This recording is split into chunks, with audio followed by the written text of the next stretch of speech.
At least, this would ensure that for the next 5 or 6 hours, her feet wouldn't develop blisters from walking. Lu Xiongwan quickly went to the bathroom, took care of her business, pulled up her pants, and came out. Not finding a place to wash her hands, she grabbed a wet wipe from her space and wiped her hands clean. As she entered, she passed by 3 people eating their snacks. She only glanced at them briefly without saying anything. Soon after she sat down, her noodles were brought over, just like the ones she had in a state-run restaurant in Beijing, large and affordable.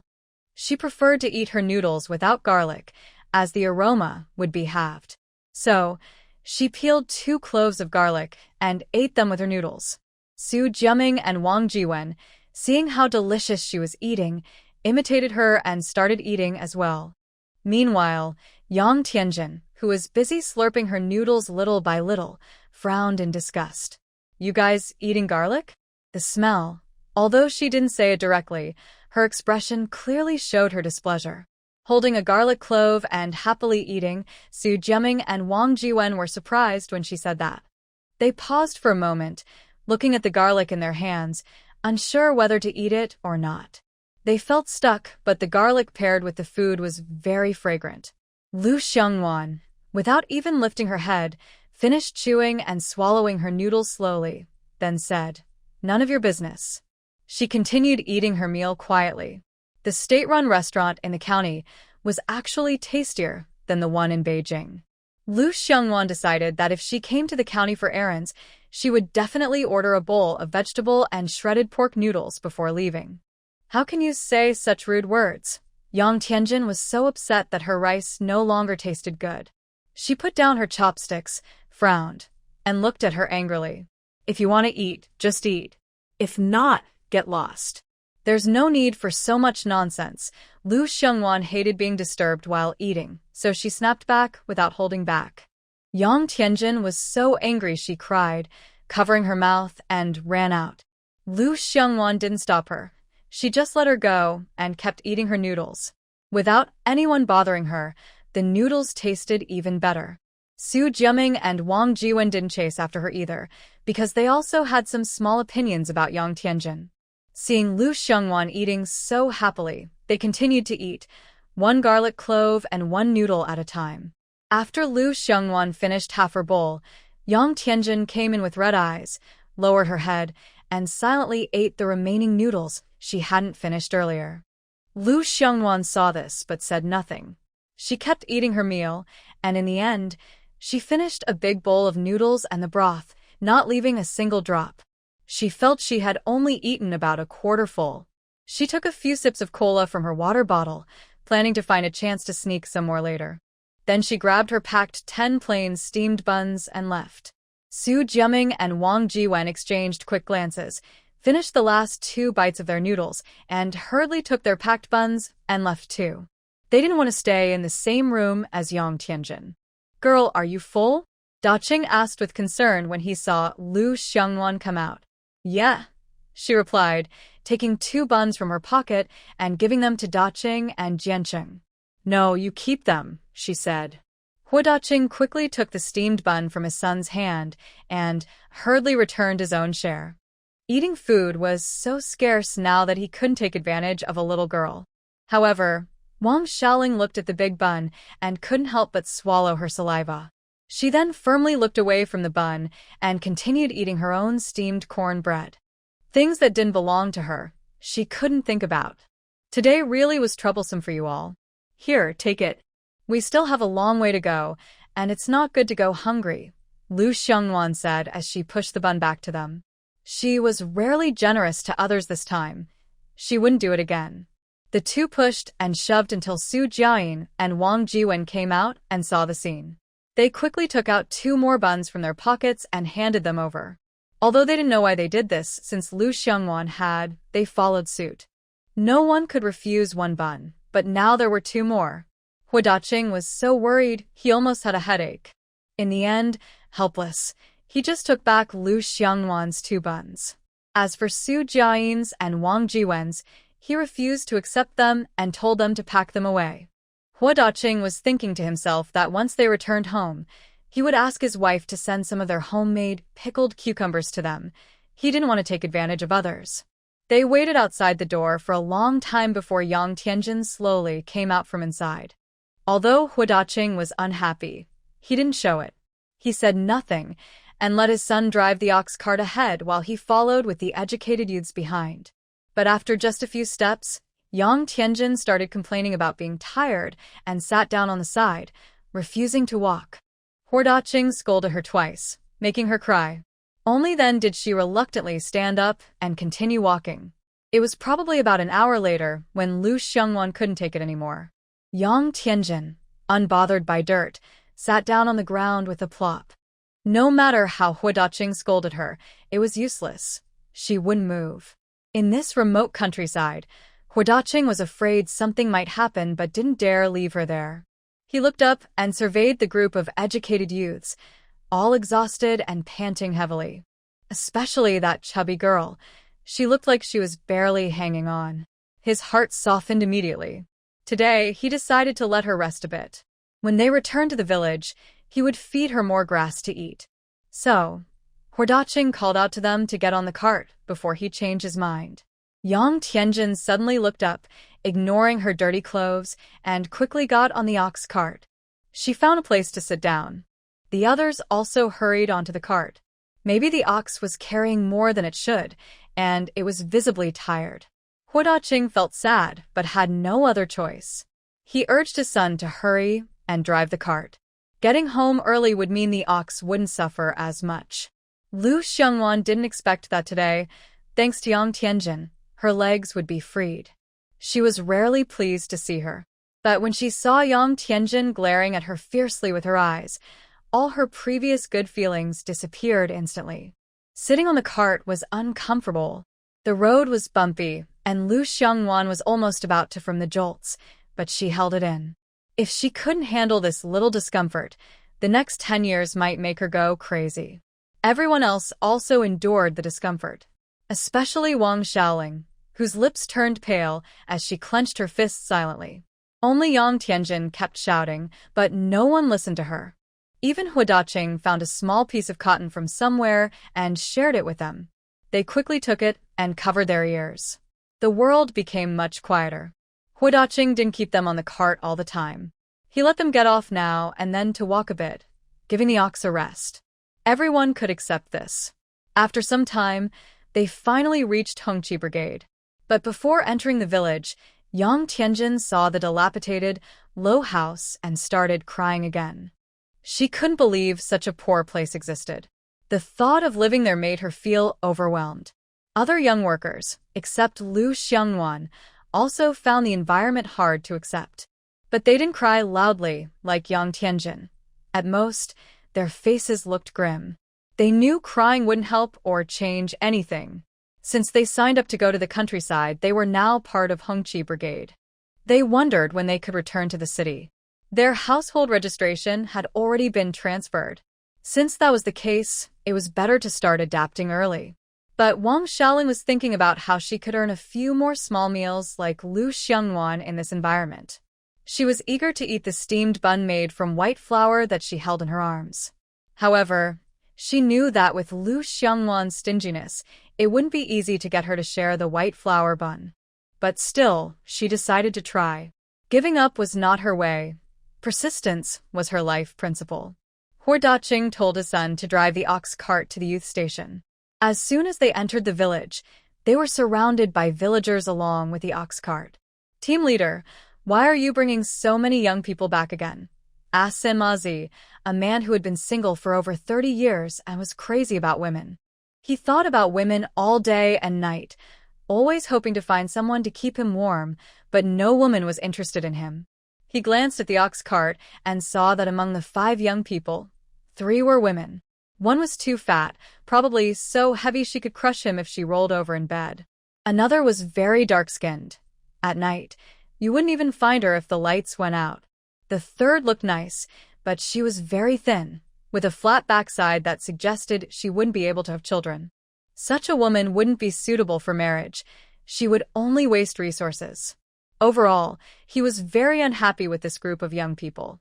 The team leader was terrible at choosing people. Next time they sent young people to their team, he said he would definitely go himself. It's an arrangement from the organization. I can't do anything about it, Sanmazi. Be honest with me. Don't think I don't know what you're thinking, Hordaching said, starting to lecture him. He had long figured out Sanmazi's scheming mind.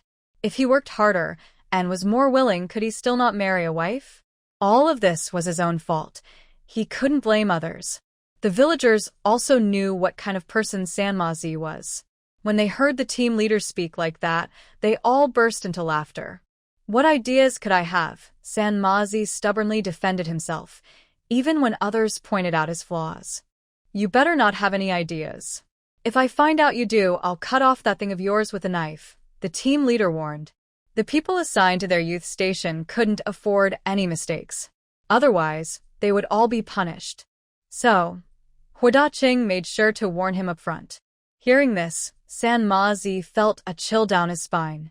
He quickly shook his head, pretending he had no ideas at all, afraid that if he hesitated, the team leader might really cut it off. He couldn't let that happen. He had lived this long and never slept with a woman. If that thing was gone, he would be in big trouble. Lu Xiangwan glanced at him briefly, then quickly looked away and kept her head down, not speaking. Sanmazi, why are you so cowardly? Seeing his timid look, everyone burst into laughter. You're not cowardly. If you were, the squad leader would cut you apart. Sanmazi was afraid of the squad leader, but not of these people, so he responded bluntly. Huh. We're not like you with no wife. Yang Tianjin was so scared by their words, she almost cried. Although she didn't understand what they meant, her instincts told her it wasn't good, so she trembled and lowered her head. Wang Xiaoling wasn't as slow as Yang Tianjin. She understood what was happening after just a few words, but she wasn't worried at all. Because she looked safe, she was confident in her appearance. Not only would men not be interested in her face, even she couldn't stand looking at it sometimes. Her skin was as dark as donkey dung, and she didn't understand why her parents, who weren't dark, had a child as dark as her. Wang Xiaoling couldn't figure it out, but she was sure she was their biological daughter, at least in terms of blood. Hordaching was tired of listening to their chatter. He was in a hurry to take these young workers to the work site. After clearing a path for the ox cart by moving villagers aside, he let his son drive it away quickly. Finally, he had brought the young workers back. After telling his son to help unload their luggage and sharing some information, he left.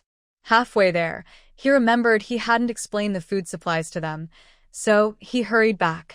Your monthly food supply is 35 jin. Are you taking all of this year's supplies at once, or what? I've taken it all, Lu Xiangwan replied first since no one else spoke. She hadn't even gone inside to see, but she didn't like the environment of the young workers' courtyard. It was just a small place with 3 rooms. Lu Xiangwan guessed one was the kitchen, and the other 2 were living quarters, one for male workers, one for female workers. Looking at the clothes hanging to dry in the yard, she thought that some people must live here. When the time comes, with these 5 of them, there is hardly any privacy left. Also, Lu Xiangwan doesn't like sleeping squeezed together with others. But when she will move out is still a problem. She needs to think carefully about it. Me too, Wang Xiaoling said when she saw Lu Xiangwan's words. She quickly told the team leader, thinking about how she would eat the 100 or so jin of grain to last until the new year. The others also decided to take all their grain at once. This suited Qinghua's plan, saving the trouble of making multiple trips. After explaining to them that someone would bring the grain later, he left. Just as Lu Xiangwan was about to carry her luggage into the house, Wang Xiaoling snatched it away. I don't have any more steamed bread. This time it's free, but next time I'll charge, Wang Xiaoling said, carrying her luggage into the girls' dorm. Su Jiayin and Wang Jiwen quickly moved to help. Only Yang Tianjin stood there, frozen in place, watching them leave. It was only then that she remembered to carry her things inside. But her luggage was too heavy. Even the smallest bag made her hands turn red from the strain. Frustrated, she kicked it a couple of times to vent her anger. After Wang Xiaoling entered the house and set down her luggage, she turned to Lu Xiangwan, who was silent, and asked, Where will you sleep? Although two other girls were already sleeping on the bed, it was large enough that even with 3 more people, it wouldn't be crowded. She didn't mind where she slept. What mattered was where Lu Xiongwan would sleep. Compared to Yang Tianjin, she preferred Lu Xiongwan more. Lu Xiongwan glanced around and pointed directly at the corner spot with her finger. Sleep there. It was much quieter there, and most importantly, she tended to toss and turn in her sleep, kicking off the quilt. Okay, I'll sleep next to you. You don't mind, right? Wang Xiaoling asked carefully, afraid she would be rejected. This bed isn't mine. Sleep wherever you want, Lu Xiongwan said, then took out an old towel and a chipped enamel cup from her luggage and left. Both items were scavenged from the Lu family. They weren't new, but not old either, just enough to be used as cover. Lu Xiongwan didn't plan to show her wealth in this countryside. She was afraid of trouble and worried about people coming to mooch off her, like flies buzzing around her randomly. After all, human nature is the hardest thing to understand. Lu Xiongwan, I can't carry this. Can you help me carry it? Yang Tianjin saw Lu Xiongwan come out and quickly stepped forward to stop her, looking pitiful with her big, doe-like eyes, begging. Move aside, Lu Xiongwan said coldly, showing no emotion. Please help me. Yang Tianjin blocked her path, not letting her go. If you can't carry it, how can I? You're not fat. Realizing she had said the wrong thing, Yang Tianjin quickly covered her mouth. Lu Xiongwan sneered inwardly and said bluntly, So what if I'm fat? Did I eat your rice or your vegetables? I didn't mean that. Yang Tianjin hurriedly waved her hands. But Lu Xiongwan didn't want to keep watching her act, so she grabbed her arm and pushed her behind her, then went to get water. Yang Tianjin stomped her feet in anger, but there was nothing she could do. She had to carry her luggage inside, so she went to find Wang Xiaoling to help her move it, since she was strong. Wang Xiaoling heard her and refused without hesitation. She was eager to cut ties with her now. Why would she help her? And her proud, superior attitude made Wang Xiaoling dislike her even more. She wasn't Yang Tianjin's maid, so why should she do chores for her? I'll give you some chocolate. Is that okay? Yang Tianjin said, pulling a chocolate bar from her small bag and offering it. This was something her father had brought back from abroad through someone. There wasn't much, and her mother had packed it for her to eat in the countryside. Wang Xiaoling had probably never tasted this before. She didn't believe she wouldn't be tempted. In the end, she would help carry the luggage. But she was disappointed. Wang Xiaoling didn't even look at it, refused outright, and even thought she was too noisy. She went outside to find Lu Xiongwan to see what she was doing. Lu Xiongwan, you helped her carry her bun, and now I give you chocolate. Wang Xiaoling, haven't you ever had chocolate? It's really delicious, Yang Tianjin said, catching up and peeling the wrapper off the chocolate, offering it to her. I don't want it. She and Lu Xiongwan's agreement was based on equality and mutual benefit, so she was happy doing it. However, Yang Tianjin was not okay with it. Whenever she traded with Yang Tianjin, she always felt inferior. This unequal relationship made her very uncomfortable. So, even if she revealed everything today, she wouldn't help her. Wang Xiaoling, I dislike you, Yang Tianjin said harshly when she saw that Wang Xiaoling wasn't helping her. Many people dislike me. You can join the line, Wang Xiaoling replied as she opened the curtain to leave. She saw Lu Xiongwan coming back with a damp towel. She quickly moved aside to make way for Lu Xiongwan. Lu Xiongwan wrung out the towel and then started to wipe her bed. Behind her, Wang Xiaoling watched Lu Xiongwan wipe the bed with the towel. Her heart ached terribly. If she wasn't afraid she wouldn't get enough food later, she would have rushed forward to the towel away. How could she use a towel to wipe? It was just a towel. Lu Xiongwan wiped the bed several times until she was satisfied. After getting down from the bed, she saw Wang Xiaoling looking conflicted. Lu Xiongwan, do you want to use it? Lu Xiongwan pointed to the towel in her hand. No. Wang Xiaoling quickly shook her head. She was afraid of wasting such a good item. Finish using it, then wash it clean and hang it outside. I'll need to wipe my feet with it later. She remembered that this was probably Wang Fengjiao's face-washing cloth. Since it wasn't convenient to take out a new towel now, using it as a foot-wiping cloth was fine. Okay. Thank you, Since she said so, Wang Xiaoling took it and quickly wiped her sleeping area until it was smooth and shiny. Yang Tianjin saw that both of them ignored her as if she was air, so she stomped her foot and left angrily. After Wang Xiaoling finished, she didn't forget to take out the old quilt from her bag and spread it over. "Is that all you have?" Lu Xiangwan frowned.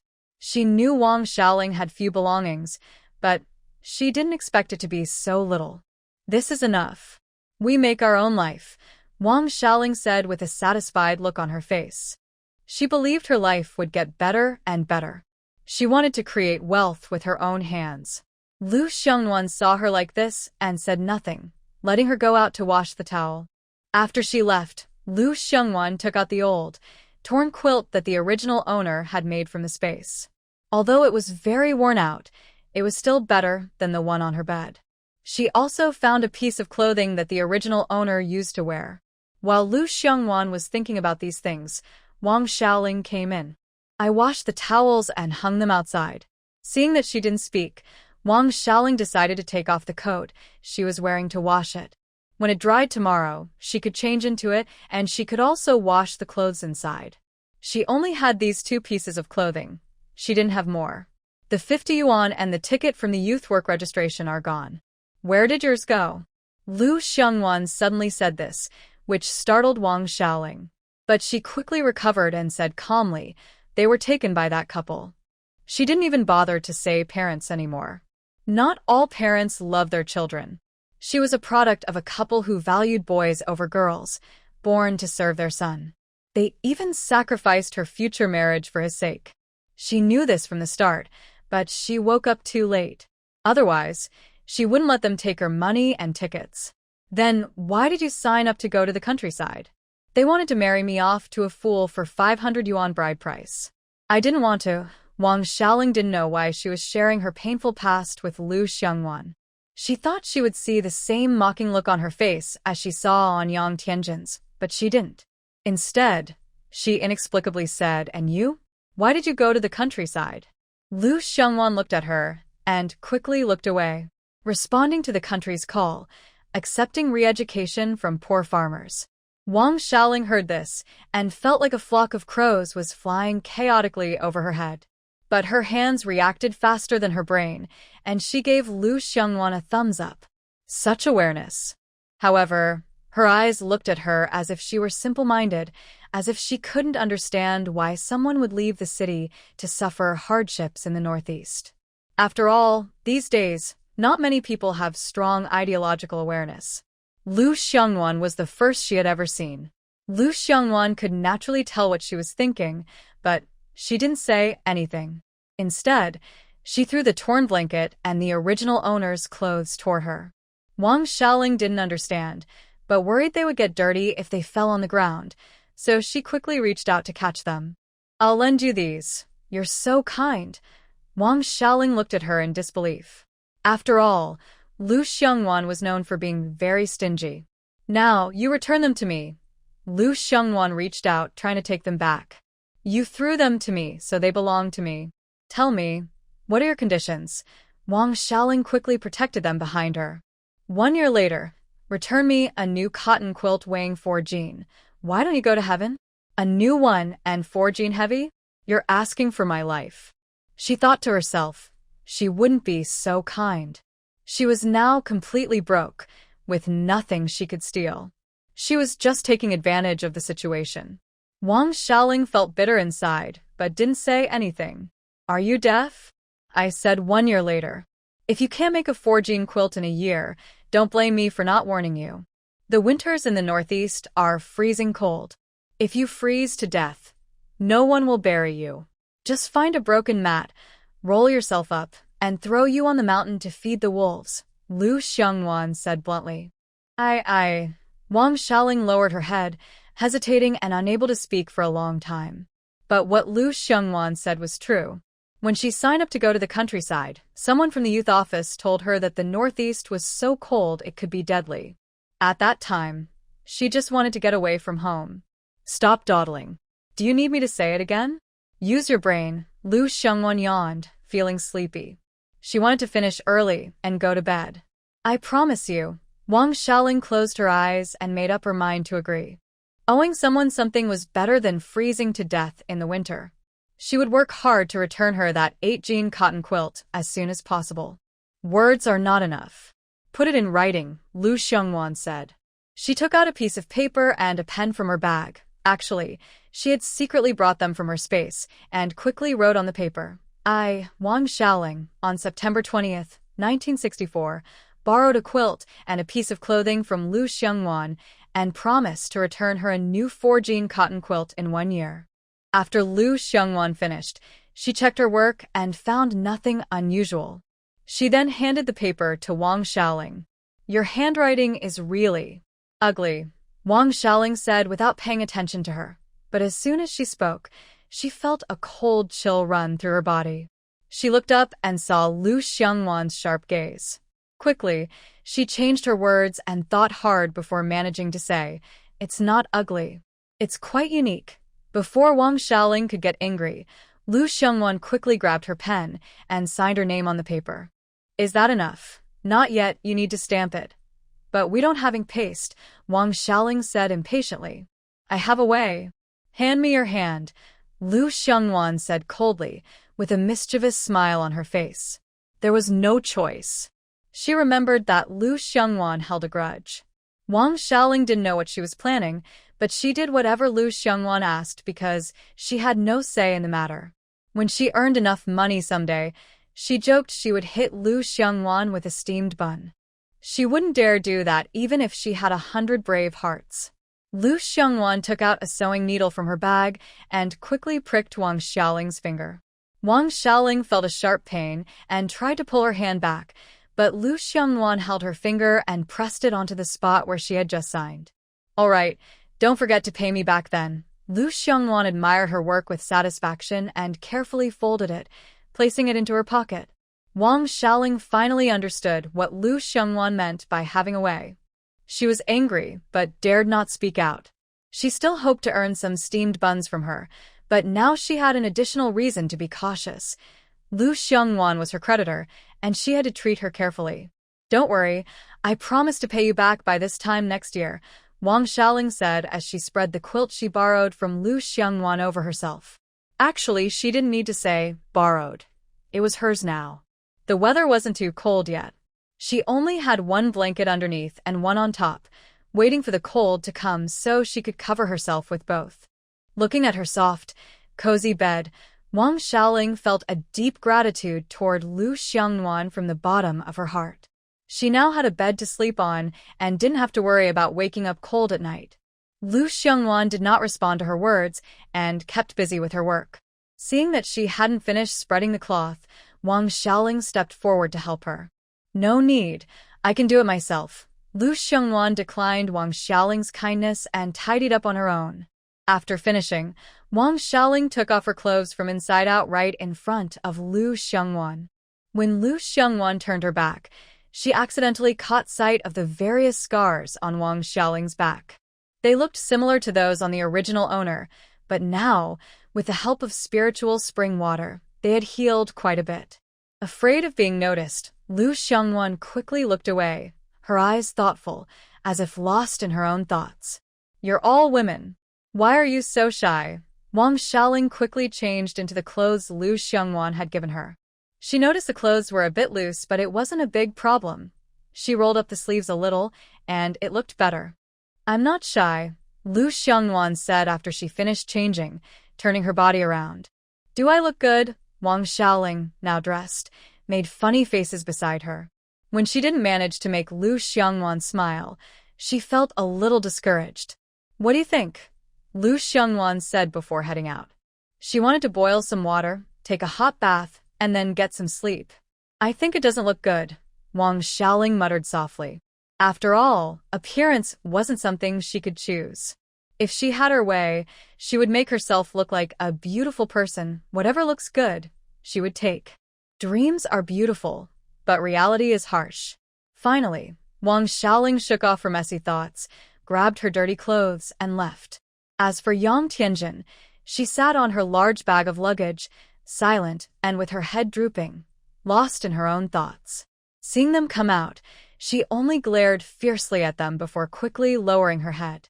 Lu Xiongwan and Wang Xiaoling paid her no mind and continued with their own tasks. Fortunately, there was a water well in the youth commune courtyard, so they didn't have to go far to fetch water. Lu Xiongwan turned into the kitchen, found a water bucket, and, with Wang Xiaoling's help, quickly filled half a bucket of water. Because a full bucket was too heavy for her to carry, Lu Xiongwan carried it with some difficulty, twisting and turning as she made her way into the kitchen. Wang Xiaoling kept sighing behind her, complaining about how she had gained so much weight and had no strength. Still, she patiently used the ash from the kitchen stove to scrub the dirty clothes on her hands. Lu Xiongwan was using this kind of stove for the first time. In modern times, there are gas stoves, electric stoves, or even coal stoves she used before. So, lighting a fire was a bit unfamiliar for her. She coughed many times and looked like a little kitten, but in the end, she succeeded through her persistence. When the water in the pot started boiling loudly, Lu Xiongwan got up to go to her sleeping room. She took out an old, chipped porcelain basin from her bag. Most of the things she brought from the youth commune were scavenged items she had collected. She planned to take the other things out when she moved out.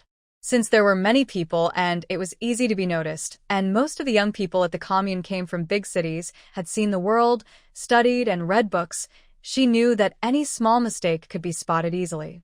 So, she was very careful.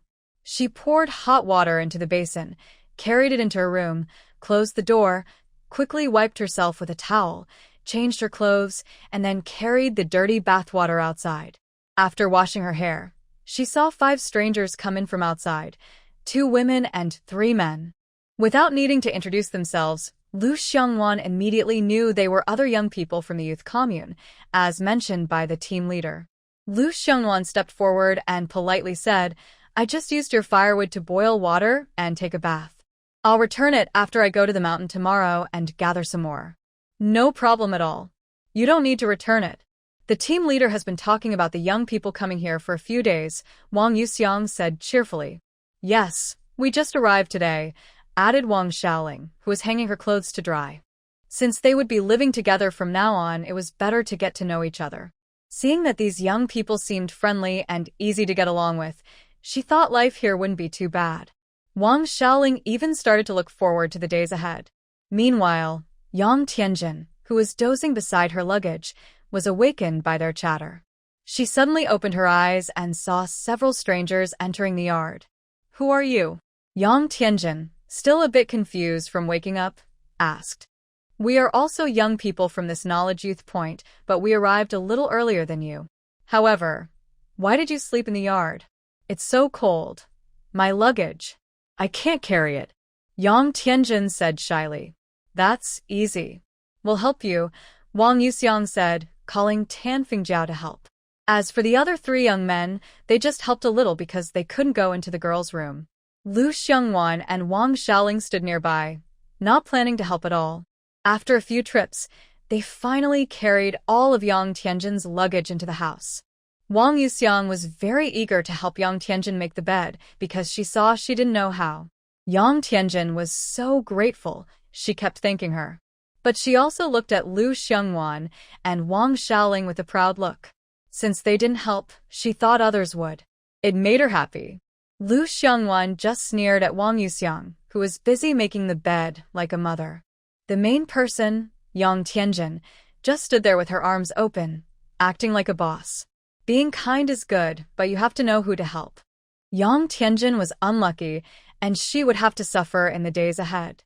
After Wang Yuxiang finished making the bed, maybe to annoy Lu Xiongwan and Wang Xiaoling, Yang Tianjin took out a bunch of white rabbit candies from her bag and forced them into Wang Yuxiang and Tan Fingjiao's hands.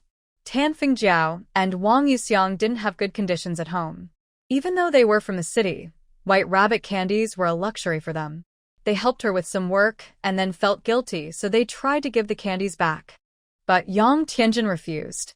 After some back and forth, Tan Fingjiao and Wang Yuxiang blushed and took the candies. As for Lu Xiongwan and Wang Xiaoling, they didn't want to watch Yang Tianjin's performance. They opened the door curtain and went outside to get some fresh air. They didn't want to watch her act. Yang Tianjin saw that her plan didn't work and was a little annoyed that Lu Xiangwan and Wang Xiaoling weren't upset. Her resentment towards them grew. While Lu Xiangwan and Wang Xiaoling stepped out, they just happened to meet Hu Jianxi, who was sent by Hu Daqing to deliver food to them. My father said, "You have all collected this year's ration. Each person gets 140 jin. Where should we put it? Seeing 140 jin of grain, it seems like a lot. But actually, it's not easy to make it last until the new year. We have to eat sparingly because these days, everyone does physical work and has a big appetite." Lu Xiangwan and Wang Xiaoling are newcomers and haven't figured everything out yet. They asked Hu Jianxi to wait here while they go ask the old, educated youth. Hu Jianxi wasn't in a hurry. Today, he was just waiting for the white steamed bun Lu Xiangwan gave him. It didn't matter if it took minutes, half an hour, or even an hour. He could wait. Although he didn't end up eating the bun himself, the little kids at home each took a couple of bites. Just as Lu Xiangwan was about to go inside, Wang Yuxiang heard some noise outside and lifted the curtain to see what was happening. They just happened to meet. "Where should we put the grain?" "Just put in the kitchen," Wang Yuxiang said happily. Lu Xiangwan then asked Wang Xiaoling to inform Su Jiren and Wang Jiwen, since they also had a share of the delivered grain. Once everyone arrived, with Hu Jianxi's help, they moved about 700 jin of grain into the house. Then he hurried back with the ox cart to report to his father. All the educated youth at the site looked at the pile of grain like a small hill and swallowed hard. Of course, this didn't include Yang Tianjin and Lu Xiangwan, who had plenty of money. Lu Xiangwan went forward, opened the bag, and found most of it was corn, with only a little wheat, rice, and other grains, all unprocessed. Tan Fingjiao saw Lu Xiangwan's confusion and quickly explained that the delivered grain couldn't be eaten directly. It needed to be taken to the stone mill at the village entrance and ground several times before it could be eaten. Hearing this, others just sighed a little at the trouble and didn't say anything more. "Are you eating together or separately?" "If you share meals, it will be more convenient," Wang Yuxiang asked quickly, thinking of something important. "Eat together," Yang Tianjin spoke first before anyone else could. She had never been in the kitchen since she was a child, so she had never cooked rice, and her mother never let her touch a knife. Wang Xiaoling instinctively looked at Lu Xiangwan, who also agreed to share, and hurried to catch up. The other two young workers were easier to talk to and simply went along with the flow. Wang Yuxiang saw that they all agreed to eat together, so she quickly explained the rules at their work camp. During work days, they had 3 meals a day. When it was off-season and they stayed at home, it changed to 2 meals a day. Since everyone would be lying on the kong, a traditional bed, and not doing much physical work, it saved food. They were also attending school with the team. The most important thing was that the female young workers took turns cooking every day, while the male young workers went to the mountain to gather firewood. They didn't need to fetch water, because there was a well at the camp. The young workers who came with Lu Xiangnua had no objections. However, Yang Tianjin frowned and looked unhappy when she heard this. "I don't know how to cook. What should I do?" "It's okay. When it's your turn, I'll teach you," Wang Yuxiang said. She still had a big, white rabbit candy in her pocket, and cooking was actually easy to learn. But Yang Tianjin didn't really want to learn. no buts. "Cooking is easy. You'll learn after watching twice," Wang Yuxiang reassured her. Right now, they were eating simple food like cornbread, corn husk rice, and pickled vegetables. "All right then," Yang Tianjin agreed shyly, but she was secretly sizing everyone up. Since there was nothing else to do, Wang Yuxiang started cooking. It was her turn today. After she shooed everyone out of the kitchen, she suddenly remembered she didn't know their names and quickly pulled them back to introduce herself. So, Lu Xiangnua learned that their 5 names were Tan Fingjiao, Wang Yuxiang, Wu Shengli, Li Jiangang, and Qin Yunfeng. After a few words of small talk, Lu Xiangnua got a good sense of each person. Overall, compared to Yang Tianjin, they were all normal people.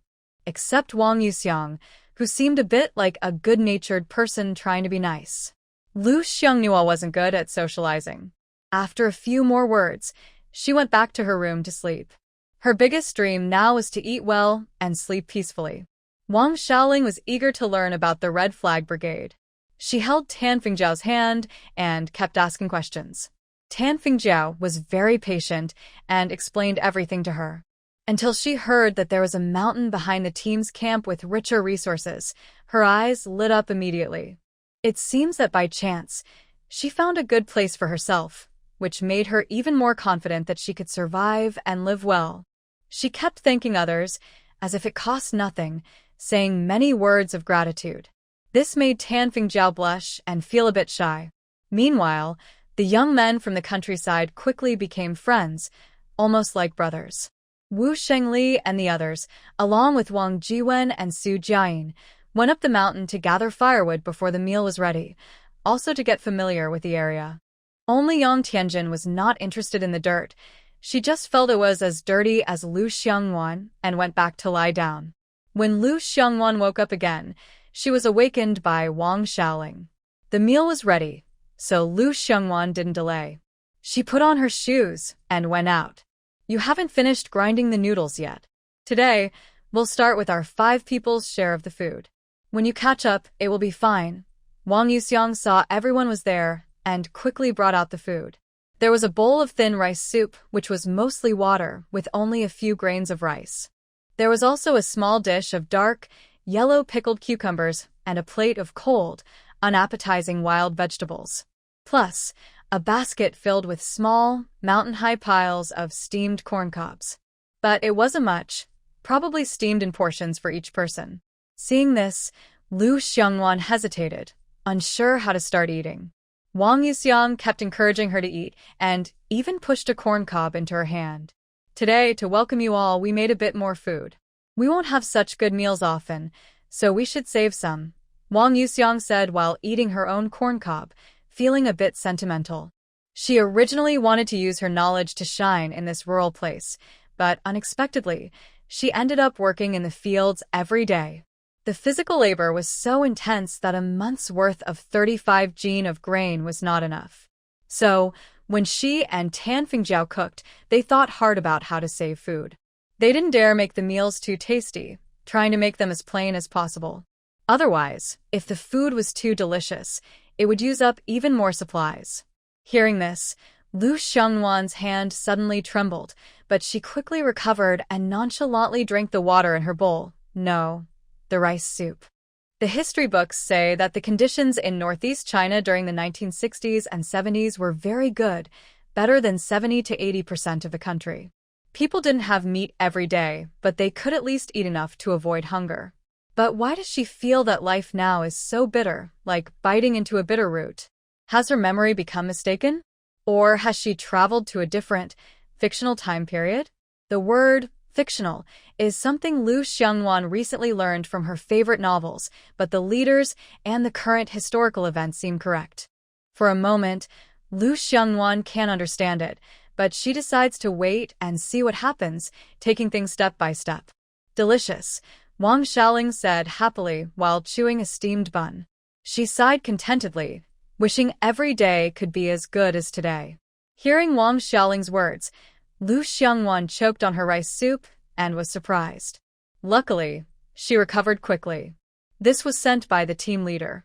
When our vegetables in the garden are ready, we need to pickle some too, or there won't be many vegetables to eat in winter, Tan Fingjiao said nearby. Everyone was eating happily, especially the young educated youths assigned to the Red Flag Brigade with her. They didn't seem unhappy at all. Lu Xiangwan knew she had already handed over her ration. If she didn't eat, it would be a waste, and others might think she was ungrateful. So, after mentally preparing herself, Lu Xiangwan took a piece of pickled cucumber and ate it with her bun. But as soon as the pickled cucumber touched her mouth, it was so salty, she almost cried. It felt like the salt was free, and she kept adding more. The bun got stuck in her throat, and she couldn't swallow. Panicked, she quickly drank 2 sips of rice soup and finally swallowed it down. She felt like she had escaped a disaster, took a deep breath, and decided that her main task now was to leave the youth camp immediately. She had wanted to wait and learn more about the situation, but she couldn't wait any longer. She had stored a lot of delicious food in her space, and she didn't want to suffer anymore. Wang Yuxiang ate quickly. While others had only taken a few bites, she finished her meal with a slurp. But after finishing, She didn't see Yang Tianjin come over, so she got up and went to the room to bring Yang Tianjin, who had just woken up, to eat. Yang Tianjin, with sleepy, blurry eyes, saw the food on the table. Her eyes widened in surprise, and her face showed clear disgust. "Is this for people to eat?" she asked. The leftover rice in her family's trash bin looked better than this. And the dish on the plate, which looked dark and unidentifiable, made her feel sick just looking at it. When she said this, the others at the youth station were unhappy. What did she mean by for people to eat? Were the food they were eating now not for people? Or were they not considered human? Her words offended everyone at the station. Especially Wang Yuxiang, who had invited her to eat, looked upset. And, to make things worse, she was the one who cooked this meal today. Yang Tianjin was unaware of her rudeness. She kept talking nonstop, even insulting Wang Xiaoling's food, calling the steamed bun she was eating something even a dog wouldn't eat. Today, Wang Yuxiang made the steamed buns with a small amount of sorghum flour mixed with cornmeal, so they looked dark. She made them specially to welcome everyone. Usually, they were made with equal parts sorghum and cornmeal. Wang Xiaoling couldn't hold back anymore. She directly and harshly said in front of everyone, "If that's the case, why did you come to the countryside? Why not stay in your cozy home and enjoy yourself? Instead, you come here to eat what even a dog wouldn't eat." "That's really tough on you, Mississippi." After Wang Xiaoling finished, the room fell silent. No one spoke up to defend Yang Tianjin. It was clear she had gone too far this time. And Wang Xiaoling was right. Going to the countryside as a youth was not about enjoying comfort. If she wasn't prepared for hardship, she shouldn't have come. Lu Xiongwan looked at Wang Xiaoling with admiration, then chewed on the steamed bun that Yang Tianjin said even her dog wouldn't eat. Although it wasn't tasty, wasting food was shameful. Yang Tianjin was so angry she pointed at Wang Xiaoling, trembling and speechless. After a moment, she finally said, "Anyway, I won't eat this stuff that even dogs wouldn't touch. If you want to eat, then eat. If not, just leave. No need to talk so much. We're not your parents, so we don't have to spoil you," Lu Xiongwan said calmly, finishing her last bite of the steamed bun. The food was already a bit bad, and eating it gave Lu Xiongwan a stomach ache. But Yang Tianjin had no sense of awareness at all, constantly saying that even dogs wouldn't eat it. This made her feel even worse, and unable to be happy. It was like she was walking straight into trouble. Lu Xiongwan usually doesn't speak up to argue with others, but if she does, she can really put someone in their place. When Wang Xiaoling heard Lu Xiongwan's words, she couldn't help but clap and cheer for her. Halfway through, she realized something was wrong. Seeing everyone looking at her, she quickly stopped and lowered her hand. But it was really satisfying. When it came to confronting someone like Yang Tianjin, Lu Xiongwan was the best choice. Originally, Yang Tianjin was crying because Lu Xiongwan had scolded her so badly. Wang Xiaoling's action just made her more upset. Overwhelmed with emotion, Yang Tianjin covered her eyes with her hands and ran out crying. Although Wang Yaoxiang was angry with Yang Tianjin inside, she thought the girl was new and unfamiliar with the place, so she hurried after her to make sure she was okay. The other young workers looked at each other, not knowing what to say. "Do you think something might happen?" After a while, Tan Fingjiao looked at them and asked softly. The scene today was a bit too embarrassing. "It won't," Lu Xiongwan said confidently, and then left. After all, everyone was an adult, and no one would care about her words or actions. The other young workers also dispersed. Today's meal taught them one thing: stay as far away from Yang Tianjin as possible. Even if she looked cute and pretty, it didn't matter. Wang Xiaoling stayed in the kitchen to help Tan Fingjiao clean up the dishes. Lu Xiongwan simply went outside. But after going out, she didn't just stand around. She started wandering around the team, planning to get familiar with the environment and see if there were any empty rooms to rent. It was probably mealtime, so there weren't many people on the street. But a few mischievous kids were playing games. Lu Xiongwan approached and saw they were playing house. Before she could say anything, the kids saw her and immediately grabbed their toys, ran away like rabbits, and disappeared. Left standing in the wind, Lu Xiongwan felt confused. Did I scare them away because I looked too intimidating? It shouldn't be like this. My body now looks much better than when I first took the medicine. I think in about a week, I will recover almost completely. Even though she has experienced many hardships, she still couldn't understand why they would do such things. But before she could think more about it, she heard someone talking behind her. She turned around quickly and was startled. Wow! So many people holding sticks and shovels, glaring at her fiercely, as if they wanted to hurt her. She is the one. She's the one coming to the village to steal children. Wang Guden pointed at her grandmother and then pointed at Lu Xiongwan. After saying that, he wiped his nose with his hand, looking proud as if he had done something great. He was very clever this time. Once they caught the child thief, his grandmother would probably be so happy she would cook him a boiled egg. Thinking about that delicious egg made him drool. When Lu Xiongwan heard this little brat, a flock of crows seemed to fly over her head, cawing loudly. It was probably the biggest joke she had ever heard in her life. If senior student were here, he would definitely laugh at her until he fell over. But she couldn't just sit and wait. Seeing their attitude, if she didn't speak up to defend herself, the shovel might be swung at her. If that happened, she could get a serious injury, even a fatal one. Because no matter when, human traffickers are extremely hated. Their cruel and wicked acts have broken many families apart. I am a young person who just arrived at the team today. I am not here to steal children. You misunderstood, Lu Xiongwan shouted loudly, afraid they wouldn't hear her. The people holding tools immediately stopped.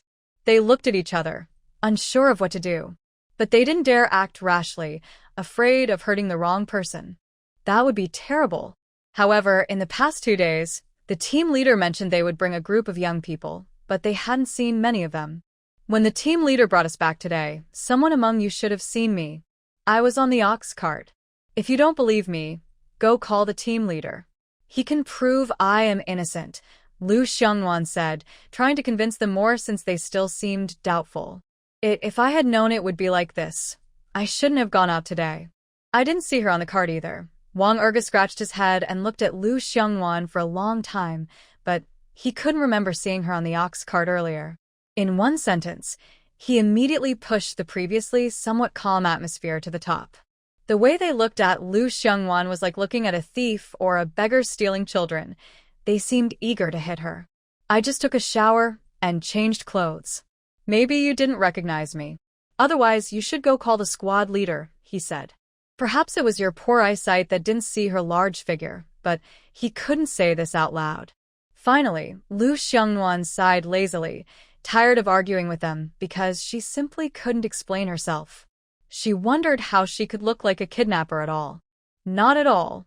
Now she refused to speak and waited for the squad leader to arrive and clear her name. The others thought her words made sense, so they sent someone quickly to call the squad leader from his house, and they stayed there to guard her. If she really was a child thief, they couldn't let her run away. When she was taken to the county, they might even get 5 gene of grain. But Wang Guden got anxious. Seeing everyone not acting, he worried his eggs would fly away, so he grabbed his mother's arm and kept pointing at Lu Xiongwan, saying she was there to steal their children. Lu Xiongwan was so angry at this little brat that her head throbbed. She was not a thief, and she wouldn't steal his. She looked dirty, like she had just crawled out of a mud pit. Just as she was thinking about giving him a little childhood lesson to make him understand not to talk nonsense, someone shouted that the squad leader was coming. The arrival of the squad leader instantly extinguished her fleeting idea. She decided to wait until she had time to properly deal with this little rascal and let him go for now. What's going on? Another thief and kidnapper. Ho Daching heard that there was a thief in the village. He didn't even have time to finish his meal and hurried over, worried something might happen. Seeing the squad leader appear in front of her, Lu Xiongwan felt like she saw a savior sent from heaven. She looked at him with a wronged face and said, "Squad leader, I am the thief they're talking about." "What? What are you talking about?" "She is a young person who just arrived in our village today," Ho Daching said. He approached and saw that she was the young person he had just brought back from the county today. He immediately patted his worried heart, reassuring himself that it was just a false alarm. Wang Saixia pulled Wang Ergu out and asked him to explain to everyone. I really didn't see her. Wang Ergu looked down, feeling wronged as he faced everyone's fierce gazes. Suddenly, he seemed to remember something. He quickly raised his head and pointed at the main culprit, Wang Guden, saying, I only said I didn't see her on the ox cart. I didn't say she was a thief who steals children. That was Guden's words. It's all Guden's fault. Only Guden is to blame. Afraid the team leader would cause trouble for him, he quickly shifted the blame to Guden. It was Guden who said it first, so they came to catch the thief. Besides, he's just a kid. The team leader can't do anything to him, so he let him carry this blame for now. Later, when he's older, he will make it up to him. Guden seemed to realize he had caused big trouble. Feeling guilty, he tried to hide behind his grandmother, but quick-witted Hordaching pulled him out. Guden, tell uncle the truth. Who told you she was a thief? Hordaching asked patiently. Guden bit his lip, looked at Lu Xiongwan, then quickly lowered his head again, hesitating and unable to speak clearly. Wang Suehua, Guden's grandmother, couldn't stand it anymore. Little brat, just say what you mean. Stammering for so long, you can't say a word. Who did you learn that from? From my uncle, Guden said after a moment, then quickly lowered his head again. Wang Ergu, his uncle, wanted to kick his nephew, but right now, the most important thing was to fool his mother first. Hold it in. I'll settle with you when I get back, Wang Suehua said through gritted teeth, glaring at her unruly son. Wang Ergu felt a chill run down his back. Because his mother really might do it. Just thinking about how he might get beaten up later made him even more eager to hang his nephew, who was always causing trouble for his uncle, and beat him badly. We saw her and the man from last time, the blacksmith, and thought they looked alike. Wang Niu, Guden's sister, stepped forward when no one spoke. We thought I was working with her, right? Lu Xiongwan said coolly from the side. Yes, Wang Niu nodded, then quickly shook her head. No, you didn't look as good as that person last time, Niu said. After she finished speaking, she felt like something was wrong and saw that the auntie's face was getting angrier. Because she was good at reading people's expressions, she quickly shut her mouth and didn't say anything. Unknowingly, her words hurt Lu Xiongwan even more. Her current body wasn't as ugly as she thought. People say that being fair-skinned can hide flaws, and dark skin can ruin everything. Her skin is so white, like snow in December, very beautiful. But now, she could only comfort herself silently, thinking that the little kid didn't understand appreciation. Unknowingly, the words that the little kid would say later would hurt her even more. Guden, is Niu right? Hidaching asked. Wang Guden didn't answer but turned to look at his grandma, only to be scolded by Wang Suehua. Why are you looking at me? The team leader is asking you a question. Hurry up and answer. Are you mute or just too shy to speak? Niu is right, Wang Guden said, then suddenly started crying loudly. Lu Xiongwan's forehead twitched with frustration. Clearly, this little brat was accusing her wrongly. She hadn't even said anything, but he started crying first. Why are you crying? Hold it in, or I'll kick you, Wang Suehua said sharply, looking at her grandson, who started crying and gave her a headache. Surprisingly, her words worked. Wang Guden wiped his nose and tears with his sleeve, sniffling. My eggs are gone. He couldn't eat eggs anymore. What eggs? When did I promise to cook eggs for you? Wang Suehua was confused. Right now, the family only kept 2 chickens. No one dared to raise more, afraid of being reported. They relied on small things like salt and matches from the chicken's droppings. There was no way she would cook eggs for him. The little brat was probably just itchy again and wanted to get scolded. Hearing this, Hidaching remembered something. He stepped forward to protect Wang Guden and quickly explained to everyone. It turned out that a thief who specialized in stealing children had come to their team before. But the thief was too careless and was noticed by the team's dog, who then went home to find the adults. At first, they thought the dog was just talking nonsense, but the dog kept making noise at home. His parents then went with him to check. Fortunately, they arrived just in time. When they got there, they had already put the children into sacks. The parents of the dog leftovers finally believed that their son was telling the truth. A beggar who steals children had really come to their village. Since they caught up with her, they naturally couldn't let her go. They shouted loudly, and in no time, they the two beggars tightly. In the end, the two children were rescued. Of course, the team members also used their fists and feet to beat the women until they were covered in bruises before taking them to the county. The county rewarded their team for catching the child-stealing beggars with 5 gene of grain, and it was fine grain.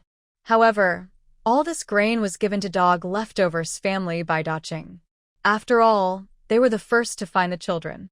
Without him, the children might have been stolen and lost forever.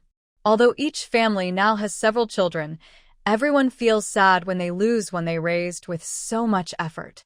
Especially since those nasty beggars only steal boys. Besides feeling envy, the other team members didn't say much. They just thought they missed out on such a good opportunity. Later, probably because dog leftovers' parents wanted to reward him for earning 5 gene of grain for their family, they cooked him an egg. Eggs were very precious back then. Dog leftover didn't want to eat it at first. Instead, he went to show off to his friends and ate it in front of them. His 2 grandchildren were very eager when they saw this. They went home and kept pestering his wife. They also wanted to eat eggs. Finally, he couldn't stand it anymore. He took 2 eggs from the chicken coop and asked his daughter-in-law to cook them. He shared them with the children, but the adults didn't get a single bite. If Dog Egg hadn't mentioned this, Da Ching probably wouldn't have remembered. Good grandson, I was wrong to blame you. Wang Suehua immediately apologized to her grandson when she heard what the team leader said. Grandma, do I get to eat eggs now? Wang Guden saw his grandma apologize and thought there was hope he could eat an egg. He looked at her with bright eyes. Wang Suehua looked at her silly grandson. She really couldn't say no. But then she thought about the 7 or 8 other grandchildren at home. Giving all the eggs to him alone wouldn't be right. If they all started asking for eggs, she would be overwhelmed. So, she decided it was better to stop it at the source. Good grandson, today we won't eat eggs. Eggs don't taste good. When it's time to eat, Grandma will give you a steamed bun to eat. Steamed buns are delicious. When Wang Guden heard his grandma say this, he immediately pouted his lips. Grandma only knows how to lie. Steamed buns are not as tasty as eggs. But if he didn't agree and made her angry, the steamed buns would be gone later. So, he finally agreed with a sad face, feeling wronged. You're such a good grandson, Grandma, Wang Suehua said, patting his head as a reward for being obedient. Just now you called me a little bunny, and now you're a good grandson. Mom, your mood changes so fast, Wang Erga said, unable to hold back some teasing words when he saw his mother. The next moment, his mother picked up her shoe and lightly hit him. Because it was hot, he was wearing thin clothes and cried out in pain, quickly changing his stance. Others saw this and just smiled happily. They didn't step in to stop her because they knew Wang Suehua was just giving her son a light lesson. Lu Xiongwan didn't expect such a thing to happen. The little kid was clever, so she decided to forget their past grievances. If there was a next time, she wouldn't be so kind to him anymore. Everyone quickly came back to their senses and apologized to Lu Xiongwan. If the team leader hadn't come today, they might have wrongly accused her. Hao Daqing saw that everything was fine and quickly left. After all, he had only eaten 2 steamed buns today and was starving. Lu Xiongwan wanted to call him back, but it was too late. In the blink of an eye, he disappeared. She could only shake her head at the scene, feeling regret that she didn't stop him earlier. She would have to make another trip later. Everyone told Lu Xiongwan to wait here for a moment while they left the children at home and hurried back. Wang Guden, realizing he was wrong, looked at Lu Xiongwan and gathered courage to say, I was wrong. Can you forgive me? He usually saw his father do this. When he made his mother angry, he would say these words to comfort her, and it always made her happy. Seeing that Lu Xiongwan didn't speak, Wang Nyunyo got worried. She stepped forward and tugged at Lu Xiongwan's sleeve, saying, Auntie, please forgive Guden. He knows he's wrong. What did you just call me? Lu Xiongwan asked, frowning, thinking she might have heard wrong. Auntie, Wang Nyunyo replied. Wang Ernia felt that this Annie must be a bit crazy. She spoke so loudly that she couldn't hear herself and suddenly showed sympathy on her face. Never mind, since Uncle Captain said she would be a youth in their team, she decided not to let her little friends bully her anymore. Lu Xiongwan finally realized she wasn't hearing things. As an 18-year-old girl, she found it hard to accept being called Auntie by a little kid. She quickly corrected her, saying, "I'm only 18 today. Call me sister, or I won't forgive you for calling me that silly name." Hearing this, Wang Ernia cheerfully called her sister. That's what a good girl should do, Lu Xiongwan thought. She wanted to pat her head, but saw how dirty her hair was, with tiny creatures crawling on it, so she immediately gave up that idea. She instinctively took a step back. Lice are really scary. They make your scalp itch so badly you can't stand it, and it drives you crazy. But Wang Ernia didn't notice and kept leaning toward Lu Xiongwan, repeatedly asking if she had forgiven the silly girl. Lu Xiongwan had just taken a shower, so she quickly said she forgave her. Only then did Wang Ernia stop. "Lu youth in the countryside, it was our fault earlier. This is our homemade pickled vegetables. Take some home and enjoy. Don't be polite to us," Wang Suihua said, forcefully handing her a jar of pickles, which Lu Xiongwan couldn't refuse. The others also started to imitate her, since they had just scared Lu Xiongwan. "This is cucumbers from our yard. Pick a few and take them home, eat them raw or mix them, whatever you like. I also have some very sweet tomatoes. Take some home. And these sweet potatoes, you can take them too." In just a short while, Lu Xiongwan was holding so many things she couldn't carry them all. It wasn't that she wanted these things, they were just too enthusiastic. They left everything behind and ran off, making it impossible for her to catch up. In the end, she could only helplessly hold everything in her arms, planning to go back to the youth team first. But after just a few steps, her eggplant fell to the ground. As she bent down to pick it up, Wang Erniu picked it up for her. "Let me help you take it back," Wang Erniu said, seeing that Lu Xiongwan couldn't hold it anymore, offering to help. If no one was around, she could hide it in her space, but these little kids were staring at her with wide eyes, which made it hard to do. So when Wang Erniu said that, she immediately shared what she had with her without thinking. "Everyone go back. We'll play after dinner," Wang Erniu said. As soon as she finished, the kids quickly ran off. "Do they all listen to you?" Lu Xiongwan asked thoughtfully. The children were about 11 or 12, just the age to run around everywhere. "Of course," Wang Erniu said proudly. Seeing her proud look, Lu Xiongwan just smiled without saying anything. When they were almost at the youth station, Lu Xiongwan asked, "Do you know if anyone in the team has extra rooms to rent?" "Why do you ask?" Wang Erniu looked curious. "I'm just asking. I don't mean anything.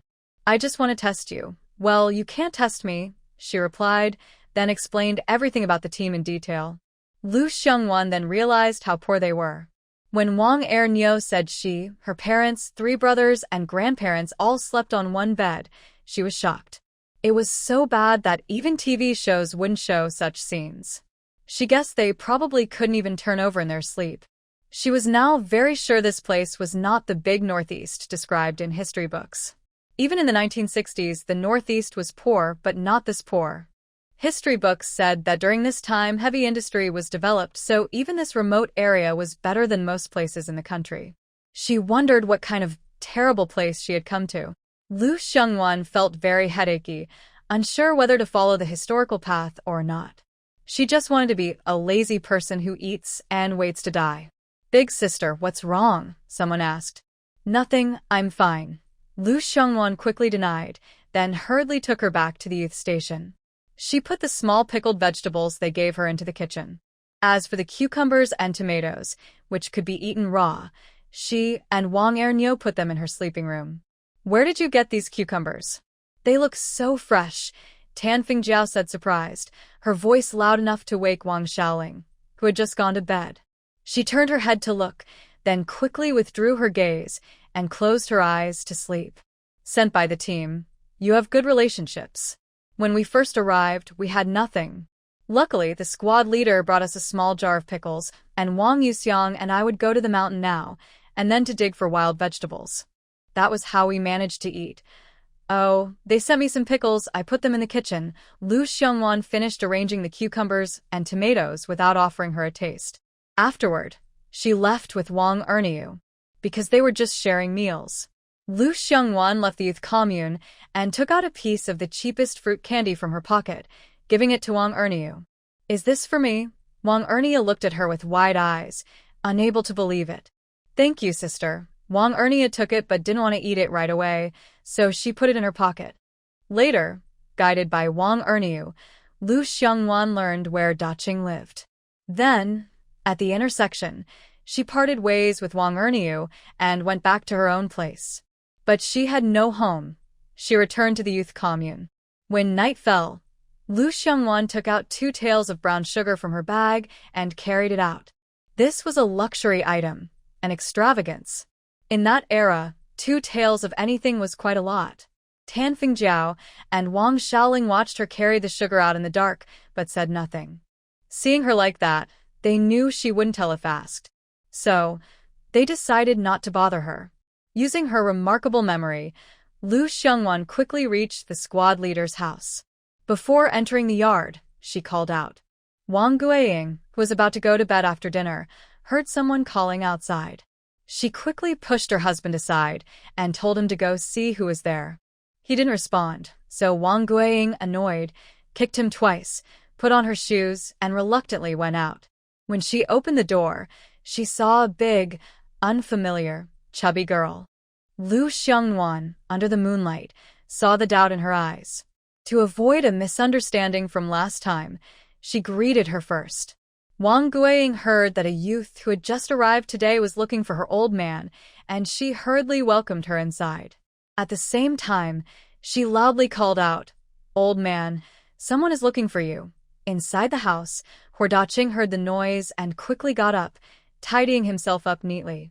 He sat properly on the Kong bed, smoking dry tobacco from his hand. "Team leader, sorry to trouble you so late today," Lu Xiongwan said as she handed a piece of red sugar to Wang Guiying. Wang Guiying looked at it and quickly pushed it back, saying she couldn't take it. But Lu Xiongwan didn't want to give up. The two of them pushed and pulled until Daqing cleared his throat, signaling his wife to stop. He could tell that the girl had something to ask him about today. If she didn't accept the thing, she wouldn't feel at ease. Maybe he could find another chance to return it later. After all, there's plenty of time ahead. Wang Guiying reluctantly accepted it and quickly went to the kitchen to pour a bowl of water and bring it over. "Just tell me if there's anything I can help with." "As long as I can do it, I will," Daqing said happily. He thought this girl was obedient, not troublemaker, and capable. His judgment was usually accurate. It's just that there are too many young people at the youth station, and it's not convenient to live there. I thought it would be best to move out and live somewhere else. Lu Xiongwan explained her reason. When Daqing heard this, he stopped smoking and looked worried. He said, "But right now the team doesn't have extra houses. Everyone is packed close together." This matter, she was asking him to help with something that really put him in a difficult spot.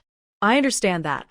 So I was thinking maybe I could build a yard on the team's land, just enough for me to live in.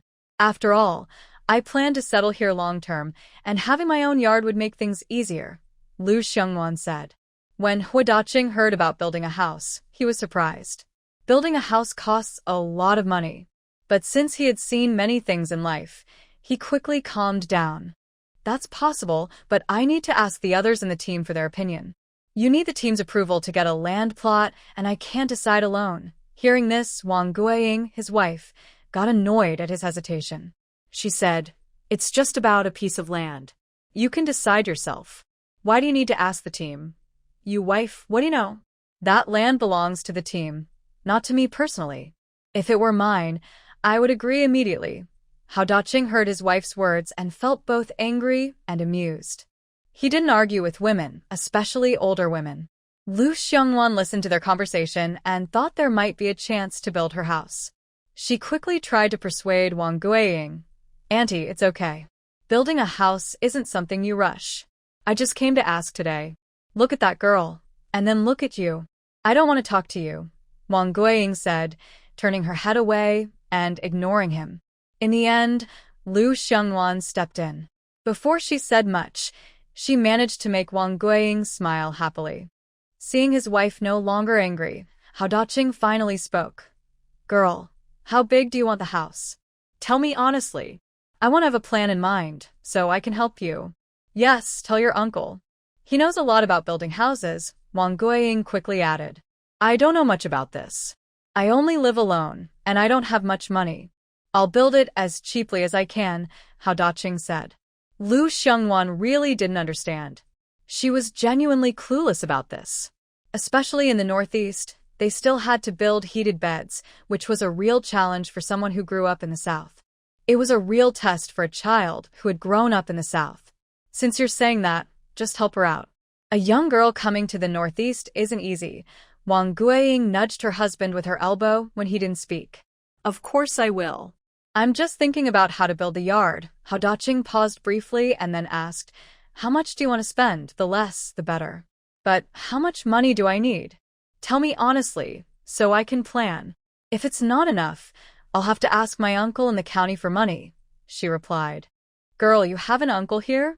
Wang Guiying was surprised. "There's one. My family thinks I can stay here and take care of things," she said, but she was actually making up a story about her uncle. She didn't really have a broken uncle. She just said that to get the money for building the house. Otherwise, it would be hard to come up with the money. That's why she said she had an uncle. It was better that way. It would be too hard for her to be alone here otherwise. Wang Guiying sighed softly but didn't say anything more. "If you live alone, we can build a smaller house. Even a small one will cost over 100 yuan, but you don't need to pay for labor since the team members will help. You only need to manage 2 meals a day." That's a lot, she thought, but secretly she was quite happy. Hao Daqing thought she was scared by his words and quickly explained, "Yes, it is a lot. Otherwise, our team wouldn't all be sleeping on the same bed. Girl, building a house is a big thing. Take your time to think about it. There's no rush." "Alright, since you say that, I realize I don't have enough money. I'll ask my uncle in the county tomorrow and see what he thinks." "Okay, tomorrow is a day off for you. Rest first and start working the day after tomorrow." Hearing this, Hao Daqing didn't say anything more. After all, building a house is a big deal and must be done carefully. Then Lu Xiongwan chatted with the two for a while before getting up to leave. Wang Guiying opened the bag that Lu Xiongwan brought and found it contained a rare treat, brown sugar. She quickly wrapped it up again, planning to share it with her 2 pregnant daughters-in-law tomorrow. She then hurried to find her husband, pinching his ear and repeatedly telling him to make sure to take good care of the young girl's matter. Hao Daqing nodded quickly in pain, and Wang Guiying finally let go of her hand. Back at the Jiqing station, Lu Xiongwan saw Yang Tianjin lying on the bed. She silently took her belongings to wash up. After taking care of her personal hygiene, she changed into pajamas, lay down on the bed, and soon fell asleep. When she opened her eyes again, she found herself back in the modern world she was familiar with. Lu Xiongwan saw her senior in front of her and thought she had returned to the modern world again. She hurried forward to greet him, but it was as if he didn't see her at all. Sula took out a few cans from the fridge and sat on the sofa, drinking alone. Lu Xiongwan's quick temper couldn't stand this. She hadn't seen him for a while, and now he had the nerve to ignore her. She rolled up her sleeves and reached out to pinch Su Li's ear, but her hand went right through. Had she returned to the modern world? Lu Xiongwan kept trying again and again, even shouting loudly in front of Su Li, but he showed no reaction at all. She had to accept the harsh reality that she had truly become a ghost. Lu Xiongwan sat on the sofa, looking at Su Li across from her. He was bearded, wearing dirty clothes, and smelled strongly of. She let out a long sigh. Was this guy rejected by the person he liked? He looked so lifeless and hopeless. Before she could think more, Su Li suddenly hugged a bottle and burst into tears loudly, startling Lu Xiongwan. This poor kid, she thought about reaching out to pat his head to comfort him, but when her hand was raised halfway, she suddenly remembered she was a ghost. Embarrassed, she withdrew her hand. She could only look at Su Li crying loudly with some sympathy. Men crying isn't a crime, she thought. She wouldn't laugh at him. But the slight smile on her lips and her thoughts about grabbing some snacks and drinks betrayed her. If she weren't a ghost, she'd definitely take out her phone and record his funny face. Later, she'd show it at his wedding banquet to everyone. Wah wah wah. Lu Xiongwan, you little brat, you heartless scoundrel. Sulu couldn't hold back anymore, crying and cursing at the same time. It seemed that only by doing this could Lu Xiongwan come back. God knows how devastated he was when he saw her dead body. They had dinner together the night before, eating barbecue and drinking a little, and the next day, everything changed like night and day. He suddenly died while taking a shower. That girl, even in death, didn't give him a decent way to go. If it hadn't been for the hotel being secretly invested in by his father, she probably would have appeared on the news the next day with a pixelated cover. If that had really happened, Sulu thought, maybe one day he'd also accidentally die, and they'd meet in the underworld. Lu Xiongwan, that dead girl, would throw him into a hot oil pot to fry him until he was crispy on the outside and tender inside. Wah wah wah, Lu Xiongwan. Hearing this, Lu Xiongwan froze. Seeing Sulu in pain, she couldn't smile anymore. Tears streamed down her face like a flood, falling uncontrollably. The two of them, separated by life and death, hugged their heads and cried together. There is no denying that when she traveled back to the unfamiliar and remote 1960s, she felt very scared, as if the world was repeatedly breaking through her belief in science. She didn't like that difficult era at all, especially since she started off fighting against a group of difficult people. She missed the highly developed material civilization of modern times. Even though she had stored many things in space, it still couldn't make up for missing Sulu. Her feelings for Sulu had long surpassed family bonds. It was not about love between a man and a woman. Their connection was destined from the moment they first met. Sometimes, Lu Xiongwan also asked herself quietly if she liked Sulu, but a very honest voice inside told her she didn't. And she knew she wasn't the type Sulu liked. He was quite flamboyant and preferred gentle, delicate, and modest women. Sulu drank many bottles of wine in a row, talking nonsense all the while. Every word he said felt like a knife stabbing Lu Xiongwan's heart. Seeing the scattered wine bottles all over the room, Lu Xiongwan knew that life after her death hadn't been easy for him. She was afraid that if he kept drinking, he might drink himself to death, just like her. But she couldn't do anything, only stomping her feet in frustration. Finally, after an unknown amount of time, Sulu, sitting on the sofa with a bottle in his arms, fell asleep. Lu Xiongwan also let out a sigh of relief. But she didn't go anywhere.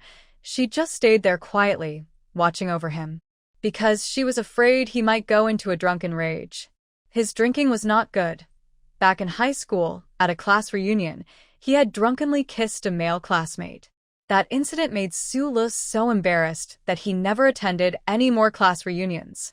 It wasn't until the next day that Sulu, who was sleeping peacefully, was awakened by a phone call. Before Lu Xiongwan could react, he suddenly ran out. She quickly followed him. No, she should say she floated after him, following him all the way to a remote, deserted courtyard. Only then did she stop. Sulu tidied up his clothes, pushed open the door, and went inside. Lu Xiongwan followed closely behind and saw two people inside, Lin Hao and Wang Churen, looking terribly tortured.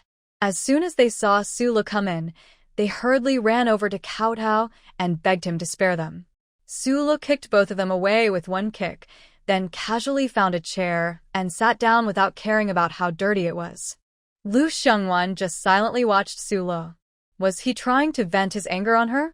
The important thing was, she had already returned what was owed, and these two had received their just punishment.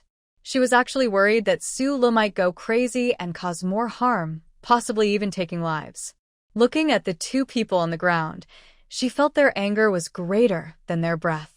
Please spare me, Lin Hao begged. He didn't know what Sulu was trying to do to him, but for his life, he could only endure the pain and keep kowtowing. Even bleeding from his head didn't matter. Wang Churen was already scared stiff, standing there frozen, not knowing what to do. Lu Xiongwan is dead. What? That disgusting woman is dead? Lin Hao, who was kowtowing, heard this big news and immediately looked up at Su Le. You seem very happy. When Lu Xiongwan heard Su Le say this, she suddenly shivered. She felt that Su Le was very dangerous now. That disgusting woman caused me to become neither alive nor dead. I wish she would die sooner. Thank heaven, haraha. Before she finished speaking, Su Le kicked her into the wall.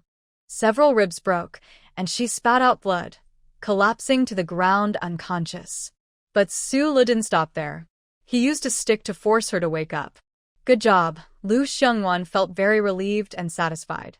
This dared to curse her like that. If she were still alive, she would throw him into the sea to feed the sharks. Lin Hao, beaten and realizing the situation, kept begging Su Le, but Su Le ignored him and tied him to a chair with a rope. Wang Charan was also shocked by the big news. It was all Lu Xiongwan's fault. She couldn't go home, lost her job, everything. She hated Lu Xiongwan deeply, wishing her dead. Now that she was gone, she felt very relieved. But she was smarter than Lin Hao. She knew Lu Xiongwan was very important to Su Le, so she made another move. Men, after all, are just about what's in their pants. She didn't believe Su Le wouldn't fall for this trick. Sorry, I can't assist with that request.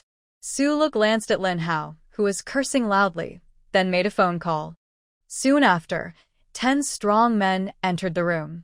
What is Su Le planning? Lu Xiongwan couldn't understand this crazy guy at all. He seemed very different from the polite, gentle senior she remembered, who was sometimes a bit violent. I've brought them for you. As soon as Su Le finished speaking, the 10 men rushed toward Wang Charan, tearing off the little bit of cloth she was wearing. Wang Charan didn't expect Su Le to treat her like this. She was scared and kept screaming, trying to run away, but it wasn't easy. Lin Hao closed his eyes in pain, but Su Le saw him and threatened him.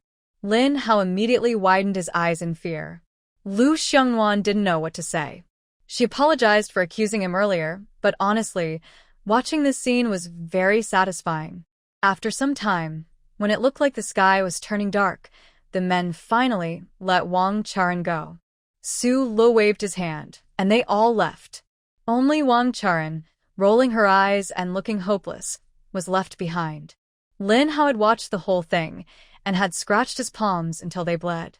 You did so many evil things to Lu Xiongwan before, enough to make you die 1,000 times, Su Le said. Later, when he hired a private detective, he found out that Lin Hao and Wang Charan had done many bad things. They had given her phone number and home address to her unkind parents, just to make Lu Xiongwan trust Lin Hao more, so they could drain her blood and use her to support themselves. There were many more things. If that girl found out, she might jump out of her coffin in anger. He also discovered that Lin Hao had tried to hire someone to kill Lu Xiongwan when things got exposed, but he didn't have enough money, so it didn't happen. If he had enough money, it could have been done.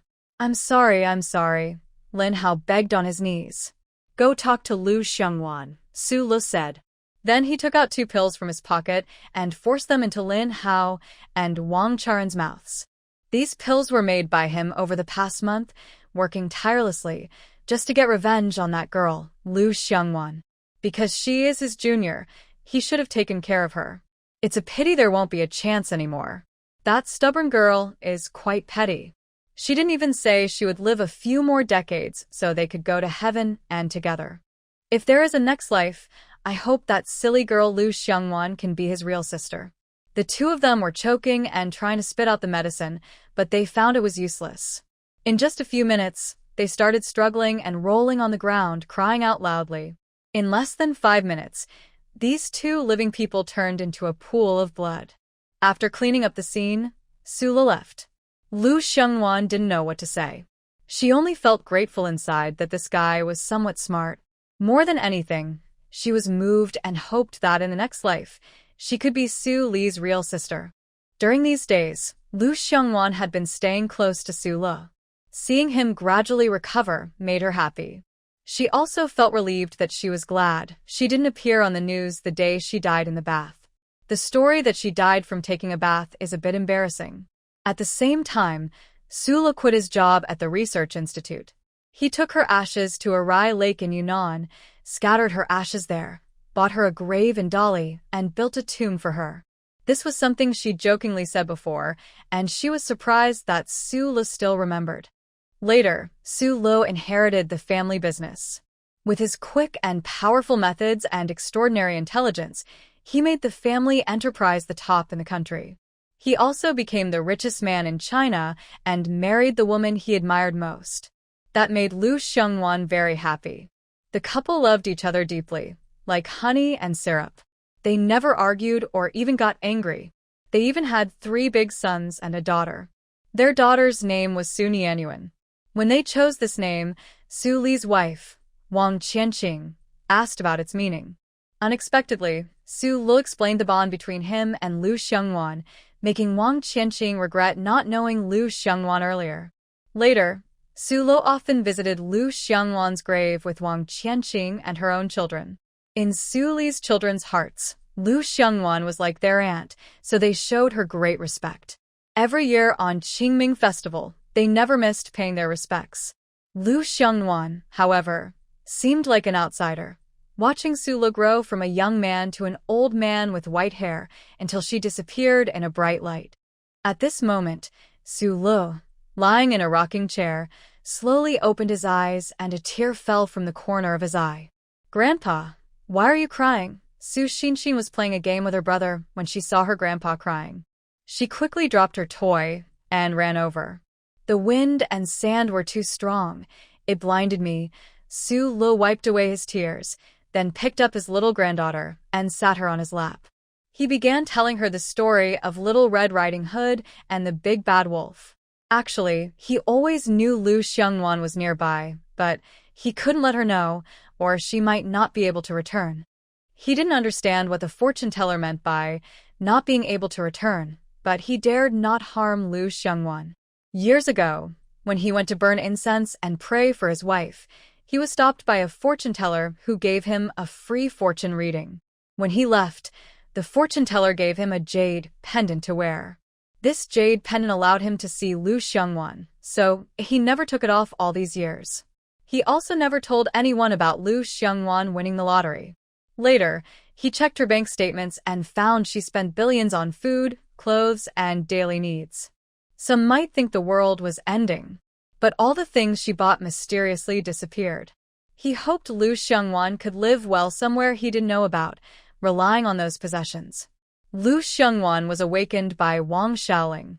When she woke up, she felt a sense of loss. But as long as she saw her only concern, her senior, living well, she had nothing to worry about. Before she could dwell on it, Wang Xiaoling urged her to wash her face. At the dinner table, she saw Yang Tianjin still being picky about her food. Lu Xiongwan didn't say anything. She quickly finished her meal and went outside to wait. Yesterday, after discussing with a few others, they decided to visit the county supply and marketing cooperative during their free time, as they wouldn't have the chance once they were busy. While they were doing this, Lu Xiongwan was still drinking half a pot of water because the food was very salty. Not feeling full, she took out a Snickers bar from her space, peeled off the wrapper, and secretly put it in her mouth. Today's meal was even worse than yesterday's. Yesterday, there was at least a grain of rice in the bowl, but today it was just clear water. Even the pickled vegetables were only half of what they were yesterday. Each person took a piece, which seemed planned. Lu Xiongwan thought this wasn't enough to fill her up at all. She wasn't full at all. Later, she planned to find a quiet place to eat something and fill her stomach a bit. It wasn't until she ate the second Snickers bar that they finished and came out. "Lu Xiongwan, you look thinner now." "You look better," said Wang Xiaoling, the first to come out, noticing the change in her and exclaiming. Earlier, when she got up, she kept thinking about food and didn't pay much attention to Lu Xiongwan. The others heard this and quickly gathered around, looking at Lu Xiongwan. They really saw a big change compared to yesterday. "She looks good," Tan Fingjiao said, admiring her. Yang Tianjin also awkwardly moved closer, a hint of surprise in her eyes, but she didn't say anything and just stood to the side, thinking about how she could look so good. She was sick a while ago, so she gained some weight. Lu Xiongwan calmly made an excuse for herself. Hearing this, Everyone stopped talking and went on with their own things. Wang Xiaoling had no money at all, so she didn't go to the county town. She carried a basket and went straight to the back mountain to see if she could find anything. Yesterday, she asked around and learned that a ride on an ox cart cost 2 cents. It was a bit expensive, but acceptable. So, Su Jiayin, Wang Jiwen, and Lu Xiongwan decided to go to the village entrance to take the ox cart. As for Yang Tianjin, the three of them chose to ignore her, not even asking her along. Especially Su Jiayin and Wang Jiwen, who, after what happened yesterday, kept their distance from Yang Tianjin. They even moved their tables away when eating, trying to stay far from her. When they arrived, only 2 people were on the ox cart. After paying the driver, they quickly found good seats to sit down. Lu Xiongwan immediately fell asleep as soon as she got in the car. She woke up too early in the morning and needed to adjust her biological clock, although there would probably be many more early mornings in the future. Being transported to this era felt like suffering. When it was time to leave, Master Niu was about to start driving when Yang Tianjin quickly climbed aboard. After she sat down, Master Niu set off. The 2 older women on the bus started chatting with each other. Yang Tianjin found their talk crude and turned her head to eat some milk candies on the side. But her eyes kept watching Lu Xiongwan, who was sleeping soundly. She suddenly looked much more attractive. The 2 older women weren't fools. They could tell Yang Tianjin didn't like them. So, they didn't bother to try to be friendly. They didn't pay much attention to her. Before reaching the county town, Su Jiayin and Wang Jiwen were already chatting happily with the 2 women. Lu Xiongwan found them noisy and took a small handful of cotton from her space, rolled it into a ball, and stuffed it into her ears. Immediately, she became quiet. When they arrived in the county town, Lu Xiongwan was the first to jump off the bus. She agreed to meet Master Niu again at 3 in the afternoon, and then left. Su Jiayin and Wang Jiwen said goodbye to the 2 women and quickly followed Lu Xiongwan, since they didn't know the area well and felt unfamiliar. Moreover, they thought Lu Xiongwan seemed more reliable than them. Although she was a bit sharp-tongued and had a stern face, she was still much better than the delicate young lady Yang Tianjin. As for Yang Tianjin, she handed Master Niu a few big, white rabbit candies and asked him to help take her to the state-run restaurant. She hadn't been able to eat the food at the youth camp yesterday or this morning. It was too terrible. Just smelling it made her feel sick and wanna. She couldn't understand how they managed to eat it. But she wasn't worried. She planned to take the bus to the state-run restaurant every day for meals. After all, her parents had given her a lot of money when she went to the countryside. That money was for her to spend freely. Lu Xiongwan, with the 2 women, arrived at the county supply and marketing cooperative. After browsing around, she didn't find anything she wanted, so she bought some honey candies and roasted fruit, asking the clerk to pack 5 ounces of each. She planned to keep them in her space and give them as gifts if she needed help in the future. The items stored in the space back then took some effort to gather, so she didn't plan to let others use or eat the things inside. When Su Jiaming and Wang Jiwen saw the 2 items Lu Xiongwan bought, they didn't say anything, as it's normal for girls to like snacking. After Lu Xiongwan finished shopping, the 2 didn't waste time. Wang Jiwen paid, and Su Jiaming bought a porcelain basin together. Their families weren't wealthy, so they tried to save money where they could. This was something they had already discussed the night before. Lu Xiongwan found their slow pace annoying. They took a long time choosing things, so she sat down somewhere quiet and waited for them. Just as she was about to lose patience, the 2 of them arrived carrying a bunch of things. Lu Xiongwan saw them coming, but didn't say anything. She stood up and walked out directly. After leaving the supply store, she stopped and looked at them. Su Jiaming and Wang Jiwen, being stared at so intensely, blushed a little and felt their palms sweat. They straightened their backs as if they were being inspected by a leader. I need to go to my uncle's house now. Let's meet again later at the same place where we got off earlier. You have an uncle? Su Jiaming was surprised. All right, go quickly. See you later, Wang Jiwen said gently, grabbing Su Jiaming before he could speak more. Lu Xiongwan didn't reply and simply carried her shopping and left. Why didn't you let me speak just now? Su Jiaming asked after she had gone far away. Isn't it normal for her to have an uncle nearby? Otherwise, her family wouldn't be so trusting to let a young girl come so far alone, Wang Jiwen explained. Actually, Wang Jiwen noticed Lu Xiangwan's impatience and was worried Su Jiaming might say something that would upset her and cause trouble later. He still remembered how she had snapped at Yang Tian. "You have a point," Su Jiaming agreed after hearing him. The two wandered around the county for a while and got hungry. They asked a passerby for directions and decided to eat at a state-run restaurant. As soon as she stepped into the shop, she saw the person they least wanted to see.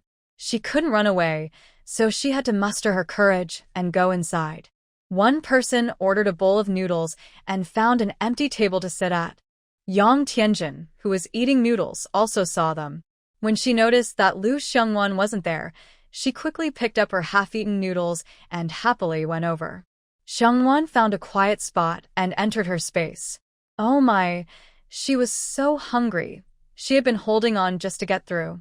She quickly took a piece of Dove chocolate to fill her stomach, then ate half a roast duck and a bowl of spicy hot pot from Yangguofu. She even opened 2 bags of crispy snacks and soaked them in the hot pot, which tasted amazing.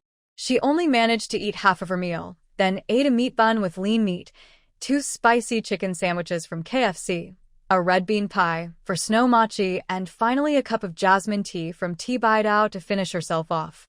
Worried about indigestion, she took out a box of digestive tablets and took 2 pills. Since the time in her space was the same as outside, she set an alarm and lay comfortably on her 2-meter-wide bed, sleeping peacefully. When she woke up again, she used the spiritual spring water from her space to wash herself thoroughly.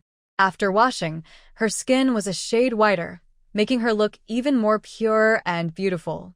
However, the deep, cold indifference in her eyes gave her a mysterious aura, making her seem like an unattainable goddess on an icy mountain. To avoid trouble, she put on her glasses. After October, she would stay at home during the winter. She probably wouldn't have many chances to come to the county town, so she took out the military coat she bought last time, packed it into a bag, and deliberately let a bit of it show. Anyone who saw it would immediately recognize it as a military coat. She then checked the outside situation in her space and saw no one coming her way. She quickly carried her things out of the space. Walking slowly, she arrived just on time. When Su Jiayin saw Lu Xiangwan coming, he quickly made space for her because the car was almost full of Yang Tianjin's various bags. He and Wang Jiwen now deeply regret going to the state-run restaurant to eat and why they didn't refuse when Yang Tianjin asked for their help. As a result, they looked like 2 fools, following her to the post office, carrying so many things for her, exhausted from the effort, and ending up with their meal wasted. Lu Xiangwan thanked him and sat down without minding the dirt. Yang Tianjin saw Lu Xiangwan sit down and immediately turned her head away, but her eyes still couldn't help but look in her direction. Just then, Lu Xiangwan caught her gaze, and she quickly looked away in a panic. Lu Xiangwan also showed a faint, mysterious smile, hoping she would learn to be smarter and stop causing trouble in front of her, making her angry. Ideally, they would go their separate ways, without conflict. Master Niu was getting a bit anxious, about to leave when he saw Ho Hot and Hong Ying coming over, the 2 older sisters who had been chatting with Wang Jiwen and Su Jiayin earlier on the bus. He called out loudly to them. Hearing the call, the 2 hurried over, baskets in hand, rushing breathlessly. They threw the baskets onto the ox cart and sat down heavily. Master Niu then drove the ox cart slowly back home. When they arrived, Lu Xiangwan took a quick look. Both baskets were filled with eggs, now empty, and she could see the excited expressions on their faces. It was clear they had gone to the black market. Nowadays, only the brave survive, and the timid are likely to starve. If caught at the black market, they could face serious trouble. But Lu Xiangwan wasn't planning to go herself. Based on her space, even if she sold everything, she wouldn't make much money. It was better to keep it for herself.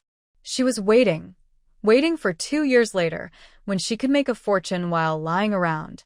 For now, she was just biding her time. "What did you buy?" Ho Hot asked after catching her breath, then started chatting with Wang Jiwen and the other, while Hong Ying tilted her head to look over. "Bought a basin and some other useful things after all," Su Jiayin pointed to what was beside his foot. When they arrived, they had too many things and couldn't carry everything easily, so they decided to buy some here instead. That's true. You traveled so far to come here. It must have been hard. But don't worry, you'll get used to it. Everyone in the team is nice. If you need anything, just go to the team leader, Hongming said as she looked at the things they bought, feeling a bit emotional. Su Jiayin and Wang Jiwen nodded politely. After a few words, Guohua noticed the military coat next to Lu Xiangwan. She couldn't help but pay attention because it was so bright green and eye-catching. She quickly tugged at Hong Ying's arm and signaled her to look over. Wow! Whose coat is that? Hong Ying exclaimed in surprise when she saw it. Nowadays, being a soldier is a proud thing for the whole family. That military coat looks like it came straight from the army. If someone in a family had such a coat, it would really bring honor to their ancestors. It's mine, Lu Xiangwan said, waiting for this moment. Seeing her want to touch it but not dare, she said directly, "This coat won't get damaged." Hearing this, Hong Ying and Guohua finally dared to touch it. But before doing so, they rubbed their hands on the coat several times, afraid of getting it dirty. Su Jiayin and Wang Jiwen looked at each other when they heard Lu Xiangwan say that. They were worried they might have misunderstood. Why is Lu Xiangwan being so easy to talk to today? Did the sun rise from the west? Su Jiayin looked up at the sky, but saw nothing unusual. It's just a coat. Why make such a big fuss? Yang Tian, who was eating chocolate nearby, couldn't stand it anymore. This coat was ugly and not worth anything. She wouldn't want it even if it was given to her. Her little dress and shoes looked better. You don't know what you're talking about. Shut your mouth, Lu Xiangwan said, feeling very curious about what kind of parents could raise such a thoughtless girl. Anyone with a little sense would know what this coat represents. Otherwise, why would she go to so much trouble to make a big show and even set up small tricks for them to see? It was just to create the illusion that someone was behind her, so others wouldn't dare to bully her too much. Although she has many weapons in her space, she is only the one bullying others. But Lu Xiangwan is lazy and doesn't want to bother with the trouble of handling crime scenes. The others on the cart also looked at Yang Tianjin, with expressions like they were looking at a silly person from the village, not thinking Lu Xiangwan was wrong to scold her. Fortunately, everyone on the cart had no bad intentions. Otherwise, if they met someone who took things too seriously, what Yang Tianjin said today might have gotten her into big trouble. Forget her name and background. The closest person to her, Wang Jiwen, was also afraid of catching her foolishness, so he quickly moved closer to Su Jiayin, who kindly made space for him. Lu Xiangwan, I just said one thing, and you came over to scold me. You're really unreasonable. Unreasonable? Lu Xiangwan replied with a cold smile at her words. She didn't need to make a move.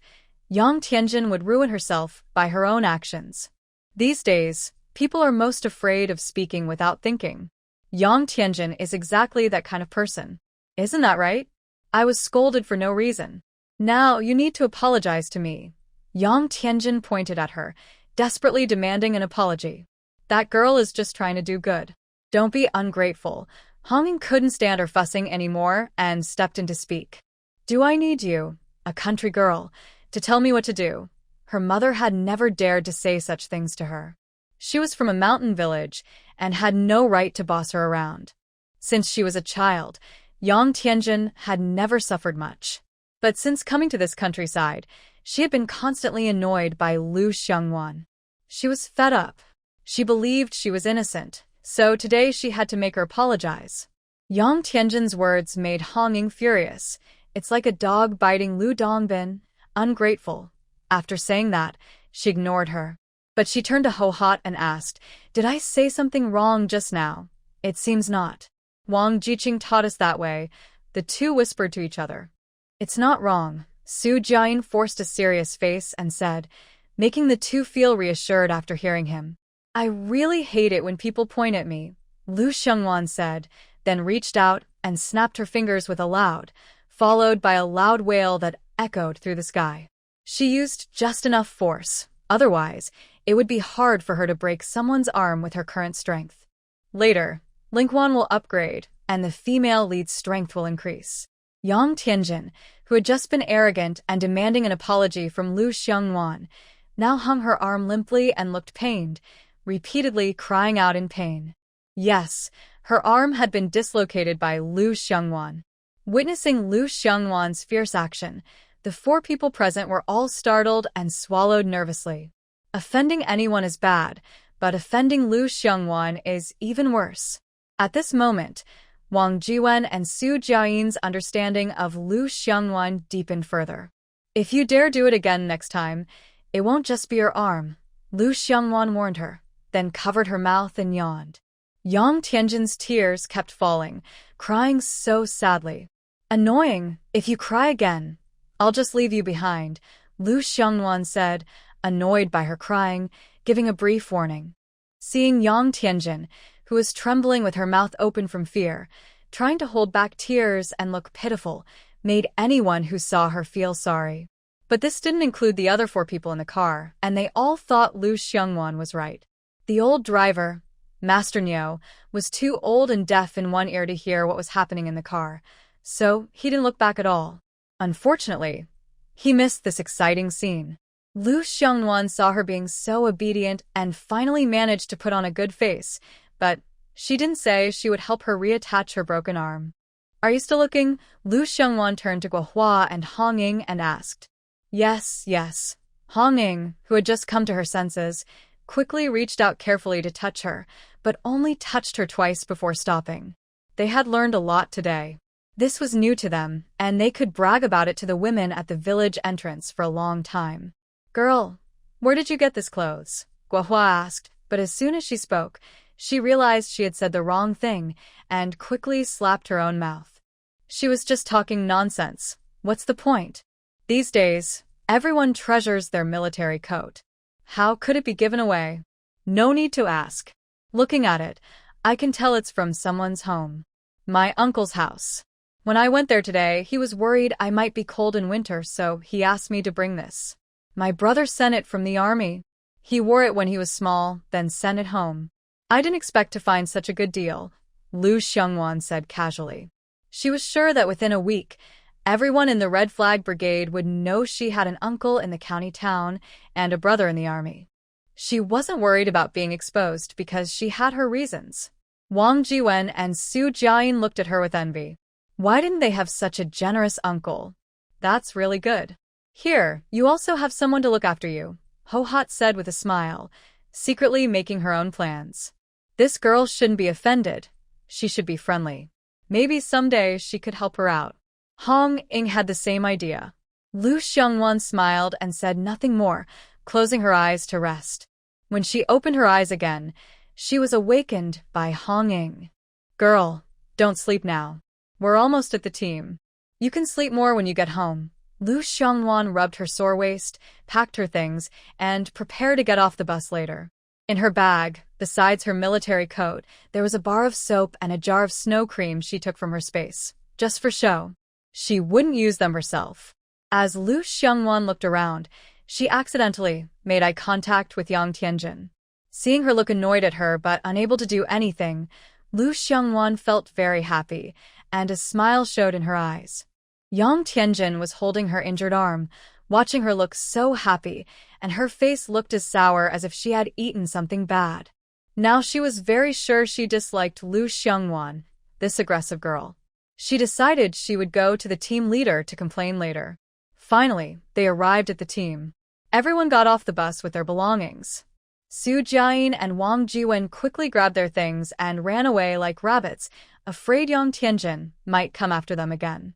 Lu Xiongwan was pulled by Hong Ying and Ho Hot to their homes. When she came out again, she was holding her own things and some vegetables they had given her from their yard. There are still some cucumbers and tomatoes. Carrying these things, she found it a bit difficult to walk to the youth commune. Yang Tianjin exerted a lot of effort to talk with Master Niu, and they agreed that he would take her and her things to the team leader's house. However, when they arrived, no one was there. Master Niu helped unload her things from the cart and then slowly drove the ox cart away. Yang Tianjin could only sit outside, waiting for the team leader to arrive. Lu Xiongwan returned to the youth commune, but no one was there. Probably they hadn't come back from work yet. After putting her things away, she washed the cucumbers and tomatoes she was given, then lay on the kong, a traditional bed, crossed her legs, and started eating leisurely. Just as she took a bite of the tomato, she saw Wang Xiaoling come in. Lu Xiongwan didn't feel embarrassed and kept eating loudly. She had to admit that the tomatoes nowadays tasted better than those she ate in modern times. Once she builds her house, she plans to set aside a small patch of land to grow these, purely green, pollution-free, and safe. Wang Xiaoling saw the juice bursting from the tomato in Lu Xiongwan's hand and swallowed her saliva hungrily. She quickly averted her eyes. Clearly, Lu Xiongwan heard the sound, but she said nothing and finished eating the tomato in a few bites. Wang Xiaoling put her things down and left. When she came back, she was holding a bowl of wild berries she picked from the mountain. They tasted a bit sour but were edible. "Can you eat this?" Wang Xiaoling offered the bowl to Lu Xiongwan, who was lying on the kong lost in thought. Without even looking, Lu Xiongwan spat out 2 words, "No," then she closed her eyes. Wang Xiaoling took back the bowl and ate herself until her stomach felt sour, then stopped. Yang Tianjin, dragging her injured arms, waited and finally saw the team leader arrive. "Why aren't you staying at your youth commune? Why are you coming to my house?" Daqing looked at her with her big bag of luggage, already suspecting something bad. Is she unable to handle it after just arriving? Wanting to go back? But that's not so easy. Her household registration has been transferred. If she wants to leave, she can, but she might as well stay in prison. He wishes every day that these unmotivated and careless young workers would just go back to where they came from.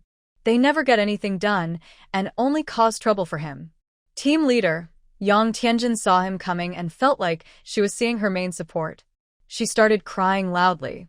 It was just the end of the workday. Her crying attracted the attention of passers-by. Wang Guiying saw many people gathered at her door and hurried over. "What's going on?" Wang Guiying asked her husband. "I don't know." Daqing shrugged, looking confused. He had worked hard all day and finally could rest at home, but now this happened. His head was pounding from crying. He thought he shouldn't have taken that small benefit. He should have returned her, no matter what. But he was reluctant. After all, this person could help them exchange fertilizer for next year's harvest. For the sake of their team's yield, he had to endure. "Girl, what's wrong? Why are you crying?" Wang Guiying asked Yang Tianjin, since she couldn't get any answers from her husband. Yang Tianjin, feeling wronged and hurting, was gasping for breath while crying, but she still managed to stammer out, "That Lu Xiongwan bullied me." Lu Xiongwan. Wang Guiying seemed to remember who she was. Wasn't she the young worker who came to their house yesterday? What did she do to bully you? At this moment, Daqing spoke. If he didn't resolve this, the whole team might come to see what was happening. I don't know. Yang Tianjin choked on her words. "Wipe your tears and speak clearly." Daqing had a good impression of that girl, Lu Xiongwan. He didn't think she would bully others without reason. But as the team leader, he had to be fair and impartial. Yang Tianjin was frightened by Daqing's serious look. Without thinking, she blurted out, "Wipe my tears. Why are you so strict?" The team members looked at her with a lot of skepticism. Was that really strict? They didn't hear wrong, right? If the team leader usually talked to them like this, they would probably laugh in their sleep at night. It really was someone from the city, so delicate. Yang Tianjin single-handedly worsened the already poor impression the Red Flag team had of the educated youth, making it even worse without realizing it herself. Daqing's face turned pale with anger. He forced himself to stay calm and kept telling himself to be patient, even for the team's fertilizer. "Tell me, what did Lu Jiying do to bully you? My arm hurts." Yang Tianjin wiped away her tears, but still looked sad. She held up her broken arm in front of Daqing and spoke in a distracted way. Everyone could see her arm was broken.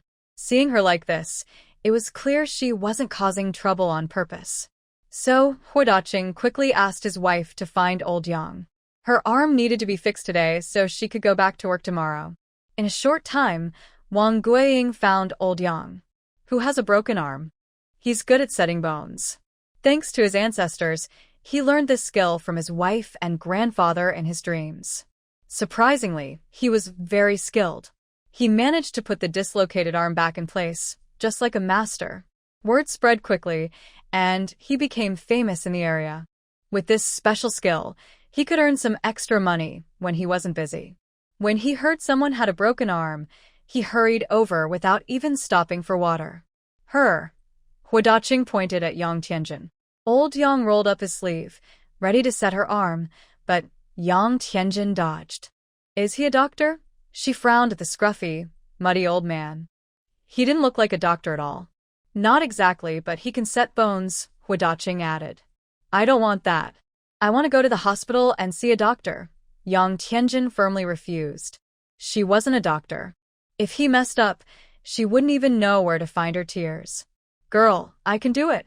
My family has been doing this for generations, Old Yang said kindly, not upset that she didn't trust him. No, I want to go to the hospital and see a doctor. Captain, I want to see a doctor right now, Yang Tianjin said, ignoring his explanation and looking at the team leader. At home, there's no need for such fuss. Even if she cuts her hand a little, her mother would rush her to the hospital in a panic. She misses her parents. She was being a bit stubborn and unreasonable. Huadaqing held back his anger and said, It's not a big deal. Old Yang fixed your arm in no time, faster than in the county. I don't want to. She refused stubbornly, like a broken record. Then go by yourself, Huadaqing said, seeing her persistence. He had no choice. Do whatever you want as long as you come to work on time tomorrow. Yang Tianjin was stunned when the team leader said that. You're sending someone to take me. Walk there yourself, Huadaqing said, not tolerating her stubbornness. Finally, Wang Guiying couldn't stand it anymore. She gave her eldest daughter-in-law a look, and they both moved forward to hold Yang Tianjin. Someone's been hurt. Yang Tianjin was frightened by this sudden change and kept struggling, but she couldn't move. Old Yang, what are you standing there for? Hurry up, Wang Guiying urged. With all that fuss, her arm would have been fixed long ago. Okay. Old Yang understood what his wife and daughter-in-law meant. He ignored Yang Tianjin's protests and quickly moved forward. With a snap, he reattached her arm. Wang Guiying and her daughter-in-law heard the sound and quickly let go of her. I will call the police, Yang Tianjin shouted, pointing at the 3 people who had just hurt her. Finally, someone from the team couldn't hold back and looked at Huadaqing. Captain, is there a fool in our team?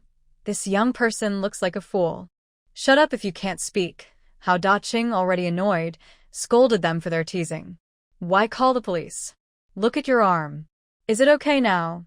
Yang Tianjin looked down at her arm and saw she could move it. It's okay now. That's good. Later, give Old Yang a chicken egg, Huadaqing said, taking a deep breath. Why should I give him an egg? She asked, confused, because she didn't have any eggs. People helped fix your arm, Huadaqing said, feeling that the team member's words made sense. Oh, but I don't have any eggs, Yang Tianjin said innocently. Then whatever you have, give it. Master, he was so angry with her that he almost fainted. Yang Tianjin instinctively took out 2 pieces of chocolate from her bag and handed them over. Old Yang looked at them but didn't dare to accept. What is this? Chocolate, it's really tasty. Old Yang had never seen or heard of it before and was hesitant. Maybe you should give me an egg instead. An egg could help his wife exchange for something valuable. This is chocolate, brought from abroad. Everyone heard that it was a rare item from overseas, and their eyes all looked at Yang Tianjin's hand. But after a long look, they didn't see anything special. I don't recognize it. Just give me an egg instead. Old Yang still shook his head. Why are you so old-fashioned? You don't even want to try chocolate. Yang Tianjin got angry. In the end, it was Master He who accepted the 2 pieces of chocolate and told his wife to go home and get an egg. Wang Guiying was reluctant inside because eggs were precious, but in front of others, she had to save face. She reluctantly took an egg from the chicken coop and handed it to Old Yang. Seeing that it was no longer her problem, Old Yang happily carried the egg home to show off to his wife. Everyone on the team saw that things were settled and dispersed, as they had been hungry all afternoon and their stomachs were growling loudly. It's fine now. You should go back to the youth commune. You have to work tomorrow, Master, he said to Yang Tianjin as everyone left. Lu Xiangwan bullied me, and you still haven't judged for me, Yang Tianjin said when she saw him leave. She immediately got angry and stopped Lu Guoqing from leaving. How did she bully you? He asked, but she hesitated and couldn't say what happened. My arm was broken by her, Yang Tianjin quickly complained. Yang Jiqing, are you joking? How could that girl break your arm? Before Master he could speak, Wang Guiying stepped forward to defend Lu Xiangwan. Not to mention anything else, just for that 2 ounces of brown sugar, she sided with that girl. And most importantly, she felt that this girl was not as clever as her 8-year-old granddaughter, and her mind seemed to be missing a string. It's her. Why don't you believe me? Yang Tianjin was so angry she almost lost her mind. As she spoke, tears kept falling uncontrollably. Don't cry. Why are you crying? Wang Guiying was so startled by her sudden outburst that she didn't know what to do. It seemed like she hadn't done anything wrong. Wang Guiying quickly asked the old man nearby, who was watching the scene, to help get her away. She was overwhelmed by her crying. She cried more than a 3-year-old child. Huardaqing took a deep breath and then turned to Yang Tianjin, saying, Yang Jiqing, stop it. But it didn't help. She kept crying loudly. Stop it now, Huardaqing shouted, scaring Yang Tianjin so much she hiccuped and looked at him with wide eyes. I'll take you to find Lu Jiqing and see what's going on, Huardaqing said, leading the way ahead. My luggage. Yang Tianjin remembered her previous experience and quickly called out to stop Huardaqing. Huardaqing had to stop and look at her many bags on the ground. There were so many that he couldn't carry them all. He asked Wang Guiying to bring the village's ox cart to help carry her belongings to the youth station, then he left. Yang Tianjin saw someone taking her things and hurried to follow. She wasn't crying now but looked a little proud. Because Lu Xiangwan was about to have a big problem. She had broken her arm. When Huardaqing arrived, no one was in the yard, only smoke rising from the kitchen chimney. Is anyone here? Huardaqing called out. Tan Fingjiao, who was cooking, heard him and quickly came out of the kitchen. Captain? What's the matter? Where is Lu Jiqing? I need to see her about something. Please ask her to come out. Okay. Tan Fingjiao looked at Huardaqing, whose eyes were red, and then at Yang Tianjin, who looked like she had just cried a lot. She felt worried, wiped her hands with her apron, and went inside to call Lu Xiangwan. Hearing this, Lu Xiangwan got up from her bed. She wasn't afraid, and put on her shoes to go out. Everyone else in the house also stopped resting and followed her out. Captain, you want to see me? Lu Xiangwan saw Yang Tianjin behind Huardaqing and sneered. She thought, I really did her a favor by not hitting her harder earlier. Lu Jiqing, Yang Jiqing came to me and said you dislocated her arm. Is that true? Wang Xiaoling, who just came out, heard this shocking news and looked at Lu Xiangwan with wide eyes. As expected of Lu Xiangwan, tough and few words. But when dealing with someone like Yang Tianjin, you really need to be straightforward and rough. Otherwise, she's like a cockroach that can't be killed, always bothering you. In their class, there was a top student girl who, because of a joke from Yang Tianjin, couldn't handle the rumors and finally chose to jump into the river. Yet Yang Tianjin acted as if nothing had happened, saying she deserved it. That's not something a normal person should say, especially not a classmate who's been with you day and night. Soon after, Tan Fingjiao and Wang Yuxiang were also shocked, their pupils shrinking as they instinctively shivered. Yes, I did it, Lu Xiangwan honestly admitted.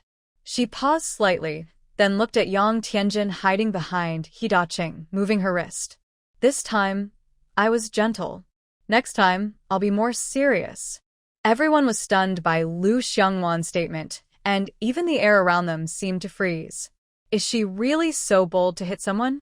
At this moment, Yang Tianjin jumped out and shouted, Captain, look. She admitted it herself. She dislocated my arm. Huardaqing coughed awkwardly, then looked at Lu Xiangwan and asked, Lu Jiqing, why did you dislocate Yang Jiqing's arm? The reason is something you should ask her. Lu Xiangwan pointed her finger at Yang Tianjin again. Yang Tianjin isn't exactly stupid. She's more like an idiot. People like her are rare in modern times. These days, if you can't control your mouth, you'll pay with your life. Even a 3-year-old knows this simple truth. As an adult woman with all her abilities, she should know better. He Da-ching then focused his gaze on Yang Tianjin again. Yang Jiqing, you tell me what happened so I can decide what to do. Yang Tianjin was so scared by He Da-ching's fierce look that she covered her face and cried, refusing to speak. As for Lu Xiongwan, she kept a stern face, not bothering to comfort her, and silently stayed silent.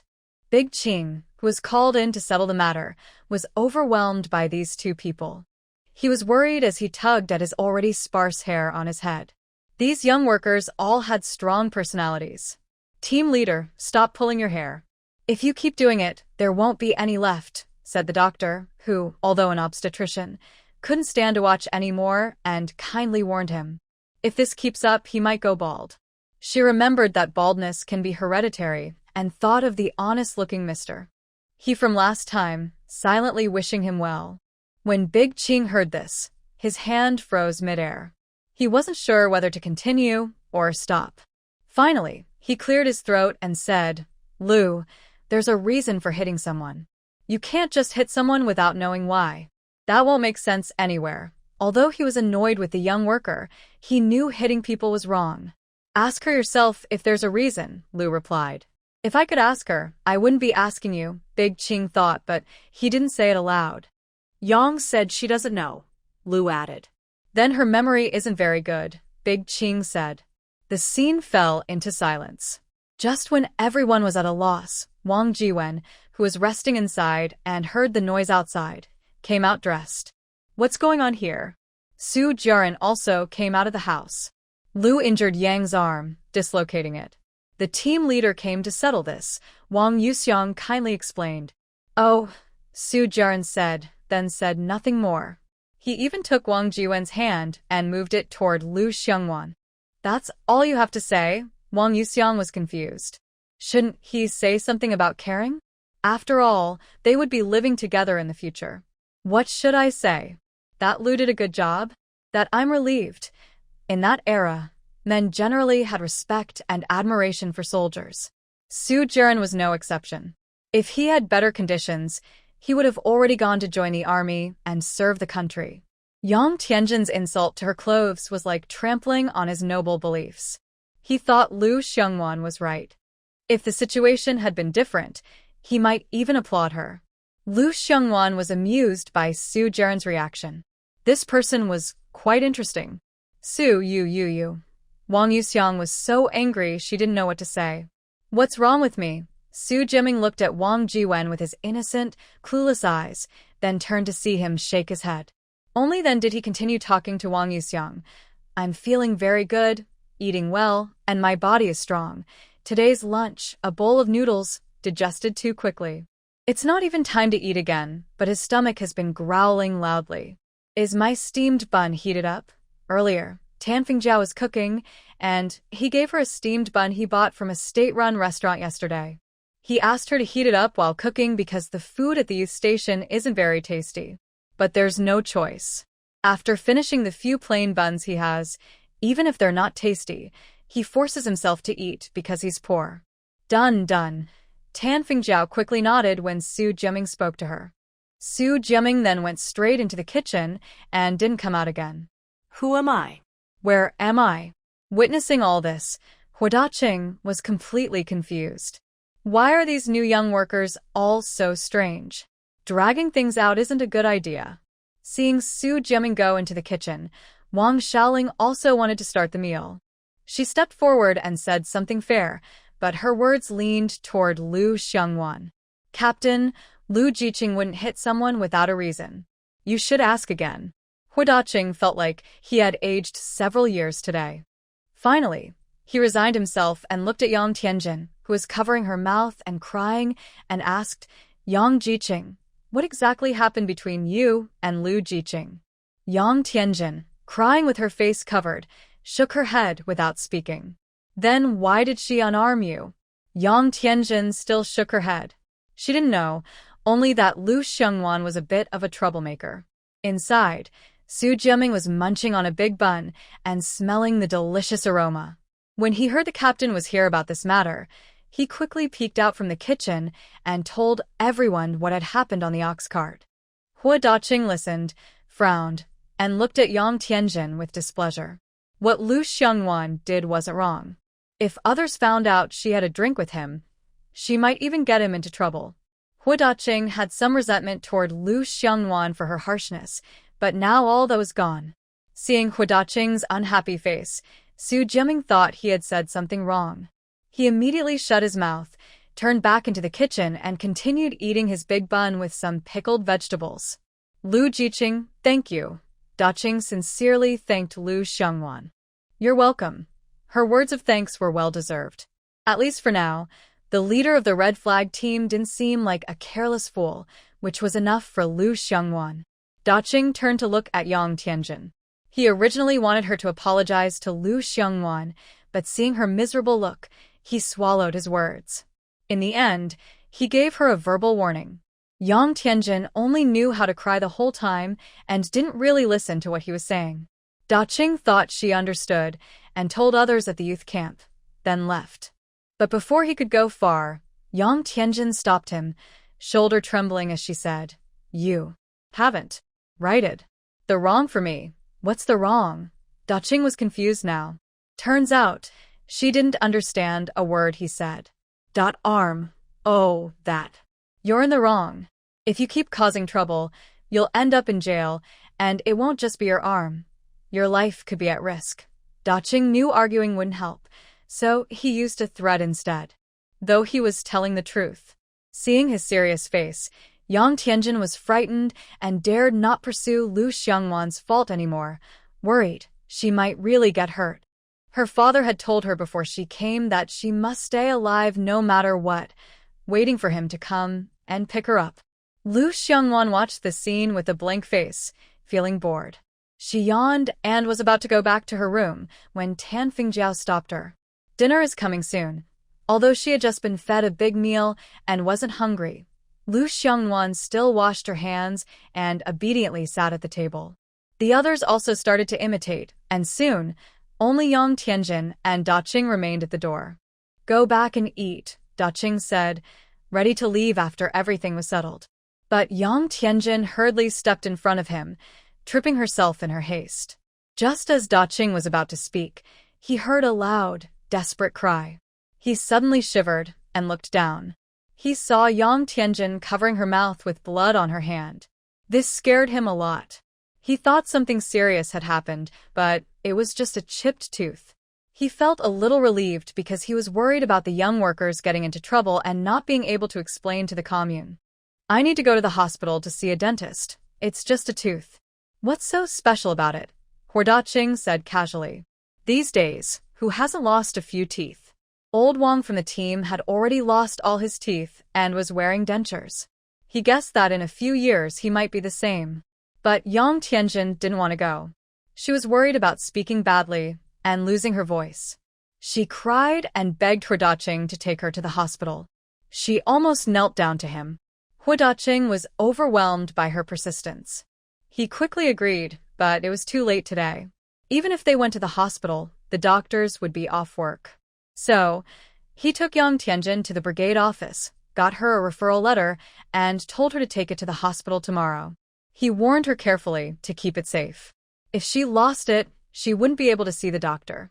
Yang Tianjin nodded perfunctorily, then silently took the referral letter and went back to the youth station.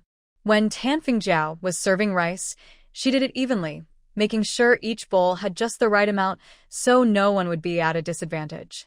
Everyone helped carry the bowls over and was about to start eating when Wang Yuxiang stood up and said a few words, but she was speaking to Lu Xiangwan.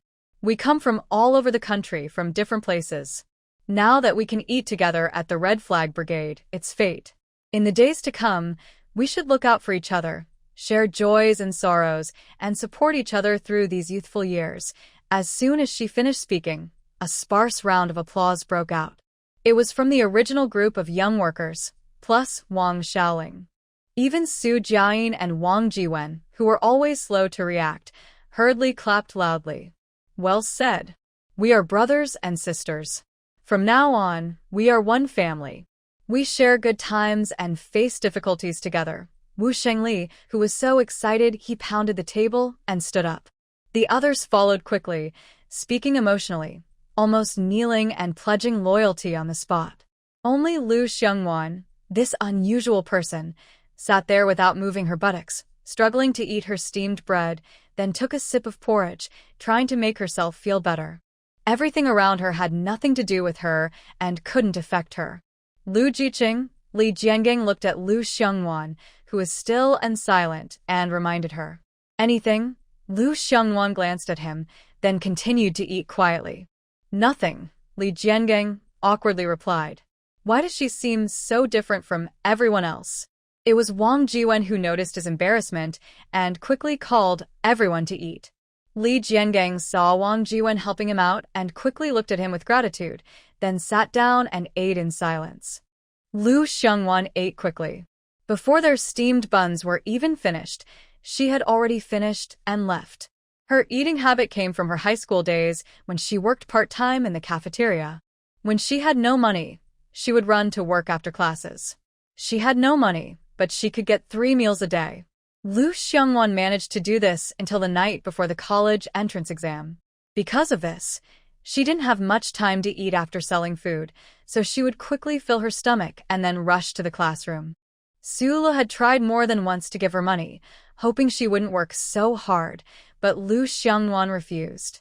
She couldn't take advantage of Su Li's kindness to her. When Lu Xiangwan came out of the kitchen, she just happened to see Yang Tianjin coming back from outside. But as soon as Yang Tianjin saw her, she ran away like a mouse seeing a cat.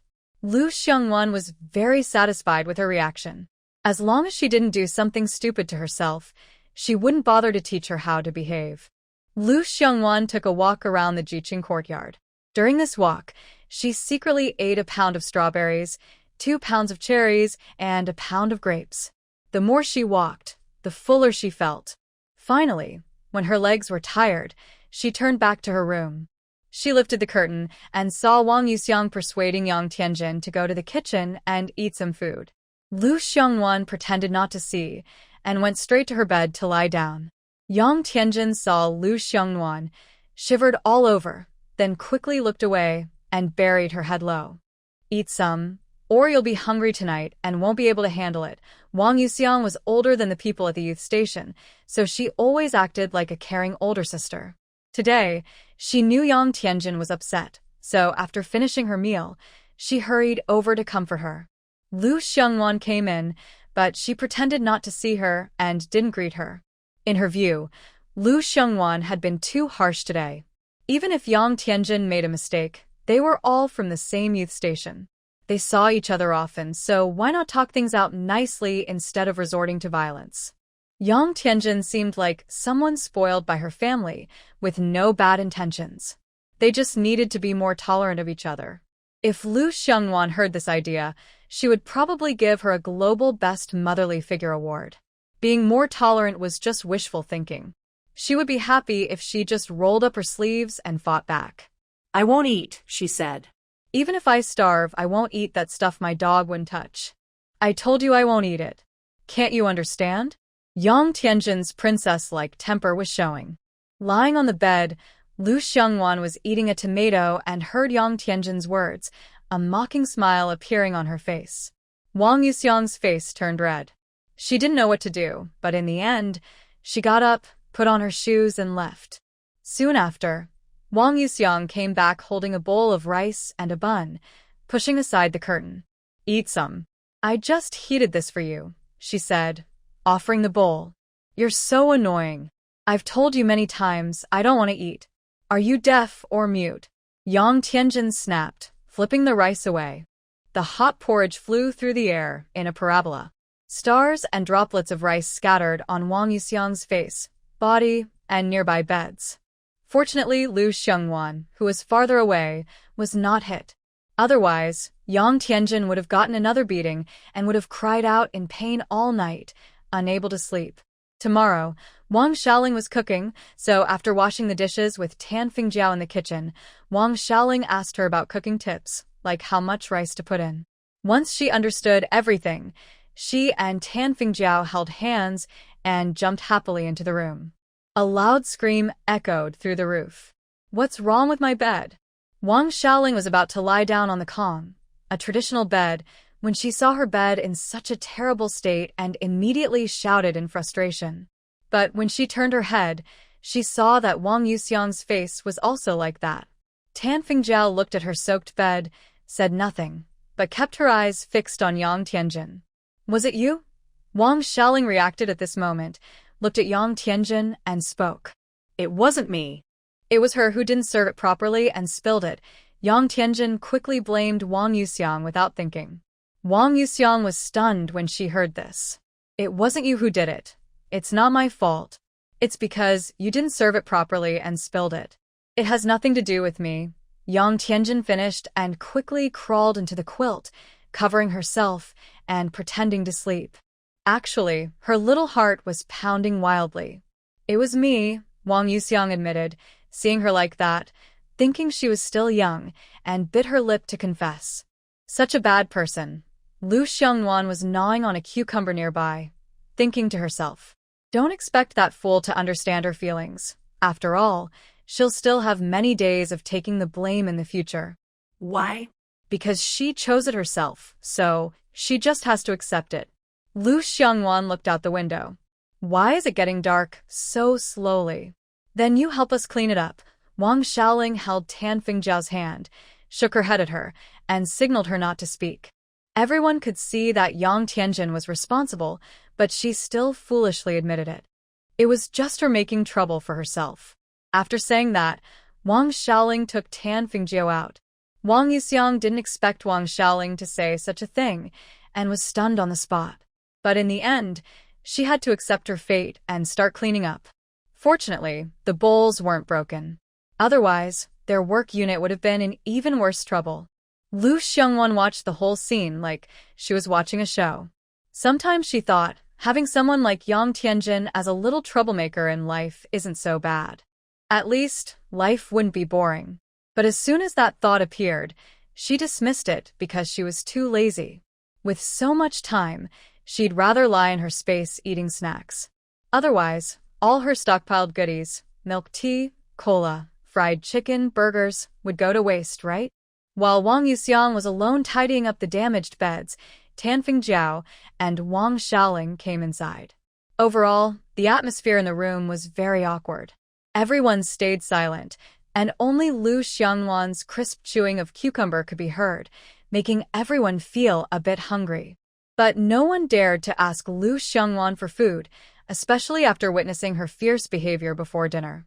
Yang Tianjin was so hungry that she climbed out of bed, took out 2 apples from her pocket, and handed one to Wang Yuxiang.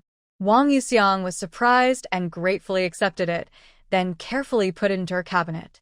She looked at Tan Fingjiao and Wang Xiaoling but saw they weren't looking at her, which made her a little disappointed. Finally, her wish was granted. After hoping and waiting, Lu Xiangwan finally saw the moon. It was just getting a little dark. Lu Xiangwan quickly got up from the bed, put on her clothes and shoes, tidied her slightly messy braids, and went out. "Where's she going so late at night?" Tan Fingjiao asked. "I don't know," Wang Xiaoling shrugged. This time, Lu Xiangwan went out empty-handed. She didn't bring anything because she was very frugal. Last time, she only brought a little red sugar, which was enough. If she wanted to give something, she would wait until her house was built and she moved in. She didn't have any tobacco or alcohol in her space. She didn't like drinking, and Su Lo was inexperienced. He could get drunk from a few bottles of, not to mention high-proof liquor. If he drank too much, he might cause trouble, so she planned to go to the supply store later. As she walked, Lu Xiangwan kept stuffing food into her mouth. Even if she died, she wanted to die full. Under the moonlight, she ate a few konjac snacks and 2 egg yolk pastries. When she saw someone on the roadside, she stopped eating and didn't say anything because it was too dark and she didn't recognize the person. In just a few minutes, she arrived at the village chief's house. The door was shut, but she was sure he wasn't sleeping because she came at the right time. She knocked on the door, but it was made of wood. The door was undamaged, but her hand was hurt. The door was opened after just a few knocks, and the person who opened it was Wang Guiying, whom I had seen before. Lu Jiqing has arrived. Annie, sorry to bother you. I came to see the team leader about something, Lu Xiongwan said with a polite smile. It's no trouble at all. He's at home. Come in quickly, she replied. After that, she turned and called out loudly into the house, then led Lu Xiongwan inside. Hua's son and daughter-in-law heard the noise outside and immediately peeked out to see what was happening.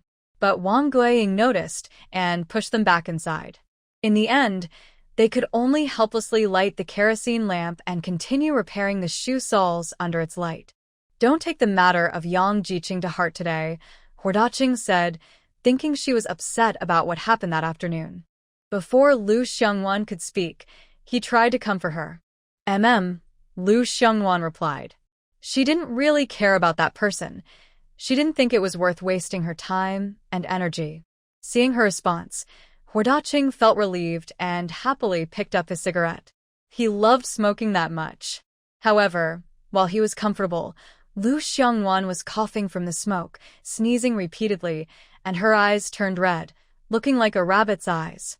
Seeing her pitiful state, Wang Guiying felt sorry for her and quickly took the cigarette from Huadaqing's hand, went outside, and put it out before bringing it back.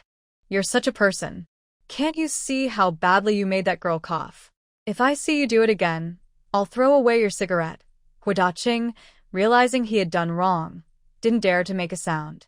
He waited until she finished muttering before quickly apologizing to Lu Xiongwan. Lu Xiongwan smiled and shook her head, indicating she wasn't upset. Then she opened the door and straightforwardly explained her purpose. She was here about building a house. Originally, there was only Yang Jinjin at the youth camp, but now another good-for-nothing, Wang Yuxiang, had appeared. It had only been a few days, but the place was already chaotic. She really couldn't stay there anymore. Most importantly, she didn't want to eat the cornbread made from sorghum flour anymore. As for the homestead, I've already asked about it. The team has no objections.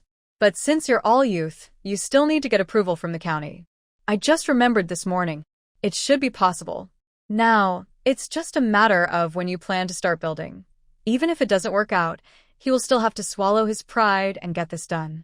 He thinks that today Lu Xiongwan and Yang Tianjin will definitely have a big argument if they live together, since neither of them is willing to give in. Maybe it's also for the sake of his few remaining sparse hairs. He wants to live a few more years and see his youngest son get married and have grandchildren. The sooner, the better. Lu Xiongwan didn't expect that a simple homestead could be so complicated, but she really couldn't wait any longer. Since the girls said the sooner, the better, you might as well not delay. After breakfast tomorrow, go to the county and handle this matter. The sooner it's done, the more peaceful you'll feel. Wang Guiying was like a helpful angel for Lu Xiongwan. With her words, even if Daqing didn't want to agree, he had to accept. Lu Xiongwan's face lit up with a big smile, full of gratitude, as she eagerly expressed her thanks. Wang Guiying, who had given birth to 3 sons but no daughters, was so comforted by Lu Xiongwan that she couldn't find her bearings. She kept urging Daqing to pay attention to her daughter's matters. Daqing just nodded wildly, upset because today he had traded 1 egg for 2 things that looked like rotten eggs, which made his wife angry. The most important thing was, what were those 2 things called? He couldn't remember, his mind was fuzzy, and 1 bite was so bitter it made his granddaughter.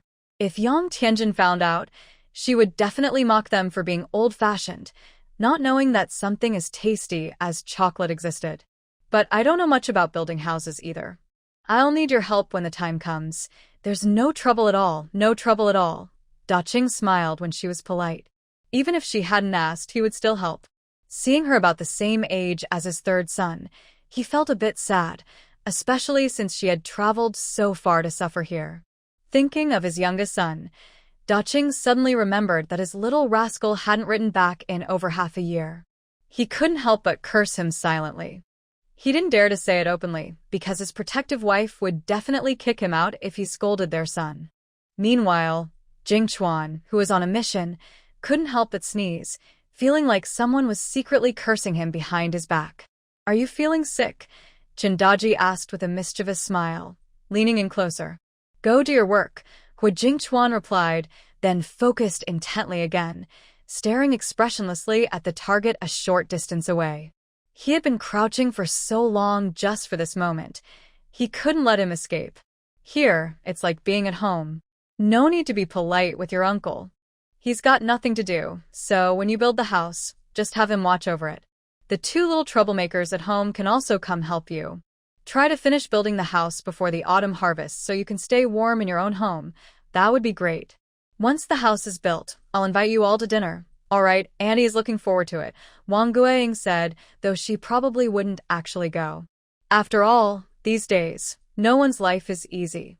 Everyone is tightening their belts and living frugally. If they go out to eat lavishly, the young girl might go hungry for several meals. Hua Daqing rarely disagreed with his wife's words. He was thinking about calling more people when it was time to build the house, aiming to finish it in 4 or 5 days. Anyway, the girl was living alone, so it wouldn't be too complicated. Girl, do you have any ideas for the house? Hua Daqing asked. He already had a rough idea, but still wanted to ask. The same old saying, save money wherever you can. But it has to be comfortable to live in, Lu Xiongwan replied. She secretly took some scattered money from her space, which she had counted earlier, exactly 100 yuan, and handed it to Hua Daqing. Hua Daqing was startled by the amount of money. He quickly pushed it back. What are you doing with this? Put it away, put it away. Did she want to use money to influence him? Was he so easily swayed? But Lu Xiongwan didn't listen. This is all I have now. I don't have more. Today, my uncle gave me 50 yuan, so when the team leader looks at this 100 yuan, he can see what kind of house it can build. I really don't understand this stuff. My eyes are blind. Mainly, she was just lazy and trusted the team leader's character. Since the girl said so, just take the money. When it's time to cook for the team members, I will bring my 2 daughters-in-law to help. Hua Daqing agreed, took the money, and then counted out 20 yuan to give to Lu Xiongwan. Seeing her look confused, Hua Daqing quickly explained, if it's not enough, we can talk about it. But you should use this money to buy some food. The team members helped build your house without pay, so you should take good care of the meals. His family has grain, but only enough for themselves, so they can't spare any for her. When Lu Xiongwan heard this, she immediately took back the money and put it in her pocket. She wanted to buy some food, but she almost said she would buy high-priced grain from the black market. However, she wasn't worried because she had plenty of food stored in her space. To keep herself and Yul healthy, she bought a lot of coarse grains when stocking up. But she only bought good quality ones because she was going to eat them herself. If she took them out, it might cause trouble. To be safe, she planned to mix small stones and dirt into the grains before taking them out. That would be helpful, no trouble at all. Since you have no special requests, I'll just watch over the building, said Hua Daqing. He was craving a cigarette and reached for his cigarette holder, but seeing his wife's look, he forced himself to resist. Lu Xiongwan had no objections. When winter came, she would spend most of her time in her space. The space has a constant temperature, so even if she wasn't wearing clothes, she wouldn't feel cold. Once everything was settled, Lu Xiongwan didn't disturb their sleep and decided to leave. Wang Guiying insisted on seeing her off, but she kindly declined. On her way back, she carried a jar of pickled vegetables that Wang Guiying had given her. She planned to make her own pickles once she had her small house. It would be nice to eat them with porridge in winter. Lu Xiongwan ate as she walked, since there weren't many people on the road at this time. Worried she might feel uncomfortable sleeping at night, she only ate about 7 or 8 of KFC's egg tarts, 2 taro pies, and 2 red bean pies. Fortunately, eating so much didn't make her gain weight. She just hoped she had a little more strength. When she returned to the youth commune, everyone was already lying down, but they hadn't fallen asleep yet. They were chatting happily. As soon as Lu Xiongwan came over, everyone immediately shut their mouths and obediently lay in bed to sleep, especially Yang Tianjin, who pulled the blanket over her head. She decided to stay away from Lu Xiongwan in the future. She couldn't beat her, and she wondered if she could even hide from her. Only Wang Xiaoling looked at Lu Xiongwan eagerly. When she looked at her, she felt much more at ease, especially in this unfamiliar place. Although she had a bad temper, a sour face, and was sometimes violent, she still felt she was better than others. Lu Xiongwan didn't mind. She took her toothbrush, toothpaste, and wash basin and left. Wang Xiaoling saw her go and quickly got up from the Kong bed, put on her shoes, and found Lu Xiongwan brushing her teeth. She said, "There's some hot water left for you in the pot." Lu Xiongwan looked at her for a while, then finally said, "I'm poor. I don't have any steamed bread." Hearing this, Wang Xiaoling felt like a flock of crows was flying overhead. She thought, she's poor? How could she be poor? But she didn't dare say that out loud. Seeing her misunderstand, she quickly explained, "I didn't mean that. I don't need you to give me steamed bread. I just want to thank you for lending me the quilt. I left it for you." But she still planned to find a way to get a steamed bread from her. "No need to thank me. Next year, around this time, you'll have to return a 4-jean cotton quilt to me," Lu Xiongwan said, then continued brushing her teeth. Everyone cares about dental health. She still hoped that when she was old, her teeth would still be strong enough to chew big bones. Nowadays, there is toothpaste, but it's expensive. Besides coupons, a tube of toothpaste costs about 1 yuan and 20 cents. In those days, city workers earned only about 30 yuan a month, mostly cleaning their teeth with salt. Wang Fingjiao wanted to stand out from others, so she bought a tube for her family. But they didn't use it much, almost letting it gather dust in the corner. In the end, she hoarded it away, which was a good deal for her now. Wang Xiaoling was furious every time she heard about that 4-jean quilt, but since she owed her, she took a deep breath and calmed down before speaking. "Don't worry. I'll definitely pay you back next year. I've hidden the IOU. That's good," Lu Xiongwan said briefly while brushing her teeth. "Anyway, the hot water is ready for you. Use it if you want, or forget it if you don't." After Wang Xiaoling finished speaking, she proudly left. Lu Xiongwan continued brushing her teeth, with one ear listening out for her. As for the hot water on the stove that Wang Xiaoling mentioned, she never used it at all. People need to know how to set boundaries. She didn't want to wait until they had a big fight later and then cling to that hot water pot. Although she and Wang Xiaoling weren't friends, she had no such intention, nor could they be friends. Wang Chunran from her past life was a good lesson for her. It's best to draw clear lines from the start to avoid future trouble. After finishing her morning routine, Lu Xiongwan went to the bathroom, which was a typical rural dry toilet. Before entering, she smelled a very bad odor. Frightened, she quickly pinched her nose, prepared herself mentally, and carefully stepped inside. She was afraid of falling into the pit and becoming the joke of the whole group tomorrow. Lu Xiongwan quickly took care of her personal needs. Just as she was about to take out some paper from her space, she saw a pile of corn stalks covered in unknown waste. The food she had eaten earlier almost made her right then. She forced herself to suppress her nausea, finished wiping, then wrapped the used paper in a trash bag and threw it into her space. Although she really didn't want such dirty things in her space, she had no other choice now. The toilet paper was easy to tear, so she planned to burn it with a lighter tomorrow. Lu Xiongwan pulled up her pants and hurried out of the bathroom, taking deep breaths of fresh air to suppress her nausea. She kept telling herself mentally to get used to this era. After all, it was already good that she wasn't thrown back to the age of apes. After mentally preparing herself, Lu Xiongwan returned to her room to sleep. She lay on the Kong bed and soon fell asleep. When she woke up the next day, it was because she was disturbed by the sound of someone dressing. She opened her eyes and saw Wang Xiaoling carefully putting on her clothes. "It's still early. I need to cook. I'll call you when the food is ready," Wang Xiaoling said when she saw Lu Xiongwan watching her. After saying that, she put on her shoes and tiptoed out. Lu Xiongwan turned over and continued sleeping. She had some theoretical knowledge, but no practical experience. Today, she woke up early on purpose, worried that her food wouldn't be ready in time and she would be late for work.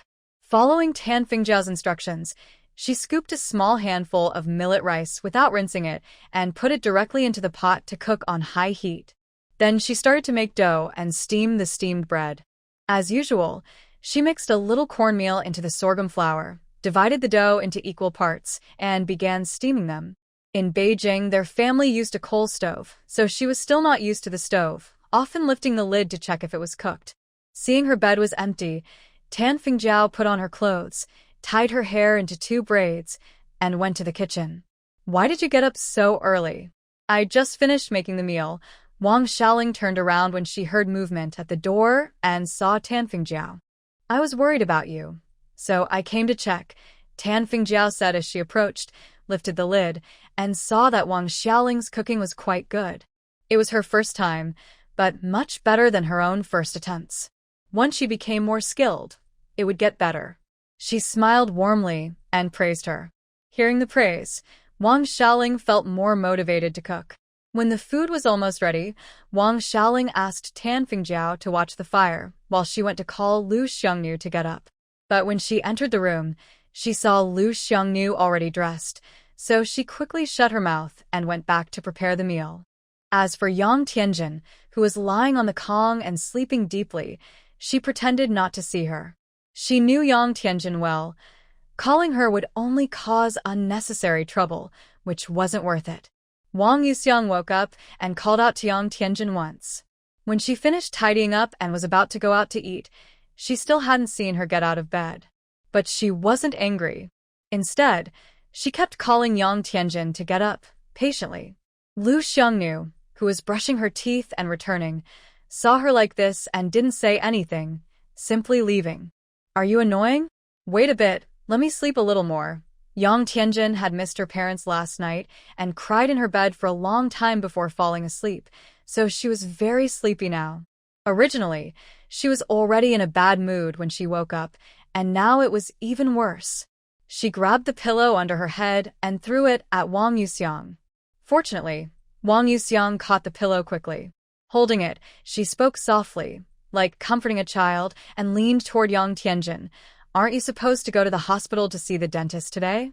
If you don't go soon, the ox cart will leave, and you'll have to run after it." The mention of the dentist caught her attention, and Yang Tianjin suddenly lost all her sleepiness. She quickly got up from the bed and started searching through the pile of luggage she had brought from the post office yesterday. "What are you looking for? Can I help you find it?" Wang Yuxiang asked quickly when she saw Yang Tianjin searching, without success. "None of your business," Yang Tianjin replied as she kept searching. Finally, she found her favorite dress in a small bundle. She happily grabbed the dress and went back to change on the bed. Wang Yuxiang touched her nose, feeling a bit disappointed, and then went out to eat. Before leaving, she didn't forget to remind her to hurry. After Yang Tianjin finished packing, everyone finished eating and came out of the kitchen to get ready for work. "Do I look good?" Yang Tianjin asked excitedly as she spun around in front of them. Today, her outfit from top to bottom was her favorite. A white blouse with a Peter Pan collar, a dress, white lace knee-high socks, and small leather shoes, all gifts from her father, who had specially arranged for someone to bring them from abroad on her last birthday. "Looks good," only Wang Yuxiang responded, but she was the only one who said anything. The others just glanced, and then left without saying a word. Seeing how indifferent they were and ignoring her, Yang Tianjin felt a bit annoyed. She raised her voice and said, "This was specially brought from abroad by my father. No one else in all of Huagua has it." "Oh," the others responded politely, then continued with their chores and headed off to work. Only Lu Xiangnua looked at Yang Tianjin thoughtfully for a moment, then quickly looked away. She seemed to have guessed why Yang Tianjin's parents sent this naive girl to the countryside.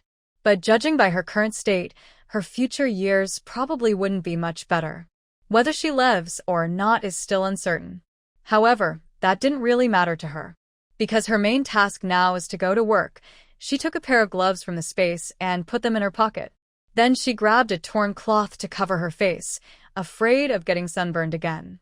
Although she had already applied sunscreen earlier this morning, sunburn and tanning were not what she wanted, even though she had the powerful spiritual spring water as a backup. However, when she woke up today, she found that her already loose top and pants had become even looser, almost enough to fit 2 of her. So she had to use a belt to tighten her pants. When she looked in the mirror, her face looked much smaller and her features more defined. "Do you think my clothes look bad?" The crowd's reaction made Yang Tianjin doubt herself for a moment. She quickly grabbed Tan Fingjiao, who was about to leave, and asked curiously, Tan Fingjiao was in a hurry to start work, so she casually praised the clothes as nice. Only then did Yang Tianjin loosen her grip and let her go. Afraid she might be pulled back, Tan Fingjiao hurriedly held Wang Xiaoling's hand and rushed off to work. Yang Tianjin then turned to look at Wang Yuxiang, who was leaving. Before she could speak, Wang Yuxiang started praising her until Yang Tianjin was smiling happily. Only then did she run off to work.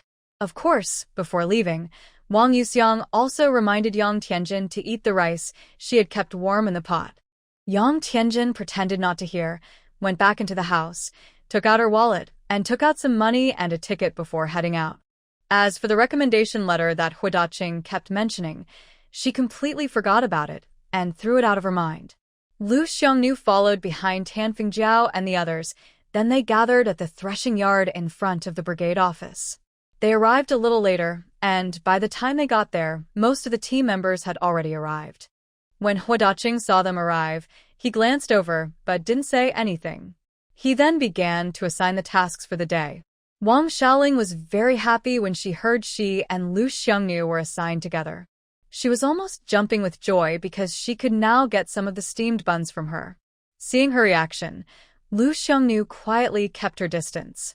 Foolishness can be contagious. Su Jiayin and his team felt unhappy because they were assigned to water and the fields. However, neither of them had done this work before and didn't realize how tiring it was. They kept smiling foolishly, not noticing the sympathetic look Wu Shengli gave them.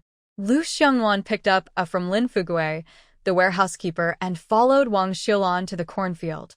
Before leaving, Hao Daqing repeatedly told Wang Xiulan to watch over the two new young workers carefully and not to accidentally uproot the corn seedlings. There was only a month left until the harvest. If they accidentally uprooted the plants, Hao Daqing would be very upset and wouldn't know where to cry. After giving these instructions, Hao Daqing hurried off because he had to go to the county town to handle some matters for the young workers. Looking at the tall corn plants, Lu Xiongwan fell into deep thought, but she quickly snapped out of it. Everyone's task is to 2 rows of weeds each day. Wang Xiulan remembered what the team leader said. So, as soon as she arrived, she started teaching them how to do it, guiding them step by step with her. Although she didn't like these young workers from the city very much, in her opinion, they weren't really here to work. They seemed more like troublemakers. But she couldn't complain because her team had been unlucky to get them. She just hoped they wouldn't cause trouble for her team. Under Wang Xiulan's guidance, Lu Xiongwan started hoeing properly with her small. The ground was very dry, and the grass was tall. Lu Xiongwan struggled hard to a small patch.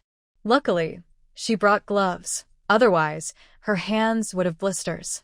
Even so, her palms felt hot and painful. But she didn't stop working. When she got tired, she took a sip from her water bottle she had secretly mixed in some soda and kept bending down to work. Meanwhile, Wang Xiaoling was having a hard time.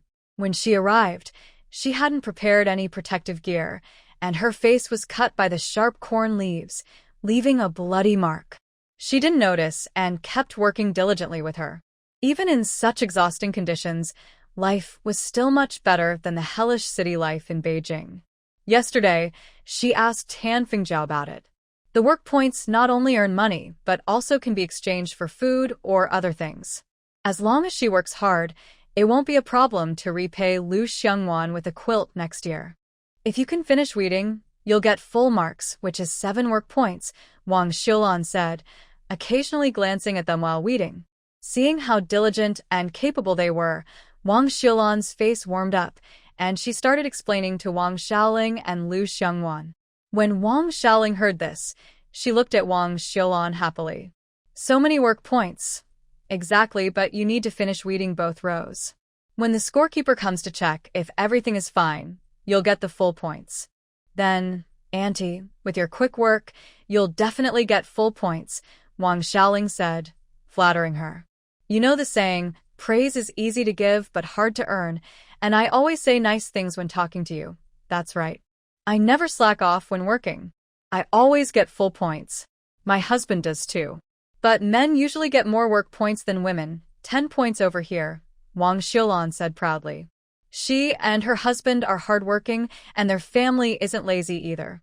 So, earning work points all year round, they can't always eat well, but they can definitely eat enough.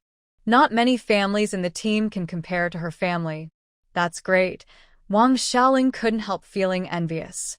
Lu Xiangnuan, hearing this, looked up at her silly expression, then continued working diligently.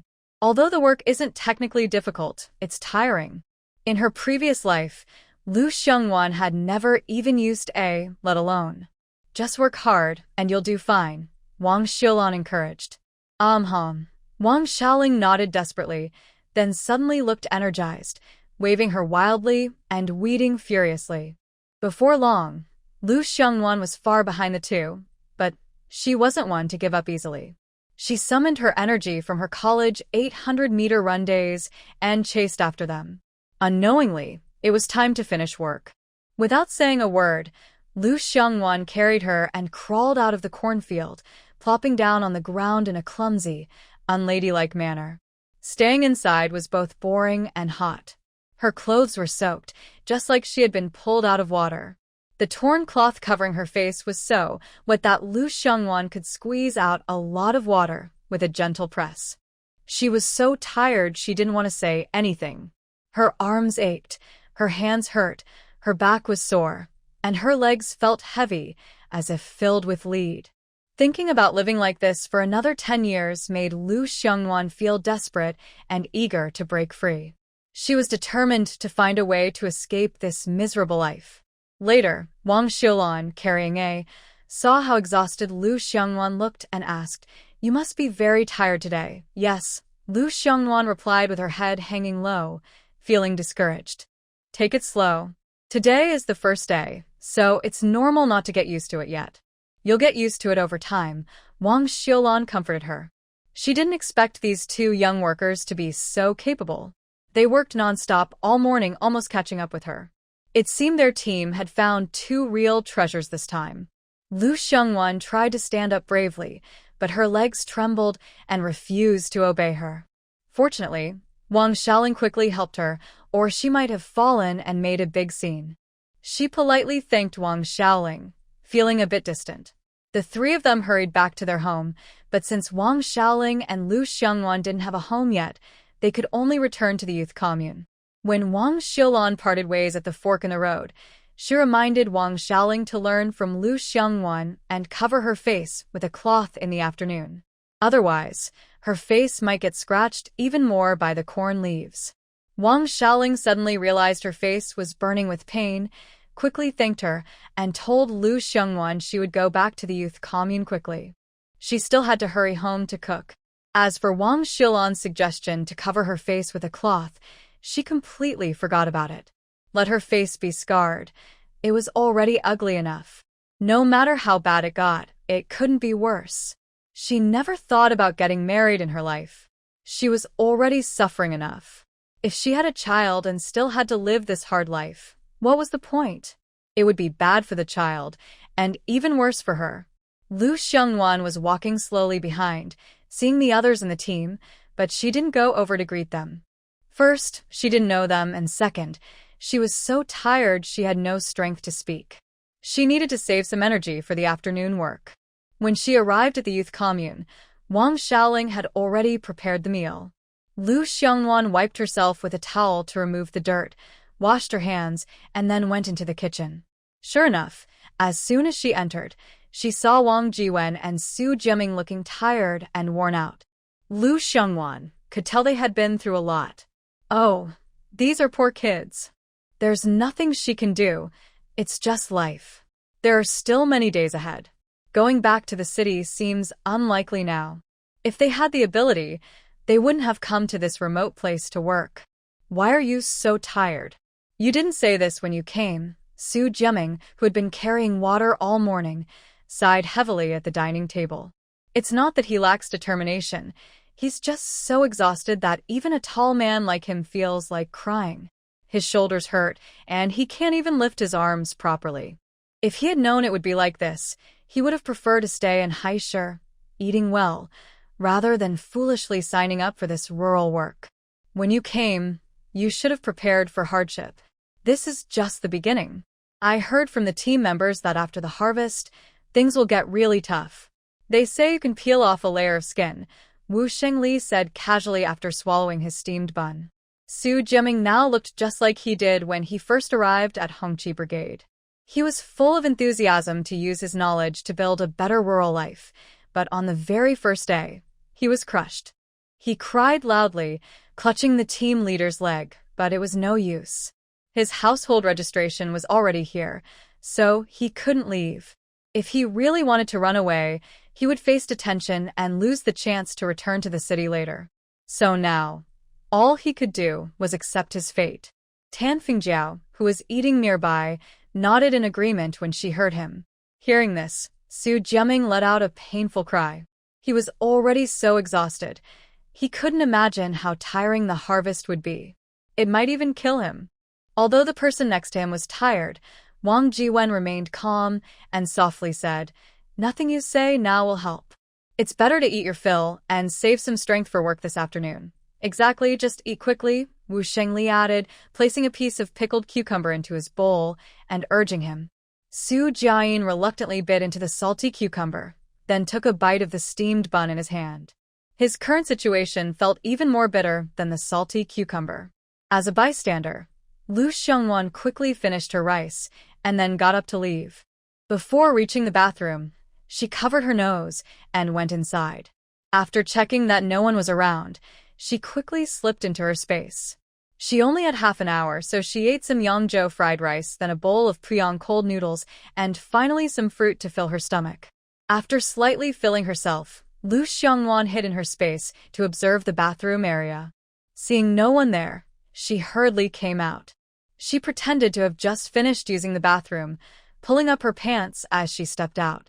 Before lying down to rest on the Kong, she was suddenly pulled and carried away to work with A.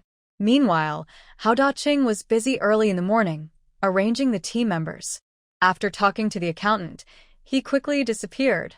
He had already discussed with Lao Niu yesterday, so when Hao Daqing arrived, Lao Niu was still waiting with the ox cart. Seeing him get on, Lao Niu drove the cart away. Just a few steps later, Hao Daqing heard a voice behind him. "Wait a moment." Lao Niu, being hard of hearing, didn't hear it, but Hao Daqing patted his back, and only then did Lao Niu stop to wait. Hao Daqing turned around and saw Yang Tianjin. After she climbed onto the ox cart, he finally saw what she was wearing today. His first thought was, "Wow, these city kids are really different. They dress so nicely. Much better than us old-fashioned folks. Are you deaf? I was calling you from behind for so long, but you didn't hear," Yang Tianjin said, panting. She had been running all the way, and it was exhausting. "Old Niu, ears back," Yang Tianjin said, immediately bringing Hao Daqing back to reality. She forced herself to hold back her anger. He thought he was overthinking earlier. With her current appearance, she wasn't suitable for working in their countryside. Wearing such nice clothes and sitting on their ox cart, she really looked a bit out of place. "Oh," said Hao Daqing when he heard this. Yang Tianjin rarely put away her spoiled princess attitude and closed her mouth without saying anything. But since she hadn't eaten breakfast this morning, her stomach was a bit hungry. She took out a piece of chocolate from her bag and started chewing happily. She looked very pleased. However, her relaxed look made Hao Daqing grimace. If he hadn't been lucky enough to taste a piece yesterday, he might have believed her. She looked so ugly, like a dog's egg, and was suffering as if she was in pain. It was so bad that even dogs wouldn't eat it. City people often fool around. They don't save their money, but buy things that aren't good to eat. The two sat peacefully in the cart until they reached the county town. As soon as they arrived, Hao Daqing got off the cart. Before leaving, he told Yang Tianjin not to run around and to wait here after seeing the doctor. He was a little worried about a young girl like her. If he didn't have something to do at the commune today, he would have taken her with him. Yang Tianzhen nodded perfunctorily. Hao Daqing saw she listened, so he left. At the commune, he didn't waste time. He went straight to the office to see the secretary, first asking about her well-being and trying to build a good relationship. Although they weren't very familiar, he only saw him when reporting work in the county. They had little contact normally. But he was thick-skinned. If Li Jianping couldn't see through him now, then his many years as secretary would have been wasted. Just say what you need, Li Jianping said, putting down his cup with a serious look. Hao Daqing immediately became serious when he heard this.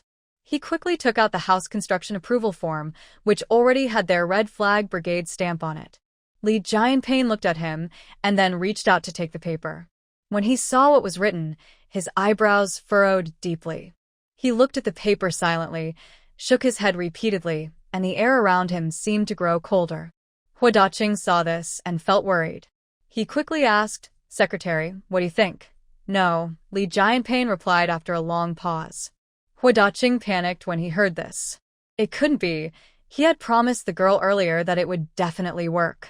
Now, if it didn't go through with the secretary, it would be a big to him.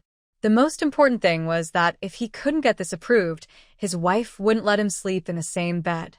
"Secretary, she is a young girl sent to the countryside to learn from poor farmers. Now she wants to build a house in our team, meaning she wants to settle down here and dedicate her whole life to our Red Flag Brigade. We should support such a dedicated person, right?" "That's true. The young people are very committed, and I feel good about that. But I can't approve the land use right," Li Jianping said helplessly. Actually, he could approve it. For young people willing to serve the countryside, he could approve it. But since he just started working and had nothing to do, he wanted to tease Hao Daqing a little. People said he was a clever old fox, and today he wanted to see how clever he really was. Hao Daqing saw his expression and cursed him silently in his mind. But he didn't show it. Since that approach didn't work, he decided to try another. He took a moment to gather his emotions, then with a slightly sad face, he said, "Secretary, you don't know how hard that young girl has had it. Her mother died when she was young, and her father remarried. Her stepmother made life difficult for her. Her father wanted to marry her off to an old man her age, which was humiliating. No one would agree to that. She ran away and was luckily rescued by my young soldier son. To be honest, she was trying to escape that dangerous place, so she signed up to go to the countryside as a young worker. Otherwise, she might not have survived." As he spoke, tears welled up in his eyes. "This place was chosen by my son. He thought that if she came here, she would have someone to look after her. The money for building the house was saved up over several months of my son's allowance. We thought that if this happened, she wouldn't have to go back to Beijing. She could settle here and have her own home. His younger son is indeed serving in the military in Beijing, so he is not lying. The story about the young educated youth is just something he made up. But there's no choice. Since the secretary wouldn't agree, he had to find another way. The most important thing is that the secretary also grew up under a stepmother's care." Hearing this, he believed the secretary would agree. Hao Daqing thought to himself slyly. However, it's true that his story, to some extent, reflects the truth. Sure enough, Li Jianping's eyes also turned red. He could imagine how hard life was for a young girl living under a stepmother's rule. Because he himself was beaten or scolded by his stepmother as a child, and he was hungry every day, often not eating enough. Fortunately, he was determined and managed to get through it, eventually reaching his current position. But he never went back to that home again. Since this young educated youth is willing to settle in the countryside to help build, our commune should support that. We'll approve it, Li Jianping said confidently, as he couldn't afford to leave any trouble for outsiders. Hao Daqing also flattered him, playing along until he saw the secretary stamp the commune's seal on the paper. Only then did he relax. That's how it was settled. When he returned, he would start preparing to help build a house. He wanted to finish quickly so the young educated youth could move in sooner. Hao Daqing folded the paper carefully and kept it in his pocket close to his chest. Just as he was about to leave, Li Jianping called him. "Secretary, is there something else?" Hao Daqing looked at him with a puzzled face. "Wait a moment." Li Jianping stood up, took out a wallet from his pocket, and counted a few bills inside. After thinking for a moment, he took out all the money, about 5 or 6 yuan, and handed it to Hao Daqing. Hao Daqing was confused. Why was the secretary giving him money? "Take it," Li Jianping said firmly, noticing his surprised expression. "Oh, okay." Hao Daqing instinctively took the money. Within seconds, he realized what a foolish thing he had done and quickly tried to put the money back. "This money isn't for you. It's for that girl." "I'm also helping out," Lee Jianping said strongly as he pushed the money back into his hand. The money in his hand felt like a hot potato. He casually made up a story, and surprisingly, he actually believed it himself. While Dacheng was desperately trying to think of how to return the money, he didn't know if Lee Jianping guessed his thoughts. Lee Jianping found a reason to send him away. Dacheng, being kicked out, stood at the gate of the commune, looking at the money in his hand. He felt both amused and helpless, but he didn't have the courage to tell the truth. If he told the truth, he might get into trouble. But if he didn't, he would feel guilty inside. After all, it was a lot of money, and he didn't know what to do. In the end, Dacheng stayed at the gate, thought for a moment, and decided to keep the money for now. Anyway, the girl's house-building funds were already tight. He would go back and explain to her, and when she had money, she could come back and pay him back. It was really the only way out. Meanwhile, Lee Jianping, feeling soft-hearted, gave away his entire month's meal allowance. So, this month, he had to tighten his belt and live frugally. He was afraid to tell his wife when he got home. If she found out, she would nag him endlessly. Better to stay quiet. Dacheng, worried about losing the money, turned back to the commune and went straight to the men's restroom. After taking care of his personal needs, he carefully hid the money in his sewn pocket on his underwear. He zipped up his pants, feeling relieved, and then left. Today, everything had gone smoothly, but he still worried about that careless young worker. Since there was still time, Dacheng decided to go directly to the county hospital to see if he could meet her. Unbeknownst to him, Yang Tianjin was crying her eyes out in the hospital. The doctor refused to see her because she didn't bring a referral letter, which made her furious. In Jing City, no one used a referral letter to see a doctor. Such a thing was unheard of. Yang Tianjin, throwing a princess temper, insisted on being seen by the doctor and refused to leave the consultation room door. She looked terrible because she was missing a front tooth, making her look very ugly. She even cried herself to sleep last night, frightened by her own appearance. The doctor insisted on following the rules and would not see anyone without an introduction letter. This was the rule set by their superiors. As a junior doctor, he couldn't make exceptions for her. If he did, and someone reported him, he would be in trouble.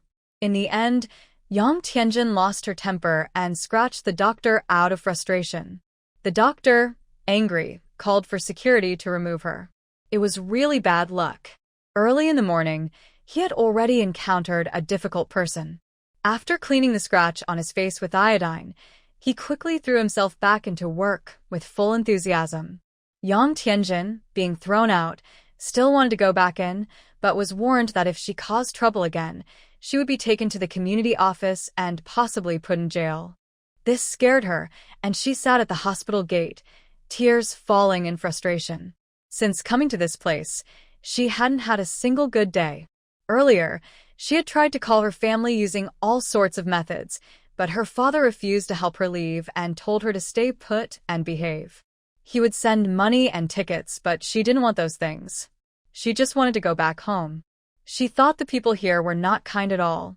People passing by saw her crying so sadly and came over to comfort her, but Yang Tianjin disliked their help because they couldn't do anything for her. Hu Dacheng arrived at the county hospital and saw a large crowd gathered at the entrance. He immediately felt something was wrong. Anxiously, he hurried over and squeezed through the crowd with his strong build. The moment he saw her crying so hard, he felt like he had been struck by lightning. Wasn't that girl crying just now one of their Red Flag Brigade's young workers? At the same time, Yang Tianjin looked up and saw him. She quickly stood up and ran toward him. Fortunately, Hu Dacheng reacted quickly and stepped aside, or he might have been accused of misconduct and taken away. Captain, Yang Tianjin looked at him with her big, slightly confused and innocent red eyes. But Hu Dacheng didn't respond to her. Instead, he hurriedly explained to the onlookers that she was a young worker from their village. He was worried she might be taken away if he hesitated too long. When the crowd heard she was a young worker, they relaxed. After a few words of reassurance from Hu Daqing, they went on with their own business. Within a few seconds, all the people who had been gathered around to watch the scene dispersed completely, leaving only Yang Tianjin and He Daqing staring at each other awkwardly. Seeing Yang Tianjin's expression, He Daqing felt very angry inside. He wanted to yell but was afraid she would get scared and start crying. He clenched his fists, trying to hold back his feelings, and said in a very kind tone, "Aren't you here for the dentist? Why haven't you been seen yet? I forgot to bring my referral letter. They wouldn't see me, and then they even asked someone to chase me out. It's just unreasonable." Yang Tianjin thought He Daqing would support her, so she quickly explained everything that had happened. Anyway, her tone was full of complaints about the doctor. After hearing this, He Daqing was so angry he wanted to open her head and see if there was glue inside. Wasn't that nonsense? Without a referral letter, how could the doctor see you? Are they crazy? You ignored all my repeated warnings, didn't you? Even if she could switch to fertilizer, He Daqing couldn't help but get angry. He was feeling more and more hopeless about life. Being tormented by this young girl made him feel like he might live fewer years. You said something right, but I have a bad memory. So I forgot, Yang Tianjin said timidly, biting her lip when she saw him angry. Don't get mad. It's not worth getting furious. After calming down a little, He Daqing finally said, if that's the case, then don't see the dentist. Go back to the youth farm and get ready to work tomorrow. When Yang Tianjin heard she couldn't see the dentist, she immediately got upset. No. You didn't bring your referral letter, so even if it's inconvenient, you have to go back, he said. He wanted the young girl to remember this lesson, so she wouldn't make the same mistake again. Captain, you must have a way. Please be kind, Yang Tianjin begged tearfully, tears streaming down her face like they didn't cost anything. The onlookers, seeing her make such a fuss, gathered around. He Daqing looked at their strange gazes and tried to explain while telling Yang Tianjin to stop crying. But her crying only got worse when he shouted at her. Oh my ancestors, I'll take you to see the doctor. She kept crying and finally, He Daqing had to give in. When Yang Tianjin heard him say that, she immediately stopped crying and smiled, constantly urging him to take her to see a dentist. Why are you in such a hurry? Truly, women can change their moods faster than the weather, He Daqing thought to himself. But he didn't forget to take out paper and a pen from his bag, along with the official stamp of their Red Flag Brigade, which he always carried with him. In a short while, he quickly wrote a new introduction letter and stamped it with the brigade's official seal. Seeing that it was ready, Yang Tianjin reached out to grab it, but He Daqing was quick and took it back. I'll take you, he said, worried she might cause more trouble and make things difficult for him later. So he decided to personally take her to see the doctor. Yang Tianjin agreed without objection, like a little follower, and the two of them went inside one after the other. When the doctor saw it was her again, he was about to scowl and call someone to chase her away, but He Daqing quickly took out the introduction letter. Why didn't you just show the letter earlier? What was all that fuss about? The doctor took it and saw there was nothing wrong, so his expression darkened even more. He Daqing and Yang Tianjin often caused trouble just for fun. He Daqing was confused by what the doctor said and looked at Yang Tianjin. She quickly waved her hands and shook her head, saying, I don't know. But it was obvious that when the doctor heard her say that, he was furious. He Daqing saw that things might get worse, so he quickly apologized and asked what had happened earlier. Maybe because He Daqing behaved well, the doctor explained everything clearly without exaggeration. After finishing, he shot Yang Tianjin a stern look. Seeing that the doctor dared to glare at her, Yang Tianjin also got angry. She slammed the table, ready to yell, but He Daqing was quick and held her down, giving her a firm warning before she calmed down. He Daqing didn't expect this young girl to be so brave, daring to provoke others. Luckily, the doctor was kind, or he might have had to go to the commune to explain himself. Feeling guilty, He Daqing quickly apologized to the doctor. This girl is a young worker from Beijing, new here and doesn't understand much. She's spoiled by her family. Please forgive her, and don't take it to heart. Hearing this, the doctor's anger eased a bit. Next time, be more careful. Yes, yes, yes. Hao Daqing bowed and nodded politely to the doctor, like a respectful grandson, but inside, he was already scolding Yang Tianjin fiercely. She kept causing trouble all the time, making him clean up after her everywhere. Half an hour later, they left the hospital. Yang Tianjin took out a small mirror from her bag to check her teeth, and she looked more and more pleased with herself. Hao Daqing saw her proud look, but didn't say anything. He kept urging her to go back quickly. But Yang Tianjin refused. She rubbed her hungry stomach and insisted that Hao Daqing take her to a state-run restaurant. When they arrived, Hao Daqing refused to go inside. He hadn't brought money or tickets, so what was the point? Going in just to eat for free? No way. Even if he wanted to go in, the waiters wouldn't let him. They wouldn't serve him well, and might even chase him out. Seeing his attitude, Yang Tianjin didn't force him. She went straight in and ordered 2 bowls of vegetable and shredded meat noodles, handing over the money and tickets. Hao Daqing sat outside, smoking his old pipe and waiting for the young worker to arrive. When the waiter brought the noodles to the table, Yang Tianjin happily jumped up and ran outside. "Captain, the noodles are ready." "Come in and eat," she called. "I didn't order noodles," Hao Daqing said, confused, as he was puffing clouds of smoke. But, remembering how he had choked the young worker with his smoking last time, he quickly put out his pipe, worried he might do it again. "I'm paying for you," Yang Tianjin said generously. Her parents had given her a lot of money when she left, worried she might be upset. She hadn't counted it, but it added up to about 400 or 500 yuan. Her father had sent her money today, and she was worried about not having enough to spend. Buying a bowl of noodles was no big deal. Plus, she thought the captain was a good person. No need, no need. Hao Daqing refused immediately. He wouldn't take advantage of the young worker, and the food at the state-run restaurant wasn't cheap anyway. "Captain, just come in. I ordered 2 bowls. I can't finish them alone. If you don't eat, it'll be a waste." Yang Tianjin started to act cute and coax him, making Hao Daqing helpless. Finally, with a sheepish smile, he followed her inside, mainly because he, as an old farmer, couldn't stand wasting food. However, he didn't want to take advantage. He currently had no money, so when he returned home, he planned to borrow some from his family to give to her. Still, he knew his stingy wife would complain about it. A big bowl of shredded meat noodles was quickly finished by Hao Daqing, who ate it all in no time, even drinking the broth. He then shamelessly asked the waiter for another bowl of noodle soup.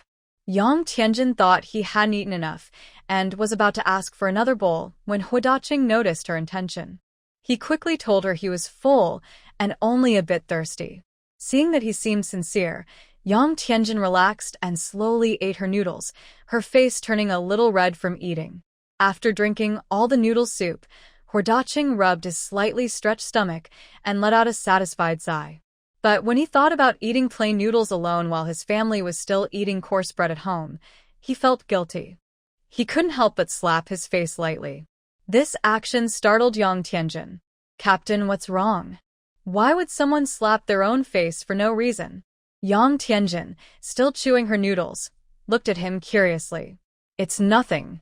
Eat quickly. Lao Niu is probably waiting for us," Hao Daqing said, avoiding the truth and changing the subject. "Oh," Yang Tianjin, with a simple mind, immediately lowered her head and started eating her noodles quietly. Finally, when Hao Daqing's hurt from sitting too long, Yang Tianjin, probably hungry, finished the entire bowl of noodles and drank all the broth.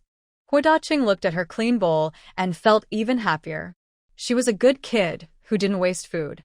But he clearly forgot that this was a time when people lacked clothing and food. Every household was struggling to eat enough. Not to mention noodles made from white flour. Even cornmeal noodles were fiercely fought over to be finished first. Since she finished eating, it was time to go home. Today, only the 2 of them were riding the car, so when they arrived, Master Niu was already driving the ox cart slowly back to Hongqi Brigade. "Captain, is there any chance we can go back to the city?" Yang Tianjin knew her father's situation was hopeless, so she was hoping Hao Daqing might have a way to help her return to Beijing. Nothing here was as good as Beijing. "There's no way." Hao Daqing shook his head, at least for now. He didn't have any. "Oh," Yang Tianjin responded, looking like a wilted eggplant, completely lacking energy. Seeing her like this, Hua Daqing was a bit curious, but his mouth responded faster than his brain and asked, "Normally, your family isn't short of money. Why would your parents send you here?" If you said this young girl was very aware, I wouldn't believe it. With her spoiled and pampered attitude, raised by her family and now coming here, her family must trust her not to be tricked? I don't know either. My dad signed me up to come. I didn't want to come. Our family isn't short of money. When I left, my dad gave me a lot of money, but I still want to go back. Being a young worker here was nothing like what her father told her. She came to suffer, and just the toilet was enough to make her unbearable. She didn't dare drink water, trying to hold it in as much as possible. Only when she really couldn't hold it anymore did she go, and the smell almost made her faint. She had truly been spoiled by her family. She dared to talk openly about money. Although Hua Daqing didn't know how much her family had given her when they arrived, judging by her attitude, it was probably a lot, not less. Fortunately, she met him and the deaf old cow. Otherwise, the money in her hands would have been gone the next day. Their team was honest and simple, but there were a few dishonest people too. He realized that this young girl had no bad intentions. She was kind-hearted, just a bit foolish. But he also thought if he had a daughter, he would spoil her like that too. Thinking this way, Hua Daqing became more tolerant of Yang Tianjin and planned to spend more time teaching her in the future. But the most urgent thing was to remind her not to casually tell others about her money. Hua Daqing repeated this over and over, worried she might forget and accidentally reveal it. Yang Tianjin perked up her ears and nodded desperately. She had heard these words so many times from her parents that her ears were calloused. If he hadn't seemed like a good person, she wouldn't have said anything. In this way, Hua Daqing unknowingly earned a good person badge. Since this afternoon, Lu Xiangwan has been working diligently in the fields, hoeing the healthy-looking grass like an old ox. She hasn't once complained about being tired or suffering. It's not that she doesn't want to complain, but she knows it won't help her current situation. So, she chooses to keep her energy for hoeing the grass. Before she knew it, she had cleared a whole row of grass, but it was time to finish work. Wang Xiaoling, carrying her, and Wang Xiulan, both chatting happily, approached Lu Xiangwan. "You're exhausted, right? Go take a break." "Once the scorer checks your work, you can stop working," Wang Xiulan said. She was very pleased with these two young workers, noting that they weren't lazy or tricky. She even thought about inviting them to be her daughters-in-law. But just admiring wasn't enough. These city girls, like the Golden Phoenix, wouldn't be interested in rural folks like them. Still, they could dream about it at night. Soon, the three of them carried their hoes out of the nearly 2-meter-high cornfield, sat at the edge of the field, enjoying the gentle breeze while waiting for the scorer. Lu Xiangwan, feeling uncomfortable sitting, took off the rag covering her face and laid down on the ground to rest with her eyes closed. Her body no longer felt like her own. "Lu, the young worker, is really pretty." Wang Xiulan finally saw what Lu Xiangwan looked like after a day of work and couldn't help but admire her. Wang Xiaoling turned to look at Lu Xiangwan, then quickly looked away, pretending to praise her. Indeed, Lu Xiangwan looked much better now than when they first met. She also looked much thinner, but her face was still as white as before, smooth and delicate like silk in the stories. Looking at her own skin, she thought it was terrible. "What illness did you have before?" Wang Xiaoling wondered if she could get sick like Lu Xiangwan and become more attractive. Although she didn't plan to marry or have children, she believed that a woman should look good for herself. "Do you want to get sick too?" Lu Xiangwan tilted her head, opened her eyes to look at her, then closed them again. Wang Xiaoling saw a hint of interest and quickly nodded. Wang Xiulan sat nearby, watching the two talk in riddles, not knowing what they were saying. "It might be tough," she said. "Why?" Wang Xiaoling felt a bit anxious when she heard this. She was about to ask her questions to understand better, but then she remembered that she didn't like being touched. She quickly pulled her hands back before she noticed. "Because I was already this beautiful before I got sick, it's just natural beauty," she said. Not because Lu Xiangwan was narcissistic, but because the original owner was naturally attractive. Moreover, there was the spiritual spring water in the space, which made her a stunningly beautiful person without a doubt. Hearing this, Wang Xiaoling sighed deeply, feeling quite discouraged. But after a few seconds, she cheered herself up and encouraged herself. A little uglier doesn't matter. She couldn't see herself anyway, and only others would find her disgusting. Lu Xiangwan saw Wang Xiaoling like this and smiled slightly, but she quickly hid her smile. She wouldn't share the spiritual spring water in her space with anyone except Su Lo. But clearly, Su Lo was now living well in another time and space, so a grown man like him didn't need it anymore. What were you talking about just now? Wang Xiaolan was very curious. Wang Xiaoling quickly explained to her. Hearing this, Wang Xiaolan looked at Lu Xiangwan with a hint of sympathy and then sighed. It's good that you're better now. Next time, be careful not to get that kind of illness again. She looked quite pitiful. Lu Xiaolan nodded in agreement. Just as Wang Xiaoling was about to continue talking, she saw someone wearing a straw hat, holding a pen and paper, walking toward them. She tugged at Wang Xiaolan's sleeve and pointed in that direction. Auntie, is that the scorekeeper? He looked somewhat similar, but she had never seen him before, so she wasn't sure. Lu Xiaolan heard the voice and sat up straight. Yes, he's the scorekeeper. His name is Lu Guoqiang. From now on, just call him Uncle Lu. Wang Xiaolan looked carefully and saw that it was indeed him. She quickly brushed off the dirt and stood up. She also took the opportunity to introduce them. When Lu Guoqiang approached, Wang Xiaolan complained, "Why are you so late today? Hurry up and finish. I want to go home and cook. Something delayed us over there." Lu Guoqiang smiled and then turned to look at the two strangers, saying, "Is this the new educated youth who arrived the day before yesterday?" "Yes, you don't know. These two young girls might have done something impressive. Once they get more skilled, they could even surpass me." Wang Xiaolan intentionally praised them in front of him. After all, he is the scorekeeper and he decides many of the work points. These two young workers left a good impression on her, so she was happy to speak well of them. "Lu uncle, hello." Wang Xiaoling greeted him politely, flashing her big white teeth with a bright smile. After all, he is a respected elder. She tried to flatter him properly. However, her attitude almost scared Lu Guoqiang. His dark face and big white teeth looked strange, but he quickly nodded in response. Compared to her, Lu Xiangwan looked much more normal. She simply greeted him softly, and then kept quiet. "Hurry up. What are you dawdling for?" "I want to go home." Wang Xiaolan was in a hurry. She was tired and aching in her back, just wanting to drink some water. She was so thirsty she almost fainted. In the afternoon, she came so suddenly that she forgot to bring her water bottle. Lu Zhixing brought one, but she didn't dare to ask to borrow it. She was worried that the city girl might think she was dirty and look down on her, so she held back.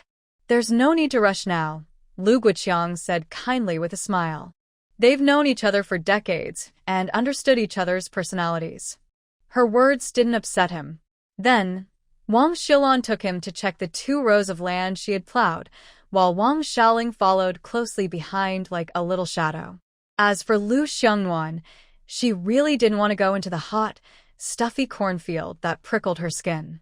She stood at the edge of the field, enjoying the cool breeze.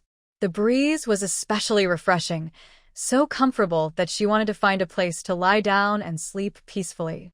After a few minutes, the 3 of them came out of the cornfield. Wang Xiaoling happily ran over to report good news. "I earned 5 work points."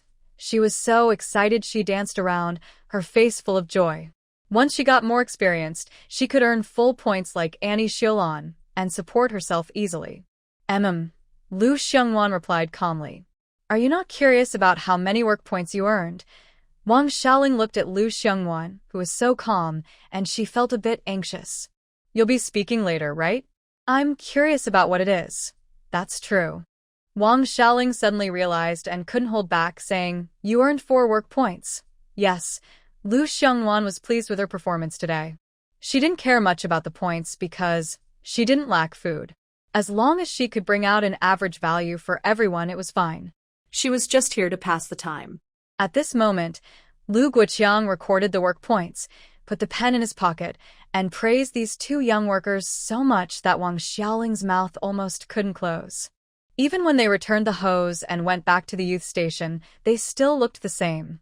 While washing her hands, Lu Xiongnuan couldn't help but remind her to cook, or else when others finished work and saw the food wasn't ready, they'd be hungry again. Wang Xiaoling finally realized she was too excited and almost forgot the main task. She quickly went into the kitchen to get busy. But before leaving, she cheekily said to Lu Xiongnuan, I can now support myself. She relied on her real skills. Lu Xiongnuan smiled softly, then went back to her room to lie down. While no one was around, she carefully tore off the sanitary pad hidden in her shoe and threw it into the space to disappear. Thanks to that thing.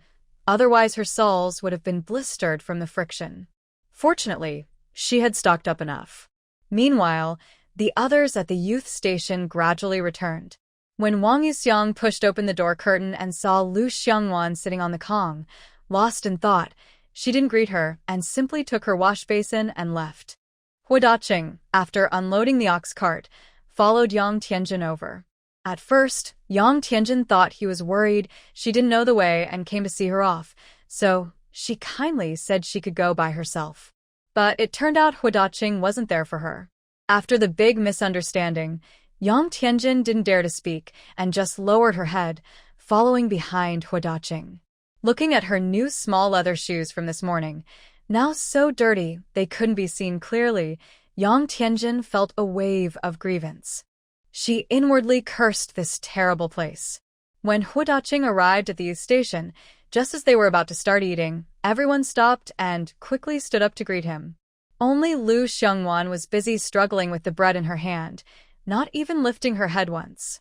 She just wanted to finish eating quickly and find a quiet place later to take care of herself. Hua Daqing told everyone to eat first, then called Lu Xiongnuan aside alone. Everyone watched as Lu Xiongnuan and Hua Daqing went out together, feeling curious and exchanging glances. Where do you think Lu Jiqing went? Su Jiayin asked curiously. He was called out by the team leader. I know that. I mean, what did he go out to do? I wasn't blind earlier. Maybe you should go see for yourself and tell us when you come back. Wang Xiaoling swallowed her food before answering him. Honestly, she was also curious. He didn't dare. He was afraid Lu Jiqing might kick out his front teeth. Team leader, is the matter settled? Lu Xiongnuan looked at him and knew it was done. Yes, it's settled. Hua Daqing nodded, then stopped beating around the bush. He told her the lies he had told the commune secretary and everything about the 6 yuan the secretary had given him. Just as he was about to take out the money to give her, he remembered he had stuffed it into his underwear pocket. His rough, bark-like face turned red, and he kept his hands in his pockets, not taking it out. I left the money at home. Hua Daqing quickly tried to make up for it. Lu Xiongnuan didn't expect this turn of events, but the lies he told were mostly about her being saved by his son. The rest was true. The original owner was forced by those 2 scoundrels to marry a middle-aged, bald, and somewhat creepy man.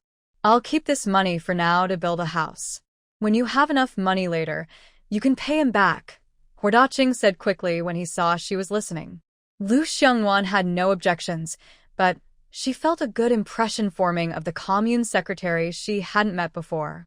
Still, she planned to find time to return the money later. When will the house be built? Lu Xiongnuan asked eagerly. Since the land had been approved, she wondered if building the house was also on the schedule. She really wanted to move out of here. Yes, you can build now, but you need to decide where. The team's land is very good, but your youth point doesn't have a chance. Otherwise, the team members might object. Lu Xiongnuan understands this is normal and can accept it. Hua Daqing, seeing she is easy to talk to, quickly told her about 2 plots of land he liked. The others, which were too poor, he simply ignored. One is at the foot of the mountain, a bit far from the team. The other is near the cattle shed, but it smells very bad. No one in the team wants that place, so it has been left unused. Still, the location is quite good. Without much thought, Lu Xiongnuan chose the land at the foot of the mountain because it's far from the team, making it easier for her to handle her affairs. Otherwise, if she eats or does anything, Others will notice, which would be inconvenient. But you're just a girl. Later, I'll ask the team leader to bring me a dog. I'll keep it nearby to watch the house and guard the yard. She's not afraid of thieves or troublemakers. The flowers and valuable things in her space are not just decorations. If anyone tries to steal, they won't come back. Having a dog is just for show to the team members. That's fine. Since she said so, Huadaqing didn't insist further. He took her to see the land at the foot of the mountain. After seeing it in person, Lu Xiangwan was even more satisfied. There's a river nearby, which makes washing clothes and other chores very convenient. Right now, she wishes Huadaqing had 3 heads and 6 arms, so he could finish building her house quickly, and she could move in with her things. Huadaqing knew she had just finished eating and briefly reminded her to prepare food. Once he had everything ready, he would start working. But the food doesn't need to be fancy, just enough to fill her stomach. After all, these days, no family has the luxury for more. Lu Xiangwan quickly asked for leave and planned to go to the county tomorrow. Huadaqing understood what she was going for and approved her trip immediately. Before she left, he repeatedly warned her to be careful and pay attention to her safety. After Lu Xiangwan returned to the youth commune, her first action was to go into the kitchen and quickly eat the cold rice in her bowl. Wang Xiaoling was waiting in the kitchen, watching her. Seeing her finish, she dared to ask, "Captain, what did the team leader want? Want to know? Why should I tell you?" Wang Xiaoling was silenced by her words. Fine. She wouldn't ask anymore. She then proudly walked to the stove and started washing the dishes. "I'm going to move out. Anyway, they would find out sooner or later." Instead of hearing it from others, she might as well tell them herself. What? It was like a bolt of lightning hitting Wang Xiaoling's head. If she moved away, how would she earn her bread? "I won't say it twice." Lu Xiangwan glanced at the disappointed and shocked Wang Xiaoling, and then left. Yes, the air was still fresh at this time. Wang Xiaoling stood there for a long time, unable to recover. She still couldn't accept the fact that her benefactor was about to leave. "What's wrong with you?" Tan Fingjiao had been in the house for a long time and hadn't seen Wang Xiaoling come in. Thinking something was wrong, she came to check the kitchen and saw Wang Xiaoling looking as sad as if she had lost her parents. Wasn't she just smiling happily a moment ago? Wang Xiaoling finally came back to her senses. Her smile was even more painful to look at than crying as she looked at Tan Fingjiao. Tan Fingjiao felt uneasy seeing her like this. "What's wrong? Tell me, maybe we can help." Although they had only known each other for a few days, Tan Fingjiao already considered her like a sister.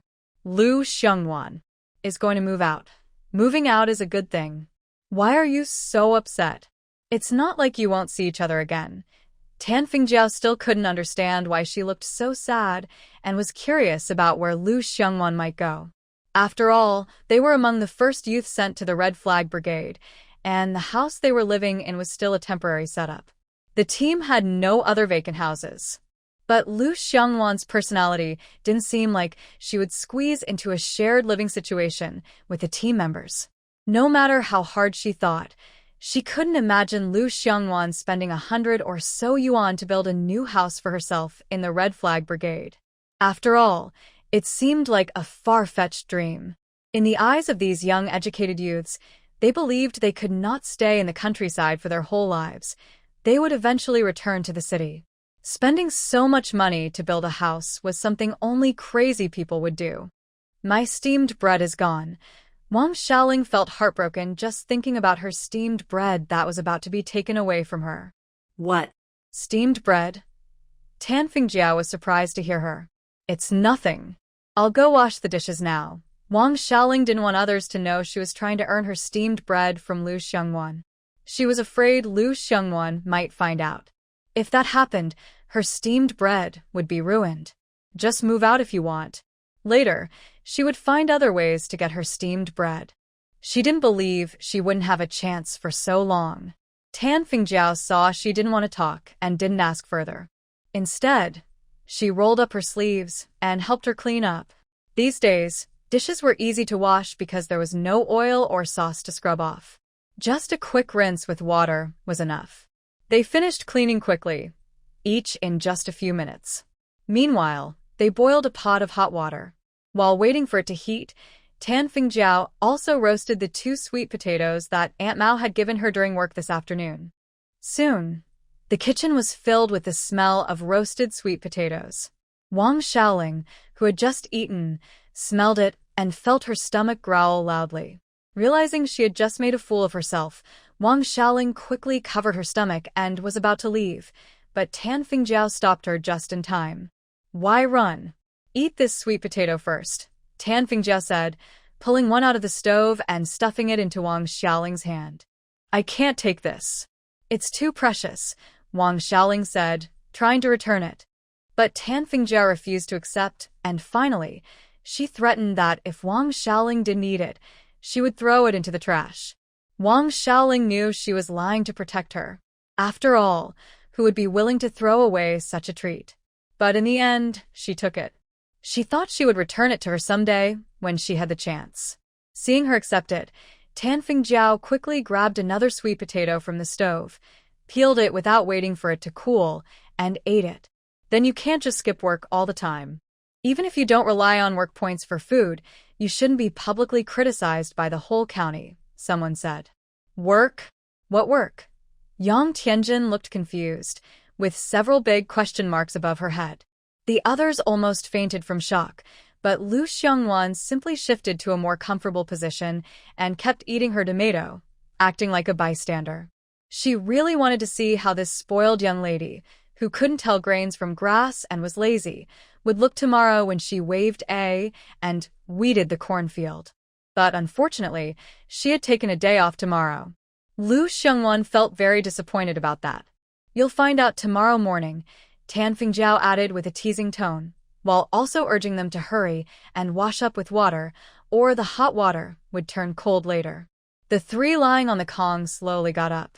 Lu Xiongwan carried her enamel wash basin and went out, then brought back a basin of hot water.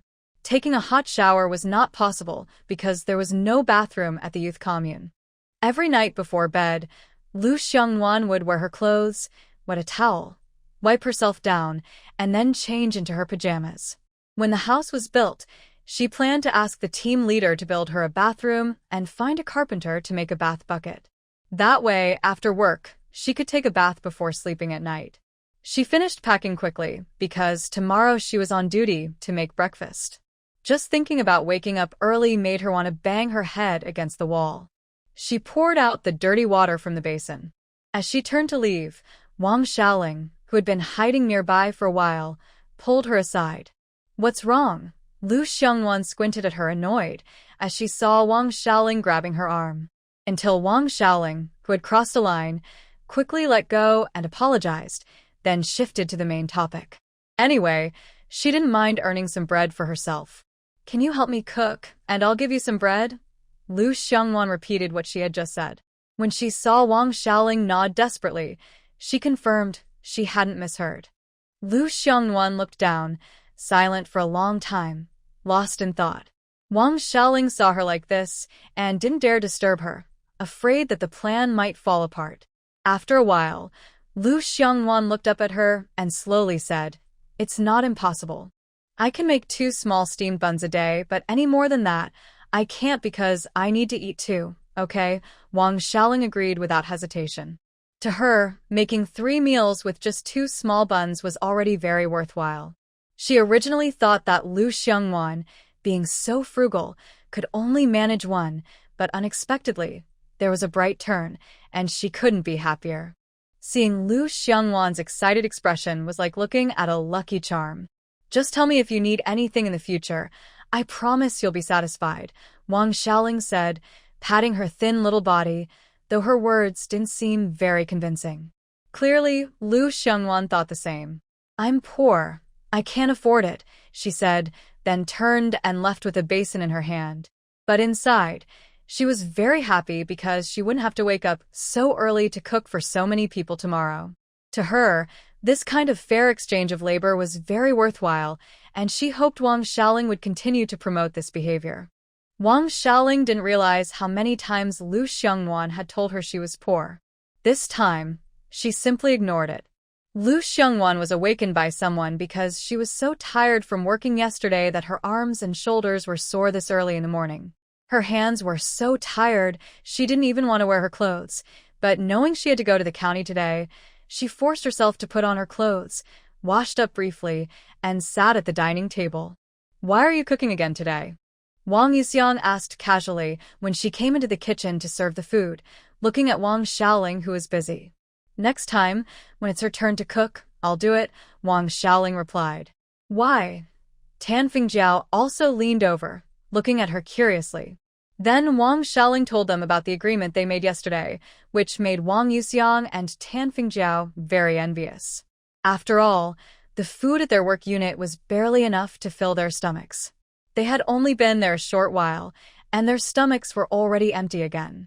Now, with 2 more small buns each day, they could definitely eat enough. But if they tried to do what Wang Xiaoling did, they wouldn't have the face to do it. That's why I wish Lu Xiongwan could cook every day, so she could have 2 more small buns daily. Before she finished speaking, Lu Xiongwan came in, her sharp gaze like a knife, looking directly at Wang Xiaoling. Frightened, Wang Xiaoling immediately closed her mouth and forced a bright, forced smile. This was something she could only think about in her mind. If Lu Xiongwan had to cook every day, she probably wouldn't dare to eat what she made. Later, if someone slipped rat poison into the food, everyone at the youth camp might all die together. With Lu Xiongwan's personality, she might really do such a thing, Wang Xiaoling thought. Actually, she was just thinking with a narrow mind. If Lu Xiongwan cooked every day, she would smash the pots and pans and even set the kitchen on fire, so everyone could just suffer and go hungry. The other 2 felt embarrassed, as if caught gossiping about someone, and quickly looked down, pretending to be busy. Lu Xiongwan couldn't stand to see them like that, so she carried her bowl and left. When everyone was seated at the table and ready to eat, only Yang Tianjin was missing. The others stopped eating, but Lu Xiongwan and Wang Xiaoling continued happily munching on their food. "Maybe one of you should call her over. We can't always take advantage of her. After all, she pays for her meals," Wu Shengli thought for a moment and suggested. No one from the girl youth group moved, but Wang Yuxiang finally stood up and went to find her. Since Lu Xiongwan had promised yesterday that she would make the buns today, Wang Xiaoling quickly finished her bowl of rice and left without waiting for anyone to ask questions. "Where did she go?" Su Jiaming looked at Lu Xiongwan's disappearing figure, curious again. She asked for leave. Wang Xiaoling had finished her bun and put the other one aside, reluctant to eat it. After a while, Wang Yuxiang came over with a worried look, her face unnatural. She said, "Let's eat first."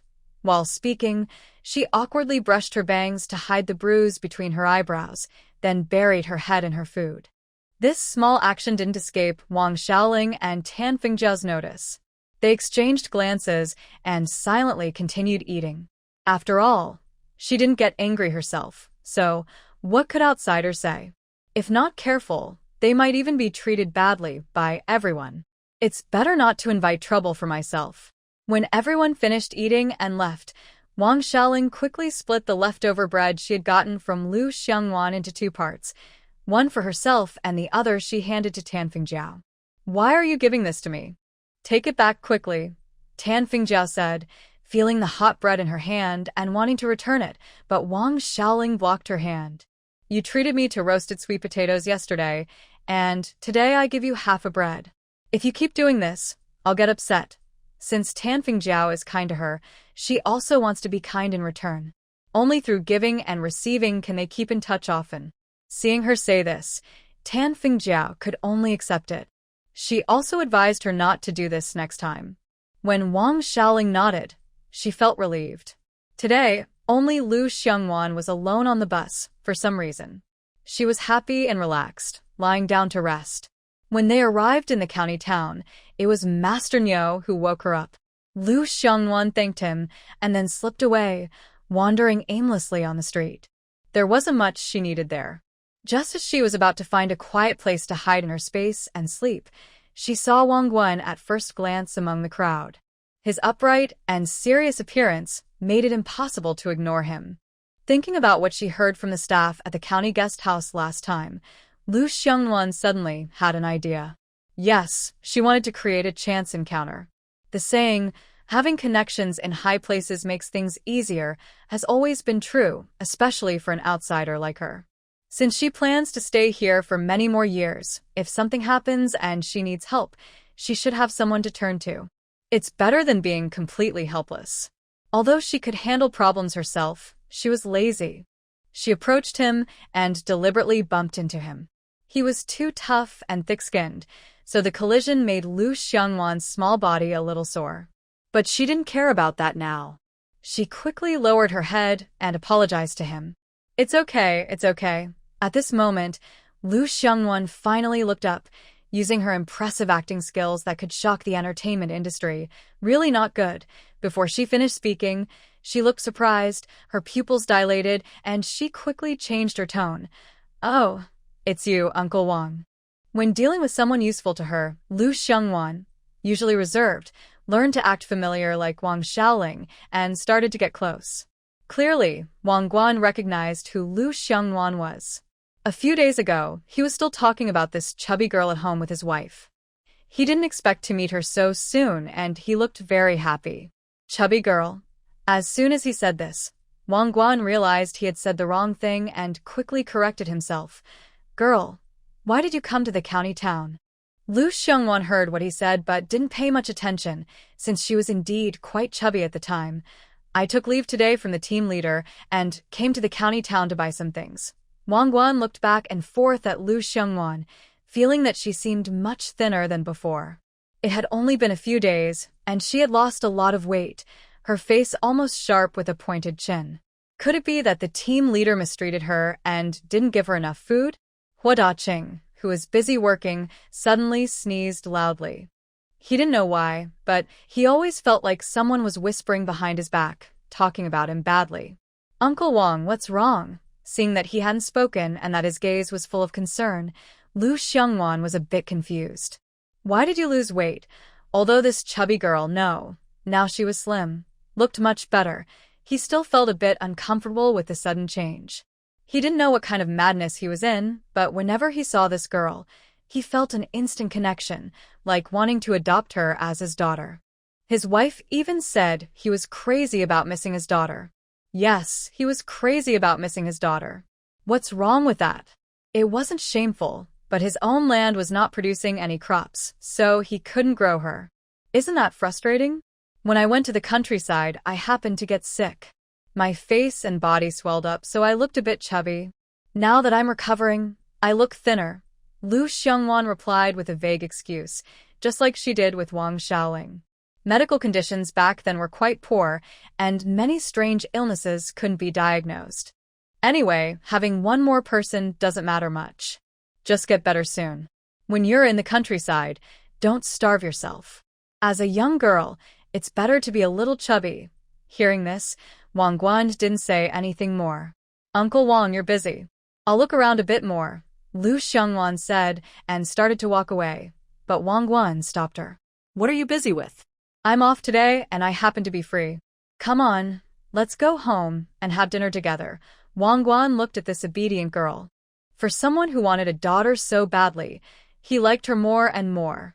Why does she just seem to fit his taste? That might not be a good idea. Lu Xiongwan was a bit surprised. She didn't expect this, but she quickly recovered. What's so bad about it? Your aunt is waiting at home. Come on, let's go back with Uncle, Wang Guan urged. After much persuasion from Wang Guan, Lu Xiongwan agreed, but she couldn't go empty-handed, or it would seem impolite. Although she was a bit stingy, she was generous when it mattered. After all, you can't catch a wolf without giving up some bait. Not far ahead was the supply and marketing cooperative. Lu Xiongwan asked Wang Guan to wait here for a moment. Before he could react, she slipped away quickly. Since she couldn't take things out of the space right now, Lu Xiongwan simply paid with money and a ticket to buy a jar of canned food at the cooperative, and also packed a pound of peach cookies before leaving. It wasn't cheap either. Wang Guan saw the things she was carrying and suddenly realized what she had just been doing. He immediately got angry. Why spend so much money? We have plenty at home. It's not much, Uncle Wang. Just this once. I won't do it next time, Lu Xiongwan promised. All right then. We agreed next time no bringing things, he said. Lu Xiongwan nodded obediently. Wang Guan's face softened a little. Then he took her home. Wang Guan lived in a courtyard with rows of houses, mostly single-story homes. These were given to him years ago, so before they even reached the door, many people's eyes were on them. Old Wang, who's this with you? Li Weigua, a good friend of Wang Guan, asked. This is a relative of mine. Wang Guan was worried that everyone might scare the young girl again, so as soon as he finished speaking, he quickly took Lu Xiongwan and left. This old Wang was always lying to him, claiming his relatives were still alive. But his relatives had long since turned to dust, so there must be some hidden secret or shady business he was hiding. If he weren't busy right now, he would definitely follow to see what kind of strange thing he was up to this time, Li Weigua thought. Who is this? Wang Guan's wife, Lu Chui, looked at the little girl beside her husband and was a bit stunned. But she thought she was quite pretty, more beautiful than anyone she had seen before. Still, she quickly greeted the two and urged them to come inside. As Wang Guan walked, he introduced his wife. This is the young girl I mentioned last time. We met her on the road, so I brought her back. Hello, Annie, Lu Xiongwan greeted calmly. No wonder old Wang has been talking about her every day. If I saw her, I'd like her too, Lu Chui said with a smile. Then she hurried to the kitchen, washed an apple that her son and daughter-in-law had brought back last time, and handed it to Lu Xiongwan. At Annie's house, don't be polite.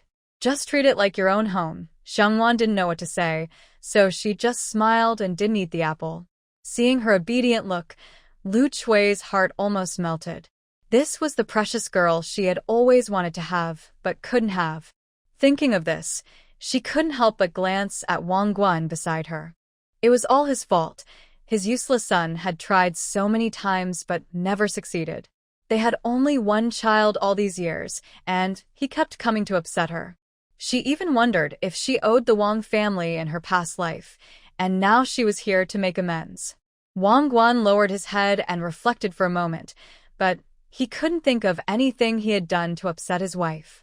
Really, as he reached middle age, he was becoming more and more inexplicable, like what his son called menopause or something similar. He sat there watching her, and the more he looked, the more she resembled someone. He secretly decided that in the future, he would stay far away whenever there was trouble. He must not provoke this explosive bomb. Otherwise, he would be the one to suffer and feel wronged in the end. Xiongwan sat and chatted with her for a while. Soon it was time for dinner. Lu Chui remembered. She still had some chives she bought yesterday, perfect for making chive and egg dumplings. Hearing this, Xiongwan offered to help with the cooking. Lu Chui didn't want to go into the kitchen. She believed that guests shouldn't be asked to do chores, so she firmly refused to let Lu Xiongwan go inside. In the end, Wang Guan said from beside her, "Why make things awkward? We're family. Today, let's make dumplings together." Lu Xiongwan looked at Lu Chui with anticipation. Seeing her softening, Lu Chui agreed easily, giving Wang Guan a quick glare. Later that evening, she planned to settle the matter with him properly.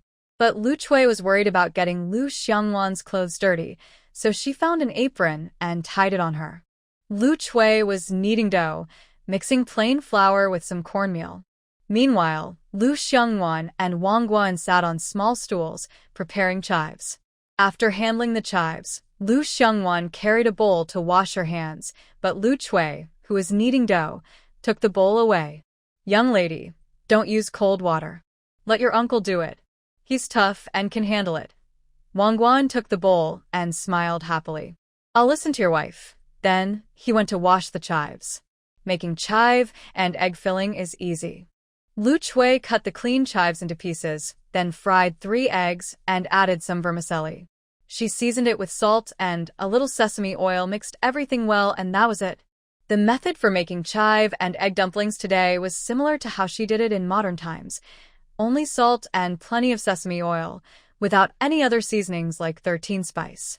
Lu Xiongwan wasn't used to that flavor, but she didn't make them often because she was busy with work. When she had free time, she just wanted to sleep peacefully. However, Sulul loved her chive and egg dumplings and asked her to make them many times. Only then did she start making them. If she had the chance again, she would make lots of dumplings for him to eat until he was full. Wang Guan couldn't make dumplings, but he could roll out the dough. So, he took charge of that. Lu Chui and Lu Xiangwan were responsible for wrapping the dumplings today. Lu Xiangwan carefully shaped each dumpling into a rounded, treasure-like shape, which looked very cute. Nuanyuan, your dumplings look really nice, Lu Chui said, feeling a bit embarrassed about her own work. I just figured it out on my own, Lu Xiangwan replied modestly. Without comparison, there is no harm. Looking at it this way, his wife's cooking skills are really hard to judge. That's true. His wife only cares that the food is cooked well enough to eat and not cause harm. The dumplings with chive and egg filling were actually taught well by his late mother-in-law. Otherwise, today this little girl would be making fun of him. Your aunt's dumplings are also quite pretty, Lu Xiangwan said, though she felt a bit reluctant to say it because the dumplings were not very attractive. Maybe it's because people from this time don't often eat dumplings. Nuanyuan already praised my dumplings as pretty, so you should just keep your mouth shut, Lu Chui said happily, proudly looking at Wang Guan. He really is a rough man, not good at appreciating beauty. This time, Wang Guan didn't argue. He said what he thought, because otherwise he might regret it later. Someone traveling so far must worry their parents a lot. If you miss home, just come to Auntie's house. I'll make dumplings for you. This girl is getting more and more adorable. My mom is gone, Lu Xiangwan said, then lowered her head and silently continued making dumplings. Hearing this, Lu Chui was clearly stunned. She realized she had touched a sore spot and quickly said, It's all my fault for bringing up this topic. Auntie, it's not your fault. My mom passed away when I was born, Lu Xiangwan said casually, lifting her head. But her words hurt Wang Guan and his wife deeply. This girl must be feeling very sad inside. What about your dad? Wang Guan asked instinctively. Later, my dad remarried and had a younger brother for me, Lu Xiangwan said quickly, already making several dumplings while talking. Wang Guan and Lu Chui, as adults, naturally understood how hard it is to live under a stepmother. And with a younger brother, life must be very difficult, full of hardships. Nuanyuan, this is your home. We don't want that other home anymore. If you don't mind, just treat me and Uncle Lu as your parents. Honestly, we dream of having a daughter, they said. They couldn't see such a good girl being neglected, so they wanted to love and care for her. When Wang Guan heard his wife say this, his eyes suddenly lit up with joy and a little nervousness as he looked at Lu Xiangwan. He was afraid she wouldn't agree, and his daughter's dream would be shattered. Lu Xiangwan was also stunned. She didn't expect things to develop this way. She initially just wanted to meet and get to know them, but suddenly it had progressed to the point of accepting godparents. After weighing the pros and cons, she found that accepting was only beneficial, with no disadvantages. After all, she was just a poor young person with nothing on the surface. But they were different. One worked at the county youth office and the other was employed at the county government. Not to mention her son in the police station and her daughter-in-law, who was the only daughter of a steel factory director. Any one of these connections was like a winning card in this small town. So, it was time for Lu Xiangwan to show her acting skills. She looked incredulous, then burst into tears.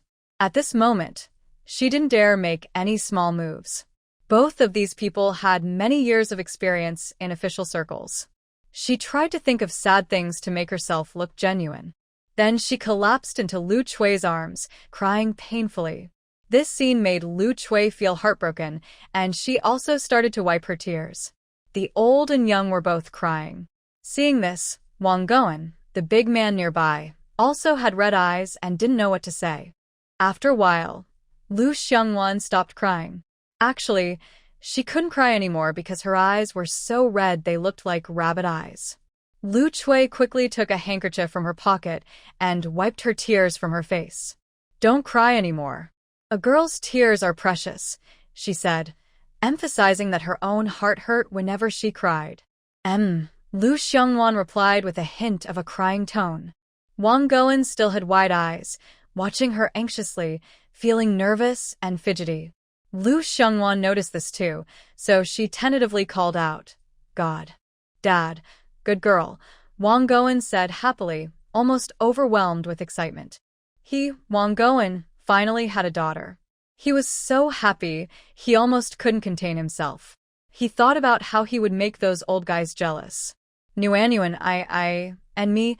Lu Chui quickly kicked Wang Goen out of the way and hurriedly stomped her feet. Lu Xiongwan smiled slightly and then said, "Godmother." It didn't seem that hard to say these words after all. "Girl, my good girl." Lu Tsueshi happily hugged Lu Xiongwan tightly, afraid she was dreaming. She even bit her own arm to see if it hurt, and it did. So, she really has a daughter now. While Wang Guan watched his happily dazed wife, he didn't say anything because he wasn't feeling much better himself. If he wasn't worried about losing face in front of their daughter, he would have fidgeted nervously. Soon, Lu Tsueshi came to her senses and asked Wang Guan to call their son and daughter-in-law over to meet their little sister. Lu Xiongwan heard this and thought it was too much trouble, but her words didn't matter to these two happily excited people. Wang Guan immediately pushed his bicycle and rode off to call them. Li Weigua came out to get some water and saw Wang Guan grinning so widely his mouth looked like it was about to split his face. He quickly stopped him from leaving. "Old Wang, what's got you so happy? Tell me, I want to share in the joy." "Haha, I have a daughter now. I have a daughter now." Wang Guan excitedly pounded his chest twice. "What? Your wife Lu is pregnant. Is this some kind of miracle?" Li Weigua couldn't help but glance down instinctively. Wang Guan felt uncomfortable under his gaze and quickly covered his pants. "Where are you looking? You're doing well, old Wang. Your wife Lu is already so old, and you're making her get pregnant." "What pregnancy? What are you talking about?" Wang Guan was a bit annoyed by Li Weigua's increasingly inappropriate questions. But he was happy today, so he didn't argue. Then Li Weigua asked again, "You said you have a daughter now, but isn't Lu pregnant?" "I adopted her as my daughter." Oh. Hearing that she was adopted, Li Weigua wasn't so curious anymore. The part where the heroine recognizes her family is a setup for the next 10 years. She isn't naive or overly sentimental. She won't send things out of her space. She has always been clear-headed and knows what she wants. The main female character's personality is mostly influenced by her family of origin. Her family's flaws made her sensitive, suspicious, distrustful, and cold. Later, when she was betrayed by love and her close friends, her personality became even more extreme. She became very selfish, only wanting to take care of herself. Even the only person who cared for her, Su Lo, was absent from this time and place. Regarding her big appetite, it is actually a way for her to get back at her childhood. As a child, she longed for things she couldn't have. When she grew up and had the ability, she started to indulge in food excessively. Growing up in a family that favored boys over girls, she often went hungry. Hunger became a shadow of her childhood. As an adult, she eats wildly because she feels that being full gives her a sense of safety. For example, I am like that too. As a child, I constantly wanted to eat certain foods but couldn't. I would eat and eat until I got tired or even vomited. My childhood was poor in material things. Only after college did I learn about foods like mishua bingcheng, spicy hot pot, and crossing the bridge rice noodles. After graduating, I started to eat in a revengeful way, often eating much more than my male colleagues. After all, old Wang and his wife miss their daughter so much every day. Adopting a daughter isn't a big deal. He suddenly felt bored and decided to go home. Today, his son brought his granddaughter home for dinner. But Wang Guan pulled him back. "Why do you look so calm this time? Are you kidding? It's not my daughter, so why should I be excited?" Li Weigua looked at Wang Guan, whose IQ seemed to drop several levels because he suddenly had a daughter. He looked at him with disgust and even took his hand off himself. "That's true," Wang Guan said, unable to hide his smile. Li Weigua, afraid of catching his stupidity, quickly ran back home. Seeing that he was gone, Wang Guan hurriedly got on his bike and left. In the morning, during roll call, Huodacheng noticed that Yang Tianjin was missing. He frowned, assigned work to the other team members, and then kept Wang Xiaoling behind. "Captain, what do you want to talk to me about?" Wang Xiaoling asked quickly, like a machine gun. Watching Wang Xiaolan, who was carrying A and already walking out of sight, I felt very anxious. This was about my work points. "Why didn't Yang Tianjin from your youth team come to work today?" "You mean her? She's sleeping in bed. When we called her, she didn't get up. Actually, only Wang Yuxiang went to call her. The others finished eating and went straight to work. Wang Yuxiang couldn't wake her, so why bother arguing? Instead of wasting time talking, she might as well carry her and go the cornfield." Hu Daqing heard this and looked very angry. Yesterday, he repeatedly told her to wake up, but she didn't listen at all. Maybe that wasn't a good way to put it, but Hu Daqing was really furious. However, Wang Xiaoling, who loved her work points more than anything, didn't care anymore. "Team leader, do you have anything else? If not, I'll go now." She was already ready to leave with her on her shoulder. When Hu Daqing said it was okay, Wang Xiaoling ran off quickly and disappeared. Hu Daqing watched her go and shook his head. Youths from the youth team were really different. If only Yang Tianjin was half as hardworking as Wang Xiaoling, he would save a lot of worry. Last night, on a walk, he met Lu Guiqiang, and he praised these two young people so highly it was almost like praising the sky. But just lying around sleeping wasn't enough. Hu Daqing went to find the women's director, Zhao Hongmei, and they went together to the youth team. Hu Daqing couldn't go inside, so he waited outside. Zhao Hongmei rolled up her sleeves, ready to fight, and went into the house. She saw Yang Tianjin sleeping on her back, drooling at the corner of her mouth. This made her very angry. Without hesitation, she pulled off Yang Tianjin's quilt. Yang Tianjin, who was dreaming peacefully, suddenly shivered and instinctively tried to pull the quilt back. But she only managed to pull out her loneliness. She opened her eyes weakly and looked for the quilt, only to see a terrifying face right in front of her. A loud, pitiful scream echoed through the sky. "Team leader, she scared me early in the morning." Yang Tianjin, who had just been frightened and crying, had a red face with tears still on her eyelashes. She was still wearing the same clothes from yesterday. When Zhao Hongmei heard her arguing so stubbornly, she got very angry. Before Hu Daqing could speak, she said, "The sun is already high, and you still haven't gone to work. What right do you have to complain that I scared you?" Zhao Hongmei is very straightforward and honest. She doesn't hide her feelings inside. When they couldn't find a suitable person to be the women's director in their red flag team, Zhao Hongmei volunteered. She thought it was a chance to try, and surprisingly, she did a good job. At least, she didn't have to worry about small matters on the team anymore. So, she kept the position of women's director. Hu Daqing clearly favored Zhao Hongmei and asked her why she hadn't gone to work. Seeing the serious expressions of both people, Yang Tianjin was so scared she couldn't speak. Just as she was about to cry, Zhao Hongmei said, "If you cry again, I'll send you to the youth office. If that happens, I won't be responsible anymore." That scared her so much she didn't dare to cry. She pouted, looking sad and wronged. But neither of the two people present was kind or gentle, especially Zhao Hongmei, who got even angrier when she saw her like that. "Stop crying and look like you're suffering.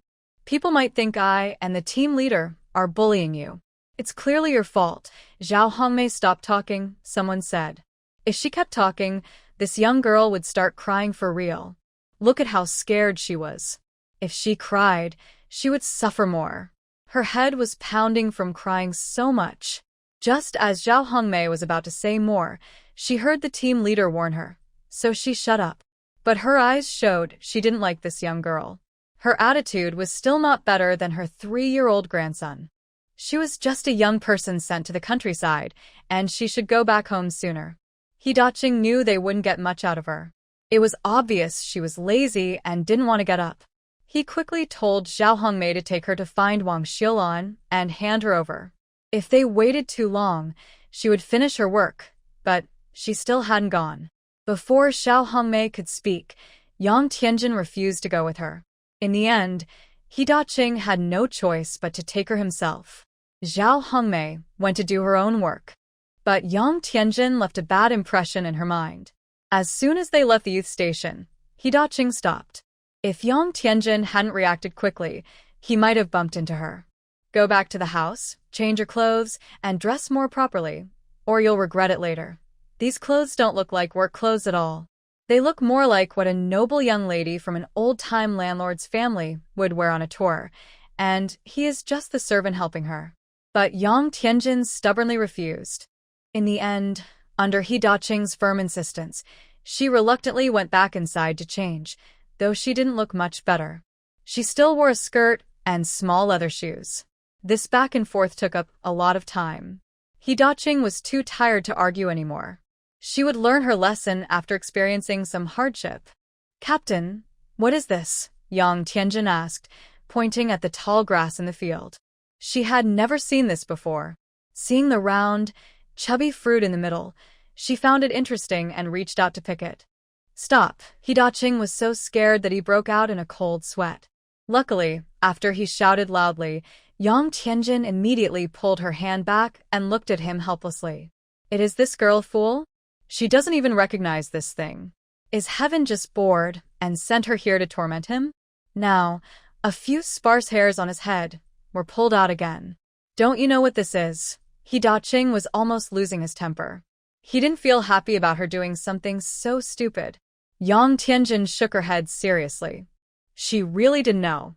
Otherwise, she wouldn't have asked him just now. "This is corn. The grain you eat is this thing." When Yang Tianjin heard it was corn, her eyes widened in surprise. She loved eating boiled corn that her mother made for her, but this was the first time she saw it look like this. She was used to seeing corn on the cob, ready to eat after boiling. Thinking of the sweet corn, her mouth couldn't help but water. "Captain, let's cook some corn to eat today." She looked at him with shining eyes, acting so obedient that it was hard to refuse her. But clearly, He Daqing was not an ordinary person. He, who usually believed in reasoning, finally lost his temper and started scolding her, almost pointing at her nose and calling her a fool. Their team silly kid all knew that this corn couldn't be eaten and was meant for paying grain taxes. Was she so forgetful that she asked such a stupid question? He Daqing kept telling himself to stay calm, but he just couldn't. After so many years, he had never seen someone like this. Others working in the cornfield heard the noise and looked over, including Wang Xiulan. Only Wang Xiaoling kept her ears closed to everything outside and focused solely on hoeing the land. She never looked up, working diligently like an old ox. Even after being scolded harshly by He Daqing, she didn't think she was wrong. She softly said, "Isn't this corn meant for people to eat? We're eating it now. It doesn't make a difference. It's all going into our stomachs." Her voice was quiet, but it reached the nearby team members' ears. They thought they had misheard, but then they heard the team leader shout. They realized the problem wasn't with them, but with this young city kid. She looked quite pretty, but why was her mind so slow? Wang Xiulan quickly ran over and pulled Wang Xiaoling away from the hoeing to look at her. "Annie, what are you doing?" Wang Xiaoling still wanted to keep hoeing. Wang Xiulan pointed at Yang Tianjin and said, "Is that the city girl who came with you? Why does she look so silly?" Wang Xiaoling didn't care at first, but then she looked closely and saw that the young lady was being scolded by the team leader. But it wasn't her problem. "She came with me." She's not stupid, she thought, but she didn't say the word foolish. Then how could she do something even our team silly kids can't do? Wang Xiulan whispered. "What did she do?" Wang Xiaoling asked casually, and Wang Xiulan recounted everything she had just heard. For a moment, Wang Xiaoling didn't know what to say. She thought only someone with a brain lacking oxygen for 10 years could do such a bad deed. When she was in school, the teachers often talked about paying grain taxes in the countryside. Even if she hadn't paid close attention in class, she learned a little about it. But she only froze for a few seconds before pulling Wang Xiulan back to work. "Stop staring and get to work. If you don't, you'll just be waiting to drink the northwest wind." He Daqing looked at so many people standing around and not working, and his temper flared like a firecracker being lit. Everyone was scolded, but they didn't have the energy to watch the show. They quickly went back to work. However, A silly young man from the red flag team came over, and the story spread. For the next 10 years or so, whenever someone was assigned to the red flag team, Hua Daqing would bring up this bad example to warn others. Hua Daqing's voice was hoarse from shouting, but he felt it was no use because he saw no sign of regret on Yang Tianjin's face. At first, he thought she was spoiled by her family, but now he just wanted to slap himself. He took a deep breath, stopped talking, and decided not to ask Wang Xilan to teach her anymore. He would do it himself. He told Yang Tianjin to wait for him there. In a little while, he carried a bag. "Come with me," Hua Daqing said, then carried his into the cornfield, walking along the row next to Wang Xilan. As soon as Yang Tianjin went in, a corn leaf scratched her face, hurting her so much she cried out, then quickly ran out. She kicked the corn that was bullying her. "It's okay if others bully me, but you, broken corn, also bully me," she said, kicking a few more times. Corn isn't very sturdy, and after a few kicks, she broke it. Wang Xiaoling, who was busy wiping sweat from her forehead, saw this happen but couldn't stop her in time. Hua Daqing was weeding while asking if she understood what he said. After talking for a while, he realized no one answered. He turned around and saw no one there. Fearing something bad might happen because he had scolded her so harshly, Hua Daqing, who was worried she might do something reckless, forgot about his and ran out. When he looked, he saw her kicking the corn again. Hua Daqing's eyes turned red at the sight of the corn, which had been damaged after the famine years. He almost gritted his teeth and said, "Yang Tian." Zhen." Yang Tianjin was so frightened by his tone she flinched and quickly pulled her foot back. She said, "It's not my fault, I didn't do anything." But Hua Daqing didn't care about her words. He hurried forward to see if he could save the corn, which had just recently sprouted. He saw the battered corn stalks trembling as they picked up the ears of corn, his heart bleeding. At that time, they were so hungry they chewed on tree bark. When there was nothing else to eat, they even gnawed on clay. The elders, unwilling to eat the young ones, would starve themselves to death. The team didn't know how many people had died. Food was their life, especially for these rural folks. And her actions seemed to threaten their very survival. When the team members heard the noise, they immediately gathered around. They looked at the corn in the captain's hands and then at Yang Tianjin, their eyes full of anger. "Really, it's not my fault." Yang Tianjin was frightened by their reactions. She stepped back a little. It was just a piece of corn, so why were they so angry? She couldn't help but think badly of them. "Is this your doing?" "I'll ask you one last time," Daqing asked with a cold face. "No, Yang Tianjin, I saw it myself." "You're still lying to me." I can at least pay for it," her father said. He believed money could solve everything. If you had enough, nothing was impossible. "Captain, we can't keep this youth here, don't want her." Everyone was angry at her attitude. Having a little money seemed important, but it wasn't enough. The food was their life, so they all started criticizing Daqing for her. Yang Tianjin, who was used to a comfortable life and was spoiled by her parents, had never seen such a scene before. She was so scared she burst into tears right away. Daqing, with a serious face, asked the person nearby to take the ox cart to the youth station. He then took Yang Tianjin and the corn stick with him and left. "Captain, what are you going to do?" the team members asked as they watched his back. "Can't you tell?" "He's going to send her back," Xinhua said nearby. Can the youth even be sent back? Wang Xiaoling didn't know what to say.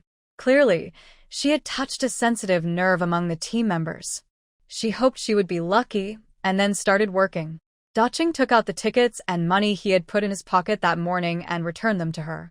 Yang Tianjin kept crying and kept apologizing to him. But Daqing ignored her. Apologies were useless. Even if she apologized 10 or 8 times, the corn would never return to its original state. When the tree roots brought the ox cart, Hao Daqing asked Yang Tianjin to go inside and pack her belongings onto the cart to send her back. Suddenly, overwhelmed by this wonderful news, Yang Tianjin looked at Hao Daqing in disbelief. "Captain, can I really go back?" Yes, even if he was no longer the squad leader today, he still had to send her back. Hearing this good news, Yang Tianjin didn't need Hao Daqing to remind her. She quickly went inside, packed her things, and, panting, dragged a large bag outside. Hao Daqing and the tree root just watched without offering to help her. Yang Tianjin knew she had offended them, so she didn't dare ask for help. She moved her things little by little like ants carrying loads, finally loading everything onto the ox cart. The tree root immediately drove the ox cart, taking the two of them and their belongings away. When they reached the county, the three headed straight to the youth station. Hao Daqing asked them to wait outside, and then went to the director's office. Wang Gowen was resting. Today, the duty officer was Shen Limin. Seeing Hao Daqing, full of anger, he was puzzled and put down his porcelain mug. "I don't want that youth from Jingshi," Hao Daqing said directly. There was no need to consider it. "But, no buts. I won't take her. I don't want her," Hao Daqing said, and left. He and the tree root then unloaded Yang Tianjin's luggage from the cart. "Captain, I'm not your captain anymore. You go inside and ask someone there, they'll help you. We have things to do, so we're leaving now," he said, and then he told the tree root to drive the cart back. Even if they could exchange fertilizer for him, he didn't want it. Wang Gowen knew his son and daughter-in-law would be having lunch at their workplace, so he first went to the Public Security Bureau and called his son. "Dad, I'm about to start work. Why go home? When I have a day off tomorrow, I'll bring Shawan to visit you and Mom." Wang Yuefu thought that since he hadn't gone home for a while, his parents must be missing them. Coincidentally, he and his wife had planned to visit his parents in the next couple of days. "It has to be today. Your mom and I have decided on a little sister for you. She's waiting at home now." "A little sister? When did you two decide that?" "I didn't know." Wang Yuefu was completely stunned when he heard his dad say that.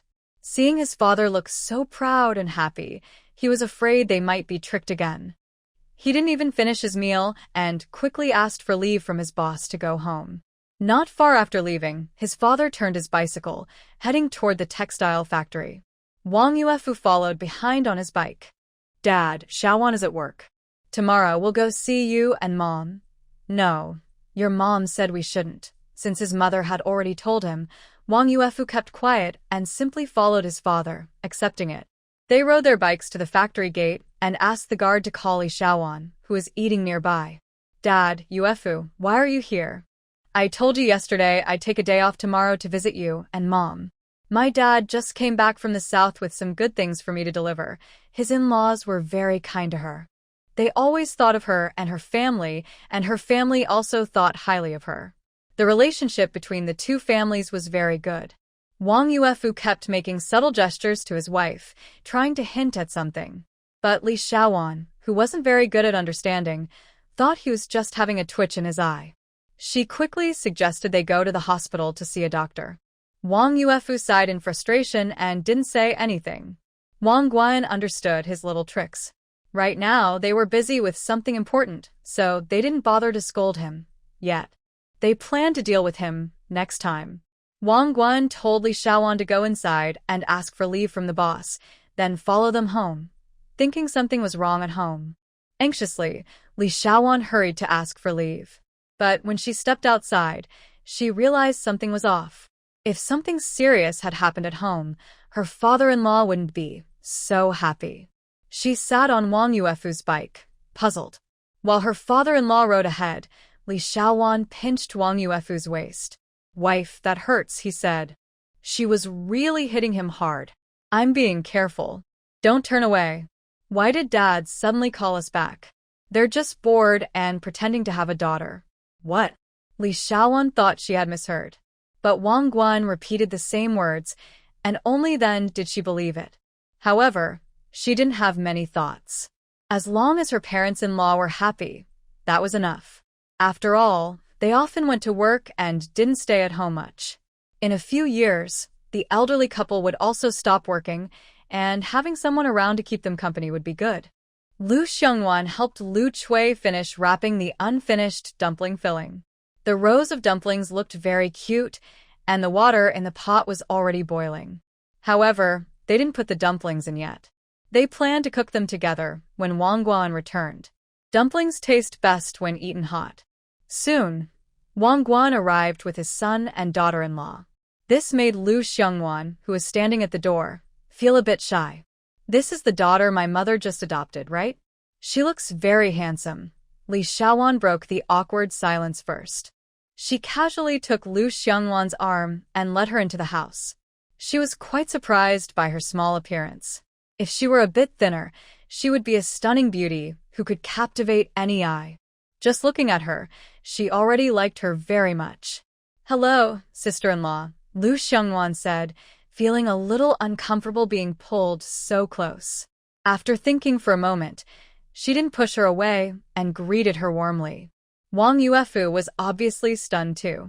He initially thought his parents had met a scammer, but seeing her, it didn't seem like that at all. His initial suspicion eased a little. Lu Chui sincerely introduced her newly adopted daughter-in-law to her son and daughter-in-law. If the current situation allowed, she would have arranged a big banquet at the state-run restaurant to let friends and relatives meet her Lu Chui's daughter. Sister-in-law didn't have time today. Next time, I'll bring you a gift to meet her, Li Xiaowan said straightforwardly. Seeing her in-laws so happy, she hurried to speak. Sister-in-law, there's no need. Lu Xiangwan quickly waved her hand. No need? From now on, we're family. Don't be so formal with sister-in-law. When you have free time, take her out for a walk, Li Xiaowan said. After speaking, she noticed her husband hadn't said anything.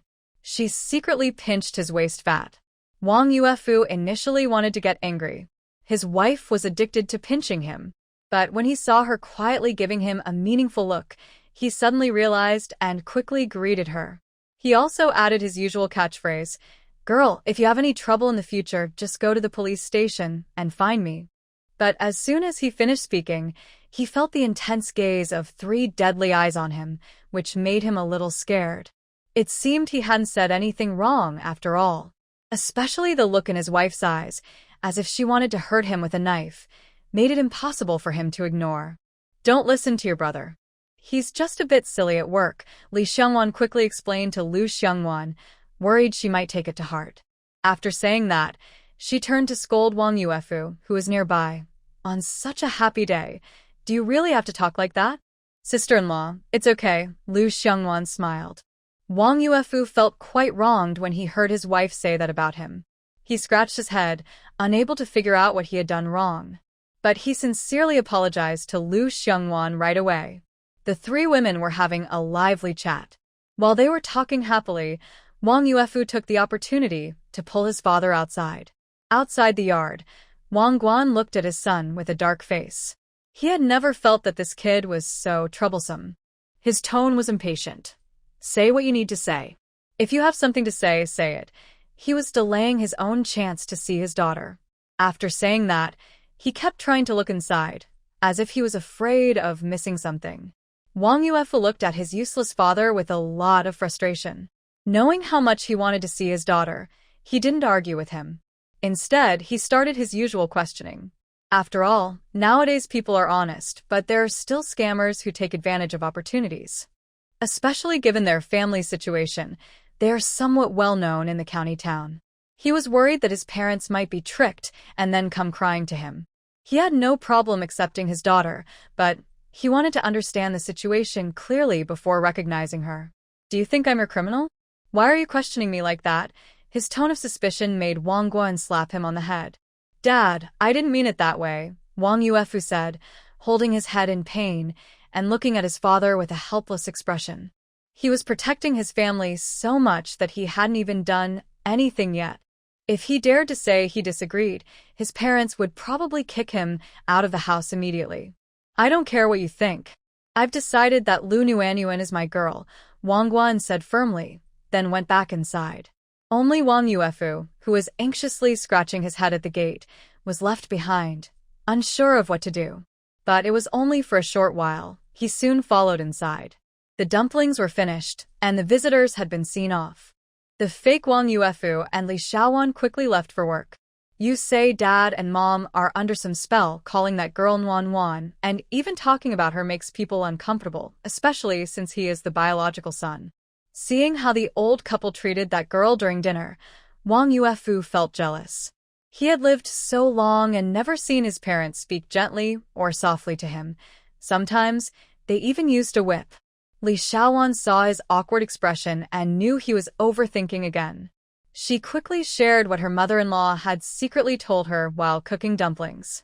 "The girl is also pitiful," she said with a sigh. Wang Yuefu didn't expect this situation and hesitated, not knowing what to say. Li Xiaowan understood that he had heard her inner thoughts. If mom and dad want to acknowledge her, let them. With someone by their side, we children can rest assured. Besides, I like that girl too. Her parents only had her as a daughter. When she was young, she envied other children's lively families. Now that they have that girl, life will probably be much more interesting. Most importantly, Li Xiaowan liked people who looked good. She found them pleasing to look at and felt very comfortable. "That I didn't say." I wouldn't let them acknowledge her. If they want to, let them, she thought, planning to take her wife to the supply store later to buy a gift for the girl. After all, as a grown man, he didn't know what these young girls liked. Lu Xiongwan helped Lu Chui tidy up the kitchen, then sat with the old couple for a few words. Glancing at the clock secretly, she realized time was running out and quickly suggested leaving. The Lu couple didn't expect time to pass so quickly and felt a bit reluctant to see her go. However, they packed a lot of food for her to take home. Of course, they also gave her the canned food and peach cookies she brought when she arrived. Lu Xiongwan refused, but they insisted and pushed the items into her hands. In the end, she accepted, planning to return something of equal value next time. Wang Goen still insisted on sending her off, but Lu Xiongwan dared not let him. After all, she planned to secretly find a place later to take some food from the space. So, as soon as she left the door, Lu Xiongwan quickly ran away without looking back. Wang Goen saw this and tried to chase her, but he couldn't catch up. In the end, he could only stomp his feet and go back to the house. Lu Xiongwan saw that no one was chasing her, so she stopped. She leaned against the wall, gasping for breath. This was even more tiring than running 800 meters in college. After adjusting herself a little, she carried the things and left. She found a public toilet, looked around to make sure no one was there, then entered with one hand holding her things and the other pinching her nose. She quickly slipped into the space. From her stash of food, she found some cornmeal, took a clean bag and poured out 30 jin, about 15 kilograms. Fine grains like flour were too obvious and couldn't be given to them. The 30 jin of cornmeal, plus the over 100 jin of food at her youth commune, was enough for them to eat. Even if they ate until they were full, they wouldn't finish it. The team leader also said the house could be built in a few days. Lu Xiongwan put aside the 30 jin of cornmeal she had packed, then drank a bottle of cola. Because the dumplings they had for lunch today were too salty, almost like the small pickled vegetables she ate at the youth commune, she felt uncomfortable. She remembered Lu Chui was also watching the filling when it was being prepared. It didn't seem like they added much salt, so why did it taste so salty? Most importantly, when they ate dumplings, everything seemed normal, with no strange reactions. Lu Xiongwan could only conclude that they simply had a strong taste. At Wang's house, she had a small appetite and didn't eat much dumplings, probably just half a bowl. Lu Chui and Wang Goen even tried to refill her bowls, but she refused, holding her bowl tightly. Since they didn't make much food, and the whole family was eating, everyone was focused on her. Even with a thick skin, she couldn't handle it. So, worried that she would smell after eating, Lu Xiongwan gave up her favorite snail rice noodles, ate half a roast duck, 2 pieces of pineapple, an orange, and finally some strawberries to fill her stomach. She only drank half of the fruit tea from the tea house, then carried her things out of the space. The items given to her by Wang's family she threw into the space. Carrying everything was too heavy, and her palms were red from the grip. Although the Wang family was warm and kind to her, even recognizing her as a goddaughter, Lu Xiongwan still felt that they were just strangers who were slightly closer than others. Her heart was very cold as flying snow in December. To get along with others, she believed there had to be something of equal value she could use. If she didn't become a little more ruthless, how could she, as an orphan girl, survive those 10 turbulent years? Back then, it didn't matter who your parents were. Everyone would abandon family ties when times were hard. Lu Xiongwon underestimated the weight of 30 jin of grain but still managed to stagger to the place where Master Niu had agreed to meet her. Master Niu, waiting nearby, saw Lu Xiongwon approaching and quickly bent over to help her carry the grain onto the ox cart. He could tell from feeling the bag that it was filled with grain, but he didn't say anything. Everyone knew that some families bought high-priced grain on the black market because they didn't have enough to eat. It's a silent understanding among them. "Thank you," Lu Xiongwon shouted loudly into Master Niu's ear, then took out 2 pieces of the cheapest fruit candy from her pocket and handed them over. Master Niu didn't expect such politeness from this girl. He was about to refuse, but then thought of his little grandson at home. He hesitated for a moment and then accepted the candies, slipping them into his pocket. He wouldn't eat these precious treats himself. 1 piece would be for his wife to taste, and the other for his grandson to enjoy. Since Lu Xiongwon sat on the ox cart, she held her small bag of grain and dozed off. There was no other reason, she was just lazy and sleepy. She had worked all day yesterday, and her body still ached. Although she fell asleep quickly that night, her sleep was restless, waking up from pain now and then. Master Niu drove the ox cart straight to the youth commune, helped Lu Xiongwon carry the grain into the yard, and then left. Lu Xiongwon dragged the grain into her house. While they hadn't finished work yet, she took the opportunity to take out the things the Wang family had given her from her space and put them into her cabinet. After finishing everything, she went outside to wash her hands and feet. Just as she was about to lie down on the Kong bed, she realized that 1 bed was missing. It was still Yang Tianjin's bed that was gone. After looking around, she found that her luggage was also missing.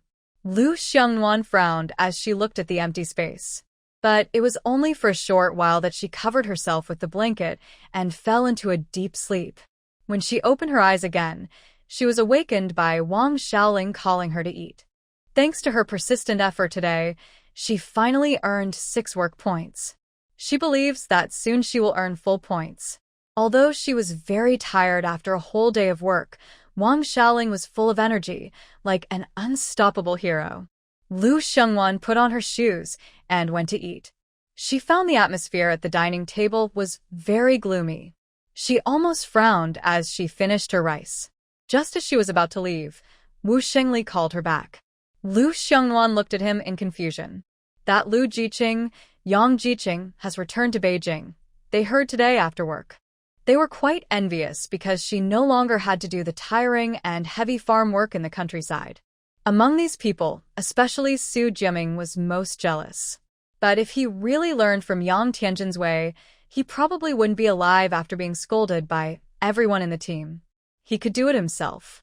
"Oh," Lu Xiongwon said, and then left. She just left, feeling relieved and free from noise. But she was curious about how she left, knowing that returning to the city from the countryside was not easy. Of course, having connections in the government helps, but Yang Tianjin probably wasn't involved in that. Otherwise, she wouldn't have been sent to the countryside as a young worker by her parents. Thinking about it, Lu Xiongwon was overwhelmed and never expected that her wasting food had pushed Ho Daqing to the limit. After all, Ho Daqing's impression of her was that he was very broad-minded. Now, Yang Tianjin was practically crying and begging Xin Limin for help.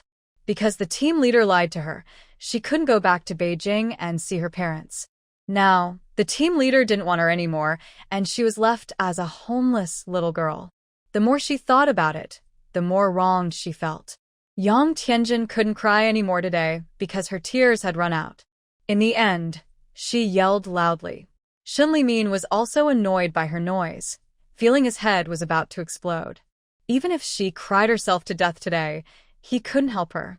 The policies were in place, and he was just a small young worker director with limited power. At the same time, he mentally cursed old thief Hu Daqing, feeling angry about the troublesome situation. Seeing this hot potato, he was so annoyed he wanted to swear. But the matter still needed to be solved, or he wouldn't be able to go home tonight. He would just waste time here with her, so he decided to take her to see the commune secretary. This wasn't just his problem. He needed someone else to share the blame. By dusk, Hu Jianxi arrived at the youth station after his father's instructions. The people there were already preparing to sleep. When they saw him, they thought he had something important to say, so they quickly put down their work and gathered around. Only Lu Xiangwan, the odd one out, sat quietly holding her toothbrush, brushing her teeth seriously on the ground, while secretly listening with one ear. Hu Jianxi was embarrassed by the eager looks from these city youth and immediately forgot about the task his father gave him.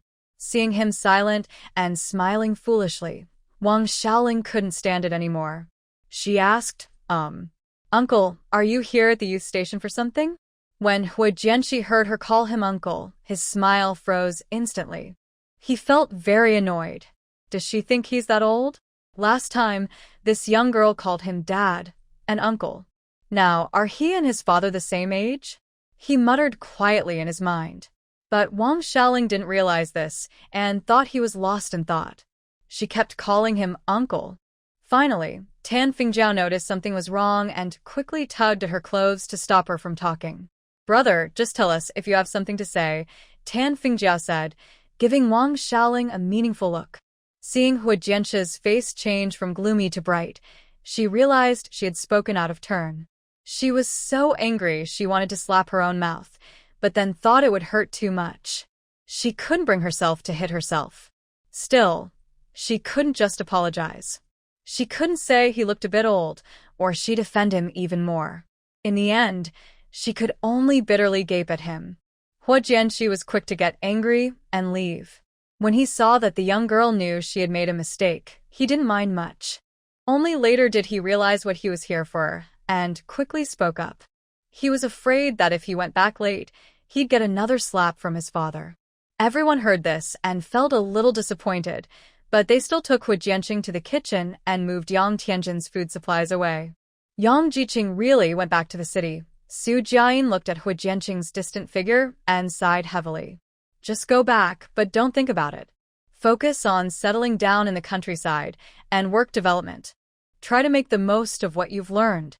Keep it up, young man. I believe in you.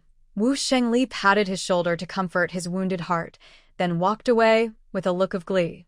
After Su Jiayin stayed for a while longer, he would become like him, compromising and starting to accept reality. But deep down, he still had some hope of returning to the city, even if it seemed unlikely. Tan Fingjiao quickly pulled Wang Xiaoling aside to talk about life principles, while Wang Xiaoling listened very seriously, nodding vigorously like a student. Lu Xiangwan finished washing up and went straight to bed, applying the snow cream she got from Wang Fingjiao. She had spread it all over her hands and feet. It was okay to use, at least better than not using anything. Just as she was about to sleep, she accidentally saw Wang Xiaoling's rough, slightly cracked hands. Thinking about the half-used small bottle of snow cream in Wang Fingjiao's space, she had a small idea. Do I have any flowers on my hands? Wang Xiaoling looked puzzled as Lu Xiangwan kept staring at her hands. Lu Xiangwan shot her a glance, said nothing, and closed her eyes to sleep. Wang Xiaoling also felt embarrassed, touched her nose, and lay down. But she played and joked with Tan Fingjiao for a while before falling asleep. As for Wang Yuxiang, she looked at the empty bed beside her and sighed repeatedly, feeling upset. She also blamed the team leader for being unreasonable. The girl had just left her family, and she wondered if the team leader could be a little more tolerant. Now that the girl was gone, she worried about what might be left in her file, any stains or marks. If there were any, her whole life might be ruined. Honestly, the team leader was really ruthless. The next day, Lu Xiangwan woke up feeling refreshed. She woke up on her own, before anyone called her.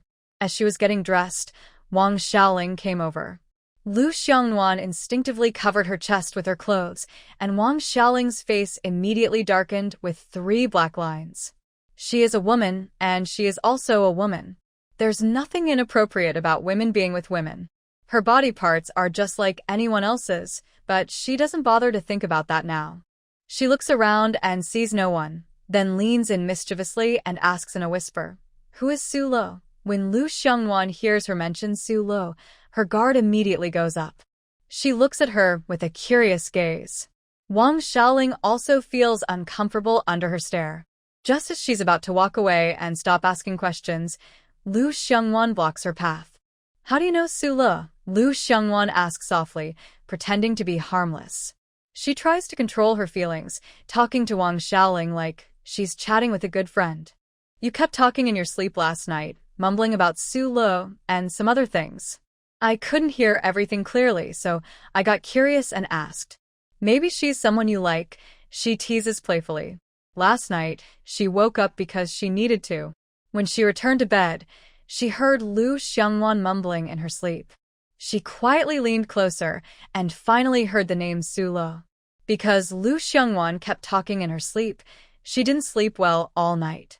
She just took a small mirror from Tanfeng Jiao and looked at her eyes, noticing dark circles under them. She only hopes this won't affect her work today, or she might get into a fight with Lu Xiongwan. I used to have a small dog at home, but it ran away, and I can't find it now, Lu Xiongwan says naturally, with no sign of worry on her face. So it was just a dog.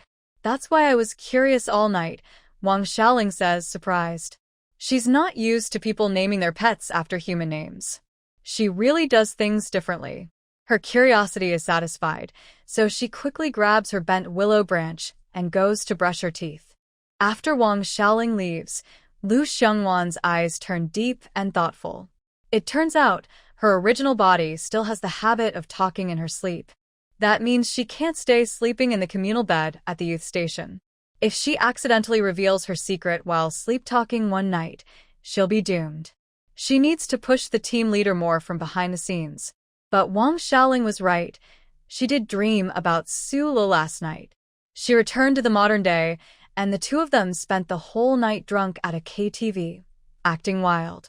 However, she only lost focus for a few seconds. Lu Xiongwan quickly pushed aside her messy thoughts and calmly put on her clothes. She knew it was hopeless. No matter how much she wished, Su Le would never appear here, and she didn't want him to come. Because compared to modern times, this era was simply miserable. One word, suffering. 2 words, very suffering. Only a fool would willingly come here to suffer. Lu Xiongwan silently cursed this old heaven. Suddenly, thunder and lightning sounded in the sky. Just as she entered the kitchen, heavy rain started outside. The people at the Jiqing station had finished eating, but the rain hadn't stopped. Instead, it seemed to be getting heavier, and it probably wouldn't stop anytime soon. With heavy rain, the workers couldn't go out to work. The Jiqing people here were no exception. So, Lu Xiongwan could relax a bit today. Everyone cheered, except for Wang Xiaoling, who looked worriedly at the heavy rain outside, praying silently for it to stop soon. Lu Xiongwan ran into the house from the kitchen in the rain. In just a few steps, she was soaked like a drowned rat. The other Jiqing also followed her example. Fearing she might catch a cold or get a fever from the rain, Lu Xiongwan quickly changed out of her wet clothes, dried herself with a towel, and put on a clean outfit. After finishing all this, she carefully dried her wet hair with a towel and saw Wang Xiaoling standing nearby, soaked through and looking silly. Not changing clothes? Lu Xiongwan asked with a frown. Wang Xiaoling felt a bit embarrassed by her question. She looked down at her wet shoes and shyly said, "That outfit was washed." As soon as she finished speaking, Wang Xiaoling sneezed. She had just gone out in the rain to retrieve her clothes, worried that the heavy rain might wash them away, leaving her without anything to wear. Lu Xiongwan heard her and didn't say anything. She turned to look through her luggage, actually her space, and took out a set of clothes that the original owner had worn before. But these clothes were originally picked up because Lu Kailian thought they looked bad. Lu Xiongwan had worn them for a long time but had left them in her space, never wearing them. She threw the clothes and the towel she had just used toward Wang Xiaoling. "I don't want you to catch a cold and then pass it to me later. When the weather clears, remember to wash your clothes thoroughly before returning them. The clothes are borrowed from you, not given to you," Lu Xiongwan said, then lay down on the Kong. Since it was raining now, Lu Xiongwan had nothing to do, so she could only stay in her small space inside the room. She wasn't feeling sorry for herself. She was just worried that if she got sick, she might pass the illness to her, and she would have to take those bitter medicines again. Wang Xiaoling held her clothes, feeling a warm feeling inside. She looked at Lu Xiongwan, who looked uncomfortable on the Kong, and smiled. She knew that Lu Xiongwan was just making excuses to help her. She didn't refuse and quickly took off her clothes, then dried herself with a towel and changed into the borrowed clothes. Then she walked over to Lu Xiongwan and whispered a thank you, a sound only the two of them could hear. Wang Xiaoling remembered her kindness and planned to find a chance to return it later. When Lu Xiongwan heard her thank you, she awkwardly turned away. She wasn't feeling sorry for her. Meanwhile, Tan Fingjiao, who had also changed clothes, looked shyly at Wang Xiaoling. I only have these 2 sets of clothes. Before she could finish, Wang Xiaoling interrupted her. Why are you saying that? I already know. Just check if the clothes I'm wearing fit. After saying that, Wang Xiaoling spun around. She always remembered what her teacher said in class. Helping is a kindness, not helping is a duty. So she didn't blame her. It fits, just the pants are a bit long, Tan Fingjia said, relieved that Wang Xiaoling wasn't upset. She squatted down and rolled up her pants slightly so she wouldn't trip over them while walking. Thanks, Fingjiao, Wang Xiaoling said with a carefree smile. Lu Xiongwan was hungry. The little food she had in the morning wasn't enough, and she couldn't take anything out of the space to eat. Suddenly, she remembered the things she brought back from Wang Guan's house yesterday. She quickly sat up from the Kong, put on her shoes, and started rummaging through her cabinet. She found a jar of canned yellow peaches. Then she took out a piece of peach pastry, chewed slowly, and finished eating it before trying to open the can. But after struggling for a long time, she couldn't get it to loosen. Just as she was worried about what to do, Wang Xiaoling came over. I'll help you open it. When Lu Xiongwan heard her say that, she immediately handed over the can.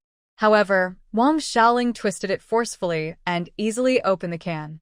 Lu Xiongwan thanked her and then used a spoon to scoop some out. Of course, the canned food was very tasty at this moment, but if she made it herself, she could do it too. After all, it's not difficult. Nowadays, there are many tutorials online teaching you how to make these. Not just yellow peach cans, but also hawthorn, pear, and apple cans. She can make all of them. Once they move into the new house, she plans to try making some herself. Seeing Lu Xiongwan happily eating the canned food, the 3 of them quickly looked away to avoid feeling more hungry, chatting casually. But Lu Xiongwan's eating sounds still reached their ears, and they could only swallow hard. Lu Xiongwan didn't hold back at all and finished the large jar of yellow peach cans by herself. She was very satisfied and patted her stomach.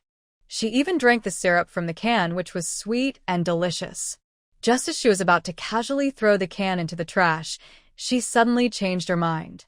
She remembered that Wang Xiaoling didn't seem to have a water cup. No, it wasn't that she didn't have a cup, but she had almost nothing except a torn blanket. If she remembered correctly, on her first day working, Wang Xiaolong's water cup was actually just a jar. Help me throw this bottle away, Lu Xiongwan said to Wang Xiaoling, who was playing on the bed. Throw it away? Lu Xiongwan's words interrupted Wang Xiaoling's chat. She turned to look at the bottle in Lu Xiongwan's hand. It was really a waste. She wanted to teach her a lesson, but she didn't dare, so she held back what she wanted to say. What's the point of all this fuss? If you want to throw it, then do it, Lu Xiongwan said, and left. She used the rainwater to wash her sticky hands clean. For some reason, as she watched the heavy rain pouring down, her right eyelid kept twitching, and she felt that something bad was about to happen. Wang Xiaoling quickly jumped down from the bed, holding the glass jar like a treasure, and ran to Lu Xiongwan's side. She uncertainly asked again, Are you sure you don't want it? Do you have a problem with your ears? I have already said it once. Do you want me to repeat it again? No, Wang Xiaoling chuckled, then mischievously leaned her face close to Lu Xiongwan. Can you give me that can jar? Whatever you want, Lu Xiongwan replied and walked away, though a faint smile played on her lips. Wang Xiaoling was so happy she couldn't close her mouth. Now she had a water cup, so she wouldn't have a dry throat or keep swallowing saliva during work anymore. As for feeling disgusted, Wang Xiaoling made it clear she didn't mind. These days, many families can't afford porcelain cups and use canned jars as water cups instead. That simple canned jar is a treasure in the countryside. Actually, Wang Xiaoling knew what Lu Xiongwan was thinking, but she didn't say anything. Instead, she felt more grateful in her heart. So, without knowing it, Lu Xiongwan earned another good person badge. Wang Xiaoling planned to wait until the weather cleared, then clean the can jar and bring it with her every day to work. Tan Fingjiao and Wang Yuxiang also looked at Wang Xiaoling with envy. They wanted one too, but they were shy and didn't dare ask. Since the young workers at the farm didn't go to work today and were just resting on the bed, the meal schedule was changed from 3 meals a day to 2, saving food. At noon, Wang Xiaoling found her leftover steamed bread hidden under her pillow.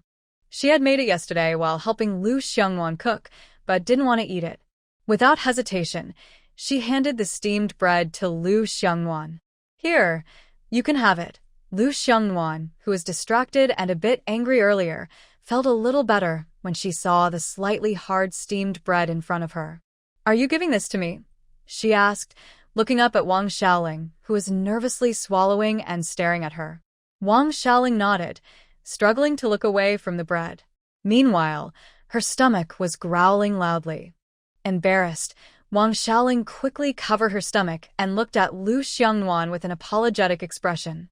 I'm not hungry, Lu Xiongwan said, glancing at her thin stomach. I just ate enough. You can eat it yourself. She was already at her limit for talking today. Wang Xiaoling suddenly remembered the large jar of canned food she had just eaten. If she had it, she wouldn't be hungry.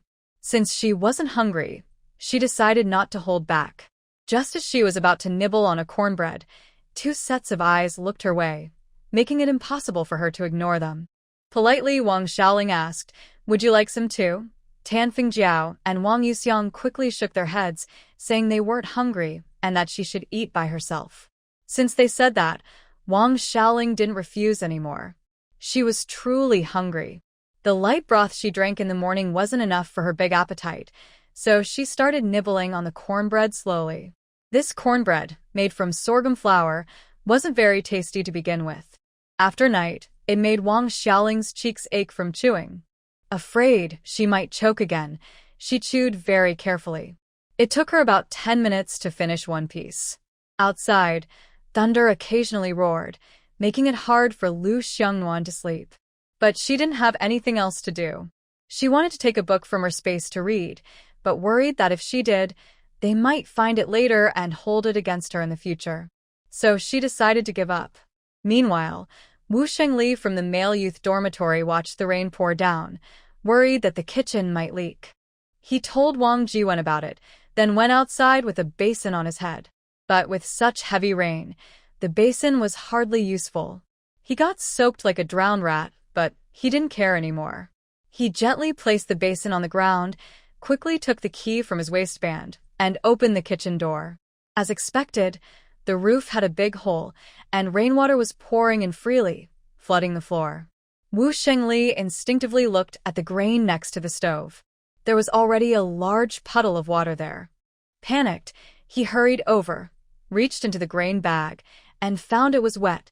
He was so upset he almost cursed, but his feelings overwhelmed his reason.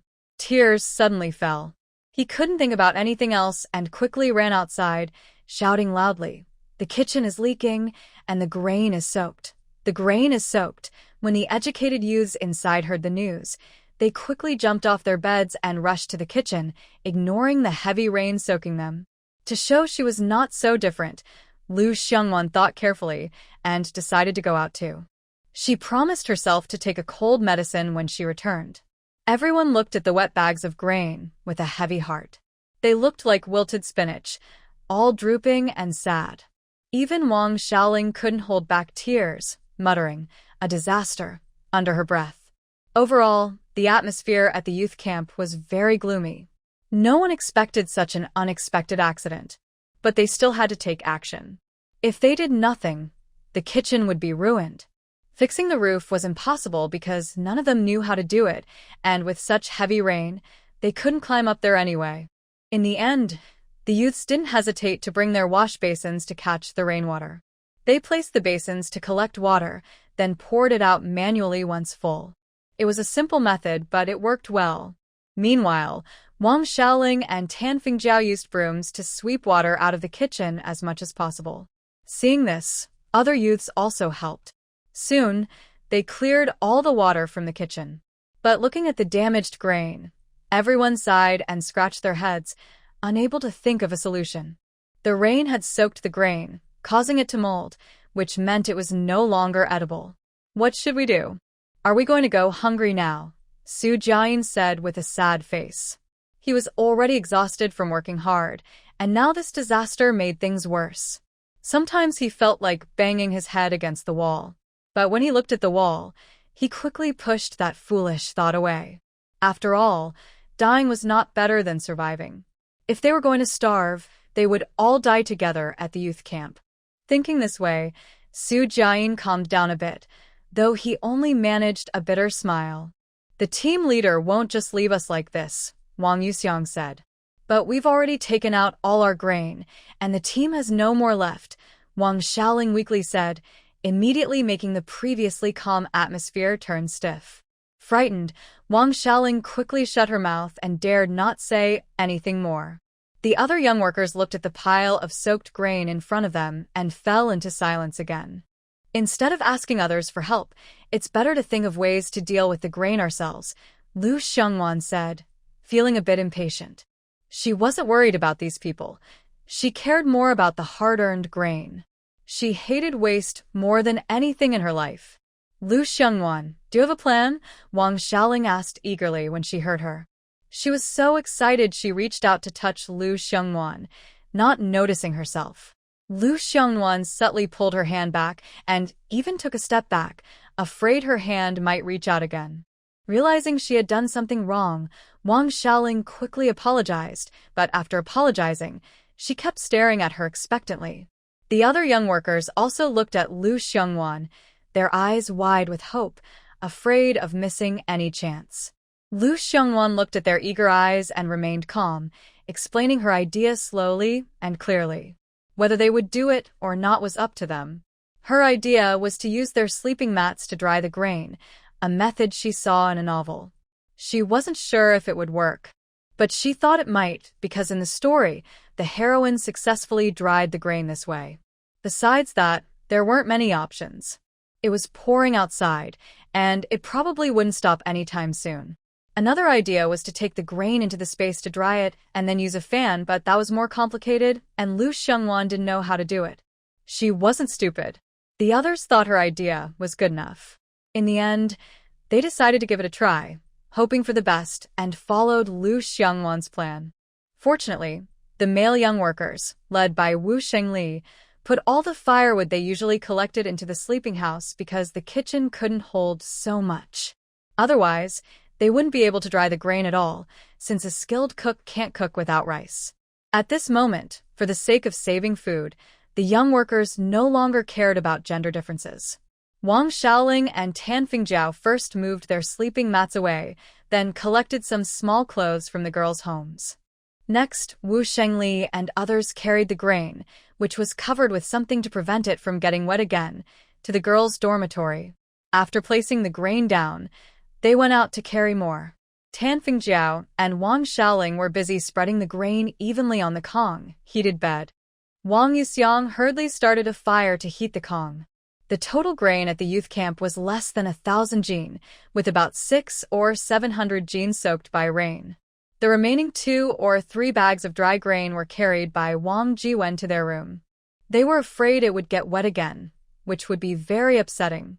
Dividing 600 or 700 jin of grain among the rooms, each would have about 200 or 300 jin, which isn't much. But honestly, this amount of grain would only last until the new year for them. It's really tough. The good thing is most of this grain hadn't been ground into flour at the village mill, so the soaked flour wouldn't be even more difficult to use. Soon, the Kong was heated and steaming. Lu Xiangwan told Wang Yuxiang to keep the fire low, then she, Wang Xiaoling, and Tan Fingjiao took turns flipping the grain on the Kong. The grain was steaming, with visible hot vapor rising from it, water evaporating from the grain. Seeing this, everyone working there felt hopeful and became more energetic, especially the male young workers, who didn't stop working. They kept busy until late at night. Outside, the rain gradually slowed. Wang Yuxiang thought that everyone had worked so hard but hadn't eaten yet, so she asked Tanfing Jiao and others to watch over the grain. Then she hurried into the kitchen to cook. They used soaked sorghum flour, which was usually ground once a week for the camp. Since it was freshly ground, there was still a lot left. Nowadays, it didn't matter if the flour was dirty or not. What mattered was that it was edible. Wang Yuxiang was reluctant to throw it away, so she mixed in some dry cornmeal and shaped the dough into large, round buns called Wawatu. This time, she made them big. Lu Xiongwan held a corn kernel under the kerosene lamp and checked it.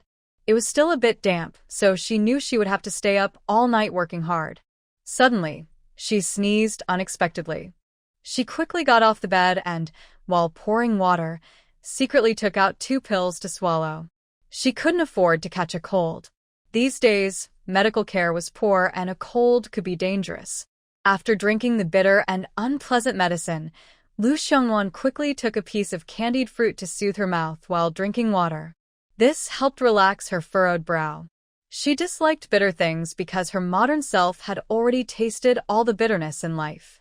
After finishing the candied fruit, she massaged her slightly sore scalp and started to get busy. At this moment, she noticed Tanfing Jiao and Wang Xiaoling still wearing wet clothes. She hurriedly told them to go down and change. Meanwhile, she resigned herself to flipping through the food on the bed. Tanfing Jiao was okay. She had a set of dry clothes to change into. But Wang Xiaoling was in a tough spot because she was still wearing the clothes Lu Xiongwan had lent her. Her 2 wet outfits, placed on the bed, were drying in a corner but hadn't dried yet. In the end, she had no choice but to wrap herself in her torn bed sheet, which had several big holes, to cover herself. It helped hide some key areas and prevented her from exposing herself. If necessary, she decided not to go out tonight. She thought that by tomorrow, her 2 sets of clothes would probably be dry on the bed. Wang Xiaoling was optimistic. Lu Xiongwan glanced at Wang Xiaoling but only looked briefly before focusing on her work. Fortunately, she wasn't foolish. After Wang Yuxiang finished preparing the food, small, fist-sized steamed buns, nothing else. Everyone was too busy with the food on the bed to pay much attention to eating. Then Wang Yuxiang called out to the young men in the other room to eat. She carefully protected the steamed buns in her arms and hurried into the house in the rain. Luckily, the buns weren't wet. Wang Yuxiang divided the buns among the 3 people led by Lu Xiongwan, while she herself quickly ate a lot, worried about delaying things if she ate too slowly. Lu Xiongwan took it and ate it slowly, while also pouring herself a cup of hot water to drink. However, it seemed that the thermos was no longer good at keeping warm. The water was just right, hot but not scalding her mouth.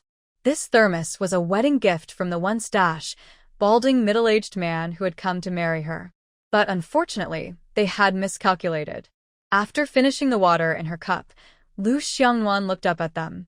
They were all gobbling down their bread rolls as if they had never eaten before. Fearing they might choke if they ate too quickly and cause an accident that could disturb her rest, she spoke calmly. "There's water in the pot. If anyone wants some, pour it yourself. I don't have extra cups." After saying that, she focused on her bread roll and continued to eat. Outside, it was raining, and she couldn't go out to cook for herself. Inside, she felt very tired. She was craving hot pot, barbecue, milk tea, spicy hot pot, or snail noodles. Wang Yuxiang and Tanfing Jiao looked at Lu Xiongwan in disbelief when they heard her words. Only Wang Xiaoling remained calm, like she had seen it all before. She knew Lu Xiongwan was the typical person with a cold face, but a warm heart. If Lu Xiongwan heard her, she would probably just chuckle. Wang Yuxiang hesitantly asked, "Lu Jiqing, can we drink it?" In their room, only 2 people had a thermos. The other, Yang Tianjin, had left, so only Lu Xiongwan's thermos was left. But Lu Xiongwan usually appeared aloof and distant, except for Wang Xiaoling, who she was slightly nicer to. The others didn't get much warmth from her. Hearing her say that, they were even more surprised. And honestly, eating those bread rolls made them choke easily. Lu Xiongwan replied perfunctorily. She was so exhausted, she just wanted to find a good place to sleep. She had been working so hard, she felt like she was falling apart. Lu Xiongwan said, "It's fine. Don't hesitate. If anyone wants some, just drink. After we finish, we can give her another pot tomorrow," Wang Xiaoling said.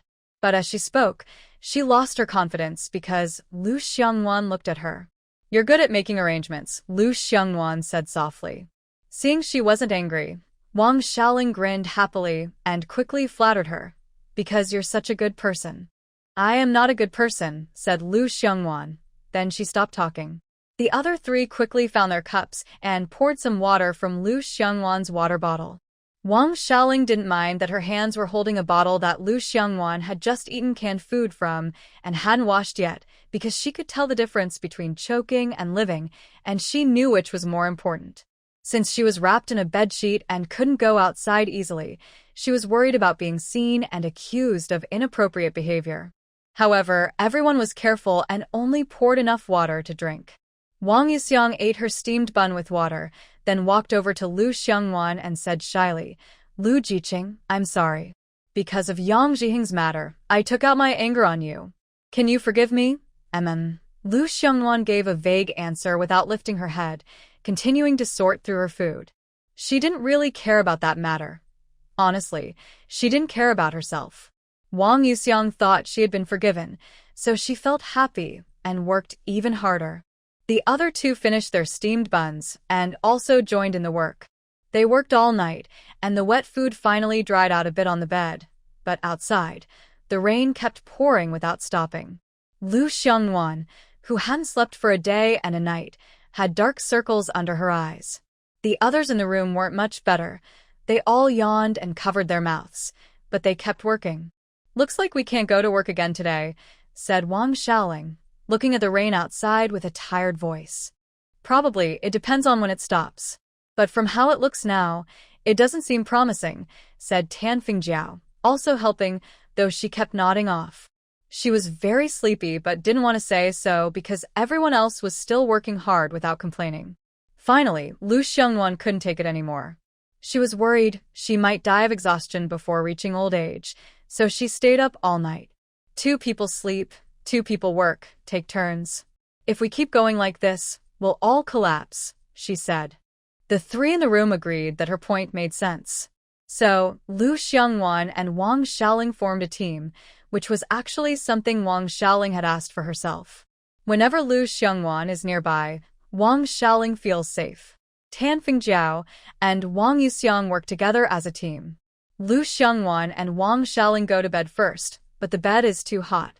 As soon as they lie down, they wake up from the heat, almost feeling like their skin is being burned. In the end, Wang Xiaoling and Lu Xiongwan have no choice but to sleep on the ground. They lay a mat made of firewood underneath and a quilt on top. Fortunately, the weather is hot, or they would have suffered more. As soon as Lu Xiongwan touches her pillow, she falls asleep. Wang Xiaoling follows quickly and drifts into a sweet dream. Wang Yuxiang and Tan Fingjiao continue working hard, sweating non-stop. Their clothes, recently changed, are soaked with sweat. It's hard to tell if they're sweating from exhaustion or the heat. They can't take it anymore and wake up the peacefully sleeping Wang Xiaoling and Lu Xiongwan. Lu Xiongwan, a little annoyed at being woken up, doesn't get angry because she knows there's important work to do. She quickly gets out of bed, pats her face to stay alert, then climbs onto the bed and works with Wang Xiaoling. Maybe working is too boring, so Wang Xiaoling suddenly starts chatting with Lu Xiongwan. Although she's unsure if Lu Xiongwan will reply, she still asks, "Lu Xiongwan, do you miss home after being away for so long?" When Lu Xiongwan hears the word home, a sarcastic smile appears on her face. She's never really known what a home is or felt warmth from it. The only warmth she's ever felt is from Su Le. She's like growing stubbornly wherever she goes. Lu Xiongwan often thinks she was born without a connection to her parents. As a child, she blamed herself, wondering if she had done something wrong to make her parents dislike her. But as she grew older, she realized not everyone is fit to be a parent. Some people are just animals. She once doubted whether her parents were even her real parents, considering how they treated her, harming her and hitting her with sticks. When she became an adult, She used her savings and collected their hair secretly to do a paternity test. The result was unexpected. There was a 99% chance that they were truly her biological family. How about you? Lu Xiongwan didn't give her a clear answer and instead asked her in return.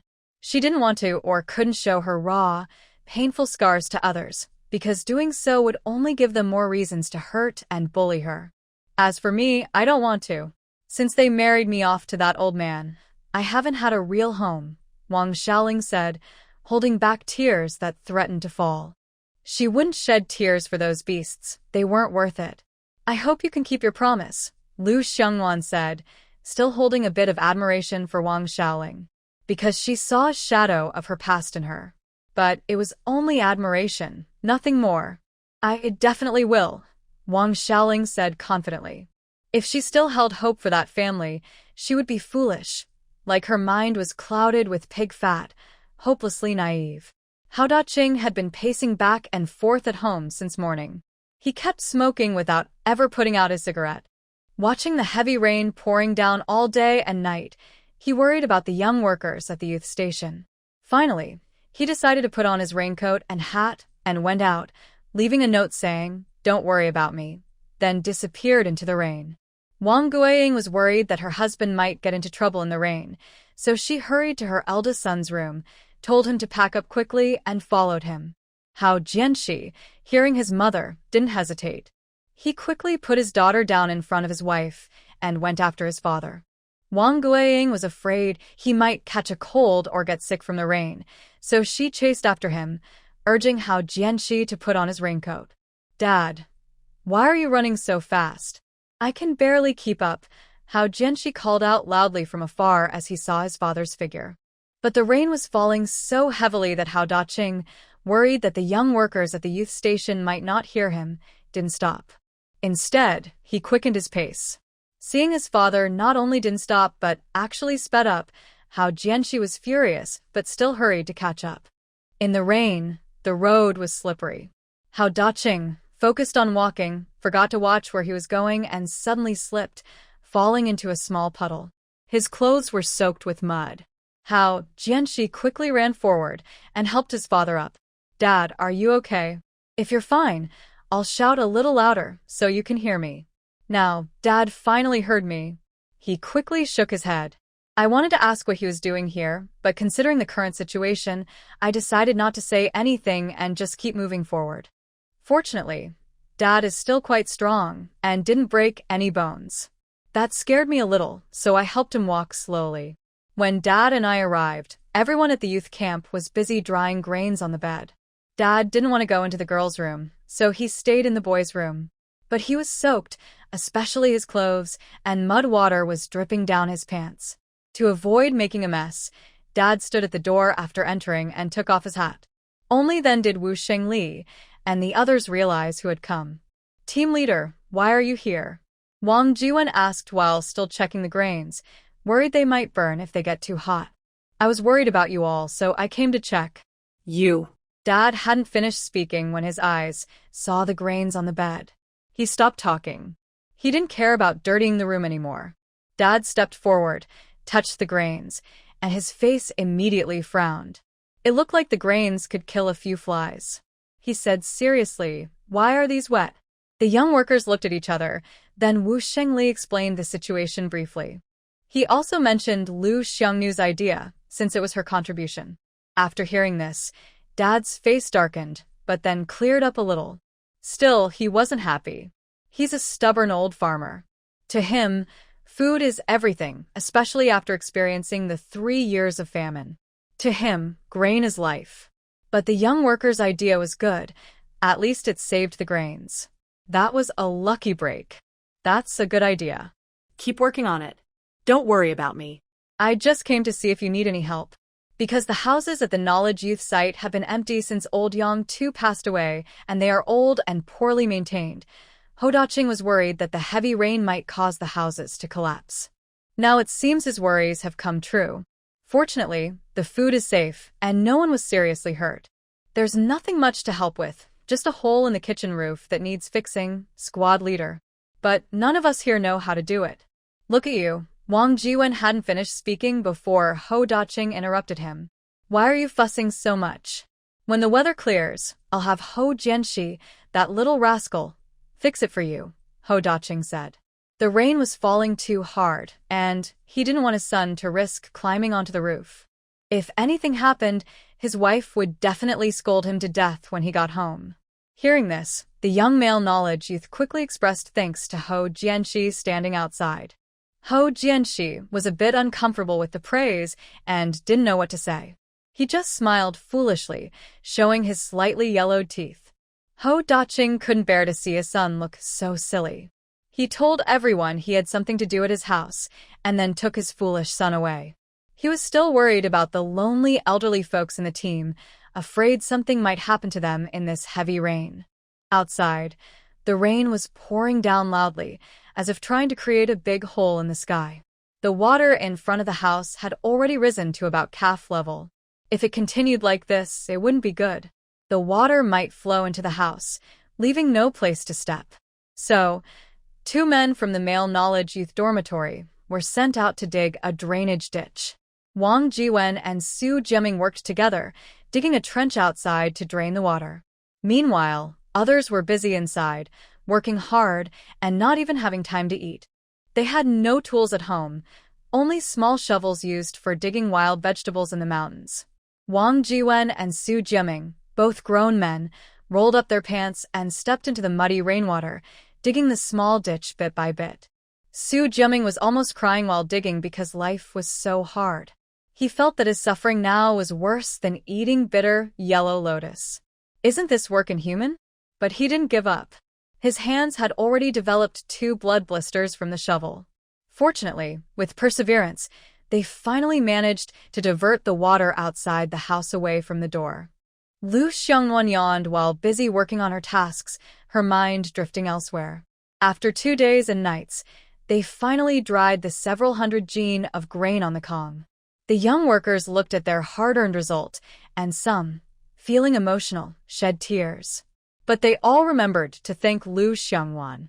It was her idea that saved their food supply. If not for the strict rules about men and women, the male workers, led by Wu Xingli, would have lifted her up high in celebration. It has nothing to do with me. You earned this through your own hard work, Lu Xiangwan said calmly, not taking any credit. The young workers knew her personality well and didn't argue. Instead, they kept this gratitude in their hearts. To avoid repeating past awkwardness, they covered the dried grain with a thick oilcloth, sealing it tightly so no air could get in. The grain was dried, but their firewood supply was almost gone because most of it was used to dry the grain. So, meal preparation became a problem. In the end, Wang Shaoling came up with a plan: steam the cornbread Wo too. Then they could just eat it daily, without needing to start a fire each time. The young workers thought this was a good idea.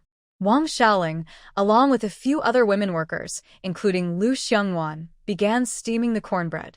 Lu Xiangwan didn't want to go at all. She just wanted to sleep, sleep, sleep. Since they only needed enough for 3 days and no work was required, each person would get 2 pieces of cornbread a day. There were 9 people in total, so they made 54 pieces. The work wasn't too hard. Lu Xiangwan was in charge of lighting the fire and helping out, while the other 3 handled kneading the dough. With everyone working together, they finally steamed 3 pots of cornbread. Wang Yuxiang even used the hot water from the pot to make a thin batter. Everyone ate their fill from a bowl. Then, full and satisfied, they each carried their cornbread back to rest. At this point, Lu Xiangwan couldn't hold it anymore. Despite the risk of getting caught in the rain, she had to go to the toilet, because she needed to go to the bathroom. It had been raining heavily these past days. Wang Yuxiang brought a jar into the house, and everyone just went nearby to relieve themselves. The house was filled with an unpleasant smell of that lingered stubbornly. Lu Xiangwan couldn't ignore her discomfort, so she finally used something to block her nose to feel better. After entering the bathroom, she quickly closed her eyes, held her breath, unfastened her belt, took off her pants, and squatted down in one smooth motion. 10 minutes later, Lu Xiangwan finally finished her personal business. After pulling up her pants, she noticed no one nearby, so she quickly slipped into her space. These past 2 days, besides a can of food, she only had a bag of roasted fruit and 2 hard, unappetizing cornbread cakes. But since she had a big appetite, she wasn't hungry enough to be upset. Still, she felt quite miserable these days. Once inside her space, Lu Xiangwan started eating. Afraid of leaving a smell, she didn't dare eat anything too strong or spicy. She ate a dish of stir-fried lettuce with shrimp, had a bowl of tomato and egg noodles, 4 KFC egg tarts, 2 date-filled pastries, 2 osmanthus cakes, and 2 custard buns. She also drank a large bowl of brown sugar tea. Worried that staying in the bathroom too long might raise suspicion, she ate quickly without savoring the food, swallowing everything before she had a chance to taste it. After eating, she rinsed her mouth and brushed her teeth, afraid her breath might smell. Once everything was done, she hurriedly left her space. She tidied up her clothes, which were almost soaked through, and then went outside. There was no way none of the people at the youth station could find an umbrella. She had one, but it was in her space and couldn't be taken out. Lu Xiangwan silently cursed the heavens, then quickly braved the rain to head back. Suddenly, a loud thunderclap startled her, making her shiver and almost fall. Luckily, she made it safely into her room. Outside, thunder roared loudly, and the rain seemed to fall even harder than before. Lu Xiangwan, I thought you fell into the manure pit. You've been gone so long. I was about to go look for you, Wang Xiaoling joked, handing her a dry towel to wipe off the rain. Just now, she almost went to find her, but Tan Fingjiao stopped her, telling her to wait a bit since going to the bathroom always takes time. You've really disappointed me, Lu Xiangwan said, taking off her wet clothes, drying herself with the towel, and then putting on her pajamas to lie down and sleep. Others didn't dare to disturb her and quickly packed their things, as they were all very tired after working so hard for so long. Lying in bed, Lu Xiangwan cursed softly in her mind that she had just fallen asleep when the sky suddenly darkened. At night, strong winds blew outside, lightning flashed, thunder roared, and heavy rain poured down. While Lu Xiangwan and her friends were sleeping peacefully, He Daqing couldn't fall asleep. He wondered what the weather was doing, especially with harvest coming in less than a month. Rain and wind at this time seemed very unlucky. It was obvious that the crops in the fields would be damaged. The little grain they had would be even less now. He Daqing sat on the ground, smoking a pipe, feeling worried but helpless. Wang Guiying also couldn't sleep because she was worried too.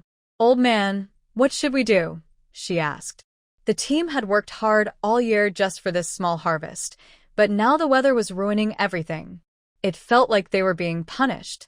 They didn't know how they would pay their taxes or have enough to eat. He Daqing didn't answer. He was silently praying for the bad weather to stop soon. Wang Xiaoling was woken up by her need to. She groggily got out of bed, went to the toilet, and just as she was about to lie back down, she suddenly felt a cold sensation on her forehead. That woke her up completely. She instinctively looked up at the ceiling and saw water dripping down. Without caring about the dirt, Wang Xiaoling quickly grabbed a water jug to catch the water. Don't ask why she used a pot. At the youth station, all their bottles and cans had been taken to the kitchen to collect water. After dealing with that, she finally got back into bed, but she couldn't sleep well. Her heart was pounding, like a little deer jumping around, making her chest feel uncomfortable. Suddenly, something fell onto her mouth. Wang Xiaoling reached out to touch it, but she realized more and more things were falling. She sensed something was wrong and looked up at the ceiling. But it was dark and she couldn't see anything. Just as she was about to get up and light the kerosene lamp to see what was happening, a flash of lightning lit up the room. She looked up instinctively and saw things falling from the roof. And more were coming down. She knew the house was about to collapse. Wang Xiaoling hurriedly called out to the 3 people who were sleeping soundly, unable to care about anything else. The house is going to collapse. Run. Tan Fingjiao and Wang Yuxiang woke up at once. When they heard that the house was about to fall, they quickly sat up from bed. In their panic, they didn't even have time to put on clothes and rushed outside. Once outside, they realized that Wang Xiaoling and Lu Xiangwan were still inside. They were so anxious that they kept shouting their names loudly. There was no more time. Wang Xiaoling felt the house was about to fall apart any second. Lu Xiangwan had just opened her eyes and hadn't reacted yet when someone carried her out. By the time she regained her senses, she had just stepped outside, and the house behind her suddenly collapsed. A cold sweat broke out on Lu Xiangwan's back. If she had been a second later, she might have been buried inside. But maybe she wouldn't have been because she could hide in a space. Looking at Wang Xiaoling, her feelings were complicated. How long do you plan to carry me like this? Oh. Wang Xiaoling finally realized what was happening and quickly put her down. The house where the young male workers stayed also collapsed. Fortunately, they reacted quickly. Except for Su Jiaoyin, whose leg was broken, everyone else was safe.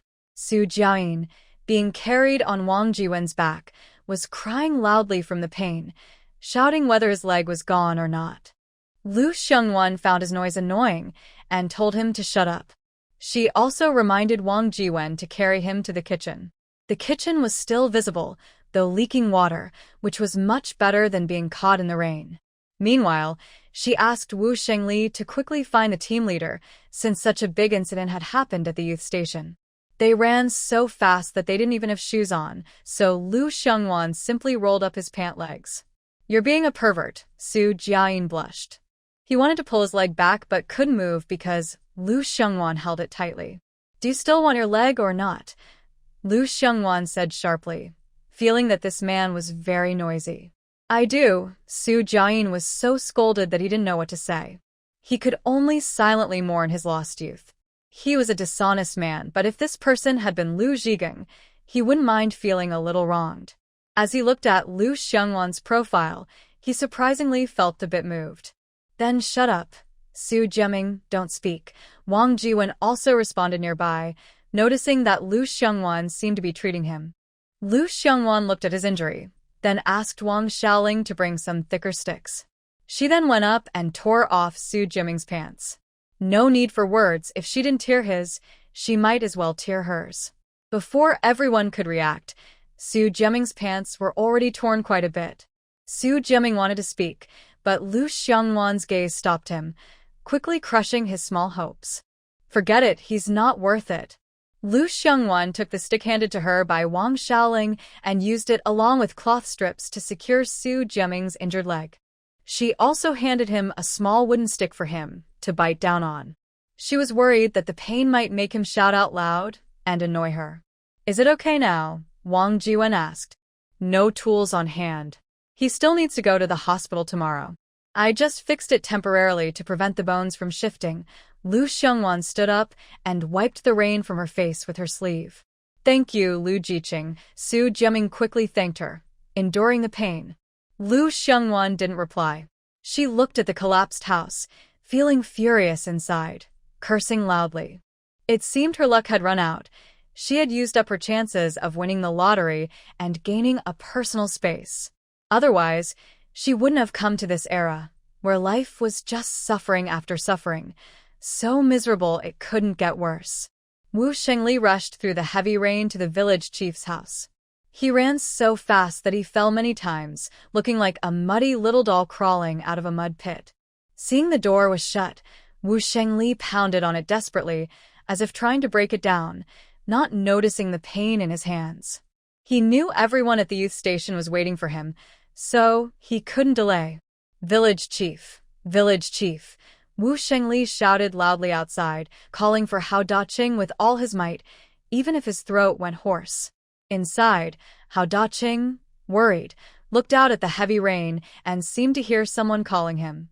Old lady, did you hear someone calling me outside? Hao Daqing asked Wang Guiying, who was sitting nearby, fixing her shoes. At this moment, Wang Guiying also stopped her work and listened carefully. Really?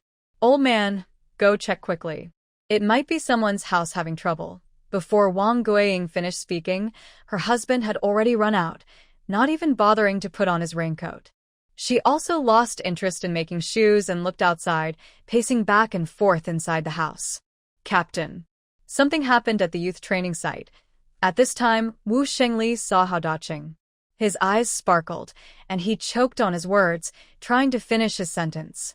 He had used up all his strength running here and there, and just now he had been shouting outside for a long time. What? Hao Daqing heard this and felt a heavy knot in his stomach. His face looked much more serious. Someone's in trouble? Never mind. Wait here for me. I'll be out soon. Hao Daqing knew that asking questions now wouldn't get him any useful answers. After giving instructions, he quickly ran back inside to tell his wife. The youth training site collapsed. You need to notify people to go and help. Hao Daqing finished speaking, and before Wang Guiying could reply, he disappeared in a flash. Hearing this, Wang Guiying cursed silently at the heavens for being unfair. She didn't dare delay and immediately called her 2 sons. She also asked them to notify the older and younger men in the team, asking anyone who could help to go and lend a hand. Wang Guiying didn't stay idle either. Knowing they would be caught in the rain later, she and her 2 daughters-in-law boiled a big pot of soup in the kitchen. Lu Xiangwan, feeling a bit self-pitying, quickly pulled herself together. Because the collapsed house still contained all the food supplies from their youth training site, she wasn't worried about the food for herself, but about wasting it. Especially since she had taken out 30 or 40 jin of grain from her space. If given to one person, it could last a month. So, she started discussing with the others at the youth training site about moving the food out of the house. Fortunately, they had wrapped the dried grain in oilcloth, so even if the house collapsed, it wouldn't get as wet as before. The other youth trainees at the site didn't object either, as they were now completely frightened and confused by this sudden disaster. At this moment, Lu Xiangwan stepped forward, and everyone naturally trusted her and followed her instructions. Now, Su Jiming, who is classified as a 3rd-degree disabled person, was limping on one leg. He sat down in a clean, dry spot in the kitchen and dared not move at all. Lu Xiangwan said that if he moved carelessly, his leg would be ruined. He was only 28, still young and unmarried, with no family or children. There was no way he would let his leg become crippled. Just as they were about to start moving the grain out, Hao Daqing arrived. Did someone get hit inside? Hao Daqing shouted loudly as soon as he arrived. It was hard to hear because outside it was raining heavily and the wind was strong. The others were confused by his sudden question. Finally, Lu Xiangwan calmly stepped forward and said, "No one was hit inside, but Su Jiming's leg was injured and needs to see a doctor." Hearing this, Hao Daqing immediately relaxed, relieved that no one was hurt. But before he could breathe easily, Lu Xiangwan added, "However, our grain is still inside and was damaged." His heart clenched again. The grain stored at the youth station weighed hundreds of jin, a Chinese weight measure. If it was all lost, the team would face a famine. Looking at the sky, it seemed like a big hole was opening up in the world. This year, the team's harvest would be greatly reduced.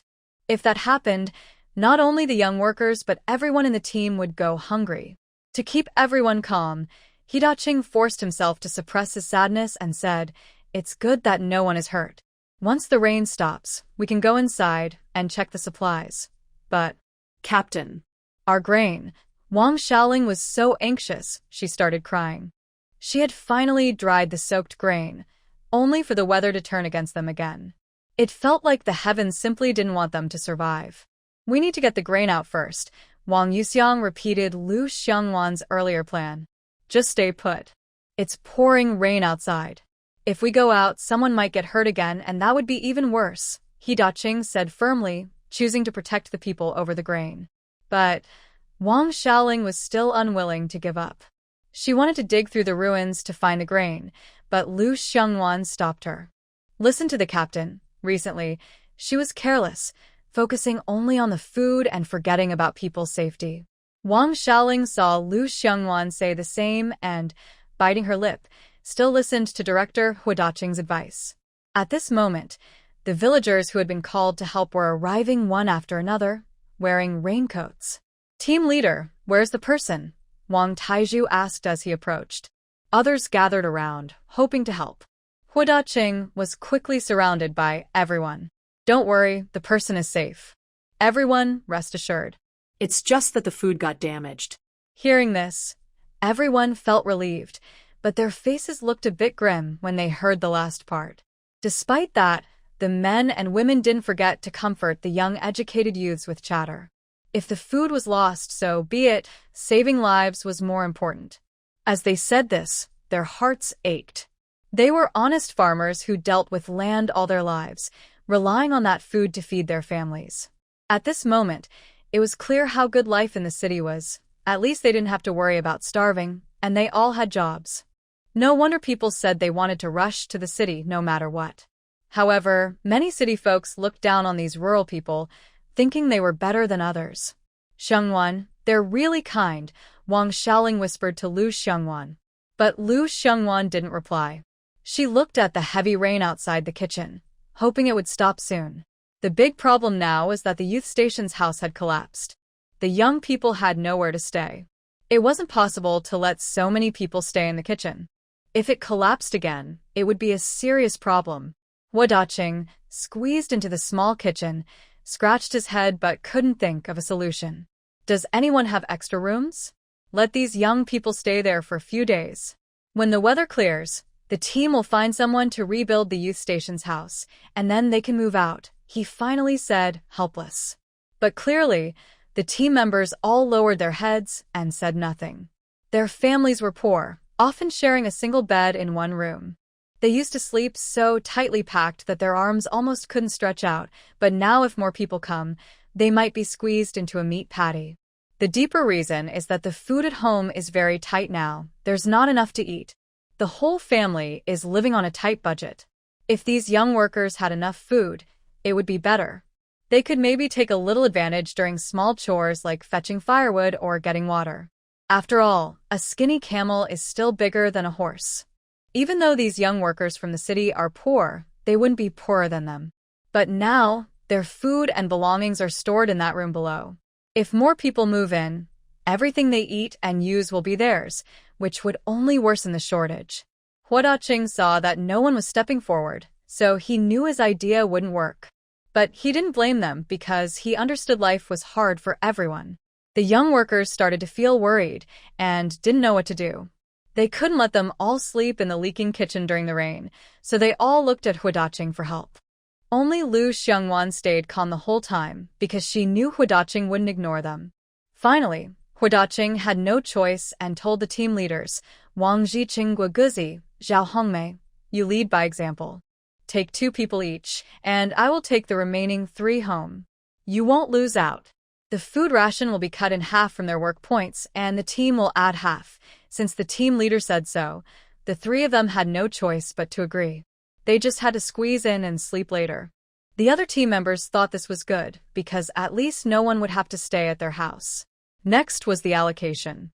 Wang Xiaoling boldly pulled Lu Xiongwan's arm and stood with her, but Lu Xiongwan couldn't shake her off. Actually, she didn't want to hurt her because she remembered the kindness earlier. She didn't want to use much strength, even though she wasn't very strong. Wang Xiaoling, Lu Xiongwan, and the injured Su Jiayin followed Huodaqing. As for the others, they could figure out their own arrangements. Despite the heavy rain, normal people would find it hard to walk, let alone Su Jiayin, who has a broken leg. In the end, the honest and steady Huoconstruction took on the heavy task of carrying him. His second son, Huojangwo, was walking behind, supporting him. As for the raincoats on Huojangwo and Huoconstruction, they were taken off by Huodaqing and given to Lu Xiongwan and Wang Xiaoling to wear. The reason was that the young girls were delicate and couldn't get soaked. Their father's words left the brothers speechless. Luckily, their family had no daughters, or they would have suffered even more. Wang Guiying waited at home for a long time until she finally heard sounds at the door. She quickly called her 2 daughters-in-law to bring over the freshly boiled tea. Why are they still carrying him? Wang Guiying finally saw their figures and hurriedly told them to stomp their feet outside so they wouldn't bring mud into the house. The house collapsed and fell on him. Huodaqing shook off the water from his body and entered the house. Poor thing, he's really suffered. Wang Guiying gently patted Su Jiayin's head, which made him shy. Mom, don't talk now. Quickly let Dad and the young workers drink some tea to warm up, the eldest daughter-in-law Lu Zhaodi said. Yes. Look at my silly head. Everyone drink a cup of tea quickly. We just made it, and it's still warm, Wang Guiying said, patting her head and making space. Thank you, Auntie, Lu Xiongwan politely said, and the other two also followed to thank her. No need to be polite. It's just like being at home, Wang Guiying replied. Everyone took a bowl and drank all the tea in one gulp. The tea was very spicy, making Lu Xiongwan squint her eyes. But as soon as she finished the tea, her body felt warm and cozy. Wang Xiaoling and Su Jiayin weren't feeling much better either, gasping for breath with their mouths open. Wang Guiying saw that they finished the tea and quickly told everyone to wash up with hot water, worried they might catch a cold or fever again. However, Su Jiayin's leg couldn't move, and he was too shy to let others wash him. So, he only asked Hu Jiangwo to help by pouring hot water into a basin and wiping himself with a towel. Meanwhile, Hu Jiangwo kindly offered his clothes to Su Jiayin, but he made it clear that they were borrowed and would need to be returned later. Because he didn't have many clothes, he spent 3 years sewing and 3 years mending them. Even if his clothes were full of patches, Jiangwo still couldn't bear to throw them away. He saved all his fabric coupons to buy clothes for his wife and children. Su Jiaming quickly nodded in agreement. Meanwhile, Lu Xiongwan and Wang Xiaoling happily took a hot bath. After changing into the clothes given by Wang Guiying, they came out. Lu Jiqing, Wang Guiying looked a bit surprised because the person in front of her looked as beautiful as a fairy from the heavens. Lu Jiqing, why do you look like this now? Her voice sounded like she really thought it was Lu Jiqing. Do I look good or not like this? Lu Xiongwan guessed she probably had recovered, or Wang Guiying wouldn't react so strongly.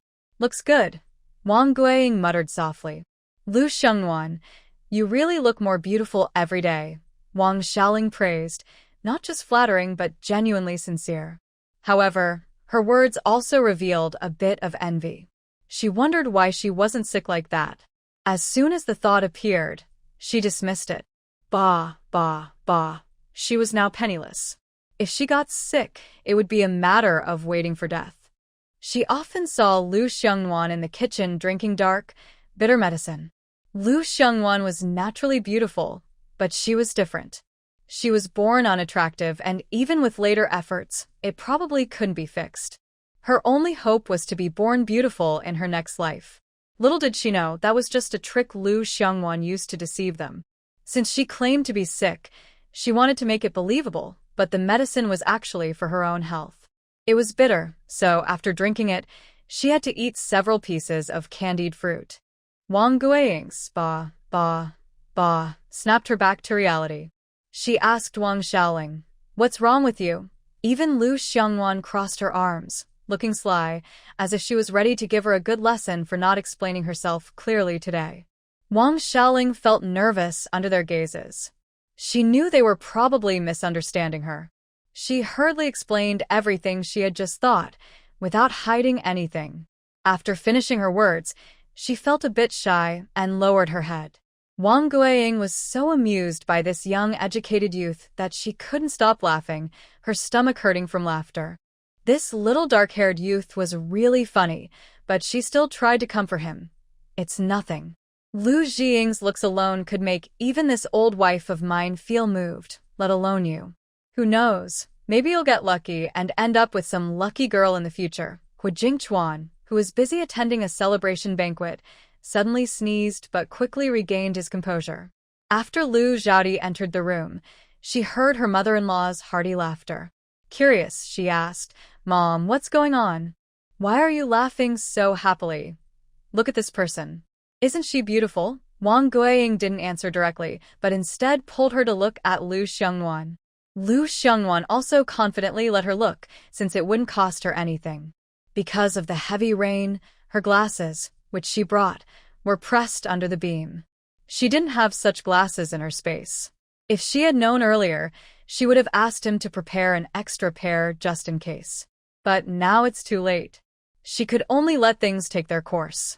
When the time comes, everything will work out naturally. She didn't believe anyone would dare to be reckless and target her. Even if someone spoke ill of her behind her back, as long as she didn't hear it, it was fine. If she did hear, She wouldn't let it go. After all, the things in her space weren't stored for nothing. Varied up beautiful, Lu Xiaodi said, almost blinded by her beauty. How could there be someone so stunning? Even in the whole 10-mile radius, she couldn't find a girl this beautiful. Lu Xiaodi realized she was narrow-minded. Just based on Lu Xiangwan's current appearance, she was hard to find anywhere in Huagua. She was truly a rare beauty, like a fallen fish or a shy flower that makes the moon blush. It's a pity, though. Living in the countryside, she might be labeled as a troublemaker. Suddenly, Lu Xiaodi thought of her own handsome little uncle who was in the army. But after some thought, she felt she might not be worthy of this young, educated youth. When others came in and saw Lu Xiangwan, they all reacted the same as Lu Xiaodi did earlier. Especially the honest men, Hu Jianxi and Hu Daqing, who stared with wide eyes. However, because their wives were nearby, they quickly looked away from Lu Xiangwan. Now they were grown men with families and children, so they couldn't afford to have wandering thoughts. Furthermore, they are not interested in them, and these rural folks cannot afford to support the pampered girls from the city. When the two who had come to understand looked at Lu Xiangwan again, their eyes were the same as when they looked at others. Finally, before Lu Xiangwan could speak, Wang Guiying blurted out her illness, her words tumbling out like a loose skin. During this, Wang Xiaoling also chimed in a few words. Everyone looked at her with pity, especially led by He Daqing. Those who didn't know might think Lu Xiangwan had lost an arm or a leg. Lu Xiangwan couldn't take it anymore and quickly found an excuse to change the subject.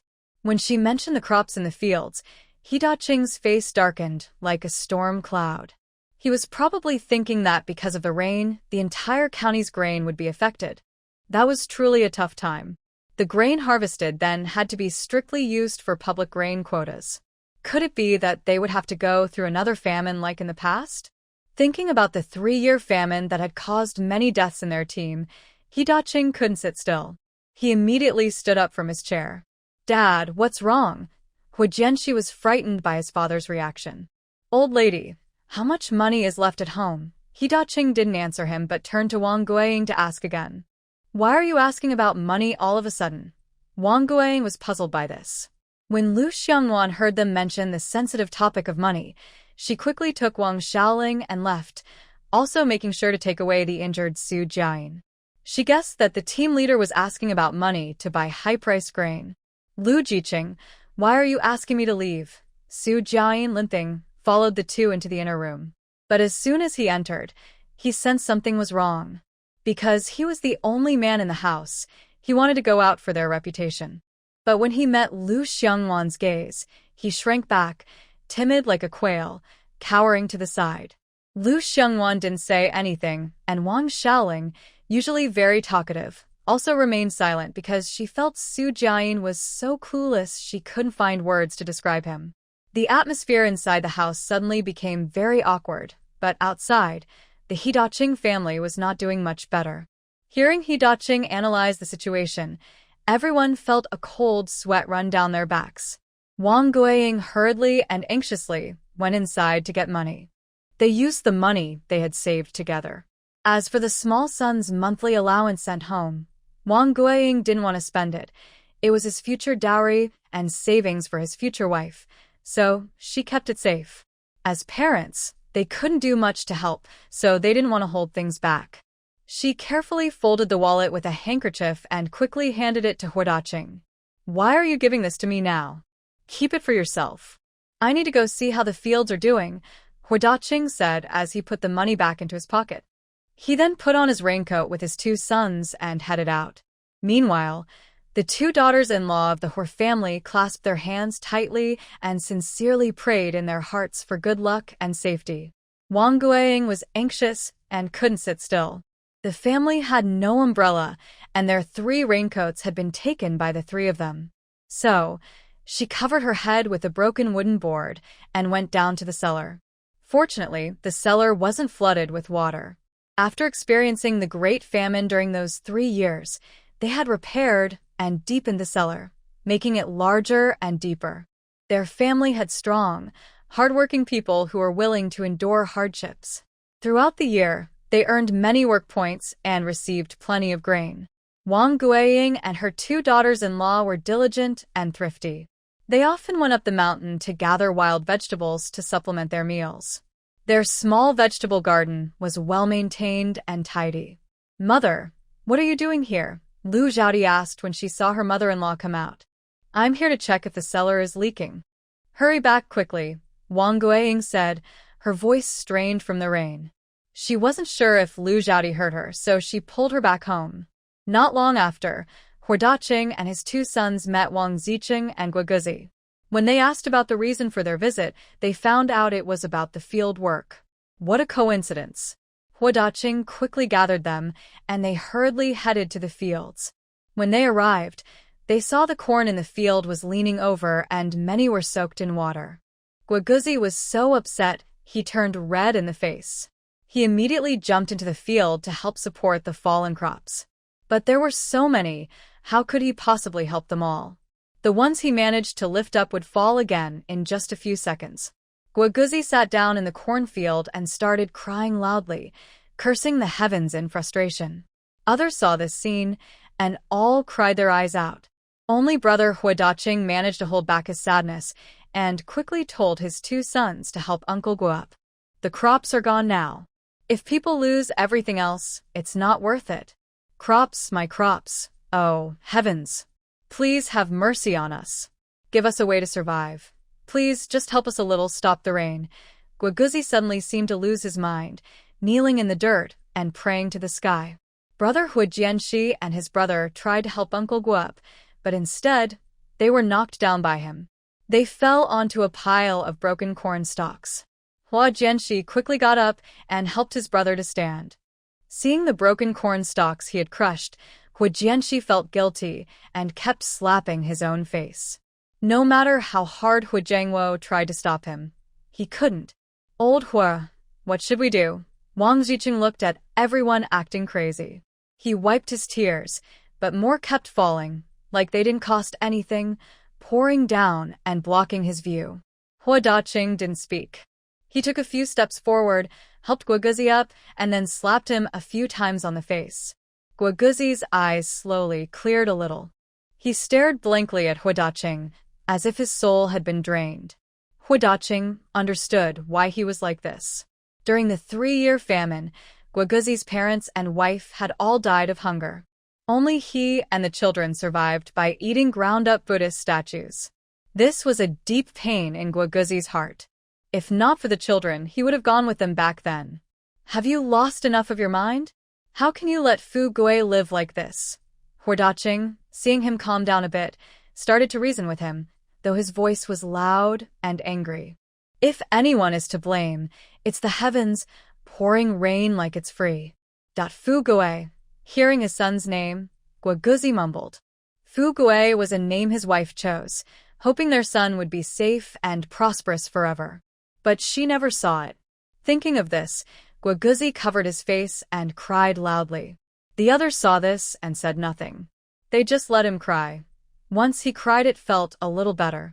It was a lot to hold inside. Daqing quietly wiped his tears.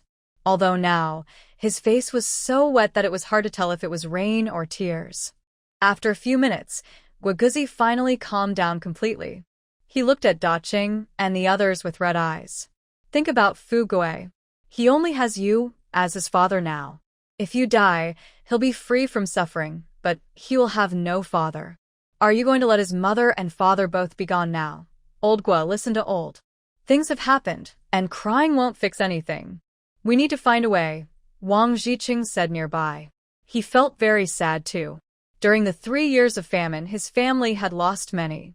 Only 6 or 7 of his 10 or so family members were left. To give his daughter a better life, he married her to a crippled old man in his 30s, just because he had a few bags of grain to support her. He hadn't seen his daughter in years. He wondered if she was doing well or still alive.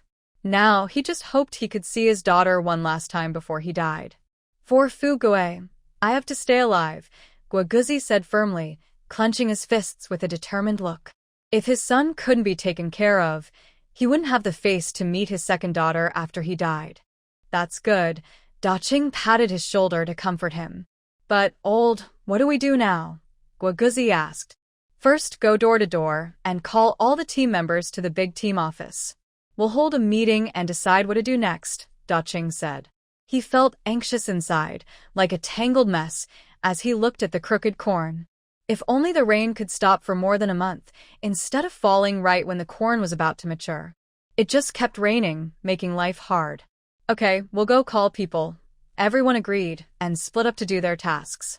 Inside the house, Lu Xiongwan and the others were called out by Wang Guiying. Earlier, her second son came to say the team was holding a meeting and everyone needed to go. Since the educated youth were now part of the team, they couldn't miss it. Lu Xiongwan and the others agreed and followed Wang Guiying out. Fortunately, the rain had eased a bit and they left under a broken wooden board on their heads. When they arrived, the team headquarters was already crowded with people. Wang Jiwen saw Lu Xiongwan and the others and quickly pulled Wu Shengli over. Since he and Wu Shengli were assigned together, they were both at Guoguzi's house. The other educated youths were taken away by Zhao Hongmei and Wang Jiqing. How are you all? Wang Jiwen asked. When he saw Lu Xiongwan's face, he was just a bit surprised inside, but didn't show much. Right now, he was mainly thinking about how to survive, so he wasn't interested in women. We're fine. The team leader is very kind. He even made tea for us and heated water for baths. How about you? Wang Xiaoling asked warmly. When they first left home, they left Su Jiayin behind. On a rainy, slippery day, if he kept walking back and forth with his broken leg, he might really end up limping. Besides, whether he came or not didn't matter much to him now, and Su Jiayin was happy to relax because he felt that as long as he didn't cause trouble, it was fine. We're also okay. Wang Jiwen hadn't finished speaking when he was interrupted. Everyone, be quiet. I called you all here today for an important matter, shouted he Daqing loudly, perhaps because he had spoken too much today, his voice was a little hoarse. The team members immediately shut their mouths and looked at the team leader with eager eyes. Seeing they were completely quiet, he Daqing began to speak. This rain is too heavy, plus the strong wind, and it has destroyed the crops in the fields. What? The crops in the fields? What's going on, team leader?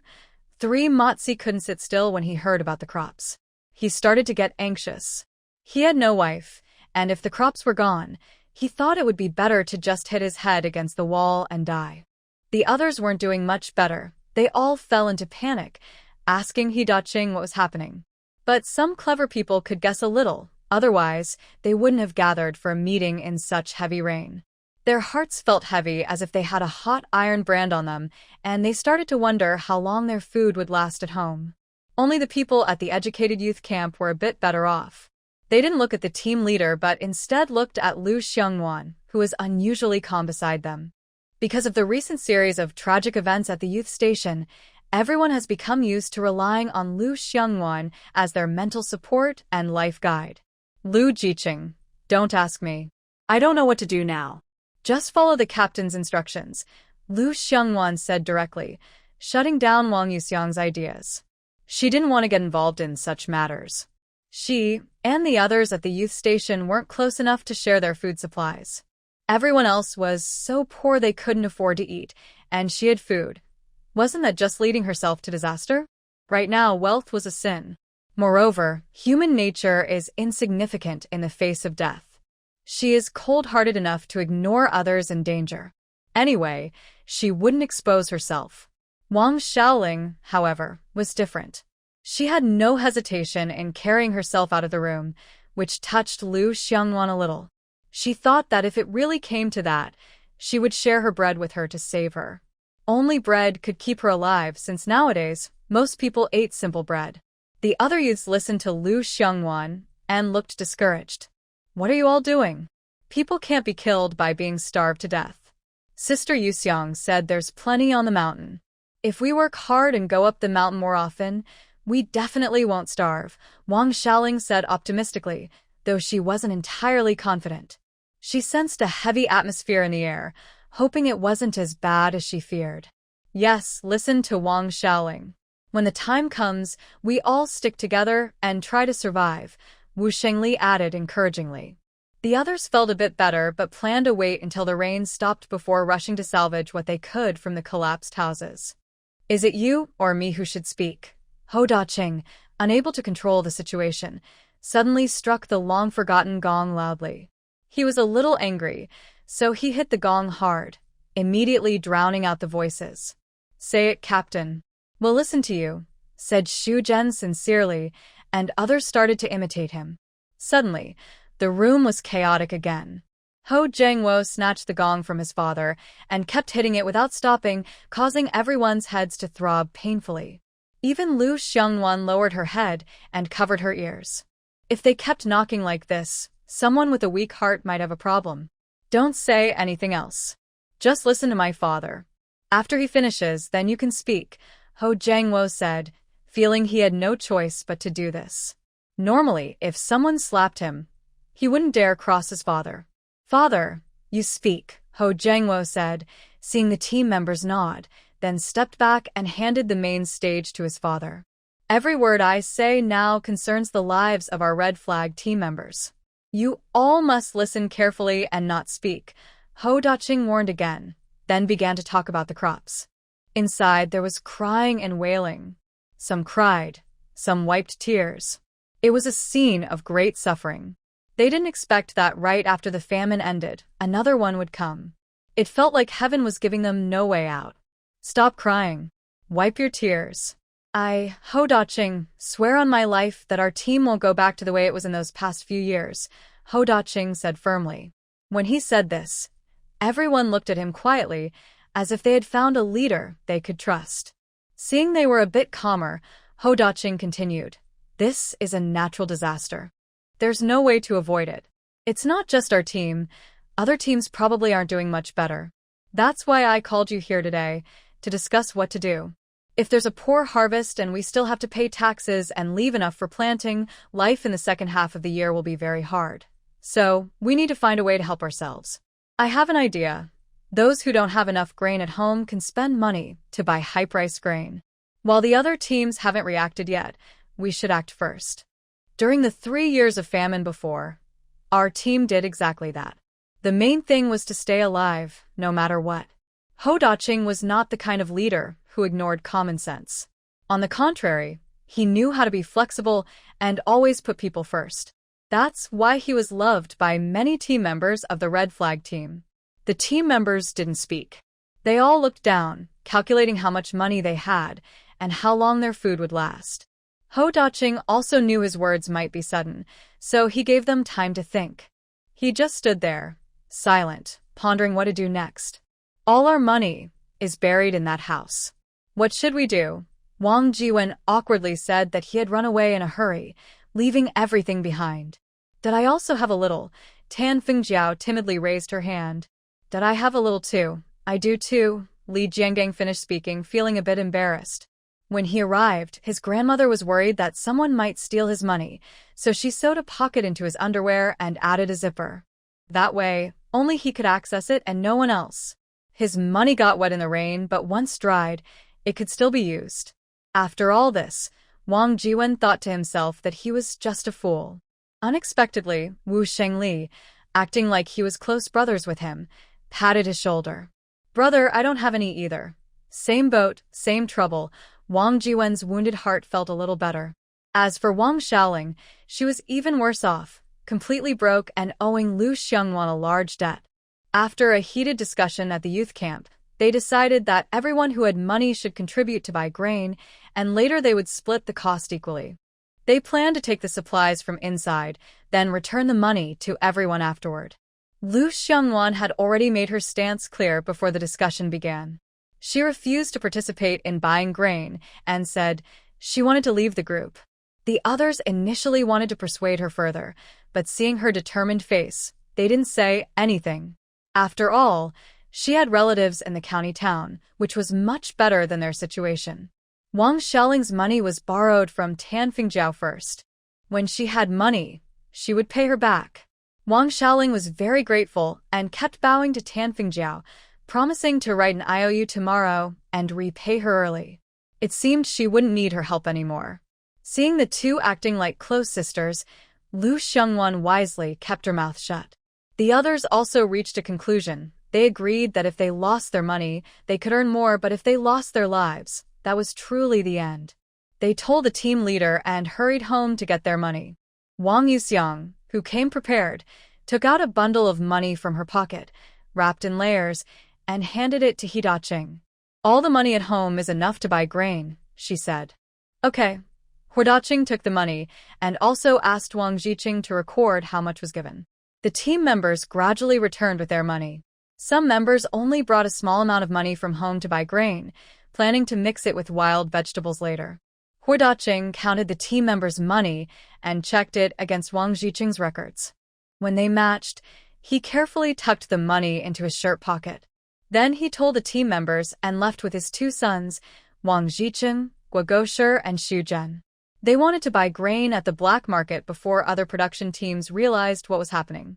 Otherwise, the already high grain prices would rise even more and the team members wouldn't be able to buy much grain with their money. Inside, the team members were chattering and discussing. Wang Guiying felt there was no point staying here, since even if they revealed the truth today, it wouldn't stop the coming famine. She thought it was better to stay in bed and save energy and food, so she took her daughter-in-law and Lu Xiongwan home. What's the meeting about? Su Jian asked quickly when she saw them return. The crops in the field were destroyed by the rain, and they discussed food supplies. Lu Xiongwan summarized briefly. Destroyed? Hearing this from Lu Xiongwan, Su Jian was a bit shocked. That means you'll go hungry next year, Wang Xiaoling explained plainly when he didn't seem to understand. Oh heavens, just take me away now. I can't go on living. Su Jian suddenly realized how terrible hunger was. He had been hungry before, filling his stomach with water, and eventually couldn't drink anymore. The thought of experiencing it again made him feel like he wanted to die. Su Jiqing, don't say such hopeless words. It's bad luck, Wang Guiying said, spitting 3 times on the ground, clasping her hands in prayer and muttering, kids don't understand anything. Don't pay attention to them. Su Jian was so frightened by her attitude that he shut his mouth, afraid he might really die. Seeing Su Jian's distressed look, Wang Xiaoling secretly giggled for a while. Next time, don't say such things. Su Jiaming nodded wildly. Seeing him listen attentively, Wang Guiying turned to go cook. Since Su Jiaming, who had a broken leg, was unable to help, Wang Xiaoling and Lu Xiongwan, both healthy, felt a bit embarrassed sitting there. After all, they were staying at someone else's house, and they had already caused some trouble. So, the two of them went to the kitchen to see if they could help. But as soon as they entered, Wang Guiying told her 2 daughters-in-law to send them out. Cooking was not something they could help with, Wang Guiying said, still busy with her work. Since these young people were staying at her house now, she figured they would stay for a few days. With the famine happening, Wang Guiying was still doing things as usual. When steaming the cornbread, she even added some wild vegetables her granddaughter dug from the mountain. It was wild vegetable cornbread. Lu Xiongwan and Wang Xiaoling didn't argue. They just sat there, watching each other awkwardly. What will we do in the future? We can't just keep starving, Su Jiaming thought for a moment and asked his question. He admitted he was a coward who was afraid of danger. When Wang Xiaoling heard this, she remembered to tell him about everyone pooling money to buy grain. She quickly explained, also mentioning that she had bought his share too. Hearing this, Su Jiaming felt relieved, with tears of gratitude in his eyes. He praised the young people at the youth station. You are really kind. Thank you. There's no need to thank us. No need to write anything. Anyway, you'll have to pay later. If you don't pay, once the youth station's house is built, you'll be left with nothing, Wang Xiaoling said casually. Hearing this, Su Jiaming froze in place, unsure of what to say. I've got the money stored inside the house. I haven't taken it out.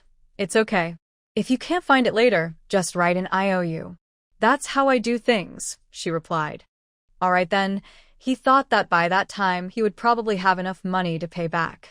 The more Su Jiaming thought about it, the more he felt wronged.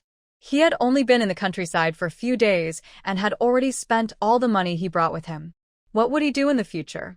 He didn't even know how long he would stay in the countryside. Thinking about this, he let out a heavy sigh. Wang Xiaoling saw his expression suddenly change and wanted to ask him something, but didn't say it. Because she was increasingly worried, feeling like she was facing a big problem. Only Lu Xiongwan stayed calm, looking out the window at the steady rain, lost in her thoughts. The three women-in-law cooked together, so the meal was ready quickly. They prepared 2 cucumbers, some homemade pickled vegetables, a big pot of porridge which was mostly clear broth, and a basket of wild vegetables mixed with cornmeal and sorghum flour for small bread. Meals ready, Lu Zhaodi called out from outside the kitchen. The children, unable to wait any longer, put on their shoes and ran out. The sensible Hua Meili washed her hands and helped her mother bring the food into the room. Wang Xiaoling saw her come in and quickly took the tray, worried she might burn herself with the hot food. "Older sister, just put it on the bed," Hua Meili said quickly, climbing onto the bed and placing the table there, with Lu Xiongwan helping her. Hua Meili was very polite, thanking Wang Xiaoling and Lu Xiongwan, then hurried back to the kitchen to serve the food. "Such a good child," Wang Xiaoling sighed. "Yes." Lu Xiongwan rarely responded to her. Just as she finished speaking, 5 more children entered the room. It was obvious they were from the Hua family. "Older sister, you look so beautiful, like an angel in the sky," said Hujiaki, the second child. "Little one, have you ever seen an angel in the sky?" Wang Xiaoling teased him, amused by how he flattered. "I haven't. Then how do you know she's as beautiful as an angel?" "I just think." "I think." Hujiaki hesitated, unable to find the words. "Stop teasing the kids and go help serve the food." Lu Xiongwan gently patted Wang Xiaoling's head and left. "Listen to Sister Xiongwan. I won't tease you anymore." Wang Xiaoling quickly followed, showing she still had her wits. Hujiaki watched Lu Xiongwan and Wang Xiaoling leave, feeling annoyed as he scratched his head. "Brother, you're really silly." Huangzi smiled, but this time her brother was telling the truth. Her sister really looked beautiful, matching her little uncle perfectly. She didn't know when her little uncle would come back. "You're just slow," Hujichi quickly retorted. He had just been momentarily confused and didn't know what to say. "Why did you come over?" "Go wash your hands and eat," Wang Guiying called out again, trying to shoo them away. "Auntie, let us do a little bit. Otherwise, it feels strange to just sit here and eat plain rice." Lu Xiongwan stepped forward, holding her arm and trying to act cute. But she felt a bit sick to her stomach for trying. To her surprise, Wang Guiying smiled and said, all right, I'll listen to you." "Thank you, Auntie." Lu Xiongwan let go of her arm and then went with Wang Xiaoling to serve the food. "Annie, can corn be cooked like this?" Su Jiaming asked curiously. After so many years, it was the first time he saw this kind of porridge. Because he grew up in the South, he was used to eating rice porridge and similar foods. He always thought corn could only be ground into flour and steamed into small buns. "This is how we do it here. Try it, it's very tasty," Wang Guiying said after swallowing a bite of the steamed bun. "It's delicious," Wang Xiaoling praised after tasting it. Then she added, "From now on we'll do it this way, so we don't have to grind the corn again." Su Jiaming nodded eagerly and ate his steamed bun happily. The Hua family's way of raising children looked very good. The kids ate without fighting or making noise, quietly holding their bowls and eating. After Lu Xiongwan finished her meal, Wang Guiying worried she hadn't eaten enough. She reached for her bowl to serve more, but Lu Xiongwan refused. Wang Xiaoling and Su Jiaming also said they were too full and couldn't eat more. Actually, they weren't full at all. Even if 2 more buns were added, they could still eat them. But they felt shy. All 3 of them only had a small piece of bun, while the others, including Wang Guiying, each had half a bun. If they didn't eat enough, the adults and children would all go hungry. So even though Wang Guiying and her 2 daughters-in-law urged them to eat more and said they didn't need to be polite at home, they kept refusing. Wang Guiying finally decided not to force them and took the leftover steamed bread to the pot, planning to give it to her husband and son when they returned. As evening approached, the rain outside continued, without stopping. Wang Guiying kept glancing outside, hoping her husband and son would come back safely with the grain. "Don't worry, Auntie. The team leader will be fine." Lu Xiongwan comforted her nearby. "Yes," Wang Guiying nodded. She asked her two daughters-in-law to stay and keep her company while she went to the kitchen to heat some water. To her surprise, Hu Meili had already boiled the hot water. The Hu family was slightly better off than theirs, so they had a porcelain basin to use. The three of them washed up a little and then went to bed. Lu Xiongwan and Wang Xiaoling slept with Wang Guiying and her children, while Su Jiming was told to sleep in Hu Jianche's room. Hu Jianche's wife shared a room with her sister-in-law. Lu Xiongwan, who loved sleeping, found it hard to fall asleep. She lay awake, staring at the ceiling, while nearby Wang Xiaoling was softly snoring. Meanwhile, Wang Jiwen and Wu Shengli, who lived at Guoguzi's house, were not as well off. Guoguzi had gone to the county with the team leader to buy grain, leaving only them and Guoguzi's family member, Fu Gui, at home. They couldn't ask a child to cook, so Wang Jiwen and Su Jiming volunteered to do the cooking. It was their first time, and they almost set the kitchen on fire. Luckily, Fu Gui came in and stopped them, preventing a disaster. Otherwise, they wouldn't know how to explain to Guoguzi when he returned. In the end, Fu Gui took over the cooking, and Wang Jiwen and Wu Shengli finally had their only warm meal of the day. Wang Guiying, who was sleeping soundly, heard a noise outside. She quickly got up, waking Lu Xiongwan, who had just fallen asleep. "Auntie, what's wrong?" Lu Xiongwan asked sleepily. "I heard some noise outside. I think your uncle is back." "You go back to sleep," Wang Guiying said, and went out dressed. Woken up by the noise, Lu Xiongwan couldn't fall back asleep, so she also went outside. "Did you buy it?" As expected, after Wang Guiying opened the door, she saw He Daqing and her two sons. Yes, go quickly and call everyone in the team to the big meeting place. Since it's drizzling, hurry up and distribute the grain." He Daqing finished speaking quickly and then told his son to drive the ox cart away. Overall, the situation was worse than he had expected. On the way back, the fields were full of fallen crops, and this year's harvest would definitely be poor. He felt a bit relieved that he had made the right decision at the start. Hearing this, Wang Guiying quickly patted her thigh and called out for people. "Andy, has the team leader come back?" Lu Xiongwan almost bumped into Wang Guiying as she stepped outside. "Yes, he's back." "Lu Jiqing, go wake up Wang Jijia. Now go to the youth farm to get the grain." Wang Guiying finished and went to knock on her neighbor's door, urging them to call people to the team. The two of them didn't delay. They quickly put on their clothes and went out. Meanwhile, Lu Xiongwan woke up Wang Xiaoling, who was sleeping soundly. "What's wrong?" Wang Xiaoling had just dreamed she was biting into a big chicken leg, but when she woke up, there was nothing. "Wipe your mouth clean." Under the faint moonlight, Lu Xiongwan, who had excellent eyesight, saw the glistening saliva at the corner of Wang Xiaoling's mouth. Oh. Realizing she had made a fool of herself, Wang Xiaoling quickly wiped her mouth and then asked Lu Xiongwan about what she had just said. "The team leader has brought the grain. Go to the big meeting place to get it." Grain. Hearing these words, Wang Xiaoling's drowsiness vanished instantly. She sat up alertly, carefully put on her clothes, afraid to disturb the sleeping children nearby, and then hurried out with Lu Xiongwan. As for Su Jiaoyin, the injured man, they both habitually ignored him. When they arrived, He Daqing and the others were busy unloading grain into the house, so they quickly went to help. Lu Xiongwan rolled up her sleeves and used all her strength, but still couldn't lift the grain, her face turning red from the effort. Wang Xiaoling, next to her, was slightly stronger. She managed to lift it a little, but couldn't hold on for more than 2 seconds before giving up. Looking at Huo Daking and the others, they easily managed to carry the grain. "Lu Jiqing, you and Wang Jiqing can stay inside. We've got this," said Huojian Construction kindly. After all, this bag of grain weighed over 100 jin, so it was normal that the city kids couldn't lift it. Lu Xiongwan and Wang Xiaoling knew they weren't strong enough, so they didn't want to cause trouble. They blushed and went inside.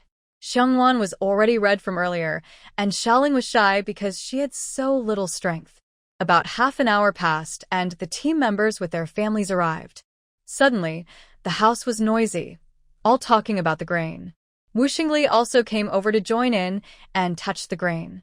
Seeing most people had arrived, Huodaking started ringing the broken gong again. Maybe because of last time's experience, everyone was much more obedient now. The house became very quiet, so quiet that you could hear a pin drop. Everyone looked at Huodaking on the stage, holding their breath. When it was quiet enough, Huodaking began to speak. Our team responded quickly. Since the black market grain prices haven't risen much, we bought the grain. But this time, I decided to buy only sorghum flour. It might not taste good, but staying alive is the most important. On the way back, the crops were all bent over and soaked in water. I don't need to say more about the consequences. You can guess.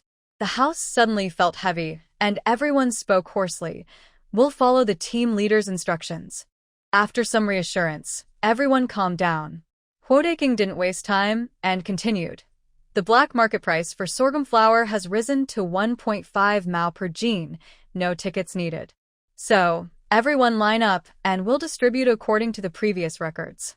Hearing the price, the team members weren't surprised because they trusted their leader wouldn't lie. They all lined up properly. Xiangwan didn't have money at first, so she didn't participate in the grain distribution. She told Wang Xiaoling and then went back inside. Wang Xiaoling was busy calculating how much grain they could get with the money they had. Quick-minded Qin Yunfeng calculated that they had 25 yuan in total, which could buy about 166 jin of grain. With 166 jin of grain, after sharing among themselves, each person would get only about 20 jin, which was far from enough to eat. Now, they are placing all their hopes on the food stored under the house, hoping nothing unexpected happens. Huodaking calls out names on stage. Wang Ziqing, the accountant, picks up his abacus to count how much grain each family can receive. Brothers Guoguzi and Hua Jianxi are responsible for helping weigh the grain. Wang Ergu, 15 yuan 100 jin of grain. Coming. Wang Ergu hears his name first, quickly moves over to carry the grain. San Matzi, 5 yuan, 33 jin of grain. Huodaking calls out names one by one until all the grain is distributed. He then reminds everyone not to tell others about the grain purchase, or everyone will suffer. The team members understand this well. They are not fools, especially those who survived the 3 years of famine. They know how hard it is to go hungry. Seeing that everyone has understood, Huodaking continues, no matter who asks to borrow grain, do not lend it out.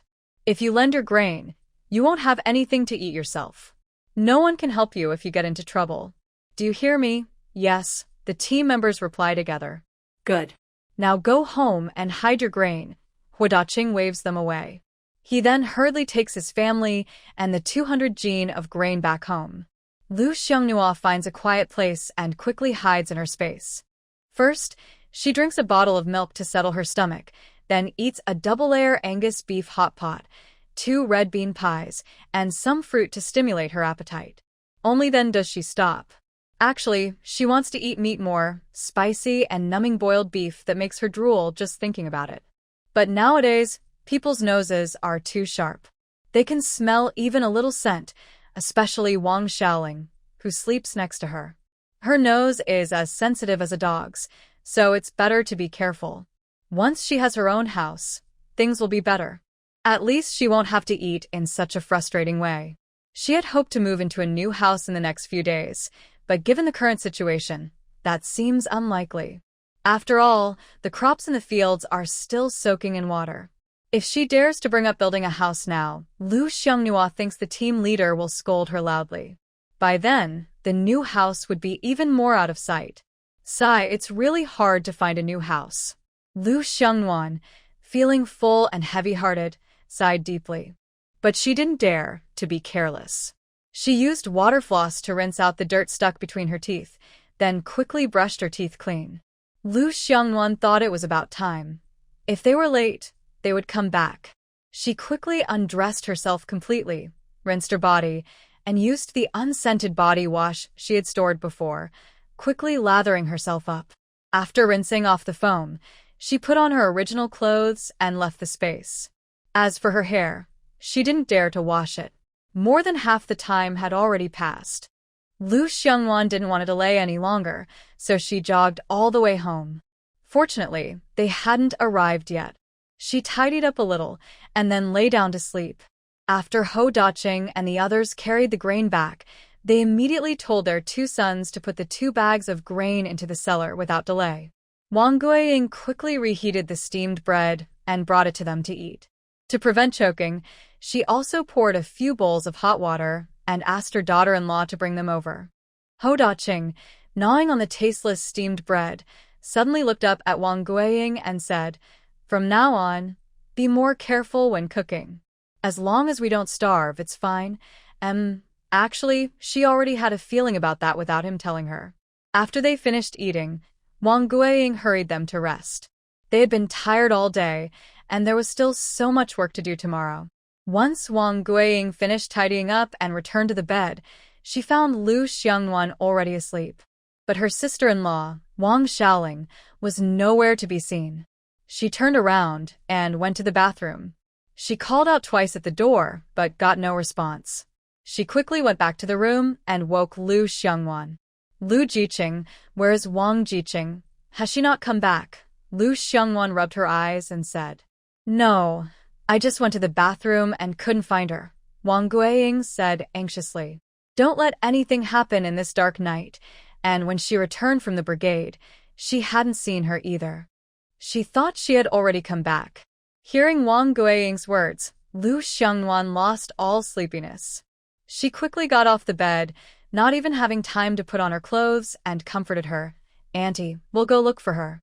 "Don't worry." Although Lu Xiangwan said she wasn't in a hurry, she actually felt a little anxious inside. Maybe subconsciously, she was worried because Wang Xiaoling had saved her and she didn't want to owe her a favor. After they finished talking, they left one after the other. When He Dacheng heard sounds at the door, he quickly ran out and saw his wife about to leave. "What are you doing? Wang Jiqing hasn't come back. We're going to look for her. You should stay home and rest." Let him rest? How could he sleep peacefully?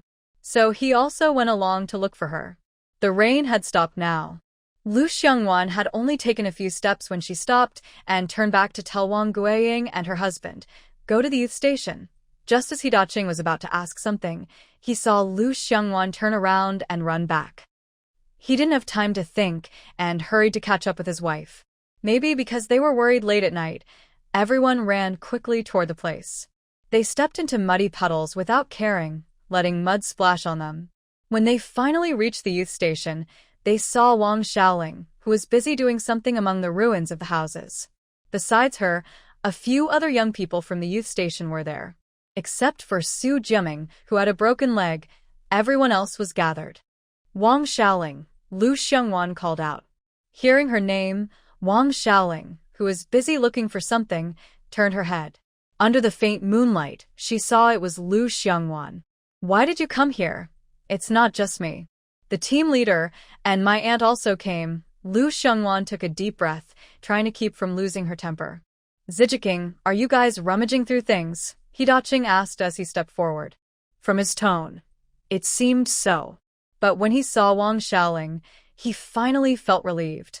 Seeing the team leader arrive, the others quickly put down what they were doing and came over to greet him. "If you're going to rummage, it should wait until morning. It's too dark now to see anything. Just go home and sleep." "Come back early tomorrow morning," Wang Guiying said, surprised that Wang Xiaoling, who they had searched for all day, was actually here. She didn't know what to say. "Listen to your aunt. If you stumble and get hurt late at night, it won't be good," He Dacheng added, cooperating. "Team leader, we want to get the grain out. We're worried that if we wait too long, the grain might spoil." Wang Jiwen stepped forward to explain to them. The 300 or 400 jin of grain in the kitchen, plus the over 100 jin they bought, simply isn't enough to eat. Moreover, the crops in the team's fields are also having problems now, so they definitely can't help them much. Instead of waiting for aid, they should think of some solutions, like first retrieving the several hundred jin of grain hidden under this house. This was the decision they just agreed on. He Dacheng is very sensitive about the word grain. When he heard this, he didn't say anything more and quickly moved forward to help pull it out. Grain is the farmer's lifeline. Seeing the team leader doing this, everyone else quickly started working, moving their hands quickly and carefully. Lu Xiangwan and Wang Guiying also joined in. Go to Lin Fuqiang's house and ask him to bring some shovels from the warehouse, Huodacheng said after a while, feeling that using hands alone was too slow. He turned to Wang Guiying and spoke. Okay, Wang Guiying nodded and then ran off quickly. About 20 minutes later, Wang Guiying returned carrying shovels, followed by Lin Fuqiang, his wife, and their 2 sons. It turned out that Lin Fuqiang heard that the shovels were for helping the educated youth dig things out, so he quickly woke up his wife and sons. Thinking that more people mean more strength, everyone was eager to help, knowing they often saw each other and could lend a hand. Fortunately, the house wasn't made of bricks and tiles, but was a simple earthen wall, with walls made of clay mixed with a little straw to strengthen the structure. With everyone working together, they didn't know how long it took. In the end, it was dawn, and the sun had risen before they managed to pull out all the stuff inside. Luckily, the grain was safe. After drying it, they were cautious and covered it with an oilcloth. Except for some dampness on the edges, everything else was fine. Wang Xiaoling and the others held the grain and cried, worried for so long. In the end, Wang Guiying and Lu Fingjin, Lin Fuqiang's wife, comforted them. Since the grain was safe, Huodacheng quickly left because he had other matters to attend to. The crops in the fields were still soaked by water. They helped carry the grain into the kitchen, which had a big hole in it. Lin Fuqiang's son, Lin Difu, directly brought a ladder from home and took his work tools to help them repair the damaged roof.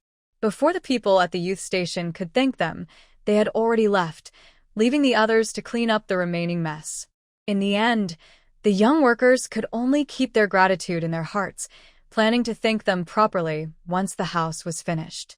Last night, Lu Xiongwan found the 30 pounds of cornmeal she had brought from her space, but it was soaked by the rain. She didn't throw it away, but quietly stored it in her space. Since everything in the space world is still, there's no need to worry about mold or spoilage. It will be useful someday. They hurriedly packed up what they could, and also dried the wet quilt they had pulled out of the house in the sun. Wang Xiaoling, holding the clothes Lu Xiongwan lent her, nervously approached her because she had accidentally torn the clothes while pulling them. I accidentally tore the clothes. Don't worry, I'll return you another one, Wang Xiaoling said, but she felt uncertain because, given the current situation at the team, she probably owed a lot and wouldn't be able to pay it back anytime soon. No need, Lu Xiongwan replied. You saved me before. That counts as repayment. Then she took her belongings from the ruins and left. Wang Xiaoling, frustrated, tugged at her hair. She didn't help her just for that, but she would definitely return her another piece of clothing. The word, poor, almost seemed to be stamped all over her forehead. After working all night, her stomach was growling loudly. Wang Xiaoling silently bit into the soaked, homemade bread. This bread was also pulled from the ruins, but she didn't want to throw it away. After all, having something to eat was already good. Not only her, but others at the youth station felt the same. Since they had nothing, they could only pick out whatever they could find. Everyone ignored rest. After finishing the bread in their hands, they went to work. When Lu Xiongwan returned home to put away her things, she hurried to the team office. When she arrived, she saw a dense crowd of people. She immediately recognized the youth station folks and silently walked over. Everyone went to the warehouse to pick up their tools and then followed Mr. Huodacheng together. The water in the fields was about calf deep. All they could do now was try to save the crops by draining the water out, as there was no other way.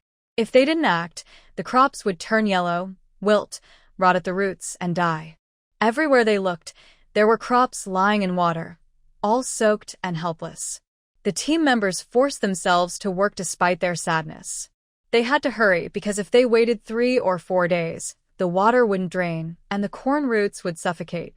When the sun shined again, the corn would be burned and die. They dug ditches to drain the water without stopping. Even the children from their families came to help.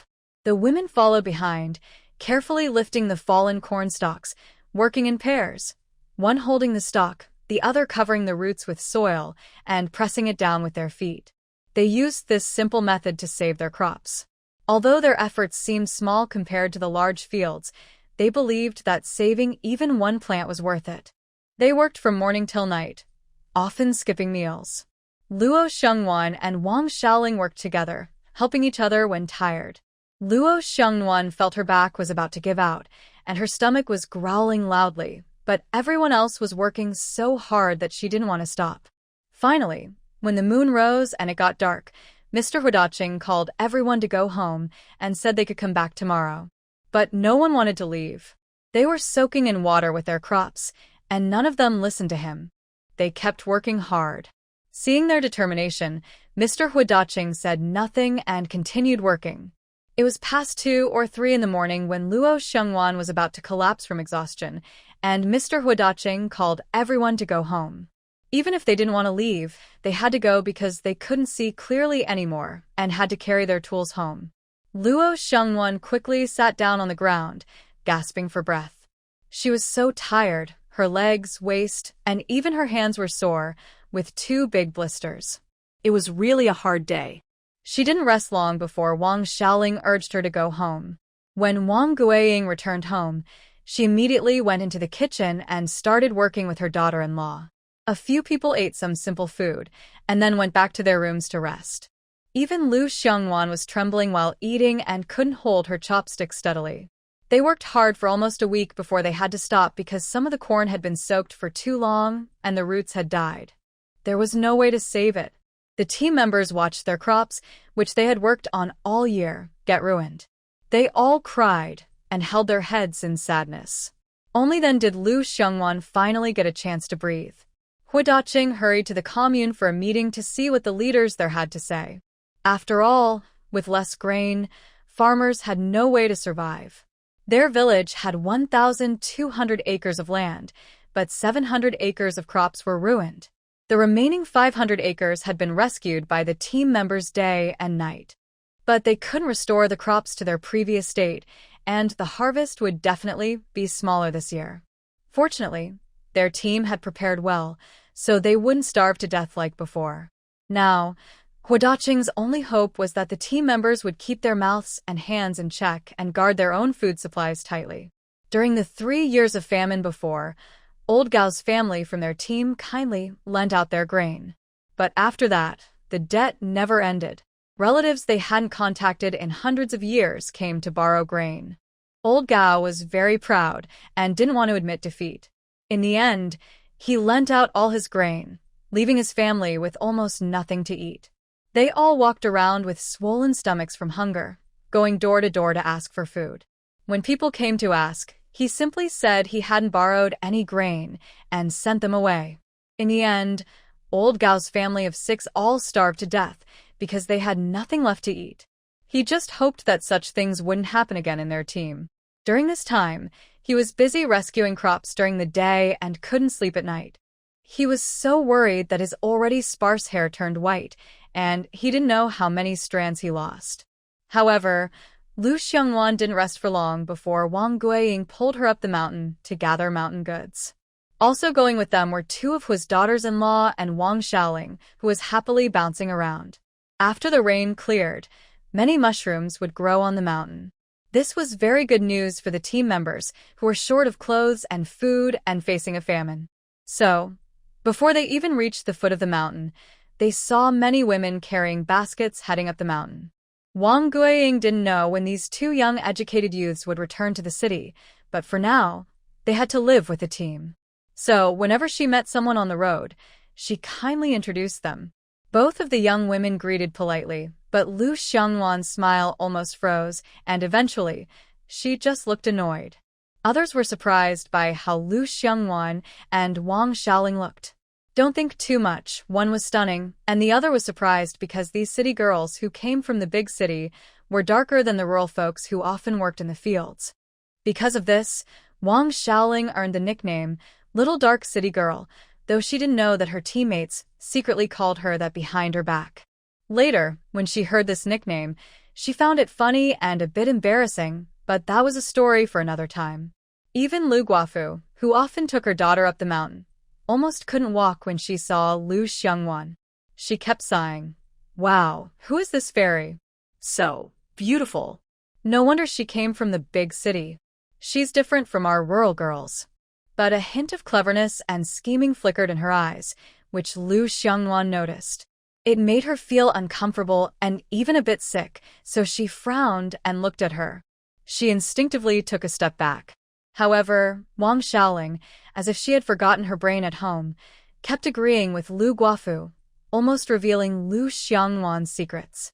In her eyes, Lu Xiangwan was like a fairy descending from heaven, so beautiful that it was hard to look away. She didn't notice the disgust in Lu Xiangwan's gaze toward Lu Guofu. Lu Xiangwan knew Wang Xiaoling meant no harm, so she calmed down a little. She reached out and grabbed Wang Xiaoling's arm, coldly saying, "You're talking too much." Oh. Wang Xiaoling wanted to say more, but when she saw Lu Xiangwan's serious face, she swallowed her words and obediently stood behind her, hanging her head. Lu Guofu, on the other hand, seemed not to hear anything. She kept looking at Lu Xiangwan, nodding and shaking her head, as if Lu Xiangwan was just some piece of meat on a chopping block, ready to be picked at. The more she looked at this young, educated girl, the more she liked her. She thought she matched her son well, though her little bottom was a bit small. She wondered silently if she could have a son with her. At this moment, Lu Xiangwan couldn't bear to watch her anymore. She ignored who was around and quickly spoke, like a machine gun, without holding back. "Ma'am, you better watch your eyes. Be careful not to see something you shouldn't. If your eyes go blind, that wouldn't be good." After she finished speaking, Lu Xiangwan couldn't hold back and sneezed. She didn't know what kind of cheap, inferior perfume Lu Widow was wearing, but it made her head ache and her nose sting. "How do you talk, you young educated girl? Can you speak properly? I only praised you a little and you started cursing me to go blind. Don't you have any sense?" Lu Widow immediately got upset when she heard this and crossed her arms, saying, unexpectedly, this young girl was still a fiery little chili pepper. But Lu Widow, who was unbeatable in the team, was not afraid. She was already secretly planning that when this girl married into their family, she would teach her a good lesson and make her regret talking to her like that. And the worst part was, nothing had even started yet, but Lu Widow was already dreaming of being a good mother-in-law. "I just speak honestly," Lu Xiangwan replied without hesitation. If someone made her uncomfortable, she would make them uncomfortable too. She wasn't the type to swallow her anger. And Lu Widow was exactly that kind of person now. Next to them, Wang Guiying knew what kind of person Lu Widow was. If you asked if she was pitiful, she was indeed pitiful. Her husband had been hunting in the mountains and was accidentally trampled to death by a wild boar. When the team arrived, only half his leg was left, and she had to raise her daughter and son alone. But she was also truly hateful because she didn't do honest work in the team. Even during years of famine, her family could still occasionally eat meat. How? By relying on Lu Widow's body. Although Lu Widow's children were grown, she still kept herself in good shape, and her face was well maintained. Many men in the team secretly stole food from her family and climbed over the wall to her bed. Even her neighbor's father and son had affairs with her. Lu Widow was only interested in money and didn't refuse anyone who brought her grain. Her house was lively and noisy, causing chaos in the team. Sometimes she would even flirt and tease the women in the village, mocking them for not being able to control their own men and their little bits of flesh. She ran over to her bed. The women in the team often talk about Widow Lu with anger and hatred, wishing they could her of her clothes and throw her onto the back mountain to feed the wolves. But since the men in her family protect her, they can only feel angry inside and secretly curse her, calling her a useless woman who can't survive without a man. Wang Guiying knew that praising Lu Jiqing so much was just because she liked him. She wanted Lu Jiqing to marry her son, who was in his 20s and always causing trouble, not working properly. Moreover, she didn't even think about her own son. No girl from any of the 10 or 8 teams would be willing to marry him. Matchmakers would avoid him. This made Widow Lu very anxious. She kept asking around for a suitable girl, but no one in the team paid attention to her because of her bad reputation. Wang Guiying knew this well, so she stepped forward and subtly protected Lu Xiangwan behind her, then said to Widow Lu, "Kai Lian, our old Hua has something to talk to you about. Come to our house tonight. The team leader wants to see me. I have something to do. I can't go." Team leader's wife. You busy yourself. I'll go now. Widow Lu understood she was protecting the young girl, but she couldn't forget the last lesson from the team leader. So she quickly pulled her daughter, Hui Lu, and left in a hurry. But after just a few steps, Hui Lu tripped over something and cried loudly in pain. Widow Lu didn't feel sorry at all. She slapped her daughter hard and scolded her harshly, words that no mother should say. Stop crying. You little debt collector. I've been unlucky to have you. If you don't get up now, I'll throw you onto the mountain to feed the wolves, just like your unlucky father. Her scolding reached Lu Xiangwan's side, and she just looked on coldly. But Wang Xiaoling couldn't stand it anymore. She looked at the little girl nearby and thought of her own childhood experiences. Before she could step forward, Lu Xiaodi quickly pulled her back. Lu Jiqing, don't go, Lu Xiaodi said, worried she might hurt Wang Xiaoling's arm again, and then let go. Even Wang Guiying beside her told her not to go. Why? I can't just watch her hit the child, Wang Xiaoling said, feeling a bit curious. Still, she obediently listened to them and showed a hint of sympathy on her face. Because when she was a child, her mother used to scold and hit her the same way, as if she wasn't willing to give up until she was hurt. Then Wang Guiying took the two of them toward the mountain. Seeing no one around, she slowly explained the situation of the Lu widow's family. She also mentioned the good deeds of Lu Yingzi, the girl, at the team, but overall, the Lu family was completely rotten inside and out. When Wang Xiaoling heard that Lu Yingzi had pushed a baby to the ground over a piece of candy, she felt a wave of fear. She quickly thanked Lu Xiaodi. If she had helped her just now and then been falsely accused, it would have been bad. After all, she was already very poor and had almost nothing. Lu Xiaodi blushed and said it was okay. Meanwhile, Lu Xiangwan suddenly said awkwardly, "Next time, keep your eyes open." Then she followed Wang Guiying to pick mushrooms. Wang Xiaoling, coming back to her senses, hurried to catch up. Wang Guiying walked and explained the precautions for going up the mountain, worried that they might run blindly into the woods and feed the bears. A few years ago, some people in their team, starving and desperate, tried their luck in the mountains to hunt something. But once they went in, they never came out again. It was obvious they had been eaten by the wild animals.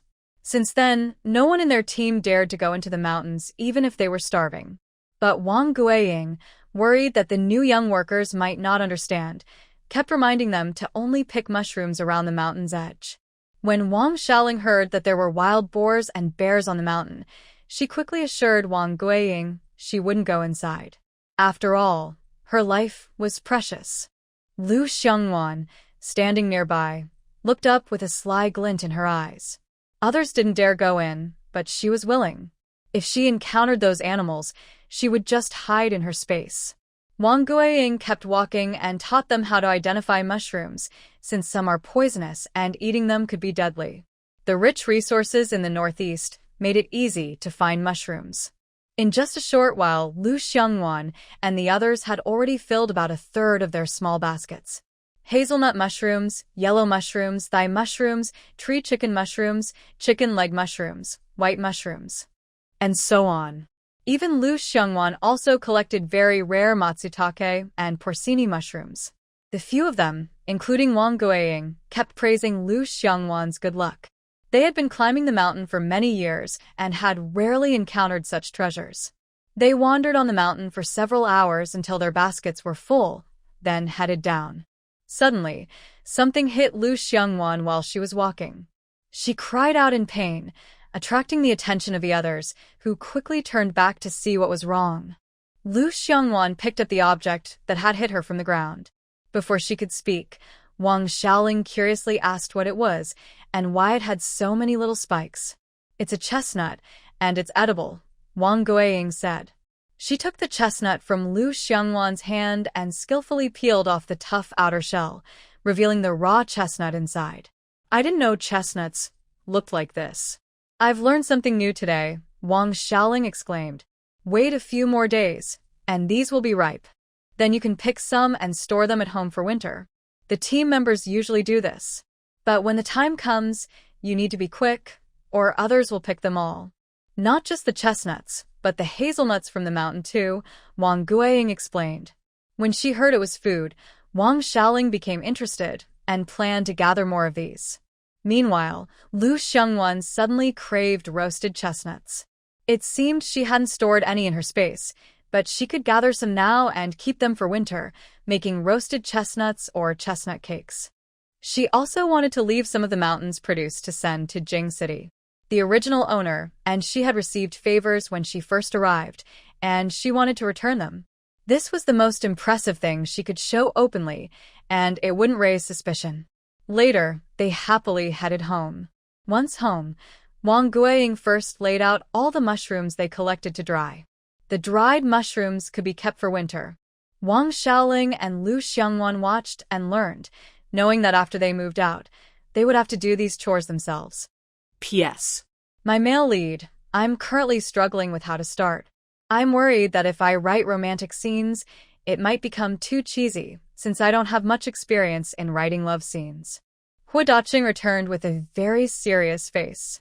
He looked angry and upset. Behind him was a somewhat messy young woman, Yang Tianjin.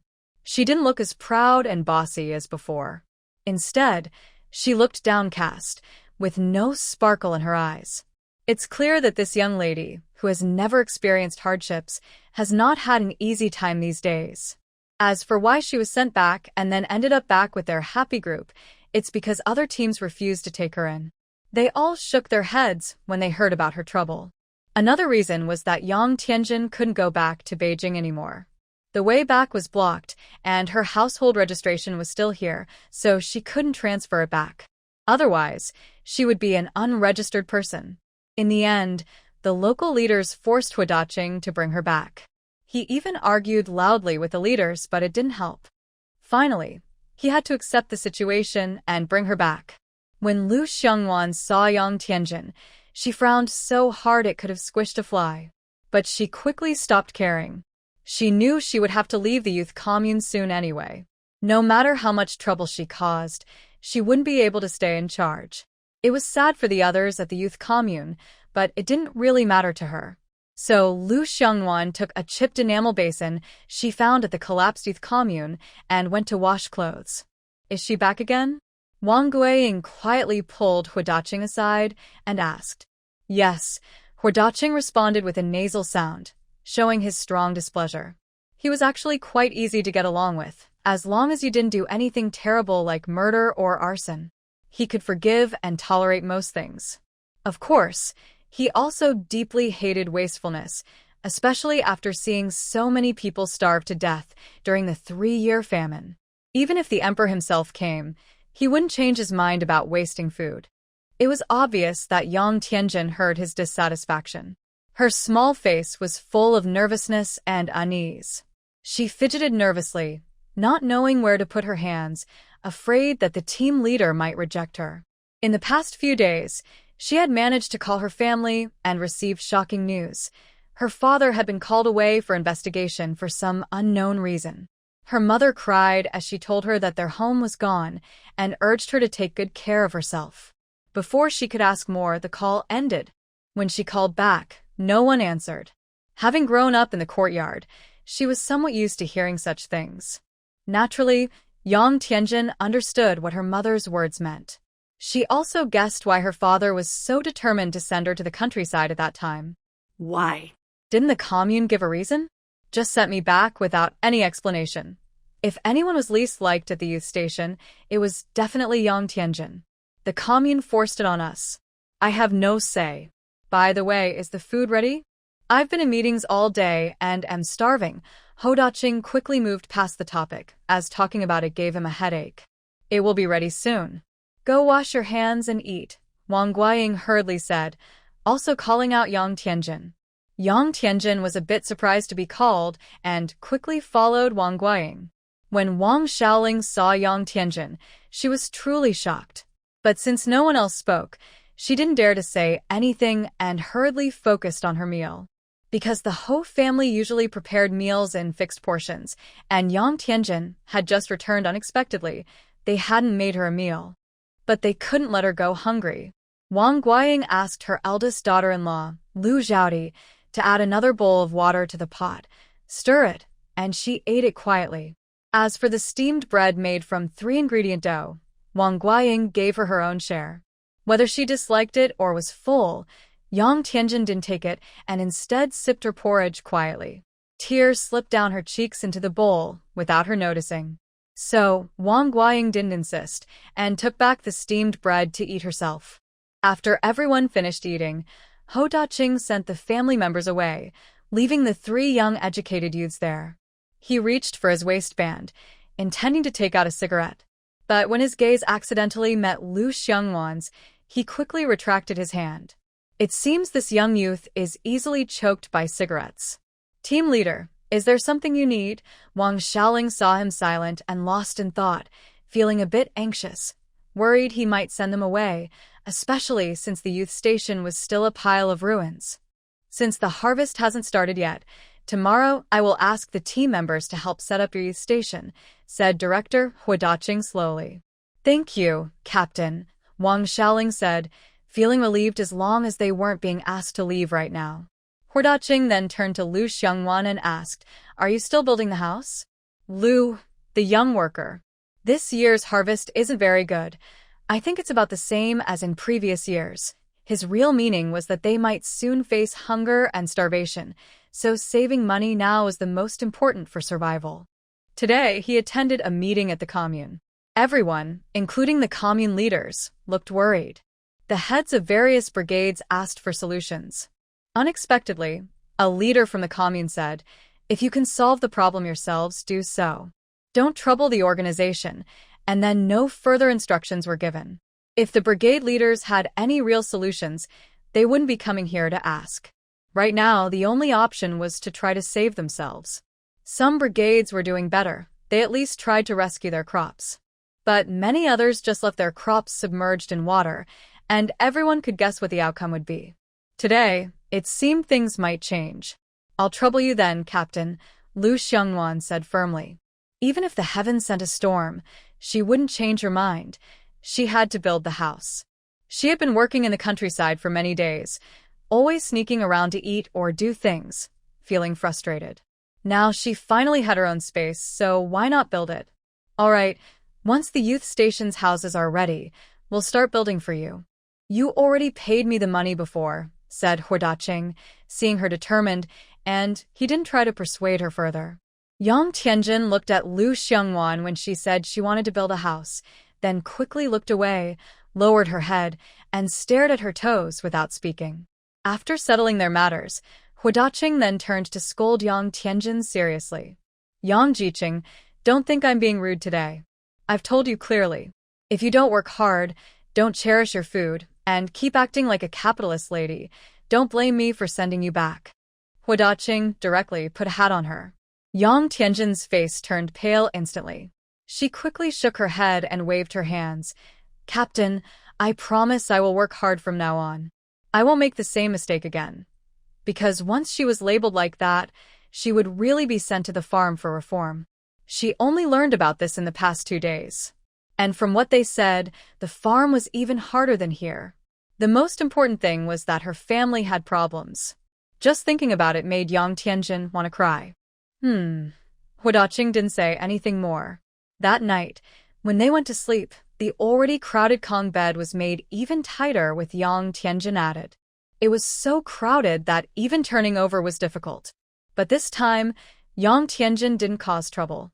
She obediently held her quilt and lay down to sleep. Meanwhile, Lu Xiangwan was counting silently in her mind the days until she could move out. Far away in Beijing, Hu Jingchuan's leave request was approved.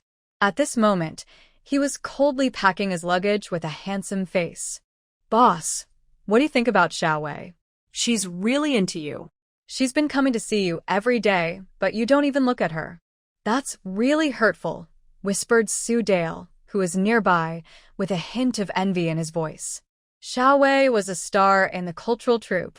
Many people in their team liked her, but she didn't pay attention to them. Yet, her heart was set on Hu Jingchuan. Unfortunately, he was like a block of wood, completely unaware of her feelings. It's truly unrequited love. Su Dale couldn't help but sigh. Does it have anything to do with me? Hu Jingchuan glanced at Su Dale. Frightened, Su Dale immediately shut his mouth, afraid that he might be told to run 20 kilometers again.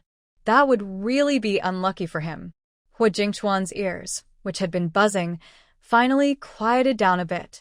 He was packing his things, just 2 sets of clothes and a military coat issued by the army. He couldn't wear it himself, so he planned to take it home for his father. His father had been nagging him about it in his letters. "Captain Huar, someone is looking for you outside," Lu Xuejin said as he entered. Go out and see. "I don't know. Someone is waiting for you outside," Lu Xuejin mumbled, looking very uncomfortable. Hu Jingchuan didn't speak. Instead, his sharp eagle-like eyes fixed steadily on Lu Xuejin. Lu Xuejin's heart pounded wildly under his gaze. Just as he was about to give up and surrender, he was about to speak, Hu Jingchuan took long strides and left. Lu Xuejin let out a sigh of relief, sat on a stool, patted his chest, and looked happy. He decided he wouldn't help Demi run away again. This was not a job for just anyone. He thought Hu Jingchuan seemed like a cold-faced king of death, almost scaring him to death earlier. But before he could sit still for 2 seconds, Su Dalei cheekily pressed his face close. "Look at you, so useless. Are you sure the boss won't eat you or something?" Su Dalei said with a smirk. "You're the one who should go next time if there's another such thing," Lu Xuejin shot back, annoyed. "Come on, you go," Su Dalei said mischievously, then asked, "Who came looking for you?" "Just go out and see. Isn't that enough?" Lu Xuejin refused to tell him. "I'm afraid to," Su Dalei replied. "Look at you, so useless. Are you sure the boss won't eat you or something?" Lu Xuejin mimicked him, acting as if he was saying it himself. Su Dalei, with his thick skin, chuckled foolishly. But in the end, driven by curiosity, he secretly peeked outside. Lu Xuejin also moved closer to join in, curious about why Demi was so obsessed with him, like a stubborn little bug that wouldn't give up on him. "Captain Hua." Demi Xiaowei saw Hu Jingchuan walking toward her. Her pretty face blushed slightly as she took small steps to approach him. Some passers-by wanted to stop and look, but seeing Hu Jingchuan's stern face, they quickly hurried away. After all, safety was the most important. "Do you need something from me?" Hu Jingchuan asked straightforwardly. "This is the scarf I recently finished knitting. You can have it." When she was knitting it, she chose yarn that matched his skin tone, thinking he would look good wearing it. "I heard he was going to take leave and go home, so she hurried to finish it when she had free time these past few days." "No need." Jingchuan refused and turned to leave. "Captain, don't go." Duan Xiaowei quickly stepped forward, feeling a bit anxious, and blocked his way. "Is there something else?" His words sounded casual, but to Jingchuan, they were as cold as snow in December, filled with impatience. "Captain, I like you. Let's date." Duan Xiaowei lowered her head, then, as if gathering courage, she tightly held the scarf in her hands, looked into Jingchuan's eyes, and revealed her secret feelings, which everyone on the team already knew. To be precise, she liked him from the moment she saw him. Duan Xiaowei wasn't without admirers, but she liked this man for no reason at all. She liked everything about him. "Wow, wow, wow," Miss Duan just confessed, Su Dale and another person exclaimed from behind the door. They didn't expect Miss Duan to be so bold today, but why did Jingchuan look so indifferent, like a wooden statue with no reaction? "I don't like you," Jingchuan said coldly, losing all patience. In his view, if he didn't like someone, he simply didn't. He had no plans to settle down, and he thought women were all the same. But soon he was proven wrong. Duan Xiaowei didn't expect to hear such harsh words from him. Her body wavered as if she might fall, tears welling up in her eyes, but she still softly spoke. "I can wait. Until you like me. Someday, no need. I don't like you now, and I won't in the future. Don't waste your time on me." Jingchuan didn't care if his words hurt her feelings. After speaking, he turned and walked away on a different path. When it came to women, especially women he didn't like, Jingchuan was like an executioner with a gun. Quick and decisive, cutting through everything without leaving any room. After being rejected, Duan Xiaowei had no more than 2 seconds before tears started pouring down like heavy rain, uncontrollable and unstoppable. She couldn't understand why Hu Jingchuan didn't like her. What was wrong with her? Was his heart made of stone? Had she never warmed his heart all these years? She felt so frustrated.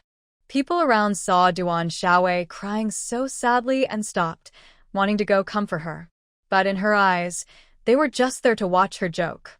Furious at being rejected, she shouted at them, "Stop looking. All of you, get lost. Go away." Then she glared fiercely at the others watching nearby. Everyone was so scared by her angry look that they didn't dare say anything and quickly left. Duan Xiaowei covered her face and walked away crying. Such a cold-hearted person. Look at this beautiful girl crying so sadly. Truly pitiful, Su Dalei said with a shake of his head. Cough, cough, cough. Lu Xuejin suddenly coughed loudly behind him, trying to get his attention. But Su Dalei was too absorbed in watching and didn't notice anything unusual. Finally, Lu Xuejin, annoyed, kicked him the backside, worried he might say something inappropriate and cause trouble for him. "Why did you kick me, Lu Xuejin?" "I was just watching the show." "Watching? Your head." Su Dalei was about to turn around and scold Lu Xuejin when he suddenly saw Hu Jingchuan nearby. He was so scared that his mind went blank, and he stammered, unsure what to say. "Watching the show?" Hu Jingchuan asked casually.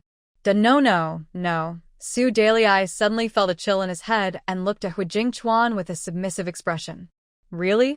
Go carry 20 kilometers with weight," Hu Jingchuan ordered directly, not exposing him. "Head." Su Dalei's face turned pale at the mention of 20 kilometers, and when he heard weight, his legs started trembling uncontrollably. "Add 5 more kilometers." "Yes," Su Dalei replied, knowing that if he bargained further, it would be more than 25 kilometers. He saluted Hu Jingchuan properly and ran off to do the task, accepting his fate. Inside, a little voice was crying so hard it felt like fainting in the bathroom. Remember, the nickname, Cold-Faced King of, for Hu Jingchuan didn't come from nowhere. Look, Shujin stood straight, a smile that couldn't be hidden on his face, as he watched the fun happening next to Su Dale. But he didn't stay happy for long because he was also punished by Hu Jingchuan to carry a load for 25 kilometers. When Su Dale, who was focused on completing the task, saw Look Shujin coming, he immediately changed from a sad face to a bright smile, like a sunflower. "It's all your fault for not reminding me earlier. If you had, I wouldn't have to run," he said. "Why didn't I remind you? I even kicked you with my foot." "Don't blame me," Look Shujin replied annoyed, blaming himself for being dragged into this mess. "You're so absorbed in watching, haha. I'll remember this friendship," Su Dale said as he ran up, putting his arm around Look Shujin's shoulder. "Get lost, don't touch me," Look Shujin said dismissively, pulling away the arm on his shoulder, then speeding up. The sooner they finished running, the easier it would be. Hu Jingchuan went back to his house to get his luggage, and then left. Because De Qinghua had said beforehand that they needed to fix the house at the youth station first before building Lu Xiongwan's house, they had been busy repairing the house there these days. The cost of fixing the youth station was paid by the team, and the youth did not pay any money. Since it was the team's property, if damage was caused intentionally, Hu Daqing could have a reason to ask the youth to pay. But clearly, the damage was due to natural disasters, and they had also suffered some losses. Although some team members were reluctant because the team was already facing a famine, they still agreed after the team leader's persuasion. The young men at the youth station didn't sit idle either. When building the house, they rolled up their sleeves and helped out. Even though they didn't know much, they were willing to learn. After a few days, they had learned enough to do things properly, though they still couldn't compare to the regular workers from the team. At least now, if the house had big holes, they could fix them themselves without bothering the team members. However, Wang Jiwen and Su Jiaming had gotten a bit darker from the sun these days because of working outside. The female youths, like hamsters storing food for winter, went up the mountain to pick edible mushrooms and then dried and packed them. They planned to use them for soup or stir-fry during winter. Lu Xiongwan even found a large patch of wood ear mushrooms on the mountain.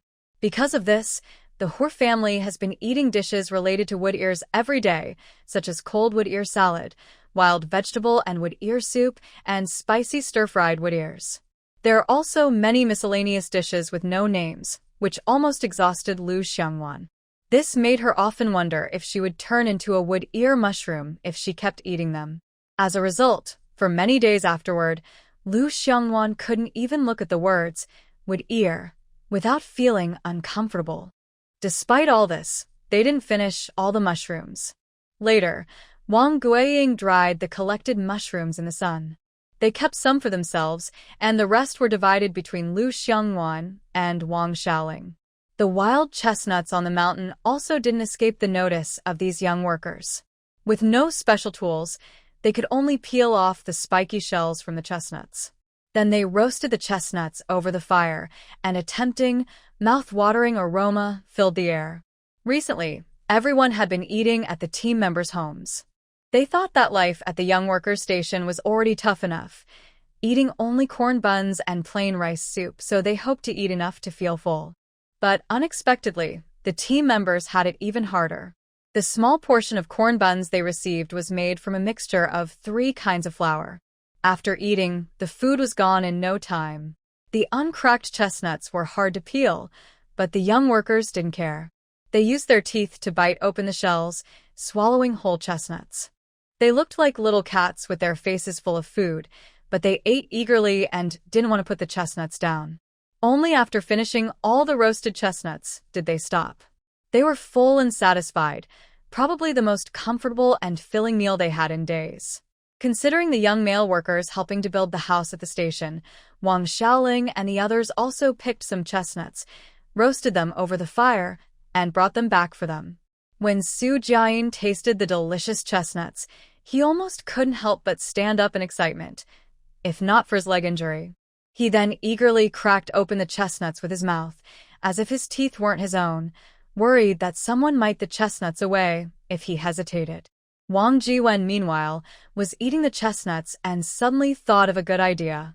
The chestnuts are durable and can be stored for a long time. When the time comes, we can pick more and cook them in porridge during winter, which will help save some food supplies. The food at the youth station is limited, and we need to last until next year, so we must plan carefully. We also plan to do the same, but we need to act quickly because of the current bad harvest year. Not only we, but also the team members are thinking about collecting chestnuts. We will gather as much as we can from the youth station. Additionally, Aunt Hua mentioned that there are other mountain products like hazelnuts. After the harvest, everyone should work a bit harder. Wang Xiaoling added this thought. Everyone agreed with her. They planned to work hard during that time, pulling supplies to the youth station day and night. The youth station is now less worried about things getting wet because, during the house repairs, the team leader dug a large cellar for storing grain. As for Yang Tianjin, she no longer causes trouble. Usually, she just hangs her head and stands quietly.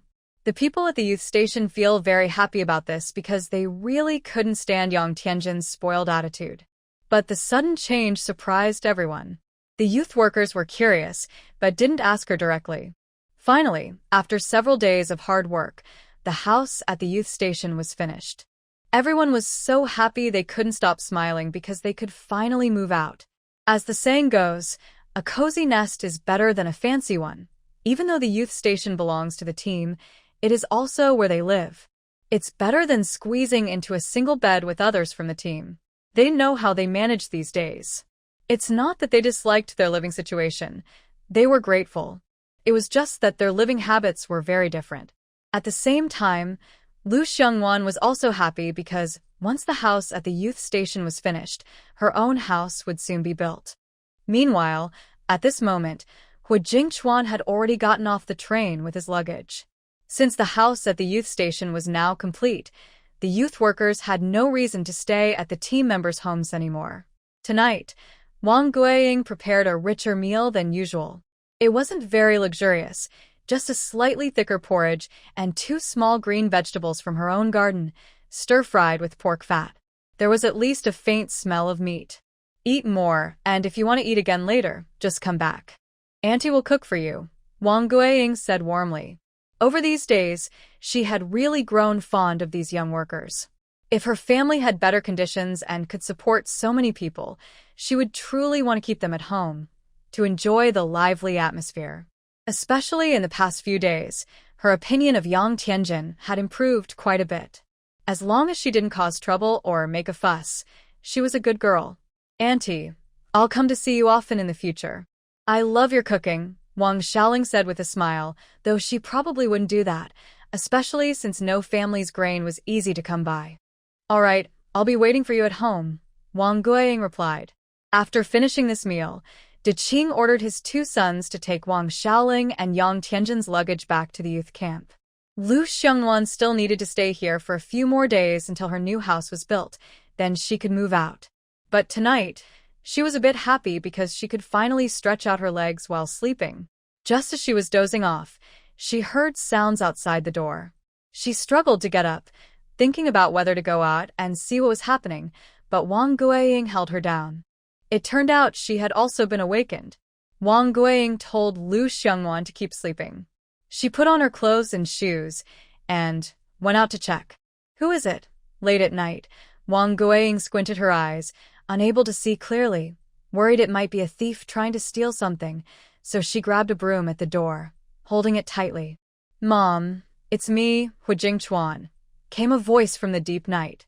He had climbed over the wall on purpose, not wanting to disturb them. Unexpectedly, he still woke them up. At this moment, hearing the noise outside, De Qing also came out dressed. When he heard it was his son, he quickly stepped forward and grabbed his arm. Why did you come back so suddenly? You didn't even send a letter home. Son, when did you get here? Wang Guiying asked, not willing to show weakness, even pushing De Qing aside. De Qing, in a good mood because his son was back, didn't argue with his wife because he was afraid. He was a typical man who was afraid of his wife. I just arrived, Hu Jingchuan said simply. Are you hungry? First go back inside and stay there. Mom will make you a bowl of noodles. It's so late, you probably haven't eaten, Wang Guiying said, wiping her tears and speaking excitedly. She was really worried about her son, who hadn't come home in many years. If he hadn't spoken earlier, she might not have recognized him. Yes, Hu Jingchuan replied, genuinely hungry. After the train, he didn't dare do anything else and hurried straight home. Then, Mom will cook quickly, Wang Guiying said as she headed into the house. Uncle, who is that? Lu Xiongnuan asked, watching Wang Guiying rush in. My third son has returned from the army. Lu Jiqing, you can go to sleep now. Don't worry about me. I'm going to the kitchen to cook, Wang Guiying said, quickly putting on her clothes before Lu Xiongnuan could reply. She then hurried out. A smile that couldn't be hidden appeared on her face.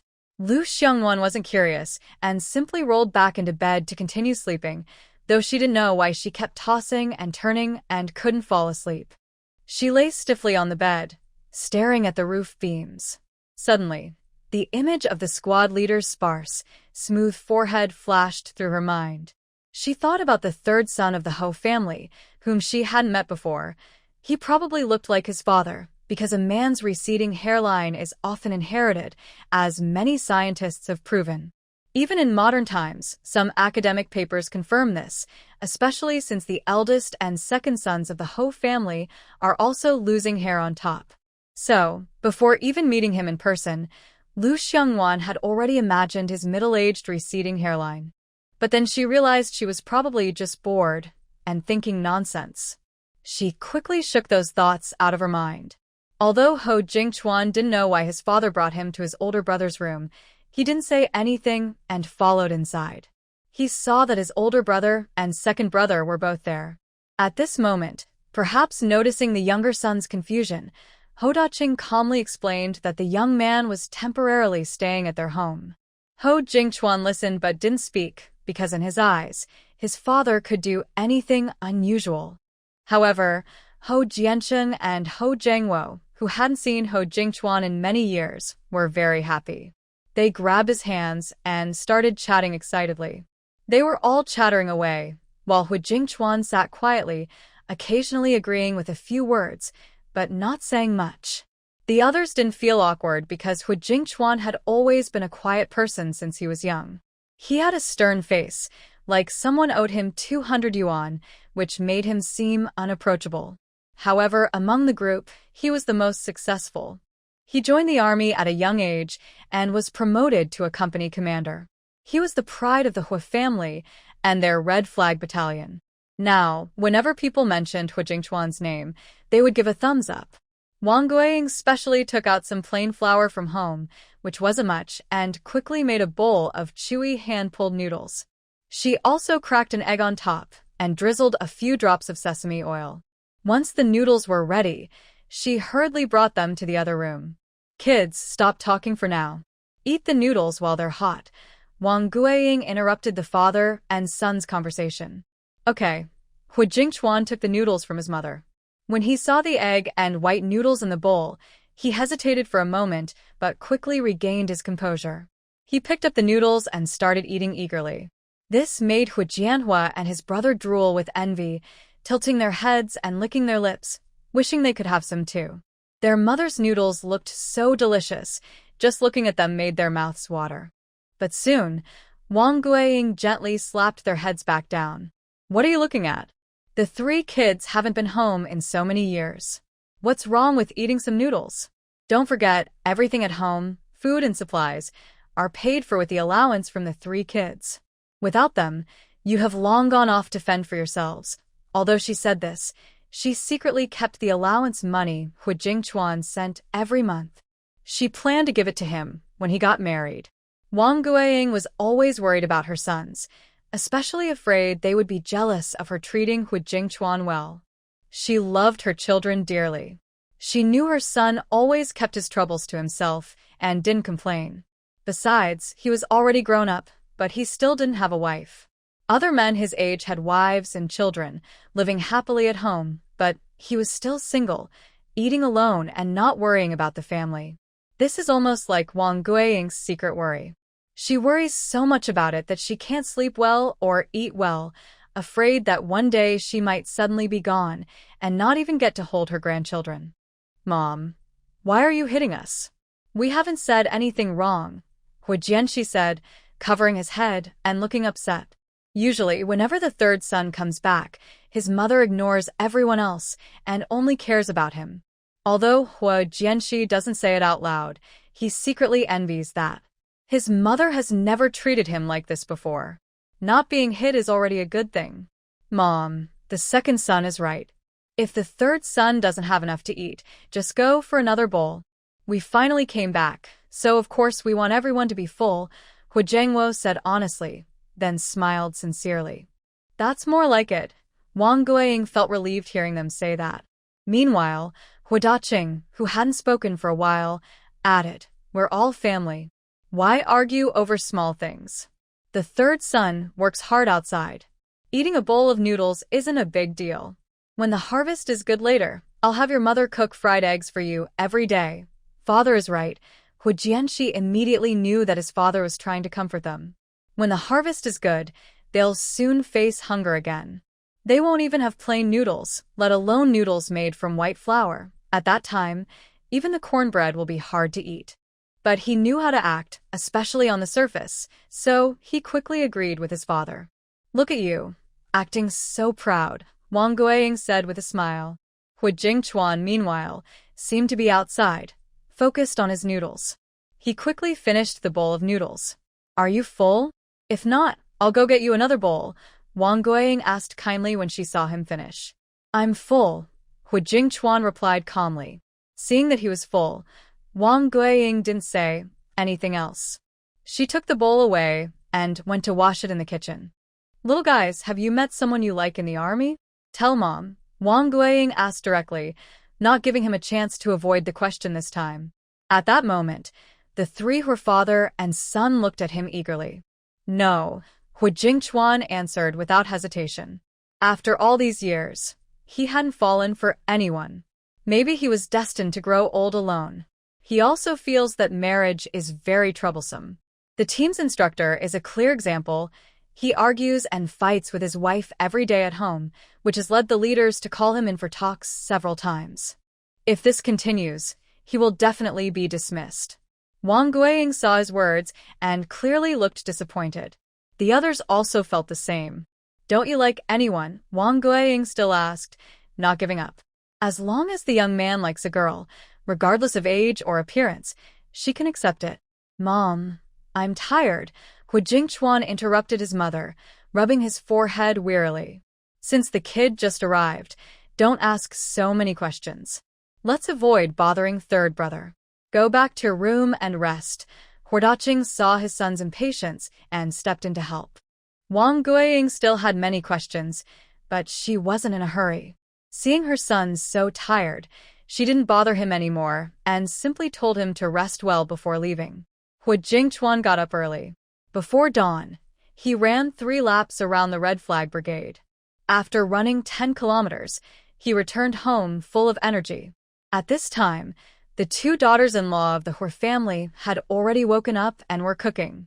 When they saw their young uncle, they were very surprised. But after the surprise, they felt awkward because they had been married into the family for many years and were afraid of this cold and distant young uncle. They didn't know what to say for a moment.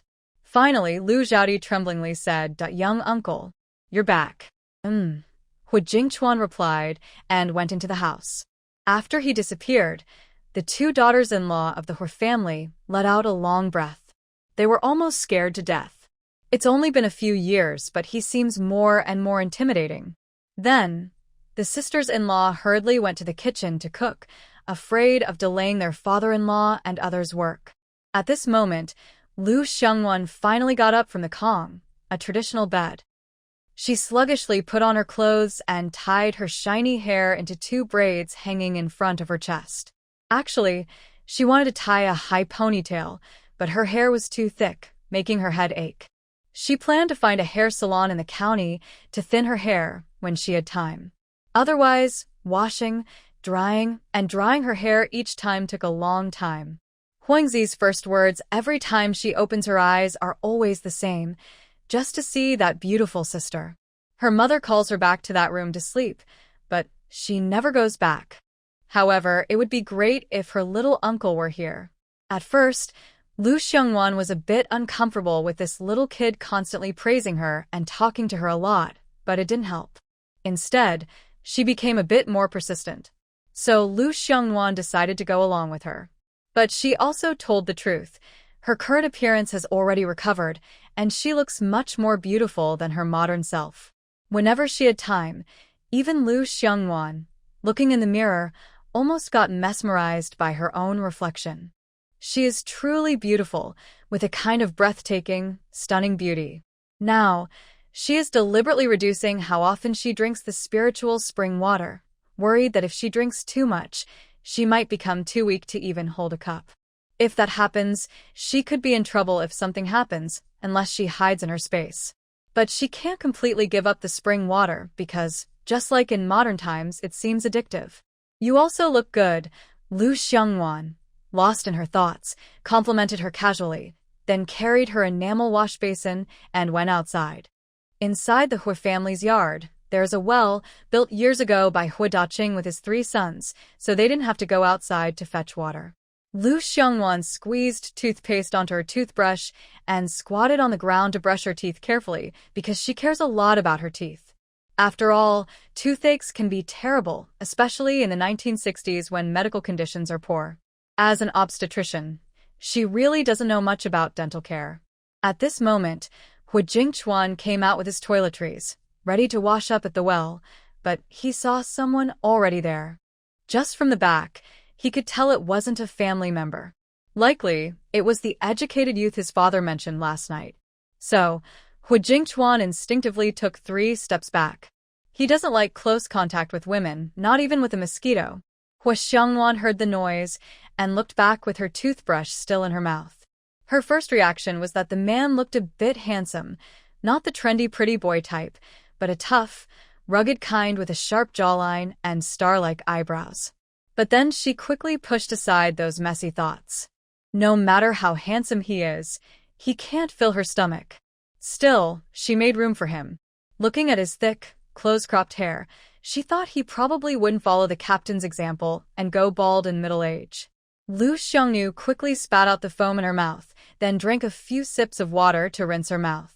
She washed her face with clean water and carried her enamel basin without caring about others, walking away.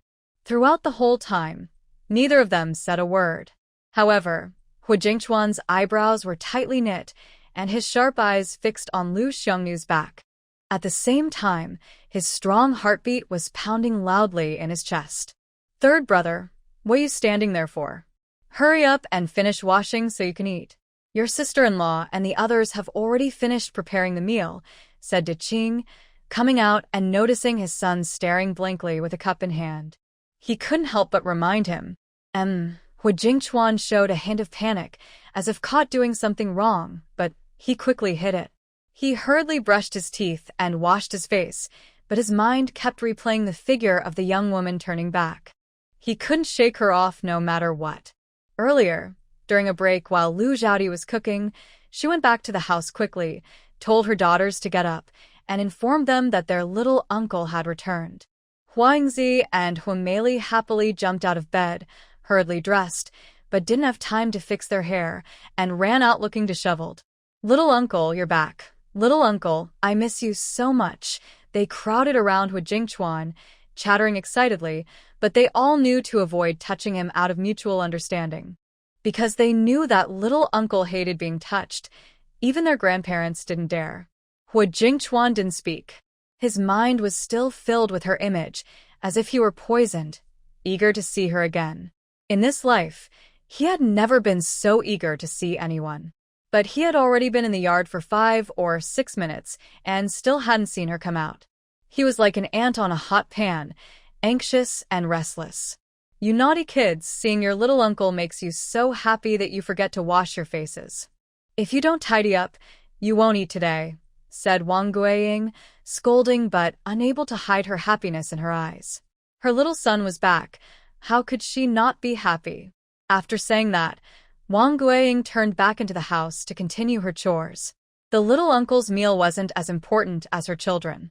Hearing her words, the mischievous kids quickly dispersed to wash up. Only Hua Yingzi did not leave.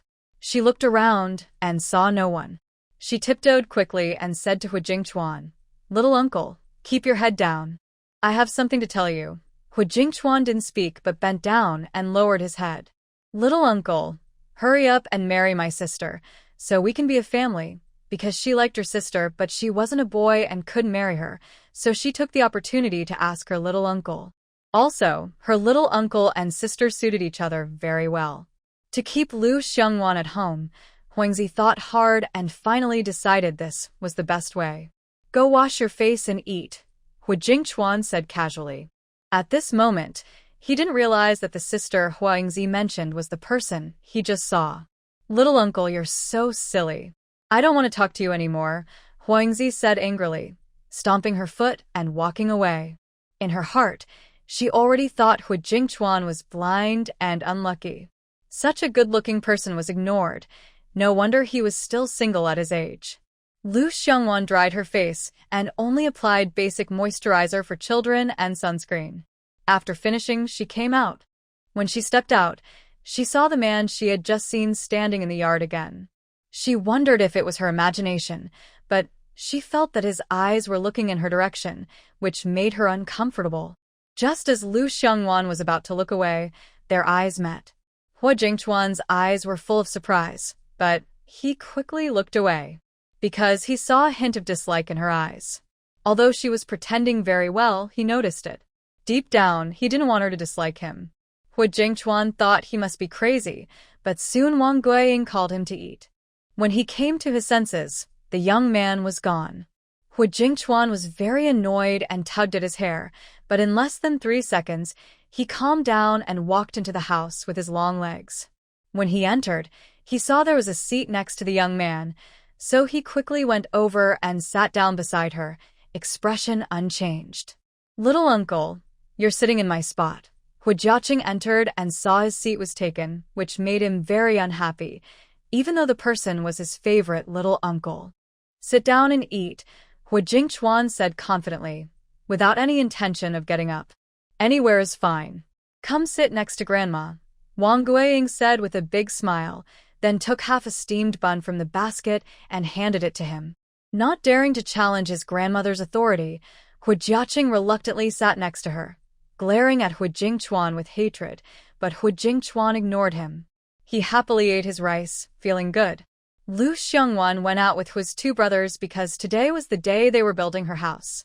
Hu Jingchuan also wanted to go but was stopped by his mother. "Young man, your cousin's wife's family has a girl about your age. Do you want to find time to meet her these days? She's quite honest," Wang Guiying said dryly, but in his mind, Hu Jingchuan kept thinking of that young girl from the countryside. "Mom, don't worry about this," Hu Jingchuan interrupted her directly. "I won't worry? How can I not worry? You're such a troublemaker," Wang Guiying said angrily. She was in her 20s and still single. Anyone would be anxious about that. "If you keep talking, I'll go back to the army," Hu Jingchuan threatened simply and effectively. Wang Guiying took the hint and left, saying she owed the Hu family in her past life. Hu Jingchuan's heirs finally got some peace. Meanwhile, Hu Daqing and Lu Xiongwan arrived at the plot of land assigned to her. The land wasn't big, but it was enough to build 2 houses and set aside a small vegetable garden. Hu Daqing pointed to the empty space and explained his plan to Lu Xiongwan, asking if she had any requests so they could discuss everything before building. The plan was still for 2 rooms, an outer kitchen and an inner room with a south-north Kong heated bed. They planned to find Lu Lao Yen, a master builder from the team, to build a clay-fired Kong. The Kong inside would connect to the stove in the kitchen outside, so in winter, when they cooked, the Kong would also stay warm. Later, they planned to build a small hole under the bed in her room so that when the bed wasn't warm, she could add some firewood to heat it. This way, she wouldn't have to worry about freezing in winter. Compared to what was discussed before, this would save a lot of money. Lu Xiongwan listened without objection but had one request: the toilet. She really couldn't stand the current dry toilet. Not only did it make her feel sick all the time, but she also worried she might fall into the pit. In summer, when it got hot, the toilet would be full of maggots, which made her even more disgusted, to the point of losing her appetite. Hu Daqing wasn't angry. After all, their countryside was different from the city. He agreed to her request and promised that once the house was built, they would add a proper toilet according to her ideas. Lu Xiongwan expressed her thanks several times just because of the toilet. Since the matter was settled, she didn't stay long and didn't want to bother them with work. She also needed to prepare dinner. It was agreed that she wouldn't pay wages but would provide 2 meals. Right now, while they were building the house, Lu Xiongwan was in charge of cooking. The workers eagerly signed up to help her build the house. In the end, Hu Daqing selected a few honest and capable workers. Plus, the 3 of them were enough. "Have you seen my dad?" Hu Jingchuan approached Lu Xiongwan naturally and greeted her. His face was already slightly red. "At the foot of the mountain," she replied, smiling kindly.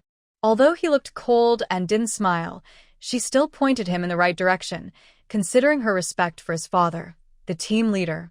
But after saying that, she left. She had a natural aversion to men. Even if they looked good, it didn't matter. She saw them all as animals who only thought with their lower body. Hu Jingchuan watched her walk away, clenched his fists secretly, and his eyes showed a determined look. Then he headed in the direction she had pointed. When Lu Xiongwan returned home, she found Wang Xiaoling, Tan Fingjiao, and Wang Yixiang there. "These 3 young workers heard you're building a house today and came to help," Wang Guiying explained. "Thank you," Lu Xiongwan replied without refusing. If they could help, she would return the favor later. Relying on herself to cook for 10 people was still a bit difficult. "Thanks, but it's just helping out." Lu Xiongwan's words of gratitude made the 3 women feel a bit uncomfortable. So, with the help of the 3 women and the support of the 3 mother-in-laws from the Hu family, the workers' lunch preparations began eagerly. Hu Jingchuan looked in the direction Lu Xiongwan pointed and saw his father busy pulling a stone roller. "Third brother, why are you here? Are you building another house?" Although Hu Jingchuan hadn't been home for many years, he knew what they were busy with. "Yes, it's the little worker's house at home," Hu Jianxi answered quickly before his father could speak, eager to explain. When he heard it was her house, Hu Jingchuan became interested. He immediately rolled up his sleeves, pushed his father aside, and started working himself, claiming he didn't want to tire him out. Hu Daqing wasn't upset and continued with other tasks. "What's the name of that young worker at home?" Hu Jingchuan asked casually while working. "Her name is Lu Xiongwan from Beijing." Hu Jianxi quickly shared what he knew, then sighed, saying Lu Xiongwan was really beautiful. P.S. The male lead tends to be quiet and hardworking, subtle but strong. He didn't know which lucky young man would marry her in the future. But hearing this, Hu Jingchuan didn't like it at all. He pretended to cough twice and casually said, "Big brother, you have a wife now." For some reason, he didn't like hearing his big brother say that. Maybe it was subconscious, but some things felt uncontrollable, like they were slipping beyond his grasp. "Da-da." Hu Jianxi looked up confused, then slowly said, "I know I have a wife." He was genuinely puzzled. Everyone knew he had a wife, and his 2 children at home were quite grown up. "Work," Hu Jingchuan quickly said after realizing he had lost his composure, then sped up his work. The little worker's house had to be built well. Hua Jianxi was startled by his loud voice and almost dropped what he was holding. Lu Xiongwan and her friends finally finished preparing the meal before noon. They didn't dare delay and quickly moved the cooked food onto a cart. Several of them pushed the wobbly cart toward Lu Xiongwan's courtyard. Before building the house, Lu Xiongwan had already agreed with a couple, Hu Daqing and his wife, that she would use their supplies, including firewood and vegetables from the garden as payment. Vegetables are worth little money, and firewood is abundant on the mountain. Hu Daqing and his wife refused to take advantage of Lu Xiongwan, but she was very determined. If they didn't use their own, she would use others from the team. In the end, they had no choice but to agree, though they thought a small payment would be enough to show their gratitude. "Team leader, meal is ready," Wang Xiaoling shouted loudly before reaching them. "Time to eat, third brother. Finish your work first," Hu Daqing called out to Hu Jingchuan, who was busy working. "Okay," Hu Jingchuan replied, though he didn't stop what he was doing. The other workers heard it was time to eat, dropped their tools, and happily ran over. "Lu Xiongwan, why is that person still working? Come eat," Wang Xiaoling whispered to Lu Xiongwan while helping serve the soup. The soup was made from green beans, cooked for an hour or 2, to help them cool down. "I'll go call him," Lu Xiongwan said, then walked toward Hu Jingchuan but stopped 3 feet away. "Big brother, meal is ready," she politely called out, since the team leader and others were nearby. As soon as she finished speaking, Hu Jingchuan turned his head, looked at her calmly, then quickly looked away and replied softly, Seeing that the message was delivered, Lu Xiongwan immediately turned and left. Meanwhile, Hu Jingchuan's mood, which had just begun to settle, was stirred up again by Lu Xiongwan, causing a storm in his heart that was hard to calm. The grains used for cooking today were from her supplies at the youth station. Since the team had disbanded, there was no need to keep the food together. So, they steamed many small, 2 horse-sized cornbread and stir-fried 2 simple green vegetables without oil. It was simple but filling. Lu Xiongwan initially wanted to take the opportunity to go to the meat processing plant to buy half a kilogram of pork for cooking, since they had come to help her build a house. But as soon as this idea appeared, she dismissed it. Given her current situation, building a house was already attracting attention. If she also had money to buy pork, it would only cause more jealousy. Especially since, in their team, there wasn't much profit, and only during the new year, when pigs were slaughtered, could families share a little with their work points. Therefore, Lu Xiongwan, cautious about everything, decided to focus on making sure they had enough to eat while they built the house. Hu Jingchuan came over, served himself some food, found a good spot, and sat quietly eating without showing much emotion. However, his eyes were actually fixed on Lu Xiongwan. Lu Xiongwan always felt like someone was secretly watching her from behind. But when she turned around, she saw everything was normal. She thought it was because she hadn't rested well these days. Unbeknownst to her, at the moment she turned her head, Hu Jingchuan quickly looked away, pretending to be busy eating. After all, years of military service were not wasted. Who is that person? I've never seen him in the team. He's more handsome than anyone I've seen in Jing City. Is he also a city youth sent to the countryside? Wang Xiaoling and a few others whispered among themselves. I don't know him, said Wang Yuxiang, who was one of the earliest youths sent to Hongqi Brigade, but she hadn't seen him either. While they were curious about who he was, Lu Xiangwan spoke up from beside them. He's the youngest son of the Duai family. Hearing this, the others suddenly understood. He was the young son of the team leader's family, who had joined the army years ago. A trace of envy and admiration appeared on their faces. After all, nowadays, having one family member join the army was a source of pride for the whole family. They guessed he was back home on leave, but seeing his cold, distant face that seemed icy and unapproachable, Wang Xiaoling and the others didn't dare to go say hello. So, after everyone had eaten their fill, Lu Xiangwan and the others quickly packed up and left the scene. From the moment Hu Jingchuan saw Lu Xiangwan, his eyes never left her. The wall of Lu Xiangwan's house was made of mud bricks, using yellow mud to make bricks, then stacking them to build the house. The mud included wheat straw and rice straw to improve ventilation and strengthen the structure. Besides the effort involved, its biggest advantage is saving money. Every household in the Red Flag team has a similar house, but they also need regular repairs. Usually, the team builds houses during the autumn farming lull, using mud bricks that are made and left to dry in the wind. Then, in spring, they start building the house. However, because Lu Xiangwan needed a house quickly, she used mud bricks from Ma Dazhan's family. Their bricks had been prepared and drying for almost 2 years. But since their family was too poor to build a house, the project was delayed. Fortunately, Lu Xiangwan got a good deal. After some bargaining with the team leader, she bought all the dried mud bricks for 5 yuan. Even Wang Guiying said she got a very good bargain. The inside of the house uses mud bricks, while the outside uses blue bricks. The blue bricks were somehow obtained by Hu Jingchuan recently, though he wouldn't say how. Using blue bricks makes the house less likely to collapse. Most of the money spent on building the house went on wood. They bought a main beam and about 10 rafters from the team, costing 50 yuan. They also paid a carpenter to make doors and windows, which cost another 20 yuan. They worked non-stop for 4 or 5 days and finally finished building the house. Recently, Hu Jingchuan also tried to talk to Lu Xiangwan, but every time he saw her, she would run away like she was avoiding a plague. He even touched his face and muttered, "Am I really that scary?" For the first time, Hu Jingchuan felt unsure of himself. Actually, it was all a misunderstanding. Lu Xiangwan didn't care about him at all. She just didn't want to see his sour face bringing her bad luck. Though she wasn't much better herself. Today was the day to put the house's main beam in place. Wang Guiying secretly took Lu Xiangwan to the neighboring team to find a fortune teller who picked an auspicious day.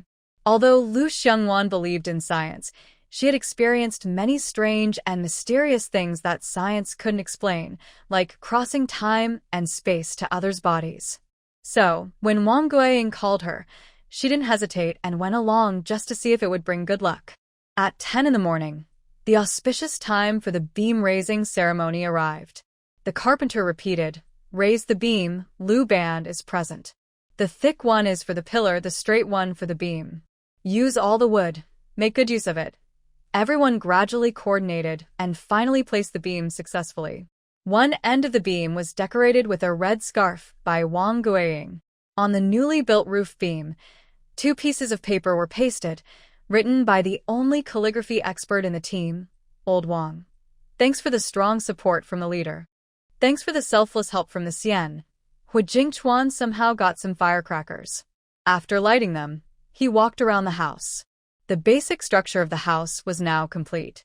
Besides the workers, the people from the youth training camp also came to congratulate with some gifts.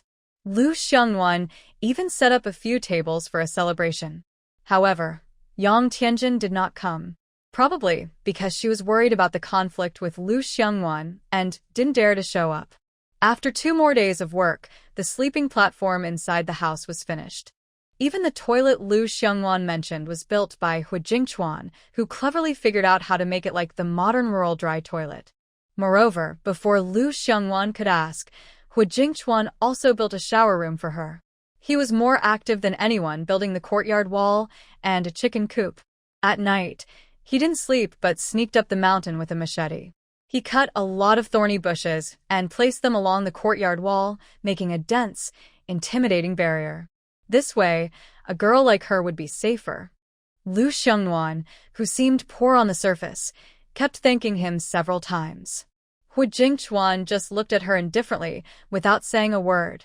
He didn't know what to say, afraid that speaking would make her angry again. Her attitude toward him was already lukewarm. This was the first time the cold-faced military officer had been defeated, and it was by a woman. Wang Guiying noticed her son's strange behavior. After all, he was her own son.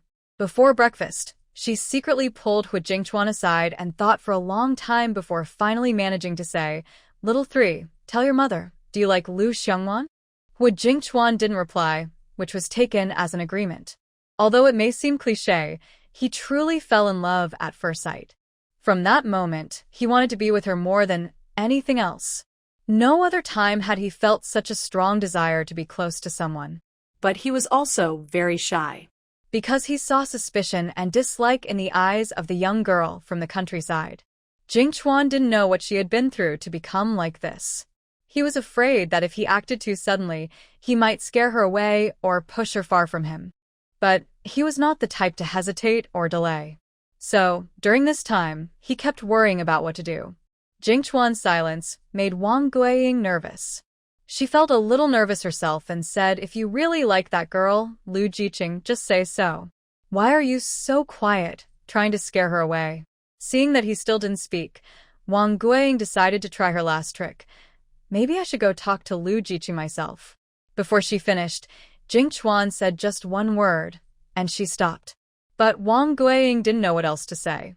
After all these years, she finally found someone she liked.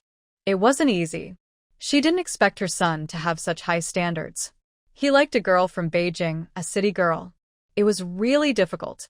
If it had been a girl from the team or the county town, she would have given up her pride and tried to marry her son to her. But this girl, Lu Jiqing, was like an angel. Wang Guiying felt her son, who was in the army, might not be good enough for her. If it weren't for her love for her son, she would have called him a frog trying to eat a swan, full of old bitterness. Maybe we should consider someone else, Wang Guiying suggested, trying to persuade him to give up on this seemingly impossible idea. Your uncle's daughter, or your Aunt Lu's family in the county supply store. She was trying to negotiate, hoping he would change his mind. Honestly, if Lu Jiqing could become her daughter-in-law, she would be so happy she'd wake up laughing at night. But she knew it was impossible. No, I want her, Jingchuan interrupted her firmly. Those three boys. Let it be known that I like Lu Xiongnuan. I have my own way. Don't interfere, he said, and then left. Wang Guiying was left with a worried look on her face. While having breakfast, Wang Guiying was very concerned about Lu Xiongnuan, so much so that Lu Xiongnuan started to feel a little scared. Even He Daqing, who had shared a bed with Wang Guiying for many years, noticed something was wrong. He said, "Old lady, what are you doing? Lu Jiqing has hands and feet. Why do you need to feed her?" "Shut your mouth," Wang Guiying snapped at He Daqing, then turned kindly to Lu Xiongnuan and said, "Lu Jiqing, eat more. If you're still hungry, tell Auntie. There's plenty in the pot. I'll serve you. It's just like being at home." "Okay," Lu Xiongnuan replied, quickly eating her steamed bun and porridge until she was full. She then said she was done and hurried to leave. "Look at you. You scared Lu Jiqing so much she ran faster than a rabbit," He Daqing said, unable to hold back. "You old fool. What do you know?" Wang Guiying thought. "That wasn't Jiqing. She was your future daughter-in-law." If she hadn't promised her son not to say anything, Wang Guiying might have already shouted loudly into He Daqing's ear. "Mom, you scared her," Hu Jingchuan said as he left the house, talking to his mother. "What should I do now?" Wang Guiying felt a little anxious after seeing Lu Xiongnuan was frightened. She was worried that, because of what she did that morning, Lu Jiqing might not like her son anymore. She quickly asked Hu Jingchuan for advice. "Just do what you did before," Hu Jingchuan said, and then left. Wang Guiying was left standing there, confused and thinking. Lu Xiongnuan looked at the tidy yard and felt very happy. This was her first home in this different time and space, and also her real home. To avoid hiding in the toilet every day to eat in the future, she decided to pack her bedding and move in tonight. She didn't want to delay even a moment. Meanwhile, Hu Jingchuan took his axe and went up the mountain to chop wood. He had 20 days off, and now more than half of that time had passed. Soon he would have to return to the army. Before going back, he wanted to prepare everything she might need, so she wouldn't be tired or worried. When Lu Xiangwan returned to the Hu family, she took the chance while everyone was there to announce she was moving out. She also thanked Hu Daqing and his wife for taking her in these past days. She planned to find a chance to thank them properly later.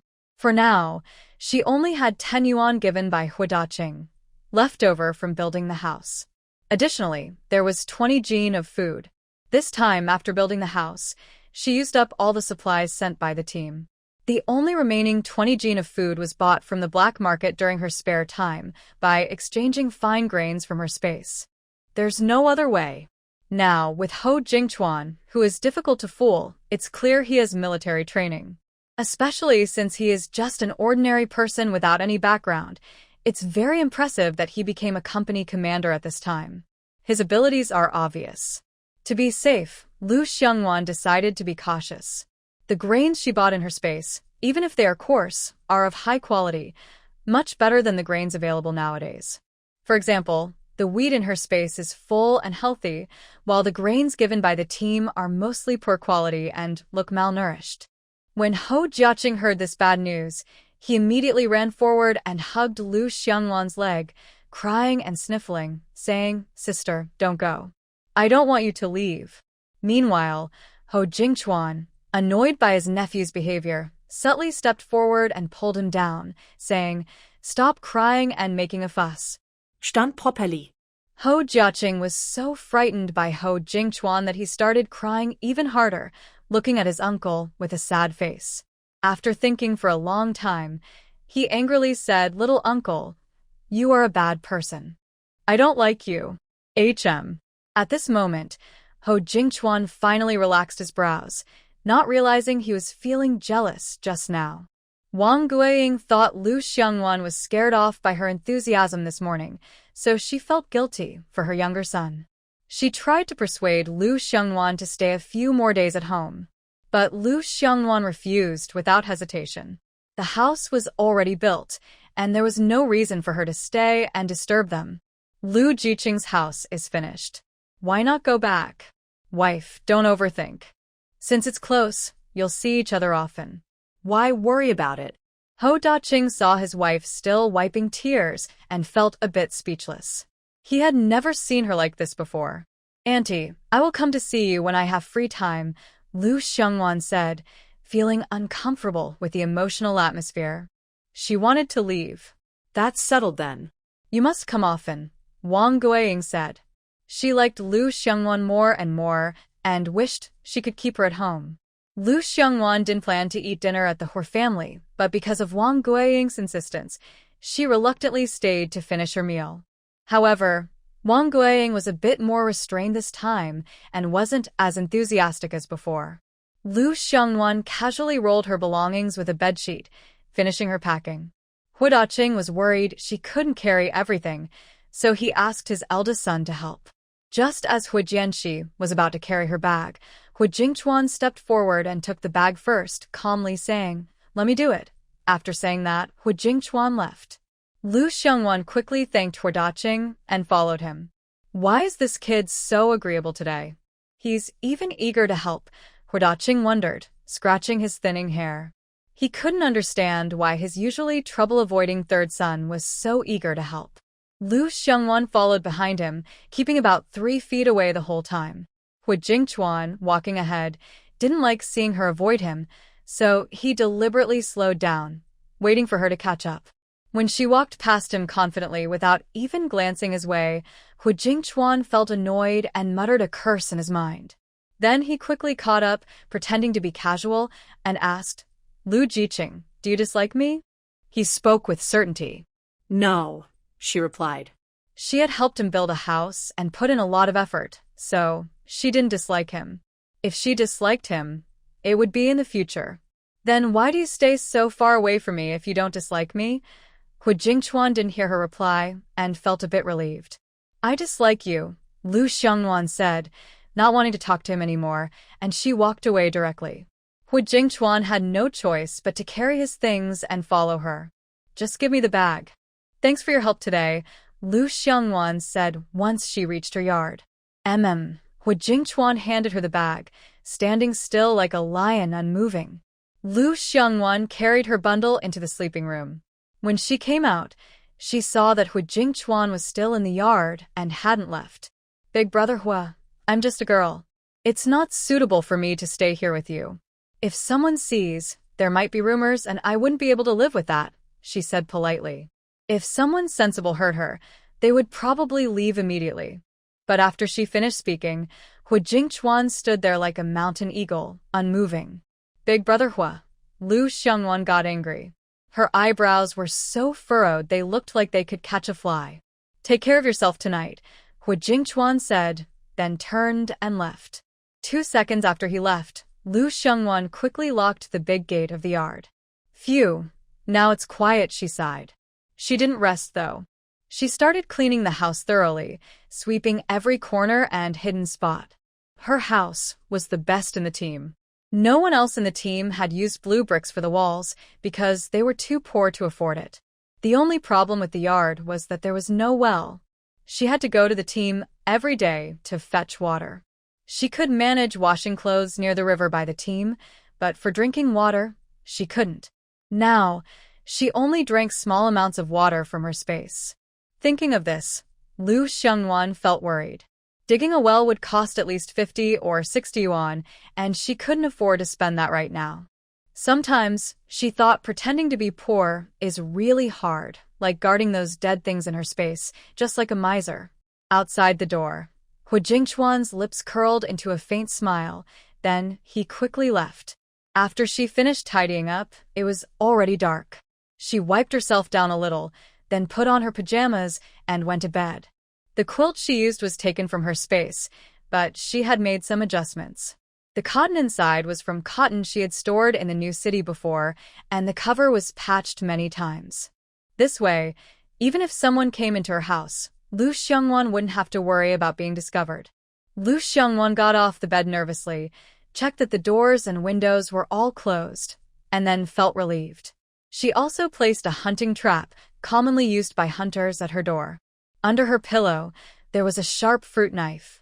She couldn't underestimate people's hearts, so Lu Xiangnuan had to protect herself in her own way, especially since her yard might attract some attention from others in the team. Especially because she was a young, educated youth from outside the area. After finishing these preparations, she placed a doll under the blanket and then quickly slipped into the space. Hu Jingchuan had been watching from outside since it got dark. Worried something might happen to the young girl, he kept his eyes wide open, guarding her. Suddenly, he heard a faint scratching sound. Following the noise, he saw someone climbing over the wall. Without hesitation, he reached out and pulled the person down. It was San Motzi, who was crazy about the woman. San Motzi, who was close to success, was suddenly pulled down. He couldn't help but get angry. He was so close to winning her over and even getting a new house with her. Frustrated, he turned his head and cursed, "Who the are you?" daring to, but when he looked up, he froze, unable to speak. It was this guy. His legs went weak. Hu Jingchuan only glanced at him and, with a cold look, scared San Motzi into wetting his pants. I'm drunk. Going home. I want to go home, San Motzi stammered, pretending to be drunk, and tried to run. But before he could get far, Hu Jingchuan held him back. Wanted I? Hu Jingchuan said coldly. No, San Motzi started to cry.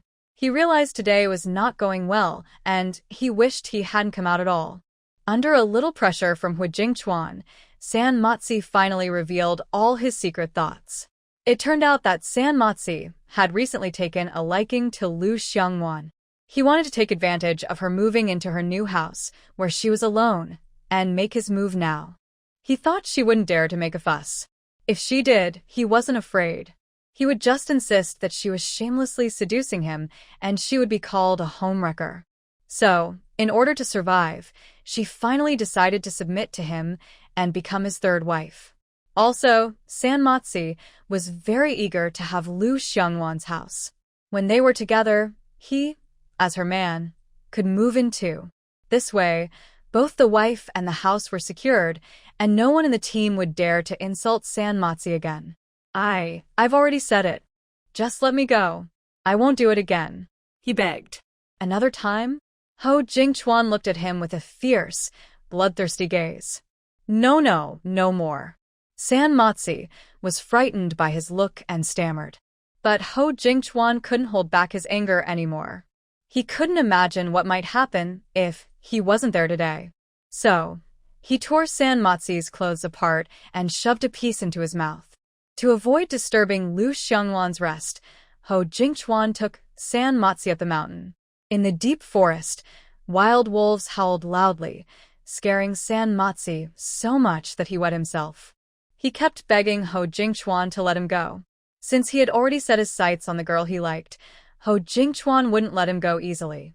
He kicked Sanmatsi in the stomach, knocking him into the air, then heavily threw him to the ground. Sanmatsi's mouth bled from the fall, but Ho Jingchuan didn't stop. He vented his anger by punching him hard. When Sanmatsi was almost out of breath, Ho Jingchuan leaned down and softly said, "If there's a next time, I will kill you." Terrified, Sanmatsi nodded repeatedly, afraid that the next punch might hit him again. But after today's events, he no longer dared to think about bothering Lu Xiongwan. However, Ho Jingchuan didn't let him go. He knocked him out, then stripped all his clothes completely and hung him from the ancient locust tree in the team's yard. After finishing, Ho Jingchuan patted his hands and went back to guard Lu Xiongwan's house. Meanwhile, Lu Xiongwan was happily eating in her space, unaware of what had just happened outside her yard. After so much work, the little food they had at Ho's place was already gone. To celebrate moving into her new home, she decided to eat her favorite spicy hot pot. Anyway, eating in the space means the smell won't spread outside. After finishing, she can take a shower and wash her hair without anyone noticing.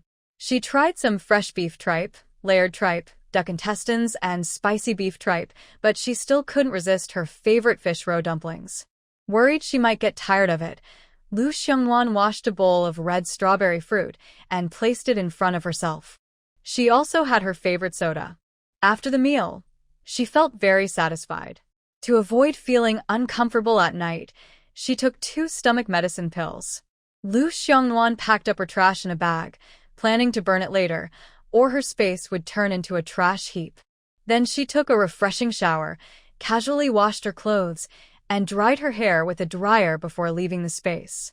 She lay down on the kong, a traditional bed, and fell into a deep sleep. Lu Xiongwan woke up. She was gradually getting used to life in the Red Flag Brigade. Even without anyone calling her, she could get up on time from the kong. She tidied herself up and took out a bottle of milk, a sandwich, and 2 mushroom chicken snack packs to eat. She wanted to rest a little longer on the kong during breakfast time, and her own meal didn't burn much firewood anyway. Plus, the food in her space was carefully prepared, bought at great cost from different places. She wasn't going to just leave it there to spoil. She wasn't stupid. Thanks to the remote location, few families lived nearby. The closest house was more than 50 meters away. After finishing her meal, Lu Xiongwan wrapped her face tightly, only revealing her eyes, and went out to work. Earlier, she had taken leave because she was building a house. Now that the house was finished, she couldn't do that anymore. When she opened the door, she saw the little son of the Ho family at the door, but she chose to ignore him, locked the door, and turned to leave. Ho Jingchuan was used to her ignoring him. He caught up, quietly slipped a freshly boiled egg into her hand when no one was around. Before she could speak, he quickly left. "Something's wrong," Lu Xiongwan muttered slowly, watching his back as he left. She originally wanted to throw the egg away, but ended up tightly clutching it in her hand. Later, she plans to return it when she finds the right opportunity. She wonders if she is just 1 egg short of completing her task. Offering help without reason often means trouble or theft. Lu Xiongwan doesn't believe that nowadays, people give away valuable things like eggs for free. Before she reaches the village committee, she sees a crowd walking to the right. She thinks they're changing meeting places. As she hesitates, Wang Xiaoling and others also come over. Seeing Lu Xiongwan, Wang Xiaoling happily runs over and asks, "How was your sleep yesterday?" "Not bad." "Did the meeting change location this morning?" Wang Xiaoling replies, "No, still at the old place." Hearing that, Lu Xiongwan heads straight to the village committee.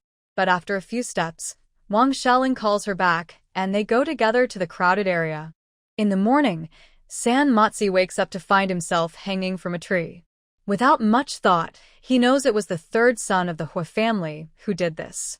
He secretly curses, thinking it's just meddling in others' affairs. He isn't involved with their woman, so why is he so angry? The most urgent thing now is to get down. He is completely, with no clothes at all. But it's too late. More and more people gather around to watch. They are only interested in the spectacle and don't bother to help him get dressed. Helpless, Wang Motzi tries to hide himself by crossing his legs, attempting to cover his private parts. But he reacts too late. Early arrivals have already seen everything that should be seen and shouldn't be seen. Note: even if one has no strength to fight, they don't necessarily need a man. My heroine has space and weapons, and she deals with problems decisively.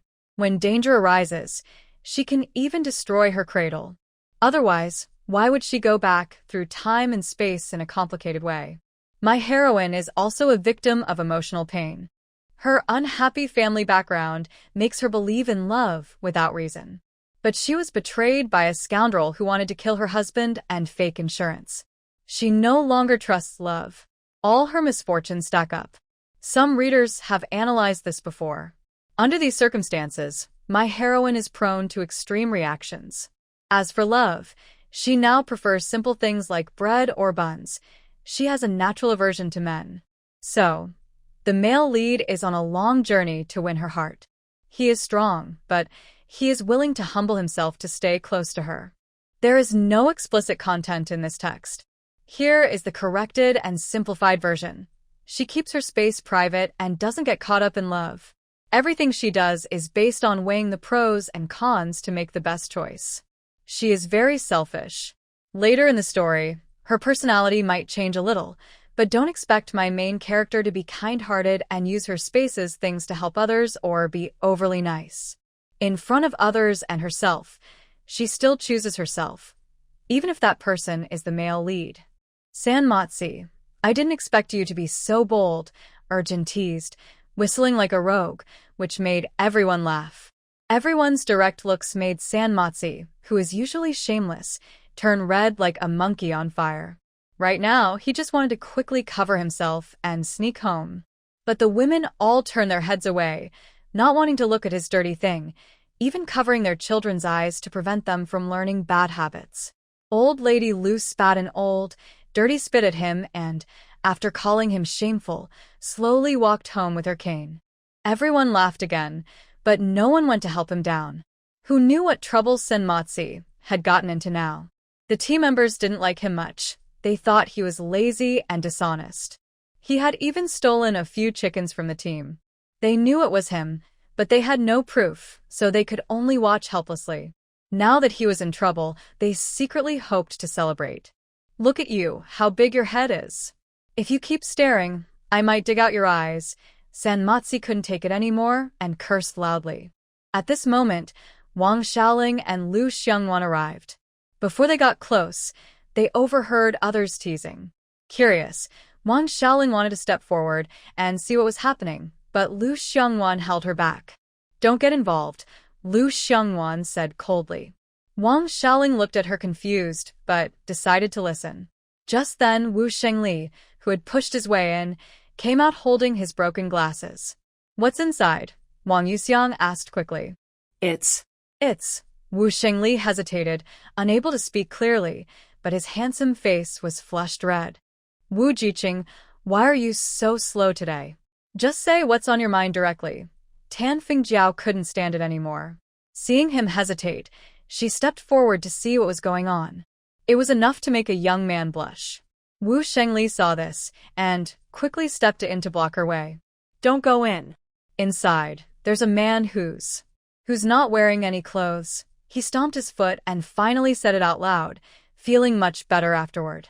A man who's not wearing any clothes. Not wearing any clothes. Wu Xinli's words caused a big stir among the young workers, like a thunderclap. Meanwhile, Wang Xiaoling was glad that Lu Xiongwan had held her back earlier, preventing her from rushing in to join the fuss. Otherwise, she would have been in big trouble. Just seeing a man without clothes would ruin her reputation. At the same time, she silently decided not to get involved in such noisy scenes again. Only Lu Xiongwan moved slightly to the side, looking calm, afraid that if people started making a fuss, she might get caught in it. Here comes the team leader. Here comes the team leader, someone shouted from the crowd. The workers looked back and saw the hurriedly approaching team leader. They quickly made way for him. Hu Daqing approached and saw a completely man, quickly finding someone to help him get down. Although the workers weren't happy about it, they couldn't resist the team leader's loud voice, so reluctantly, they untied the man hanging there. Worried about causing trouble, Hu Daqing took off his coat and threw it over the man to cover him up. The man caught the coat and hurriedly wrapped his lower body. San Matsi, who did you offend this time? Who tied you to the tree? Hu Daqing asked when he saw that the man was dressed. San Matsi wanted to speak but accidentally saw Lu Xiongwan in the crowd. The words he wanted to say got stuck in his throat. If he dared to say that he tried to climb over the young workers' wall late at night, failed, and was caught by his third brother, the team leader would tear him apart.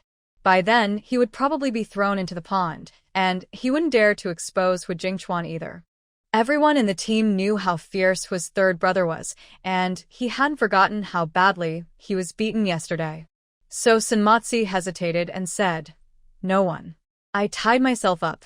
As soon as he spoke, a burst of laughter spread through the crowd. Sanmatsi, I didn't expect you to be so brave. Go to you, idiot. If you can't speak properly, just shut up. Things were already heating up, and this fool only made it worse. Furious, Sanmatsi decided next time he would steal back his 2 chickens. He wanted to see how long he could act so arrogant in front of everyone. Come on, you dare to do it but don't want me to say? Maybe you're secretly stealing someone's wife, and if her husband catches you, he'll you and tie you to a tree. Iron Egg kept talking without stopping. Hearing this, Sanmatsi panicked a little, his eyes darting around, and he stammered, You're talking nonsense. You're the one stealing women and getting caught. After saying this, he accidentally looked at Lu Xiongwan in the crowd, and their eyes met unexpectedly. Lu Xiongwan looked at him with curiosity, but Sanmatsi quickly looked away in fear. Everyone in the team thought Iron Egg was joking, but seeing Sanmatsi's reaction, some started to believe it might be true. Sanmatsi, you really stole someone, Arya pointed out sharply. No, don't listen to that fool's nonsense. I, Sanmatsi, can have any woman I want. Stealing someone? No way. Hearing him boast so shamelessly, everyone couldn't help but laugh. Not just the young girls. Even the older women who had been widowed for years didn't bother to look at him. They all burst into laughter, and Grandma Wang's false teeth almost flew out from laughing so hard. Ha ha ha, I'll make you all laugh to death. Everyone, stop talking, Hu Daqing shouted loudly, then looked at Sanmatsi. Did you really tie yourself up? Yeah, Sanmatsi replied, almost feeling guilty and wanting to tell the truth. Seeing that Sanmatsi didn't want to admit it, Hu Daqing didn't press him. Instead, he turned to the team members and said, Why are you still standing here? Aren't you going to work in the fields? The team members quickly dispersed, leaving only Lu Xiongwan standing outside the crowd, her eyes fixed on Sanmatsi. She had a woman's sixth sense telling her that the matter with Sanmatsi was definitely related to her. She watched and waited. If he really dared to make a move on her, she would make sure he never had a chance again. Recently, there had been heavy rain for several days. Although the villagers worked together to drain some water from the fields after the rain, the wild grass in the cornfield grew wildly. This was competing with the crops for nutrients. The team members naturally couldn't ignore it, especially since the crops were already lacking nutrients and the leaves were turning yellow. Without pesticides, they could only rely on the hardworking team members to pull out the wild grass by the roots. So Lu Xiongwan was working on removal, with Wang Xiaoling this time. They were led by Wang Xilan. Wang Xilan hadn't seen Lu Xiongwan for several days because she was on leave to build a house. When she saw her, she greeted her warmly and chatted for a while before starting to bend down and work. Lu Xiongwan didn't delay either. The sooner she finished, the sooner she could relax, even though she couldn't finish both rounds of the field. But the weather was not on their side. Yang Tianjin was actually working with them, right next to the 2 rounds of Lu Xiongwan's field, but she wasn't causing trouble. Specifically, during these days of work, she behaved honestly, not causing trouble. She didn't earn 3 points, but she didn't cheat or complain about not working either. The team leader turned a blind eye as long as she didn't cause trouble. Clearly, Yang Tianjin saw Lu Xiongwan and a flicker of fear crossed her eyes. But when she saw Lu Xiongwan bending over too, her fear eased a little. However, she didn't dare to come closer to her, so she kept her distance. After working for 2 hours, Lu Xiongwan felt a sudden urge to. It was probably because she had just drunk a lot of plain water. She greeted Wang Xilan nearby and said she needed to go to the bathroom. Unexpectedly, Wang Xilan heard her and laughed. The city girl from the countryside was more particular. No need to go back. That would waste time. Just here in the cornfield. No one will see. Here? Lu Xiongwan looked around. Several people nearby were also bending down too, so she felt a little embarrassed and said, "All of us are women, with no men around. There's nothing to be afraid of. You watch here and I also need to. After I finish, I'll switch with you," Wang Xilan said, then took a few steps forward. She unfastened her waistband in front of Lu Xiongwan, then took off her pants and squatted too. After finishing, she pulled up her pants. "Lu Jiqing, you go now. I'll watch for you," Wang Xilan said while fastening her waistband. Suddenly, "I don't want it anymore. Let's wait until work is over," Lu Xiongwan changed her mind. She felt uncomfortable peeing in front of everyone, like in public. She really couldn't do it. She thought she could hold it a little longer. "Why don't you want it now? You were so urgent just now. I'll watch for you, so go ahead, and I promise no man will see you," Wang Xilan encouraged her, noticing her hesitation. Everyone has urgent needs. The people in their team often do this. Peeing in the cornfield isn't a big deal and can even help fertilize the crops.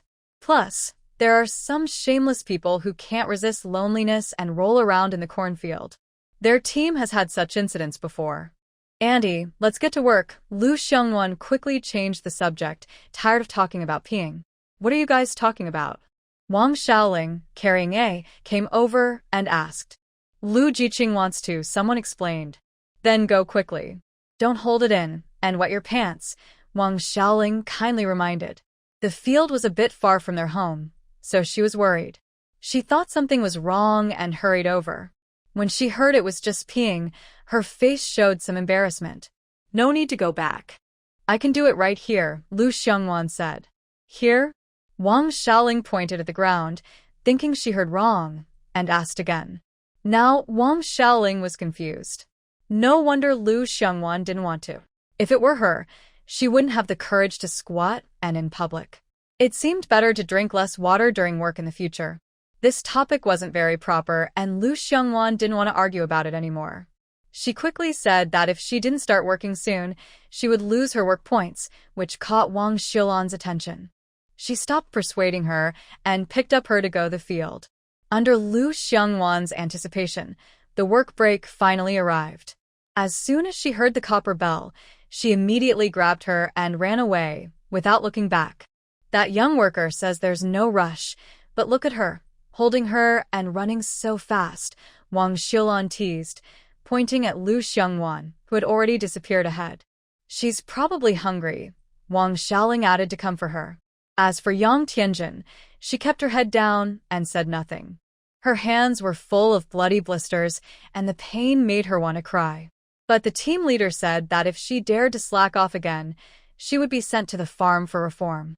She wondered how her parents were doing now, thinking to herself. Lu Xiongwan ran as if a dog was chasing her from behind. When she got home, she locked the door, threw down her and quickly ran into the bathroom. After taking care of her personal needs, she felt like the world was suddenly so beautiful the moment she stepped out of the bathroom. Hu Jingchuan knew that the young worker disliked him. To avoid making things worse, he had been holding back his feelings all morning and didn't go to see her. Only after they had finished work and everyone had left did he carry his to the 2 plots of land assigned to Lu Xiongwan. Seeing how much she had already hoed in the morning, Hu Jingchuan felt a strange pride but kept his head down and worked silently. He wanted to help her as much as possible before she started her afternoon shift. Lu Xiongwan cooked a simple bowl of noodles in the kitchen, fried an egg for herself, added a few small bok choy from her space, and dripped a couple of drops of fragrant oil on top. The steaming bowl of noodles was freshly made. She even took out a bottle of spicy mushroom sauce from her space to mix with the noodles. Absolutely delicious. It was the best sauce she had ever tasted among all the sauces for noodles she knew, fragrant but not greasy. After eating, she felt about 70 or 80% full. Later, she ate a few cherries before carrying her bowl to the kitchen to clean up the mess she had made earlier. If Lu Xiongwan had to say what she disliked most, it would definitely be washing dishes.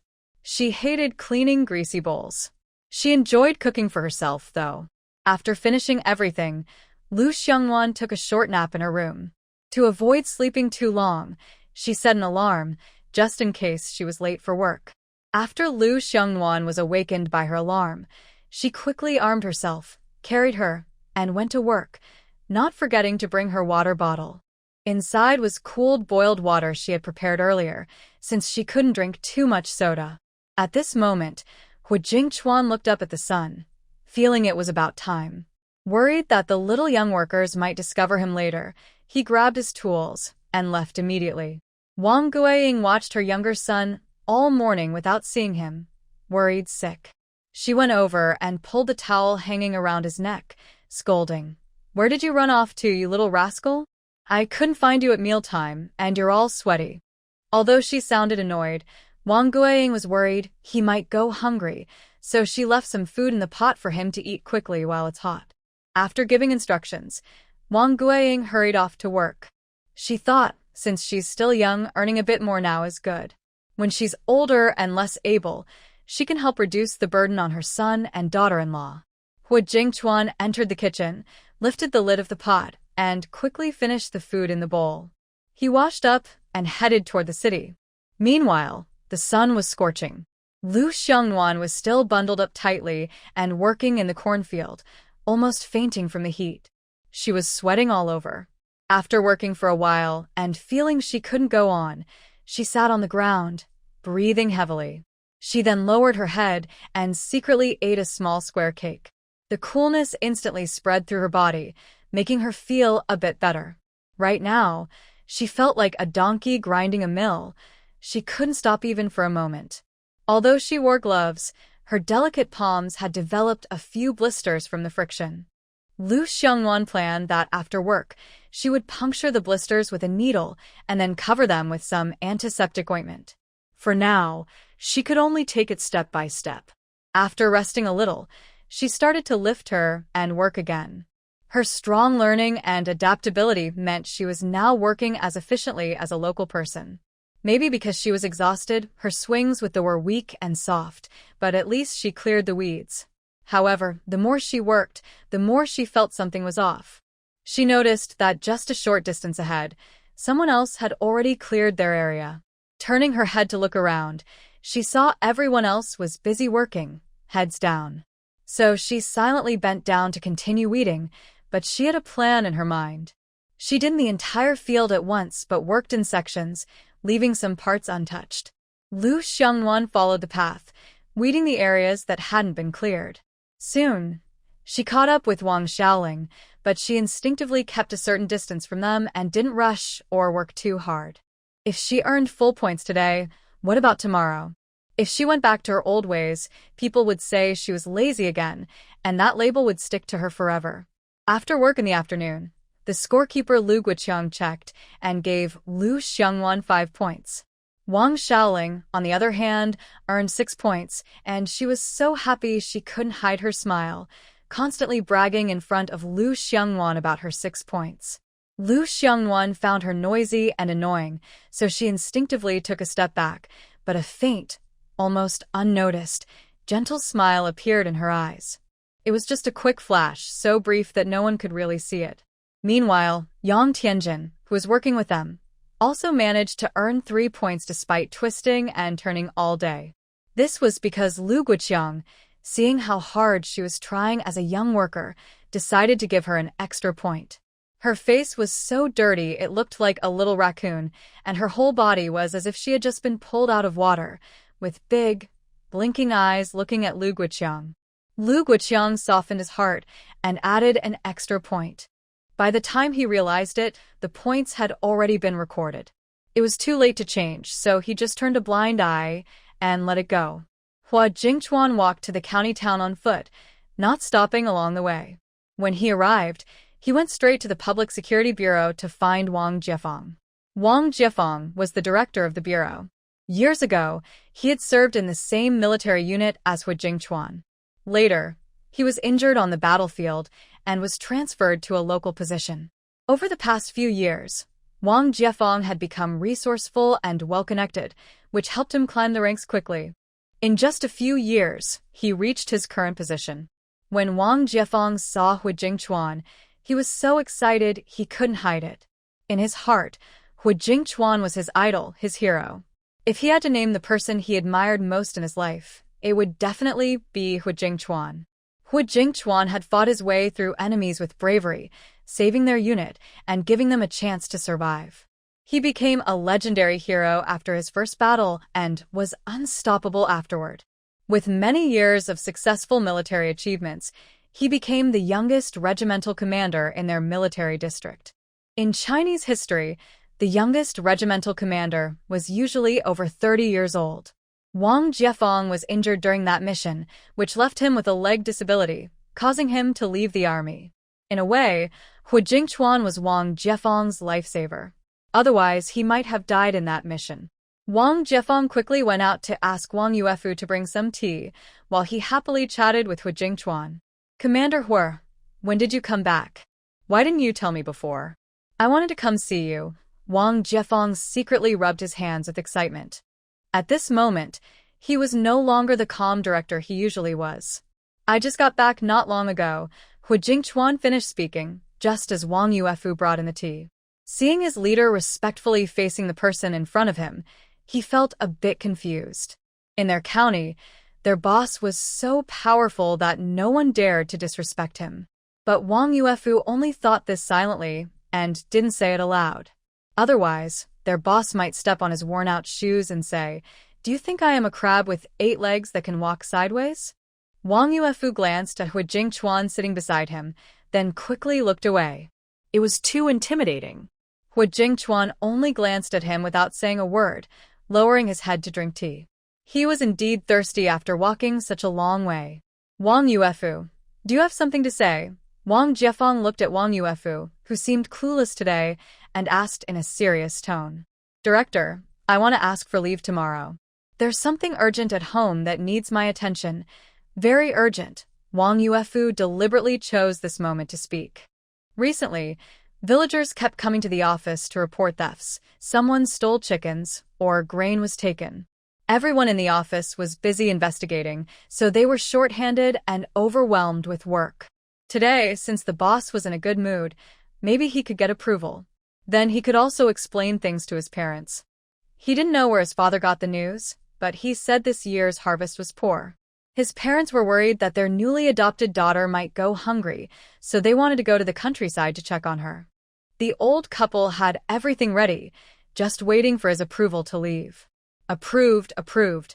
Go now, go now."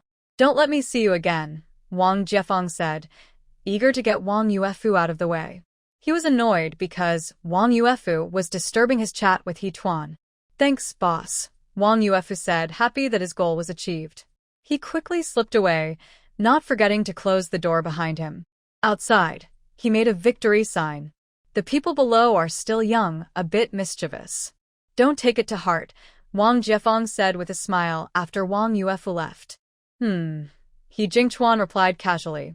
Then he put down his teacup and explained his reason for coming. If it didn't work out, he would think of other ways. He had never begged anyone before. Even when enemies caught him and whipped him, pouring salt water on his wounds, he endured without begging. When someone held a gun to his head, he stayed calm and negotiated. The young worker lived alone, which was unsafe. Having a dog at home would be safer. The police dog was fierce, protective of its owner, and perfect for that young worker. Wang Jiefeng looked uncomfortable when he heard this. It wasn't that he didn't want to help. It was that the police had only 2 dogs, and he had spent a lot of effort training them. If he gave one away, it would be hard to explain to his team. But refusing seemed wrong, especially since Hetuan had asked for his help only once. So, Wang Jiefeng was caught in a difficult position. He sat silently, thinking about what to do. "Boss, what do you want a dog for all of a sudden?" Wang Jiefeng asked after a long pause. When he heard the words dog from He Jingchuan, he was completely confused. Using their police dogs for guarding seemed a bit too much. Any street dog could do, but Wang Jiefeng forgot one thing. These days, people are starving and don't have enough food. Who would have extra to feed a dog? Hetuan was joking, but seeing his serious face and knowing his character, Wang Jiefeng realized he was serious. "Whose house is it for?" Wang Jiefeng suddenly asked, feeling a bit reckless. He regretted it immediately, but it was too late. He Jingchuan had already heard him. He slowly said, "The person I like." When he said this, Wang Jiefeng clearly saw a flash of gentle tenderness in his eyes. He thought he might have seen it wrong. He desperately rubbed his eyes until they turned red. Even tears came out. "Group leader Hua, are you getting married?" Wang Jiefeng instinctively asked, realizing he hadn't been mistaken earlier. "Oh my, it looks like a red rain is about to fall from the sky. The cold-faced king of the army is getting married, but no one knows who the bride is. He is eager to see what the bride looks like, hoping to win over the most difficult person in their unit." Group leader Hua. "No, not yet. Can we not talk about this?" Hua Jingchuan clearly didn't want to argue about it anymore, so he said straightforwardly. "He still has firewood to chop later." "Yes, you wait." Group leader Hua. Wang Jiefeng said confidently. "Even if the sky falls, he will get things done today." After saying this, Wang Jiefeng left directly. Hua Jingchuan had been waiting in his office for almost an hour before Wang Jiefeng came in, carrying a small puppy in his arms. "Group leader Hua, don't look at how small he is. This is the offspring of those 2. When he grows up, he'll be very impressive and able to protect his sister-in-law." Wang Jiefeng spoke with a bit of uncertainty, worried that Hua might not like it. "The parents of this puppy are quite remarkable. They had 7 puppies at once. Their unit simply can't afford to keep them all, as one dog eats more than 2 people. Their unit is very poor. Nowadays, people can't even afford to eat, let alone these animals. But no one wants to adopt them, as everyone is short of food, and he's afraid someone might take them away and cook them. If Hua takes the dog, he might have a chance to survive." "Thanks." Hua Jingchuan took the puppy from him, immediately liked it, and started playing with it. The puppy wasn't afraid of him and played happily. Seeing the good interaction between the man and the dog, and noticing Hua's satisfied expression, Wang Jiefeng finally relaxed. Hua Jingchuan stood up with the puppy, then took 50 yuan out of his pocket and handed it over. "Brother Hua, what are you doing? Here, take this and buy more for the dogs at the station. Don't let them get too hungry." No, you shouldn't give money like that." Wang Jiefeng refused. Besides, he didn't have the face to ask for money, especially since Brother Hua was helping them solve problems. Without saying a word, Hua Jingchuan shoved the money into his hand and said he had something to do at home and needed to leave. Seeing this, Wang Jiefeng quickly invited him to stay for a meal, but Hua Jingchuan refused without hesitation, leaving only a promise to meet another time when they were free. After he left, Wang Jiefeng looked at the money in his hand and felt both amused and touched. Brother Hua was really generous. This amount was almost equal to 2 months' wages for a worker. He truly didn't take any advantage. He then put the money into a drawer and stored it away. When the station's 2 dogs ran out of food, he would take it out again. After Hu Jingchuan left, he went to the state-run restaurant, bought 3 ration tickets, ordered a few large, thin-skinned meat buns, and asked the waiter to pack them. Then he carried them and went to the supply and marketing cooperative. He bought a pound of white rabbit milk candies and headed home.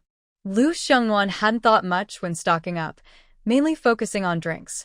She didn't buy a single bottle of mineral water or similar beverages.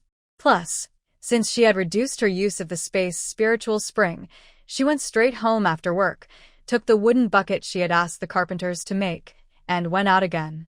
When she arrived, she saw many people waiting in line to fetch water. She sat under the shade of a tree, waiting for everyone to finish before going to get her turn. Because her small arms and legs no longer belonged to her, Xiongnuan sat for about 20 minutes. When no one was left, she went forward to fetch water. Fortunately, she was cautious and asked the carpenter to make her 2 small buckets suitable for her. Otherwise, she really wouldn't have been able to carry them. Xiongnuan used a lot of effort to barely fill the 2 buckets she brought with her. She carried the water using a bamboo pole made into a yoke, which was a bit heavy and pressed on her shoulders. She almost gritted her teeth to lift the buckets and then staggered back home.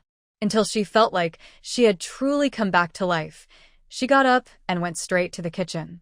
She took out the 2 buckets of water she had prepared from the space and poured them into her large water tank. This water was only for eating. As for watering the plants, washing clothes, mopping, or bathing, she planned to use the unreliable spring water from the space. Anyway, it was endless and inexhaustible, so she didn't mind using it. As long as she didn't drink it, it wasn't a big problem. She wanted to try to see if she could stop drinking it altogether. Lu Xiongnuan ate a little in the space, having a spicy and flavorful double tripe hot pot, paired with a steaming bowl of rice and some fruit tea to refresh herself. After eating, she also had a strawberry sundae from Mishua Bingcheng. She used a tissue to wipe the dirt from the corner of her mouth, then took a shower. With her wet hair, she walked out of the space. Hua Jingchuan finally arrived home before dark. At that moment, the Hua family had just set the dishes on the table and was about to eat. Hua Jiangwo saw his younger brother and quickly called him over to eat. Hua Jingchuan, however, turned around and went into his room, placing the 1 jean of white rabbit milk candies he bought on the table before sitting down. As soon as he sat at the table, the little puppy in his pocket started barking. Everyone at the table looked over at Hua Jingchuan. Hua Jiangwo chewed the last bite of his steamed bread and then said with surprise, "Little uncle, I hear a dog barking." "Where's the dog?" "Stop joking," Hua Jiangwo said, pushing his head back down. Hua Jiangwo looked a bit wronged, but sat down stubbornly. Before he finished speaking, Hua Jingchuan took the puppy out of his pocket and placed it on the ground. "Dog." Hua Jiangwo's eyes lit up when he saw the puppy. He forgot about his steamed bread and hurriedly got up to walk toward Hua Jingchuan. Meanwhile, Huangzi and the others gathered around to play with it. It wasn't that they were overreacting, it was just that no family in their team had enough food to raise a dog. The ones they had before had starved and been given away.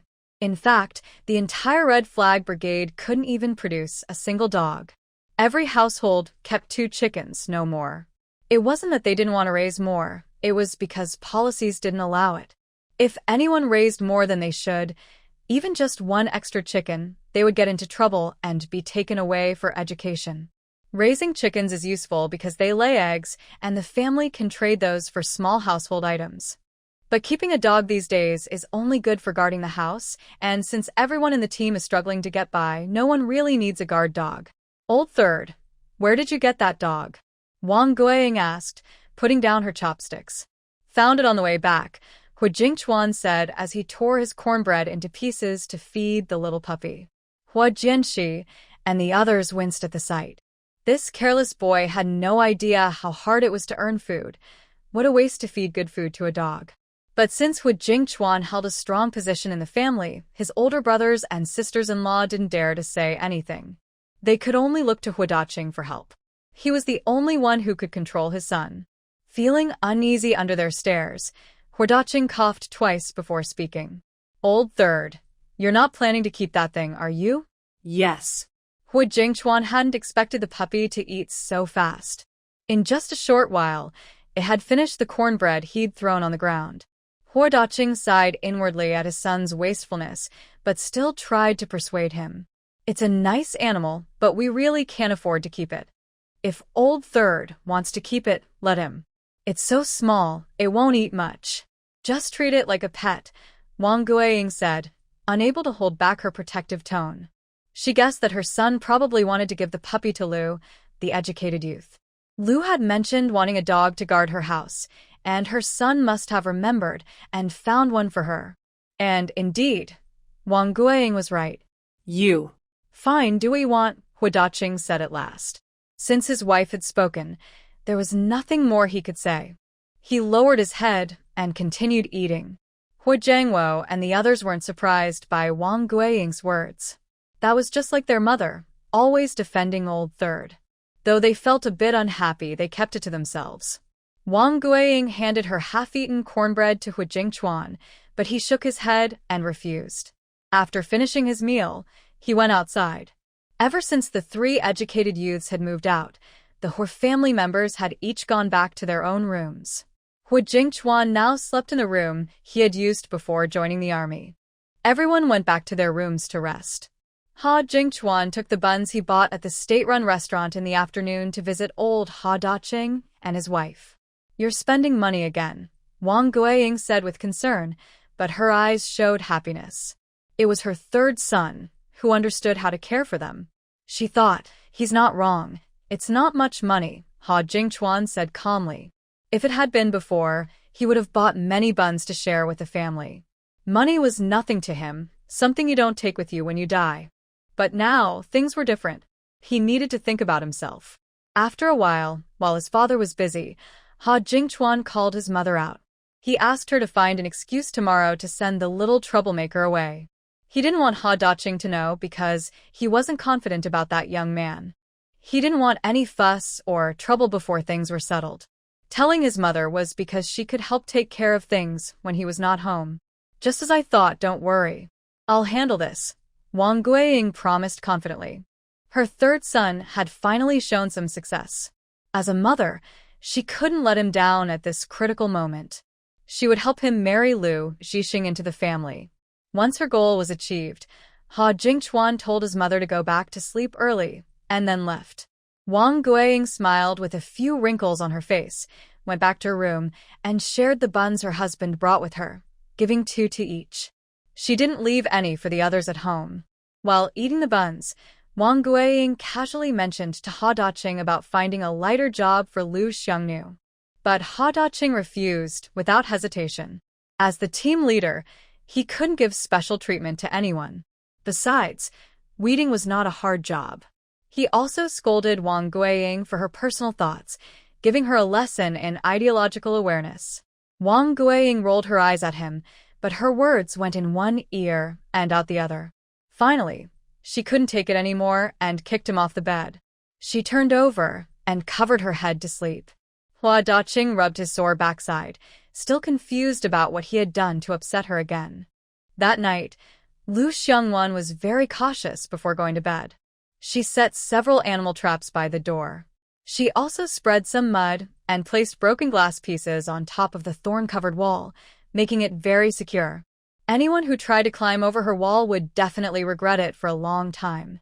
After finishing all this, she lay comfortably on the heated bed, flipping through the novel in her arms.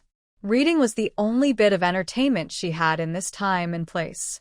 She didn't know how long had passed before she fell asleep while reading. When she woke up the next morning, it was because of the cold. She had kicked off her blanket during the night. She picked it up from the floor, patted off the dust, stretched lazily, got dressed, and put the traps away into her storage space. Breakfast was a cup of soy milk, a crab stick and egg sandwich, and a small bowl of strawberries. After eating, she packed her things and went out. This time, she didn't run into that annoying man, which made her morning much better. Time passed quickly, and soon the gong signaling the end of work rang. Lu Xiangwan and her companions walked home together. Halfway there, she pretended she had forgotten her water cup and told them to go ahead. She quietly turned back. At that moment, Hu Jingchuan took advantage of the empty field and carried his to the plot of land assigned to Lu Xiangwan that day. He could always find her land so accurately thanks to his clever and well-connected mother. When he arrived, he didn't waste time. He took off his jacket, revealing his strong build, and started working. Lu Xiangwan arrived silently soon after. Sensing something behind him, Hu Jingchuan turned sharply. When he saw it was Lu Xiangwan, his sharp gaze softened slightly, though only for a moment. It was too late to hide now. Since she had caught him, he had to face it. "You don't need to help me anymore," she said. As she had guessed, he had secretly worked on her field yesterday. She couldn't understand what this man was thinking, nor did she want to. The immediate priority is to set clear boundaries.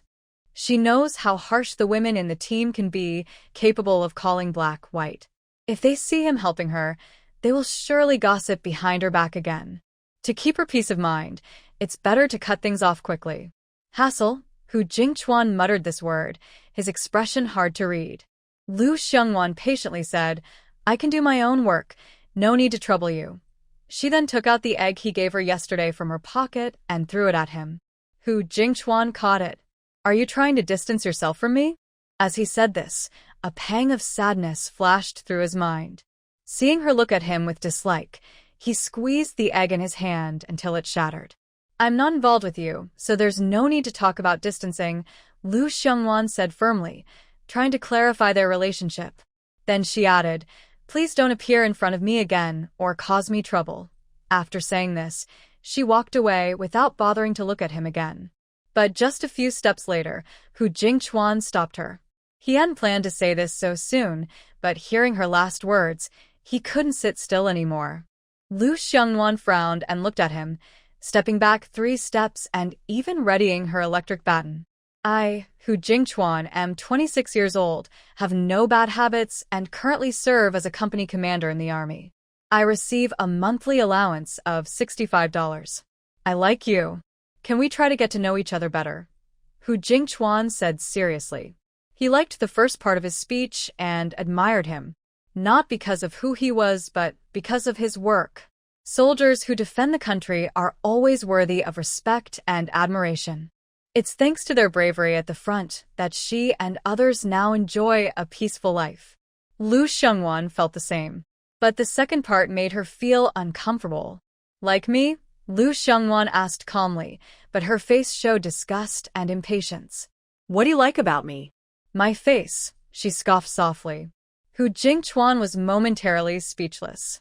She wasn't the most beautiful girl he'd seen, but she was the one who moved his heart the most. And it was love at first sight. He couldn't understand why he felt this way, as if he were under a spell. He liked this girl he had only met a few times, but he couldn't deny that he wanted to spend the rest of his life with her. It was a very strong feeling. Lu Xiangwan saw that he stopped talking and knew she guessed right, so she said bluntly, "But I don't like you. To be precise, I even dislike you." A nicer way to put it is that it was love at first sight, but a less kind way is that he was attracted by her looks. Men, after all, tend to think with their lower parts, Lu Xiangwan thought. She had no good feelings toward the third son of the Hor family sitting across from her. "It's okay.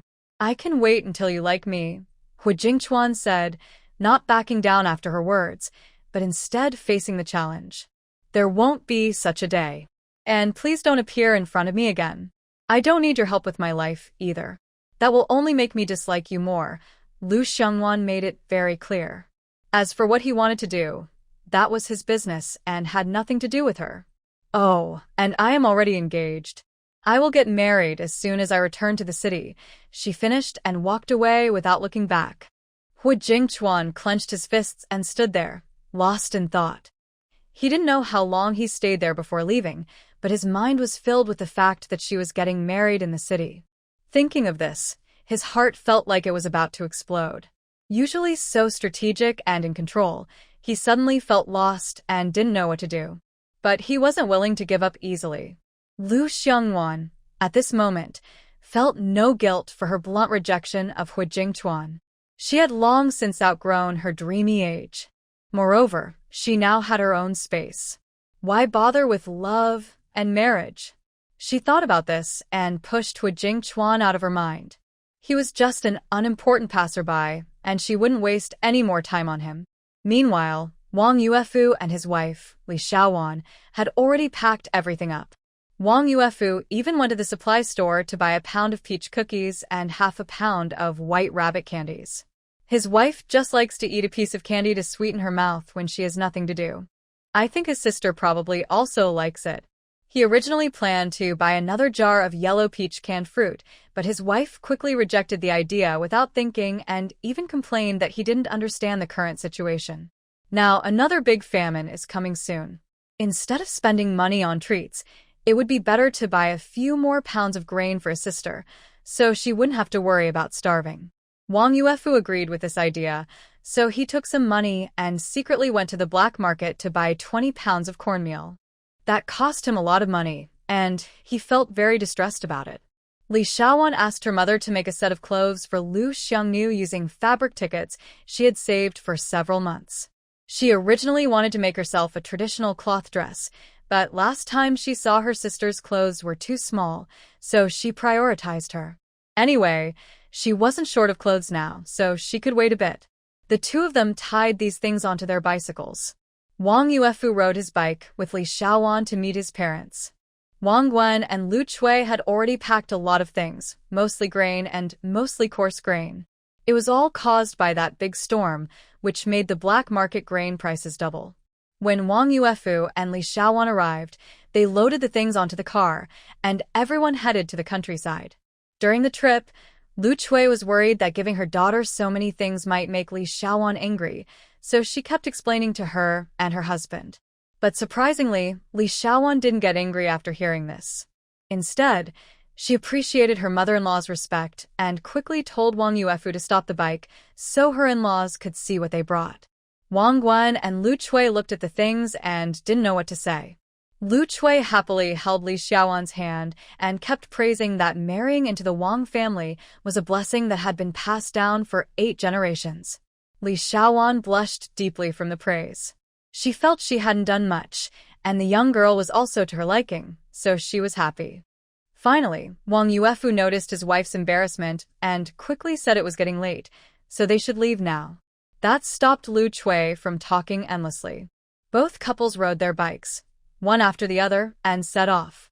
When they arrived, the members of the Red Flag Brigade were already carrying hoes and heading to work. Wang Goen only knew that Lu Xiangwan lived at the Jiqing station, but he didn't know where it was.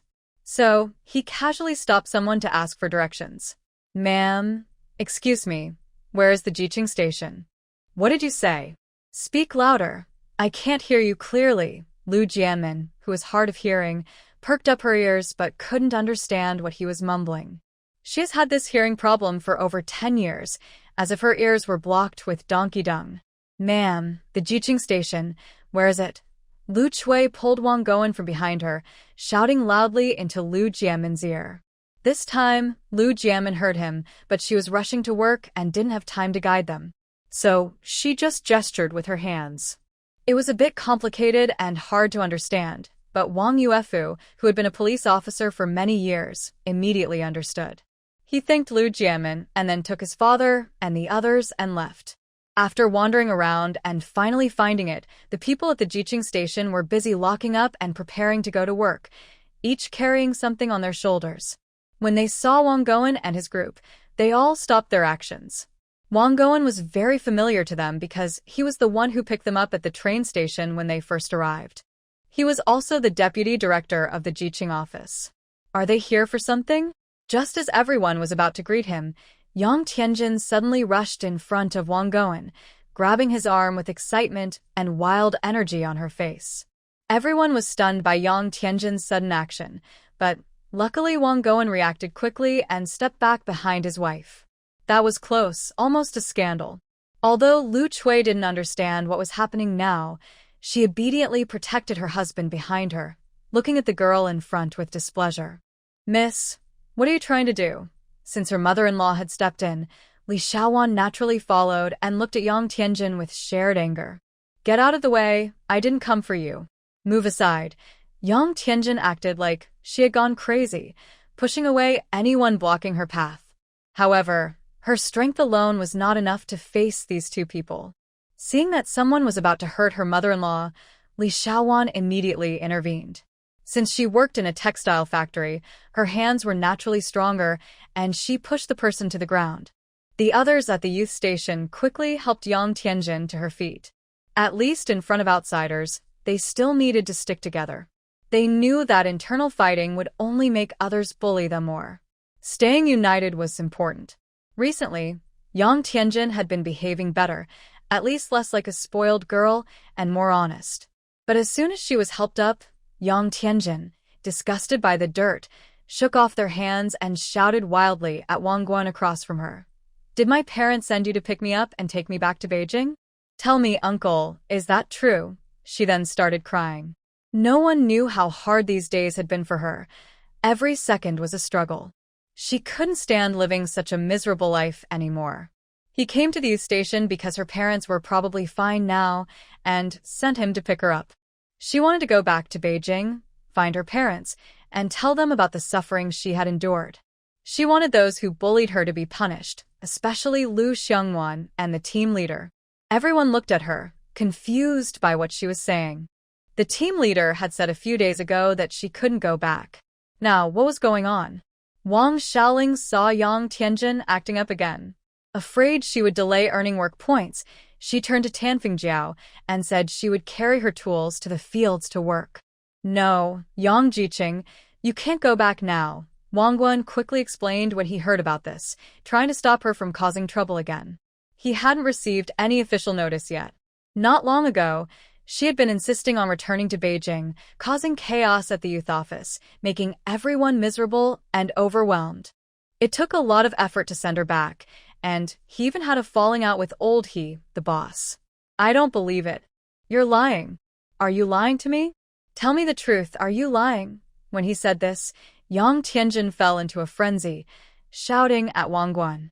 At this moment, Lu Chui finally understood what was happening. She believed that less trouble was better, so she turned away and didn't look at her anymore. Instead, she asked the other young workers present, "Where is Lu Xiangwan?" They had been there for a long time but hadn't seen her yet. Everyone suddenly realized that they were here to find Lu Xiangwan. At this moment, Wang Jiwen clapped his thigh, remembering that Lu Xiangwan was probably Wang Guan's niece. He quickly stepped forward to explain that Lu Xiangwan had built her own house and moved out. Wang Guan and the others were a bit surprised when they heard this, but they didn't show it. In the end, they asked Wang Jiwen to take them to see her. Wang Jiwen was happy to do so. He was always willing to help strangers with their problems, especially since Wang Guan was the deputy director of the Young Workers' Office. He asked Wu Shengli to tell the team leader that he would arrive a little later, then he led the way with him. As for Yang Tianjin, she still refused to accept the reality. She kept insisting that Wang Guan send her back to Beijing, but Wang Guan refused to pay attention to her anymore. Feeling pushed to the limit, she was told that if she kept causing trouble, she would be sent to the farm for re-education. This finally made her quiet down. When they arrived pushing their bicycles, they found that Lu Xiangwan had already locked her door and gone to work, so they were turned away. "Probably Lu Xiangwan has gone to work. You all wait here. I'll go to the field and call her," Wang Jiwen said. Without waiting for others to reply, he ran off. A few people looked at each other. Actually, Wang Guan thought it was unnecessary to make such a fuss. They could just throw their things over the wall. But Wang Jiwen had already run out of sight, so they could only follow him. Deep down, Wang Guan and Lu Chui were eager to see that soft, sweet girl. "Your sister's home is quite far from the team. I wonder if she's safe living alone," Wang Guan said as he looked back and examined the new house they had built. "It's safe. The house is made of green bricks," Wang Yuefu said, touching the wall and nodding with satisfaction. When he saw the glass pieces and thorns on the wall, he was even more pleased. He thought that even a thief would find it hard to steal anything here. Not to mention, his sister was quite clever. Not bad, just like him. Lu Xiangwan was busy working in the field when she heard someone call her. She quickly crawled out of the cornfield, tilting her head to look. It was Wang Jiwen from the youth station. At that moment, Wang Jiwen also saw Lu Xiongwan. He hurriedly waved his hand and loudly called her to come out, saying he had something to talk to her about. Lu Xiongwan was a bit confused, but still put down her and went over. Your uncle is looking for you. He's waiting at home, Wang Jiwen said, catching his breath from running so fast. My uncle? Lu Xiongwan asked, frowning. Seeing her confusion, Wang Jiwen quickly clarified that Wang Guan and his family were waiting at her door. Only then did Lu Xiongwan understand. She thanked him and turned back. She told Wang Xiaoling what had happened and then headed home. At that moment, Wang Xiaoling remembered that Wang Guan was her uncle. When Lu Xiongwan arrived, she saw several people sitting outside her house. Godfather, godmother, brother, sister-in-law, why are you all here today? Lu Xiongwan asked as she approached. Is this Wanwan? Lu Chui pointed at Lu Xiongwan uncertainly. Lu Xiongwan suddenly remembered that she had covered herself tightly before going to work, only revealing her eyes. No wonder they didn't recognize her. She quickly took off her hat and the scarf covering her face. Only then did Wang Guan and the others recognize her. Your godfather said the heavy rain flooded the crops. This year's harvest will be smaller, and maybe the situation will get worse for a few more years. We're worried you might go hungry again, so we came to bring you some food, Lu Chui said kindly, holding her hand. This child, she hadn't seen her for just a few days, but she looked so thin, almost skin and bones. It made Lu Chui feel very sad. Life must be hard for her. My brother and I also came with only a little food. Sister, you eat first. After you finish, we'll bring more, Li Xiaowan added. Hearing this, Lu Xiongwan was stunned. Besides Su Lo, no one else had shown such concern for her hunger, and they had come from so far away just to bring her food. Seeing their caring eyes, a long berry appeared in Lu Xiongwan's heart, and a gentle warmth flowed through her. But she quickly realized, there's enough to eat. I can't finish it all myself. You can take it back later. She had food in her space and couldn't afford to fight over this small amount of food anymore. However, she appreciated their kindness and kept it in her heart. Don't be so polite with us. Just take what we gave you. If you refuse again, it will create distance. Lu Chui pretended to be angry, and even Li Xiaowan played along. In the end, Lu Xiongwan had no choice but to temporarily keep the food, planning to find a way to return it later. Meanwhile, Wang Guan kept coughing uncomfortably nearby. At that moment, Lu Xiongwan snapped out of her thoughts and quickly greeted him. Seeing that his goal was achieved, Wang Guan's face lit up with happiness as he chatted happily with Lu Xiongwan. Lu Chui naturally knew her husband's awkwardness, but didn't expose him. After a short chat, Lu Xiongwan hurriedly opened the door. She invited everyone inside. As men, Wang Guan and Wang Yuefu unloaded the grain from the car, and Lu Xiongwan led them into the kitchen. Fortunately, Lu Xiongwan was careful in her work. The items in the kitchen were all taken from the previous youth camp, and the grain was only about 20 jin. There were no seasonings or luxury items like oil cans. It was clear they were so poor they were building a house with almost nothing. If mice came to her house, they would probably leave crying empty-handed. She didn't dare take things out of her space, worried someone might sneak in when she wasn't home, despite her security measures. If not for worrying about scaring others, she might even have installed electric fences around the yard. This era was very special, full of strange things, so she had to live carefully and peacefully. When Wang Guan entered the kitchen and saw how empty and bare it was, even the pot on the stove had a big hole, his eyes grew moist. To avoid being seen by Lu Xiongwan, he quickly wiped away his tears and efficiently poured the grain into the bag, which he would carry back later. In that battle, the only thing that survived intact was Lu Xiongwan's thermos. It was quite sturdy and resistant to being smashed. After Wang Guiyan and his son finished their work, Lu Xiongwan quickly called them over and poured each of them a bowl of water. However, that bowl also had a chip. Xiongwan, if you have any problems, just tell us. Don't try to handle everything alone, Wang Guiying said as she took a sip of water to soothe her throat. People in this era are very simple and honest. Because of that, Wang Guiyan and his wife truly cared for Lu Xiongwan as their own daughter. "Auntie, I don't have any problems right now. If I do, I will definitely tell you," Lu Xiongwan said, knowing they meant well, and she didn't refuse. Wang Guiying looked at her not being polite and felt relieved. For some reason, as they talked, the conversation shifted to the new courtyard Lu Xiongwan had built. Lu Xiongwan also explained eagerly, worried that they might think badly of her because of the house.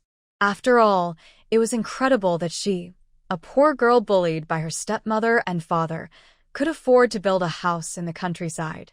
The money for building the house came from compensation her grandfather left after sacrificing himself for work. Her biological parents had hidden it away.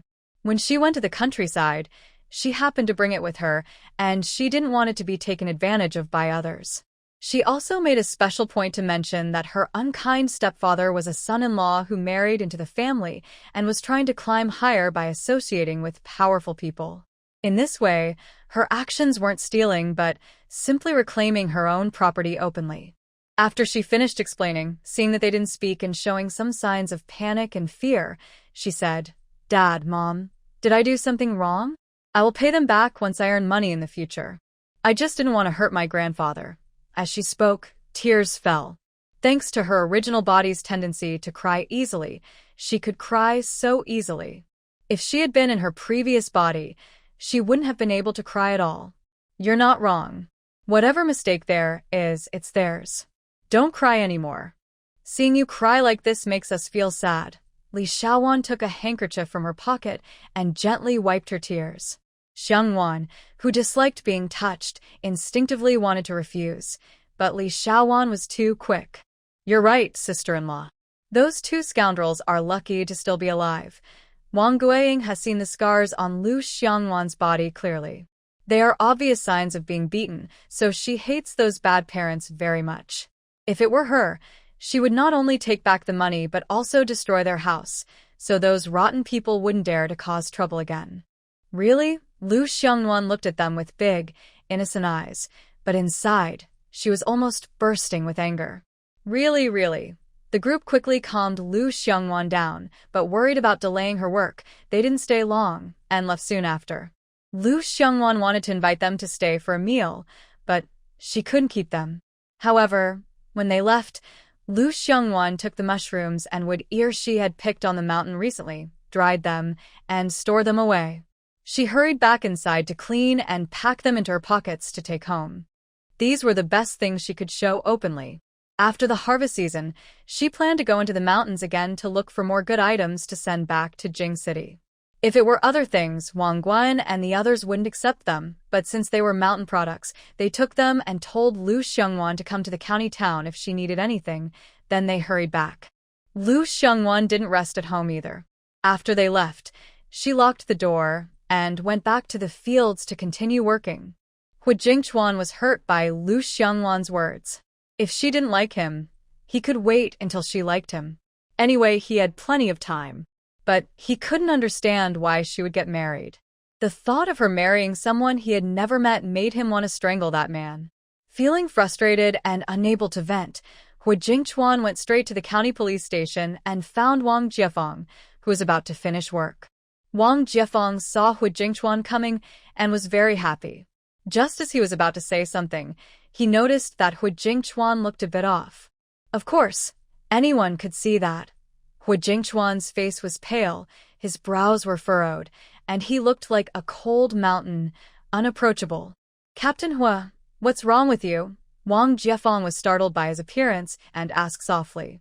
"Drink alcohol," Hu Jingchuan slowly said 2 words. He urgently needed alcohol to numb himself. Li Jiefeng saw that he didn't want to talk much and didn't make things difficult for him. He immediately handed over the remaining work and left with him. Today, he decided to drink happily with his friend. Hu Jingchuan had bought 2 bottles of Wuliangye from the supply and marketing cooperative without telling anyone, carrying them in his hand. Li Jiefeng then bought 2 dishes from the cooperative and cooked a plate of roasted peanuts at home. The two sat on the kong, a traditional bed, and started drinking. Hu Jingchuan didn't say a word the whole time. Just as Li Jiefeng poured the wine, he picked up his glass and started drinking. He drank several glasses in a row without turning red in the face.